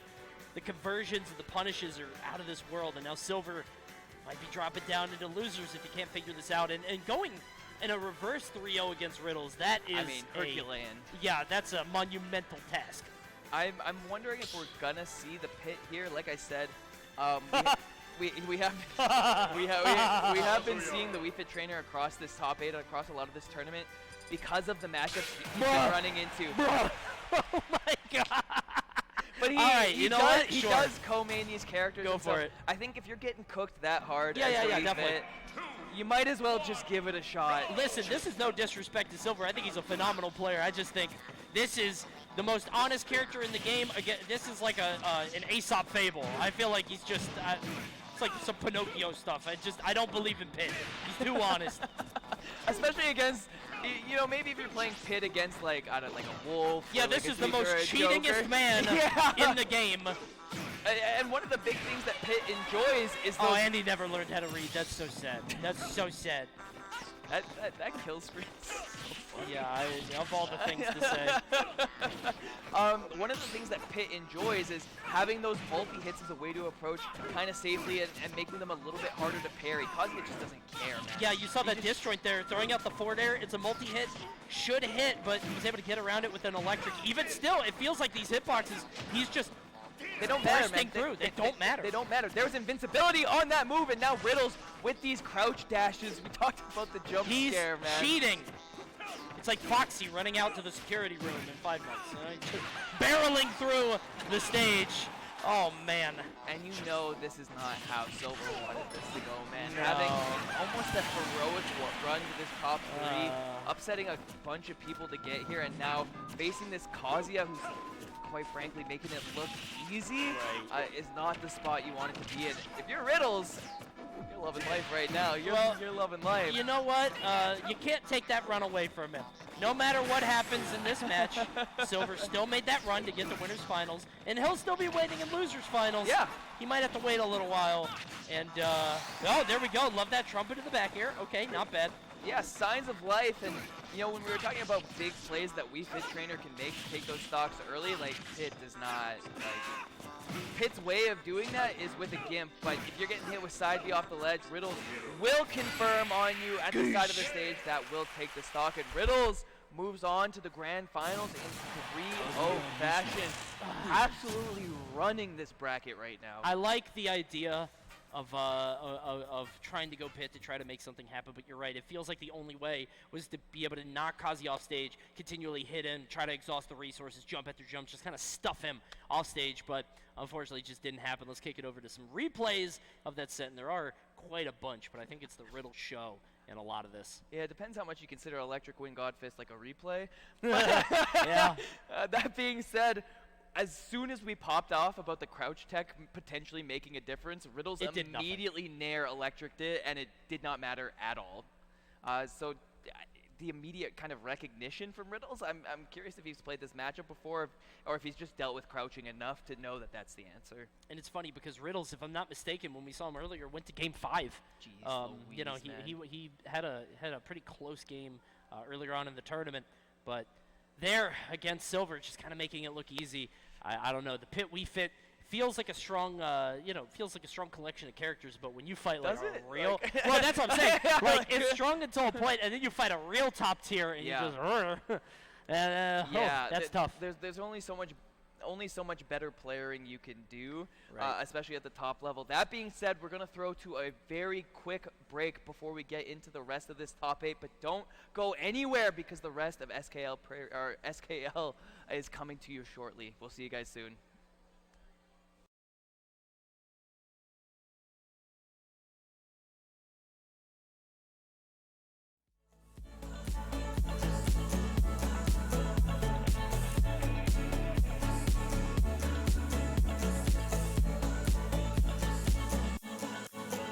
I still think of you, stuck on me like an old tattoo. I still think of you, those days are gone. I wonder if you still think of me too.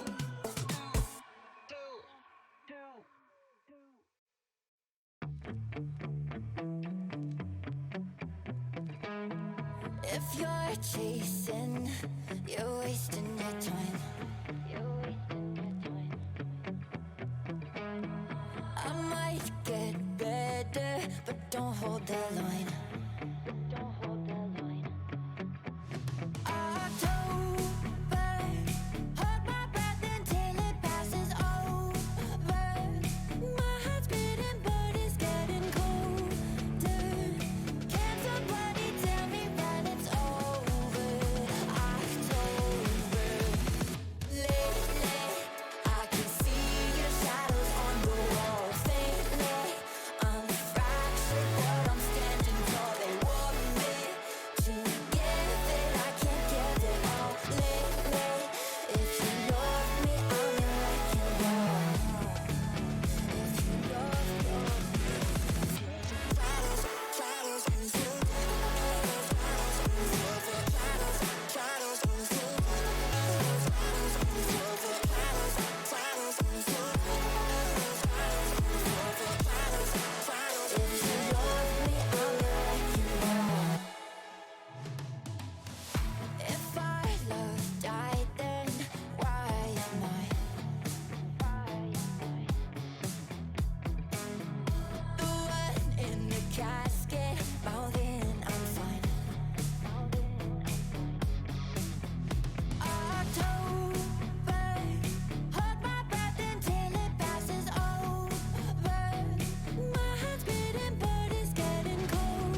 The path to glory continues here in Regina, Saskatchewan, Canada. You can see that beautiful trophy right there for the Super Smash Bros. Ultimate Singles Champion here at Path to Glory 2022. We will find out who will be taking that home, along with the lion's share of $50,000 here in Canada. I'm freezing. I had to throw this on. It's getting a little cold in the building. I'm not used to this. Well, when you're from around here, it's not so bad. Oh, but that's what you guys keep saying. I felt bad for the people who are coming around from all over the place because it is quite cold, comparatively speaking. That said, speaking of cold, the gameplay has been ice cold across the board. The amount of Game 5s that we have seen, the amount of drive coming out of these competitors, the $50,000 on the line.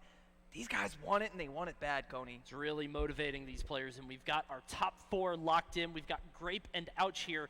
Winner of this will be playing Silver, and then the winner of that will be playing Riddles, who is currently waiting in the wings for quite a bit. Wondering how many more Game 5s we're going to see.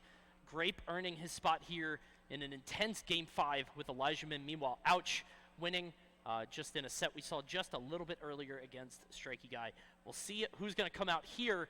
Wolf against Snake, it's a classic. Yeah, and these guys have a little bit of a set history. Another large Canadian tournament called the Pinnacle 2 actually saw both of these guys in the grand final of that event, where Ouch was able to take it in a very close Game 5 set. So I imagine since then, Grape has had that set on his mind. Definitely. And I know Ouch is thinking back to that set as well.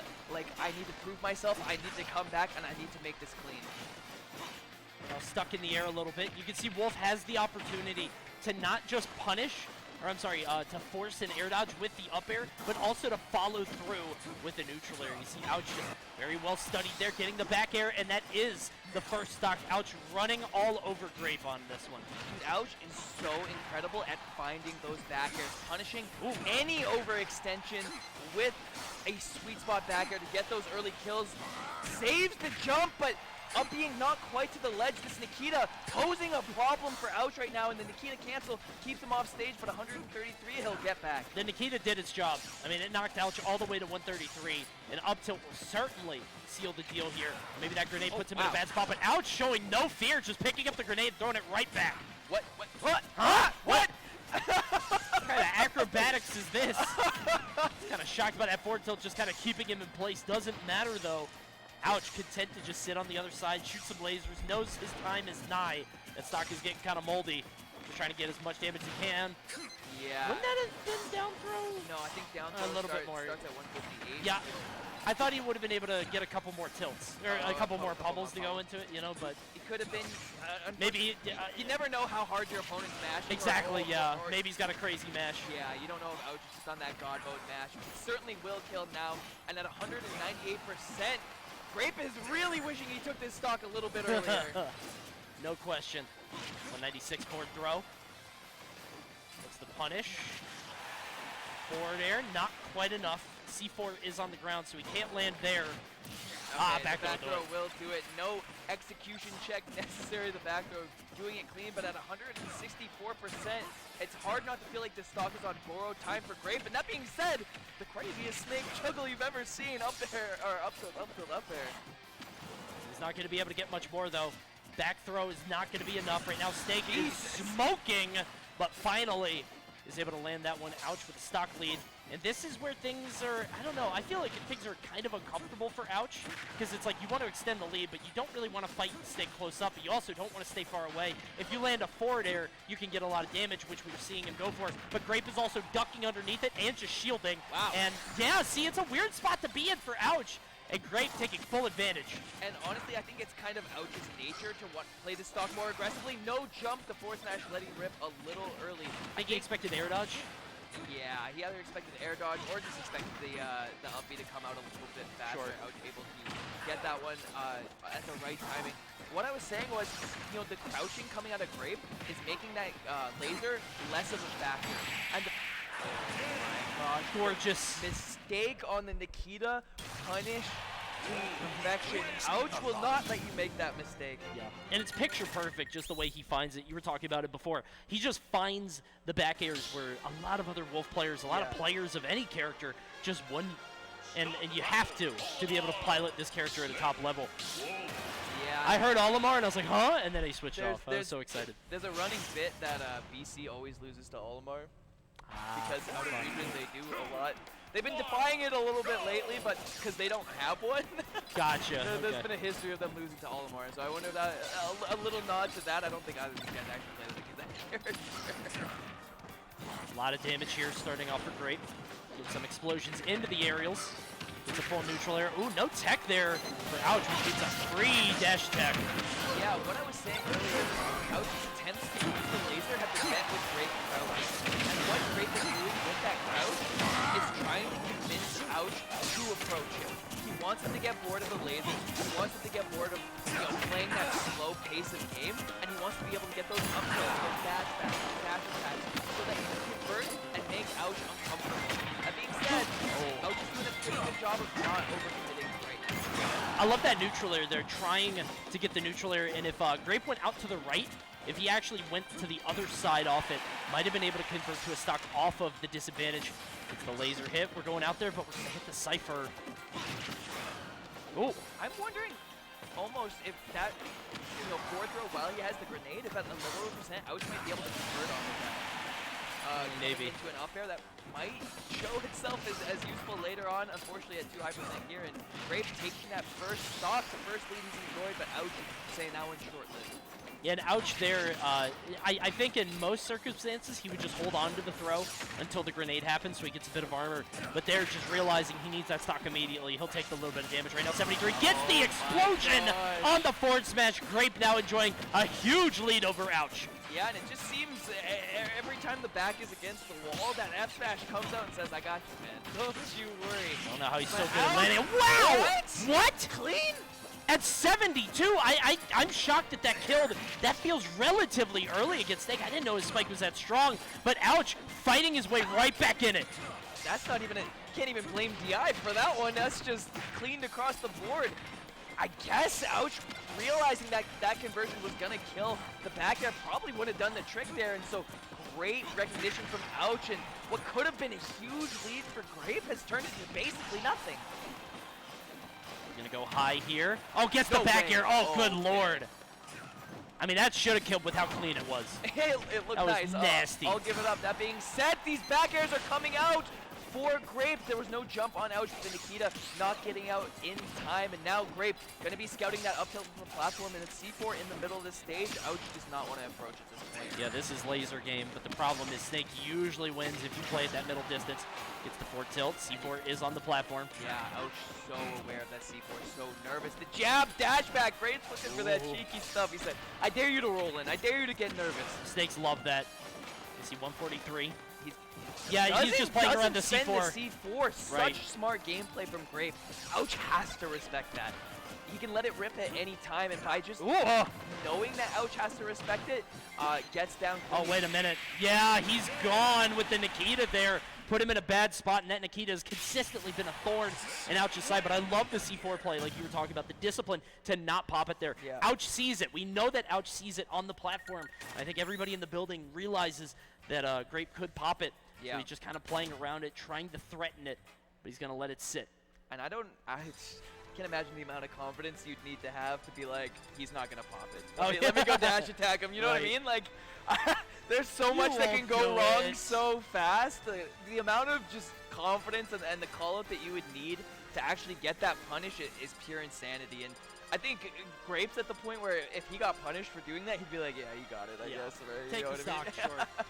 That being said, after on the back of that forward smash, really able to take that game too. Is this going to go the same way of Strikey Guy, where that huge initial play was the difference maker? Or is he going to be able to keep this up and find a few more of those plays? We'll see. And now game 3 coming up.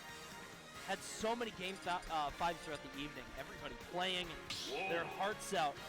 We might have another one lined up for you here with Grape against Ouch. Game 3 happening right now. Both these players so evenly matched thus far, and see if one can pull away. Yeah, and evenly matched in this set and evenly matched in previous sets. It seems like both these guys did their homework, and the adaptation is coming across even right now. As we go into 1-1 on Town and City, those back airs from Wolf are going to hit even harder than they did before. And so I think, as far as counterpicks go for Ouch, I'm not too mad about this one. I love the triple dare there. Got a lot of damage up to 50. Yeah, that's something like 21, 22% off of just the clean down air out of shield on a frame 3 option, and Grape is pushing this advantage as far as he can take it right now. 95% on Ouch, but the answer's coming back now in the form of a dash attack. Oh, and another down air, just consistently jumping out of shield with that Ouch. Doesn't really seem to have the answer. He certainly doesn't have the answer for this Nikita. He just has to try to get around it as much as possible. Town & City kind of throwing him a bone on that one, giving him a chance to reset his jump. Let's see how far he takes it. And it looked like Ouch had that roll-in scouted, but spending his air dodge to get away from, I think, a perceived grenade threat, not getting a punish. Whoa! There is, how does he know? How does he know? You have to if you play Wolf, I think. That's the second just smash that we've seen come out that connected on a, a dropped shield or a neutral getup or something like that. That being said, Grape evens it up right away with the weak hit of bad. They're lingering for so long off the side of the stage. Right back to even. Have to wonder, yeah, he wants like an aerial up air, forward air, something like that against Snake. Just does so much for you. Meanwhile, Snake trying to stay grounded. Has these grenades out. We're going to see a back throw. Oh, I love that. No jump. Grape decides to go low, and Ouch! You have to know he wasn't looking to grab the ledge, but that neutral getup has been his saving grace across these loser sets. Absolutely. You see the forward smash out, not happening this time. Grape, he's consistently gone for that in his most dire hour when he needs a stock the most. He's landed that forward smash, but not meant to be right now. Let's see if he can pull something else out. Yeah, these town platforms. Oh, wait a minute. He doesn't have really jump. Nice. That's not good. Oh! And Ouch is known for going to that double sim. He is very willing to bet the stock on it, and I've seen him miss it one time, ever. Hey, I remember when he missed it at Summit. Actually, in that set where he against Anathema. Does he know? That, yeah, oh boy, that was quite a set. But there, you see it, and it's so good against Snake because, like, even if you do mess up, you hit the Cypher most of the time, and then that's going to refresh your up B, and you're totally fine. But as soon as Grape didn't have his jump, I think Ouch realized it and just took it for all that it was worth. Potentially the last game here unless Grape is able to turn it up. Yeah, and like we said kind of before, without the presence of that super early lead or that super early stock, we're seeing Ouch run away with these games. It's kind of been a common theme, and so while his aggressive playstyle is susceptible to plays like that, you still have to make them. And they're going to become less and less common usually as the tournament goes on because people are going to play safer and safer. I think he does have the advantage of Ouch, not really known for playing safe, right? But he can also burst out with these crazy stocks, whether it's going for down smash, forward smash. I mean, we saw both that last game, so. Yeah, that was big crazy. Neutral air. The conversion on the neutral air goes deep for that fair. I don't really know what he would have got out of that, and so I'm kind of confused why he went for it. But the neutral air will take the stock, 43% on Ouch, and this is a tough spot to be if you're Grape. You see him taking a deep breath there on the Angel platform, saying this is do or die time. 50K on the line. It's time to make this game happen. Nikita has consistently been the answer when Ouch is off stage, but the problem is he just can't get him out there. Finally, he's out there. Nikita is out, but doesn't have enough space to work with.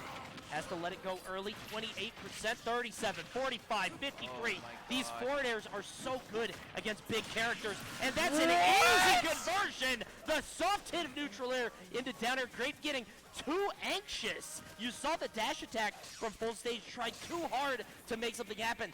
Thought he saw a window of opportunity, and it closed immediately. When is the last time you saw Snake dash attack punished with weak nair down there, man? Ouch's awareness to get that conversion. Nothing really Snake could have done about that right there. The neutral get up with the grenade, such a strong option for Snake, though. Grape is still in this, but it's going to take one of those forward smash stocks to even get him in the conversation. It's going to be very difficult to do. 51 to 45, but that whole stock just lingering over Grape's head. Yeah, and something Ouch is doing so well is when he shoots the gun, just when you think he's going to slow it down, just when you think he's like, I've got this lead, let me play safe, Ouch will dash attack you. He will come in with a tomahawk grab.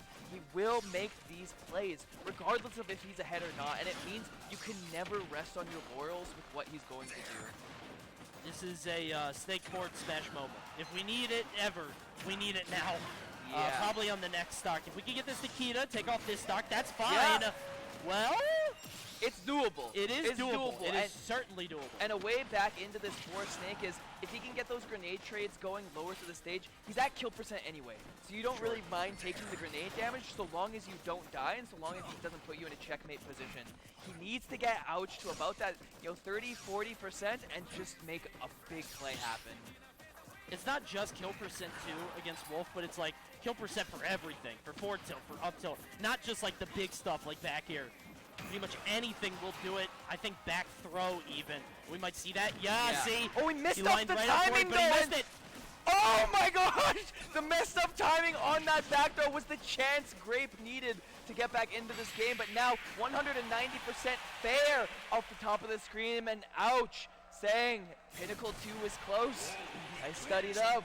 SKL is going to be a little less close. You saw the forward smash there. That was Grape's last chance to get back into it. We saw it come out. He was charging it up, and now he's saying, "Oh, check him switch." You see him pointing? Oh, he shouldn't have done that. Something going on. A little bit of talk between these guys as Silver comes up. He's going to be playing Ouch in losers finals now. And interestingly enough, you'd expect by this point in the tournament that these guys have played at some point today, just because of how far they made it. Ouch and Silver have not played yet. And I don't believe that they have played ever. And so this is going to be new for both of them. I don't know if the Pit's coming out, if the Wii Fit's coming out. I imagine Wii Fit versus Wolf is probably not what you're going to be looking for, especially because, when Wii Fit puts herself at the ledge, that's usually a spot of comfort. Sure. But when you're playing against characters like Wolf or like Roy, who excel at ledge trapping and get such big reward for one right guess, you put yourself in situations where you're constantly having to just hope that they don't take a stock at 60. And it's one of those things where you not only get the guess with okay, you're going to normal get up, Wolf forward smash. If you miss, the risk isn't terrible. I mean, it goes back to the thing that you were talking about with Joker and Pikachu. It's like Wii Fit can do a lot, but it's more when she gets the opportunity to drift in with neutral air. It's not like she has a super strong punish if you whiff a smash attack at the ledge, unless you're just wildly off and she gets behind you and forward smashes, right? So I've played this matchup obviously at not a high level, but I've played this matchup quite a bit on the Wolf side. It feels like it's another one of those matchups you could kind of win with ignorance. Neutral air often will just beat soccer ball depending on where you actually pop it. Obviously he is reflector as well. Wolf just kind of it's sort of like a stat check. Just better characters, right? Yeah, straight up. I mean, it's the same thing with Sheik that we were talking about before with Strikey Guy, where it just feels like Wii Fit has to play to Wolf's pace. However, Wolf is a brawler type character. He's a character that has to get in to do a lot of his damage and has to scrap. Wii Fit can excel in those moments if she's able to land that clutch neutral air, if she's able to land that deep breath back air with a little bit of percent.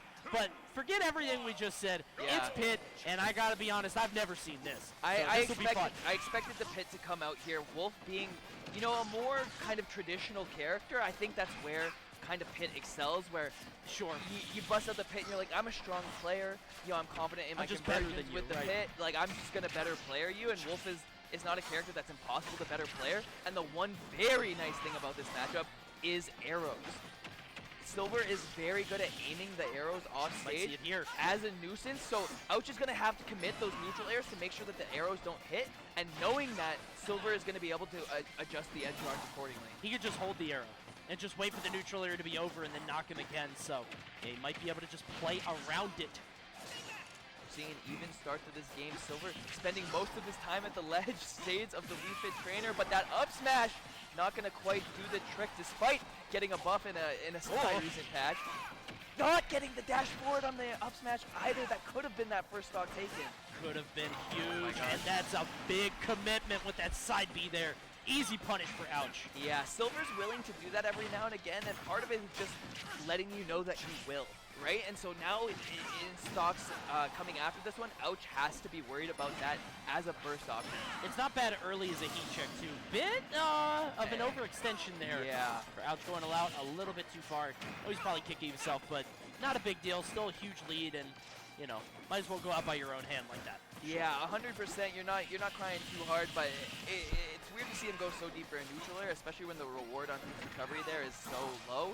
That being said, If he doesn't clean this stock up soon, it leaves potential for Silver to bring this back in the arrow, almost setting up a down air situation. Oh, I love that. Yeah, catching the tech, getting a lot of damage here. Almost evening this back out. It's a difficult thing to do to play around Wolf's his aerials, but seems like Silver's up to the task. Yeah, and resets like that are what kind of these like less good characters have to excel at. Where you don't have combo game and where you don't have confirms, you need to make up for in strong, tech situations and recognition, because that's where the extra damage comes from. Down throw, can't get anything else. Yeah, he didn't fully commit to the dash tech. Is guaranteed at certain percents, but not at that one. Can't get anything off Reflector either, but still it's just free damage. Yeah, we've seen a couple aggressive recoveries coming out from Ouch, and that forward air being just big enough to stuff out the pit back air. That being said, down throw into land on the platform, up smash. Silver scouting out a button from Ouch, who famously loves to land the neutral air and is capitalizing big on it. Seen the down throw. Oh, I love that weight on the down air there. Doing everything he can to try to combo Ouch, try to take this game back. Oh, the down air again, leaving a little bit of damage on the board. That being said, there's no jump on Ouch right now. An opportunity for Silver to make something happen, but Ouch able to get back down to the ground and committing to the dash attack. There's no punish. Another neutral air there. Gonna just sort of knock him down. Oh, the up smash doesn't land, but has a slight lead. Full committing on these smash attacks, not getting punished either. Pit's down smash is so fast, it can often be used as just kind of a shield drop check option. Ouch right now, trying to get that nair, not going so low, but the neutral get up is scouted out by the forward tilt, and Silver made Ouch work for that one, man. Definitely. Silver not making it easy for him, especially with the way that it was looking a little bit earlier on. It felt like Ouch had a lot of opportunities to just kind of close that one out, but Silver inching his way back. Would not be surprised to see him take a game or two, maybe even three, to go into Grands against Riddles, but he's got to earn it. It's not going to be easy. Yeah, and I think one of the big turning points of that game was the two down airs that Silver landed that didn't convert into anything, right? That landing down air when it doesn't send anywhere is opportunity for you to convert bigger than Pit typically does. Getting just the down air in those situations means that that percent was not racked up as quickly, and Ouch had more opportunities to put himself back in the game. Those need to be converted on because he's doing the hard part, right? He's getting the down air, he's recognizing the situations. The conversions is just the extra cherry on top that you need to do. So the jab not going to happen. You see here, just very scrappy back and forth. I love Silver's his willingness to take the opportunity to run in and parry the neutral area. He'll go right under Wolf with no fear, realizing he's going to have the right timing on that parry. A weird position to put yourself in. Okay. He's going to take the trade, says, fine, let's both go down. Yeah, the drag down forward air coming out of Pit. I think, even stocks, I guess. I think he should have lived that. If you find yourself unfavored, it's not the worst thing ever, but I definitely think Silver thought he was going to live that and was trying to. That being said, not the worst possible situation. Ouch also died. Definitely. Now off stage, he's not able to convert too hard. Ouch's jumps back onto the stage have been so ambiguous this far. See this jab? Yeah, just a normal tech. Pit can't really follow up with that, maybe with an arrow. I don't think so. It's just the ending of the jab is so long. Let's see here. Using the orbiters to get back down to the stage, and something interesting about that down B is if you break it, Pit is plus. Wow. So you don't want to break it. Yeah. You want to try and hit his toes as it shrinks, because you can hit him in his feet. No, Pit be able to get back. No tech. And so, like I said, if Ouch hits that with like a back air or something to the point where it breaks, Pit actually comes out on top of it. I just think that move's broken. I feel like I can't hit it ever, and now like the fact that he's plus, even if you do hit it, whatever, man. Pit should use that all the time. It's if it breaks, not just if you hit it. Sure. That being said, we saw it come to fruition right there, using that arrow to force the nair out of Ouch, and then converting off of the end leg of that nair into a forward air. Those are the offstage situations that Silver has to be looking for. If that was the strong back air, that actually might have done it. There's the forward tilt. This edge is on total lockdown, but Ouch can't get too greedy off stage. We know what can happen.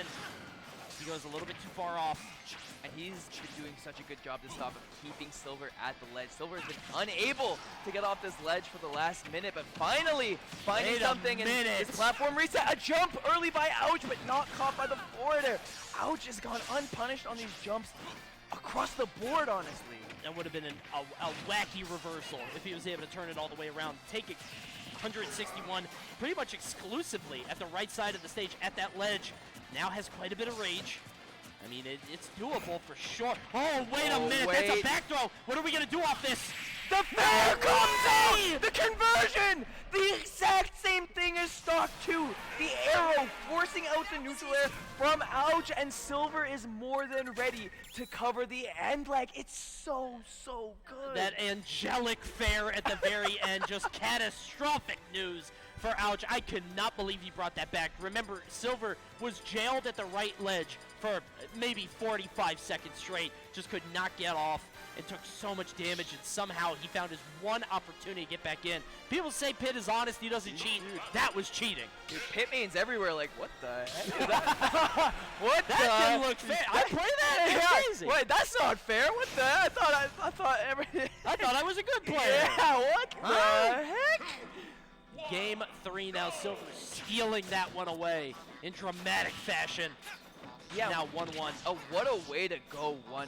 It's in beautiful. a situation that looked absolutely dire at 160% against Wolf. Just a couple conversions in neutral, and one well-placed edge guard was enough to put him back in the game. And now it puts these ledge situations in kind of a new context, where Ouch is able to keep Silver at the ledge for an extended period of time, but doesn't matter if he's not able to convert the kill.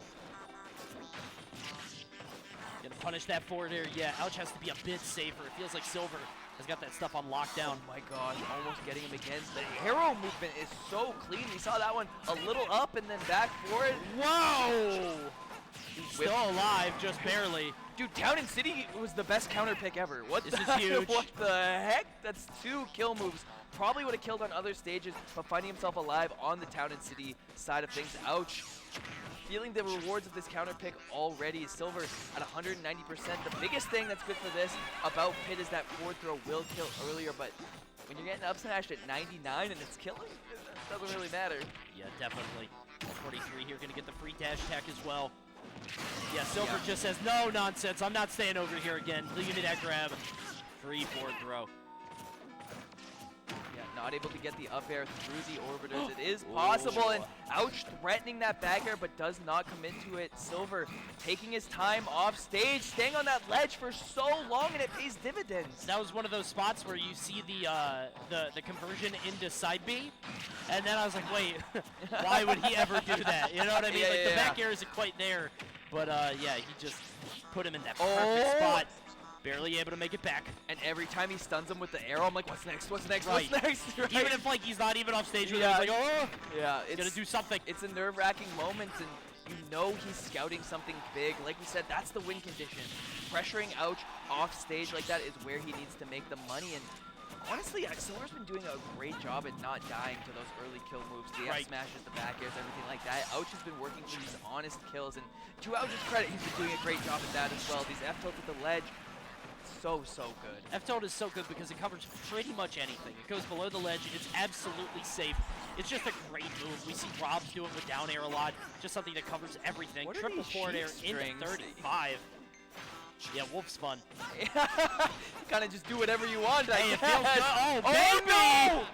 And I thought I saw the back air coming out the nair. Instead, I wonder if that was a bit of a flub from Ouch. That was the cleanest air dodge grab I've ever seen in my entire life. He down aired Ouch on the platform, fast fell through the platform, pivot grabbed him on the air dodge, and converted the edge guard. Oh! Weird air dodge, but it's Pitt. I don't know why I gasped. And he, most characters make it back from that, but especially Pitt. That being said, the jumps all but used here. Ouch, keeping Silver on the ledge. Shades of the last game. Will the stock be converted? This time it will be. Ouch, saying history will not repeat itself. This time you're not getting off the edge. A little bit too high on that side B. Just maybe hoping the hitbox would hit him there, or maybe it's just a simple misjudgment. You know, maybe just didn't grab the ledge. But either way, Ouch going up 2-1 now, winning the rubber match for game 3. And Ouch one step away from making it to Grands against Riddles, the man who put him here. You know he wants to run back. You know he wants to. Oh, absolutely, yeah. Well, especially with 50K on the line. Who wouldn't? And the game 5, absolutely. Yeah. Such a weird trend that we've seen from Ouch in loser's side is him losing one game to a huge comeback stock and then winning the set. Right. It's happened against Strikey Guy, it happened against Grape, and if he's able to convert this game 3, it happened against Silver as well. And so, seemingly the difference maker is that Riddle has those big plays every single game, but don't count your chickens before they hatch. Silver is still in this, and Ouch needs to make this game 4 happen if he wants to turn back. Feels like Ouch is just doing a better and better job of keeping Silver at the edge. Silver kind of running out of tricks over there. It feels like Ouch is consistently getting just a little bit more damage every time he's over there. You know, he'll get 30 the first time, 40 the second time, 50 the third time. And there, he actually converts it freely into a stock with that back air. Yeah, this is starting to look ugly. And Ouch is so good at getting that back air to sweet spot. It's actually, it defies reason. He hit a forward, a forward drifting fair at the ledge on pit, who then DI'd kind of in, and still somehow managed to hit the sweet spot of back air. It's just the awareness out of this kid is unreal. All right, the arrow coming out off stage. Ouch, keeping Pit at the ledge, and as this set has gone on and on and on, this ledge has been the bane of Silver's existence. He's just locking him down. I mean, we know that Wolf's forward tilt is good, but Ouch is using the whole kit. I mean, it's forward airs, it's neutral airs, it's the soft hit, it's the strong hit, it's grabs. He's using everything in Wolf's arsenal to just keep Silver locked down on either side of the stage. Silver has not found an answer for it. And this is a huge ask for a character like Pit versus a confident Ouch. Yes, and we saw it breaking right there, no conversion from Ouch. And even the aerial version of the side B, not as much knockback, so not killing there. Of all characters to be in this scenario, Pit has to be among the worst, I would imagine. I mean, like, obviously you have the forward air edge guards, but like, Kazuya here, we're like, maybe. Steve here, it would take a lot. Pit, no shot. You're not making it, yeah. Short of the most incredible sequence and edge guard that you've ever seen, to get this to even last stock situation, you're already at 140%. It would have to be biblical to be able to come back. Yeah, the Angel would have to actually come out of the game and tap Silver on the shoulder and say, this one's yours. We would need a rapture, and Ouch goes to heaven, and then Silver wins by DQ. That's the only way to bring this back, I think. Just close where Ouch used to be, and then Silver wins, but he's a heathen, right? So whatever, and Ouch is gonna take it. It is time, my son. Yeah. It is time. Silver, unfortunately, falls to third place here at Path to Glory, but hey, you can't fault him. Made it so far with a combination of Pit and Wii Fit Trainer. Did a phenomenal job here at Path to Glory, and he's going to take home a nice chunk of change for himself. Yeah, absolutely not unhappy with how much money he's going home with that first place. And what a heroic run from him, coming in at number 2 in Alberta, not even number 1, and putting himself in that top 3 finish. That being said, the credit here goes to Ouch, getting that run back with Riddles in the grand finals, and we saw that 3-1 come to pass again.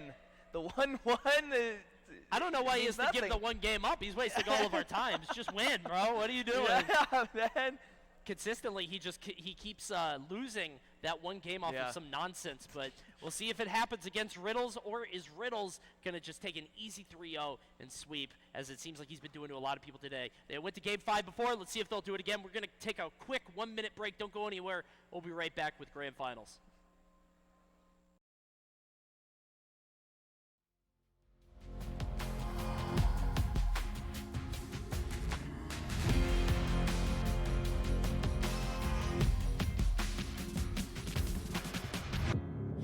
To this, it's a long way to the ground, all alone. Guess we played for what's been found, different sides.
Welcome, welcome, welcome back to SKL Path to Glory Grand Finals. It has been a Herculean day full of upsets, ups and downs, hopes being made, dreams being clashed. I am here with Coney to enjoy this final match. And Coney, it's been a hell of a day. It's been a fun day. Yeah, we've gone all the way from top 64 to top 8, now to top 2. It's going to be Riddles versus Ouch. Riddles, I think a lot of people expected to be standing at the top of this mountain, first seed of the whole tournament. Ouch, I think was third, if I'm not mistaken. Yep. Yeah, right under Big D, who didn't even make it to the top 8. Yeesh. Yeah. Had an unfortunate bracket running into Snake, and then getting beaten out by Lemon. And the Snake was too scary. I'm not trying to take anything away. I didn't want to sound disrespectful. I didn't mean to. Yeah, just to say, I don't mean too scary. Played phenomenally. Did a great job. But we're gonna see how Riddles does against Ouch here. Ouch is coming from losers, of course. He needs to win 6 games total. Riddles only needs 3. And I have to say that because apparently that's not true in all esports, which is crazy to me. Like reset? Yeah, well, yeah, it's just something where like. I think they have an extended set where it's like a best of 5 instead of a best of 3. So there's no winner's advantage. But Riddle's getting to enjoy a nice winner's advantage on this one. Has a lot of time to adapt. We'll see if Ouch can go the distance. It's a great start. Yeah, and we saw this kind of start in the last set. Remember, this went to Game 5 the first time, and Ouch absolutely ruined Riddles that first game. Riddles returning the favor. Quick neutral airs to take the stock, and if you ever needed a reminder of what Kazuya can do at the side of the stage, Riddles will give you a quick one. The Ferb's tech coming in clutch, but no crumple on that side B. Something I found out earlier today was that side B crumples even on a missed tech, and so you can't even like miss the tech and get the bounce up because of it. It will crumple you anyway. And Riddles, a little bit of an overextension on that rage drive, something we've seen a little bit from him against Ouch. That being said, 57%, nothing to scoff at when you're playing Kazuya. We see the freeze, but can't do anything with it. Bunch of What forward is this? The forward airs are the bane of heavy characters, I'm telling you. We saw it against Grape, but now we're seeing it against Riddles. Doesn't get Gates of Hell. I feel like Gates of Hell would have gotten the kill there, but just goes for the grab instead. Yeah, oh, yep, there you go. The Gates of Hell on the way around. Ouch, unable to come back, and that's sorry if I gave him that suggestion. Yeah, he was like, oh, yeah, that would be good. Just heard that over the speaker. Wait a like, minute. Interesting. That's a good move, Cody. Okay. You're so right. This is probably it. Man. And it's so fast that a stock can turn around. In the amount of time it did, in the amount of time it took to do a bit about telling Riddles about that move. Yeah. He was able to take an entire stock from Ouch. We're seeing it right here. Unbelievable. That punch, how can there be so much power behind that punch? He's in a suit. He can't even stretch it out all that far. You know what I mean? Like, is it mesh? I don't know how he gets that much torque on the punch, but Riddles going up 1-0, making it look easy against Ouch. Ouch. The issue is, I think to win these sets, it takes a lot of discipline, a ton of execution, and maybe a little bit of luck. Just a little bit of whimsy. Just a touch of magic. Just a little bit of that special sauce. And unfortunately, Ouch finding that game going the way of Riddles almost immediately. And it can take the wind out of your sails to lose like that in game 1. Immediately, right. Especially when you lost earlier. But see if Ouch has it in him. It's going to be a tough thing to do, going low, putting himself in a bad spot. But hey, it worked out. Oh, I'm so nervous about Wolf committing to a nair off stage like that. If Kazuya managed to get back before him, now you're at the ledge against Kazuya. I would have said no had it not worked twice. And now I'm like, okay, this. Well, hold on. There's still time. Great idea. Great idea. He's a genius. Keep doing Just the nair keep off doing stairs. Yeah, it keeps working. Keep doing it. Now I'm more mad at Riddles for letting it work.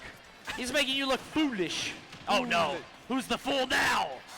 Oh, he lives. And getting back to the stage, the laser not quite doing the trick. And how many of those can you shield before your shield is absolutely gone? Ouch, still committing to these aggressive options. And Riddles willing to throw out these electric wind god fists across the board. I mean, why? It's crazy why to me. not, man? Why not? It's crazy to me that Kazuya gets that aerial kind of kill because, like, imagine if Pac-Man had a way to kill you in the air with Bell, right? Because there's always that thing where T will hit the bell, but he can't really kill you with it, you know, in the air because all he really has is the blinky up smash, which isn't that strong. or and Kazuya has that up B. Yeah, or he needs to go for like an insane outplay. Like a with, side B The or- side B, yeah. yeah. But Kazuya, simple, clean, Very easy. 95% on the electric. That's an up B, and I'll be seeing you later. And so, ouch. Well within kill percent right now. Not going to quite take the stock on the down B, but 138 is not where you want to be against Kazuya unless the rage is enough to make it happen. Ouch. Probably kind of wishing he was at about 150 right there instead. Wanted a little bit more conversion coming in big. Goes for the grab. Not going to land it. That grab landed. Of course, that would have done it. Goes for the really far offstage neutral air. But because he's able to beat him back to the stage first, doesn't even matter. Triple punch is going to be that stock. Still has the rage art. Do quite a bit of damage if he can land it. Thankfully offline after that nair coming out after the side B, and so ouch. If he's able to take this stock at the ledge here, it's not in too bad a spot. And Oh, dear. speaking of a Oh, bad spot, Riddles will put you in one as soon as you think you have any sort of momentum. The back here will take the stock for ouch by 86% is well within kill percent. He's going to have to land some forward airs, try to chain some stuff together against this Kazuya, but every time you're in striking Wait, against this, wait! you're in a bad spot. Oh. Gets the forward air, but he can't get the strong hit. We're going way Holy! off stage. Not going to land. And ouch! Showing that he is still confident, willing Fearless. to commit to those big options, but not paying off there. Back off stage again is Riddles. No nair in the roll on stage. Caught by the grab from ouch. This sequence has been so clean, but we've seen time and time again. It doesn't matter unless he can take the stock. The up air. Rage art is offline. I love the stall there from Wow. Riddles, kind of bouncing in the air for a second. Not going to save him, only takes the grab. How do we get back up? Oh, we Neutral get up rolled it, and and he got roll. away with it! Oh my gosh, ouch, getting a little lost in the sauce, not expecting the neutral get up roll. Forward tilt will put Riddles off stage again and coming up onto stage with that up air. Frame 3 of pure adrenaline and the down air intercepted! Beautifully done. If he was just maybe a couple pixels higher, that down air would have landed, but he waits it out, goes super low, gets that up air, and gets the game. It's 1-1. What awareness, man. What awareness. You have to go all the way under. Look at this. Who in the world, look at this. Look at the way he Drops baits it. He off baits stage, it, he too. drops. Rising up air to kill at 170%. Riddles, a deep breath, and ouch on this 1-1 scoreline again. We've seen Yeah, it oh, 3 man. times now. If That's this, true. If this game goes his way, I'm seeing the ghost of Christmas past. Yeah. It's nuts to see him go for that bait where he kind of jumps up with him, goes for the up air, and then immediately drops down, goes lower. We're spending a lot of time on this center platform. Smashville denizens get a great look at Ouch getting that stock eviscerated. One. When you ask how many times you won neutral, One time. one time with Well, wait a minute. with an invincible move. Wait a minute, Despite though. that Hold first stock on. being eliminated, ouch, is putting the work in, trying to bring himself back in the game. The double forward smash, trying to catch an aggressive dear. option, but Two great. times. Oh, no, he messes it He up. took a nap. Oh my He gosh. just laid down in front of him. Riddles resting on his laurels a little bit on this punish. Probably could have gone for the dragon uppercut to secure the stock, and now ouch, evens it up. Huge forward smash. Has to get away from that ledge, though, especially with that back air thread. You see a punch into the up. Yeah, he's gone. What's momentum, man? What is it? Does Well- it exist? Is it real? Not with this guy. Am I capping? Oh, dear. Am I going crazy? 76. Hey, Oh, reflects the reflector. laser, okay. Cheeky. 19%. He's dead. All right, that was a minute and 12 seconds of pure hell for Ouch.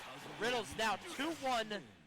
1 game away. 3 stocks from taking home the Path to Glory Championship. And I believe this is roughly a 7.5K money match. Ah. Coming out between these guys, and so ouch has got to be feeling the heat, the pressure in this game 4. If you want the lion's share of that pot, you have to make something happen here. And is he considering maybe a switch off of the Wolf? No way. Come on. He couldn't be.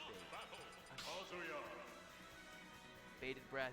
Bated breath, and the Okay. Wolf We pick locked it comes in, we out. locked it The in. tried and true will have to do the trick.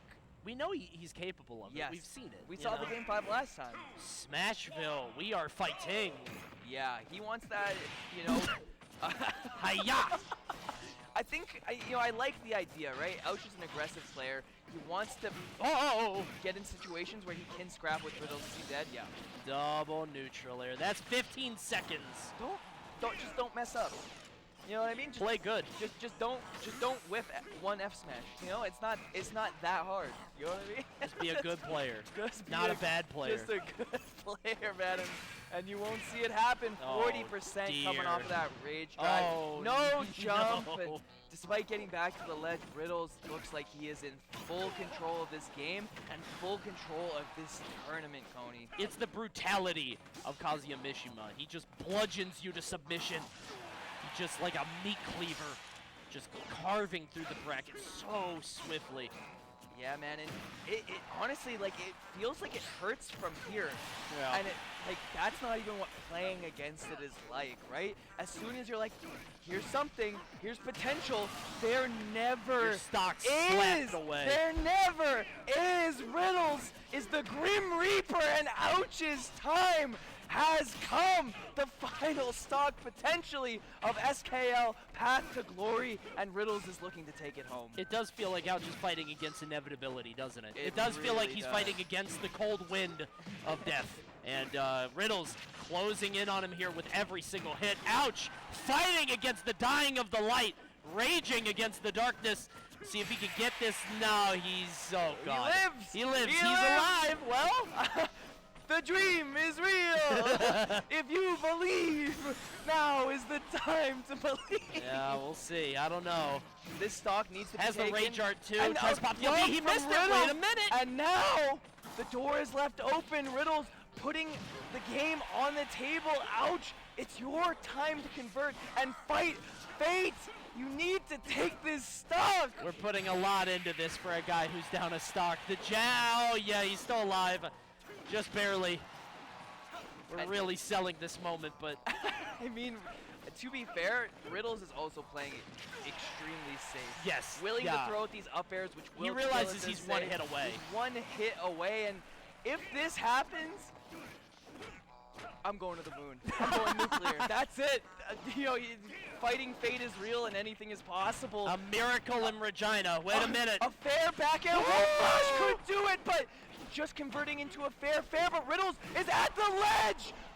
Almost 200% on Ouch. 208. When was the last time you saw someone live this long against Kazuya? That is it. The inevitability of death cannot be avoided, and Kazuya Mishima takes the set 3-1, and Riddles crowned your SKL Path to Glory champion. You could see how much that meant to him. Absolutely. Riddles, the first seed of the tournament, proves that he will not be denied.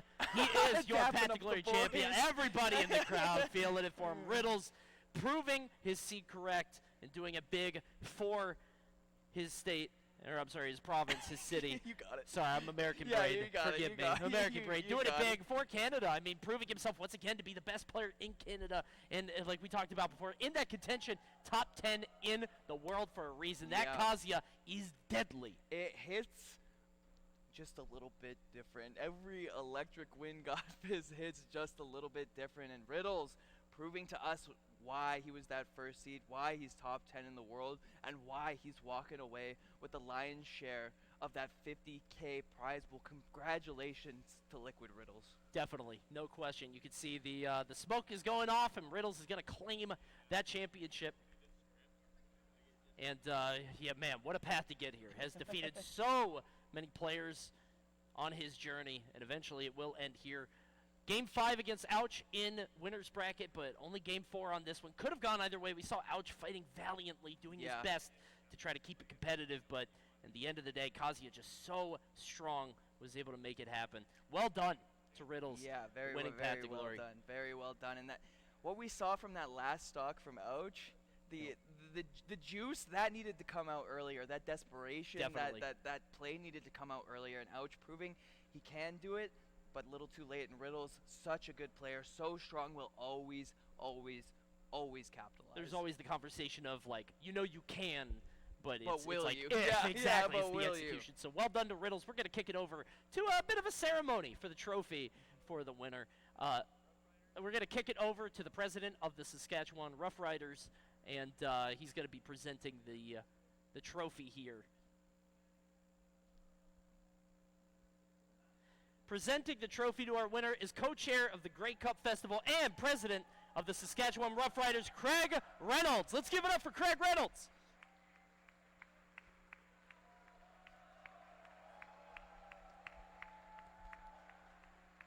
We would like to thank the Great Cup Festival for putting on this event, all of the TOs of the Path events leading up to this, the TOs of this event, all of our casters, and all of our players for coming out and ending their path to glory. Guys, give it up one more time for your champion, Riddles!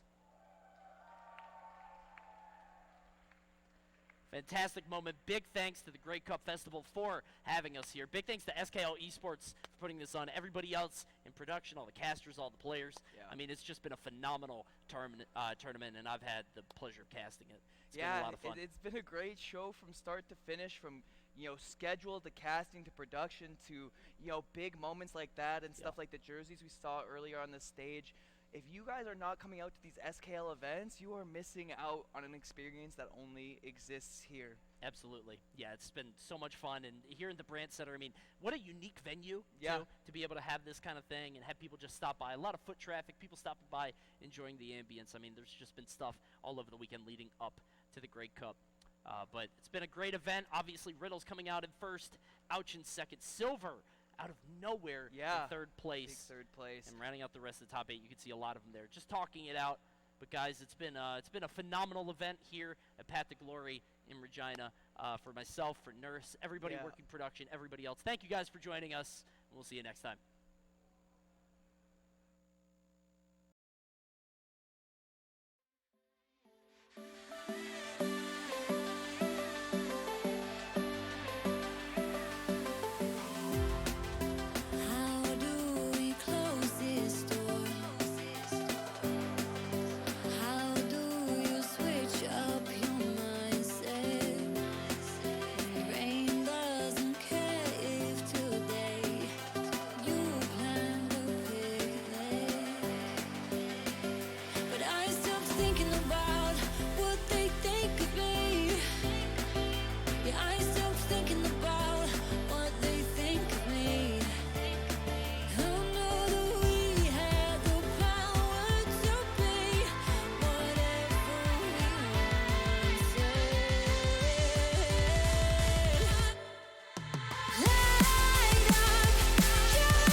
But I stopped thinking about what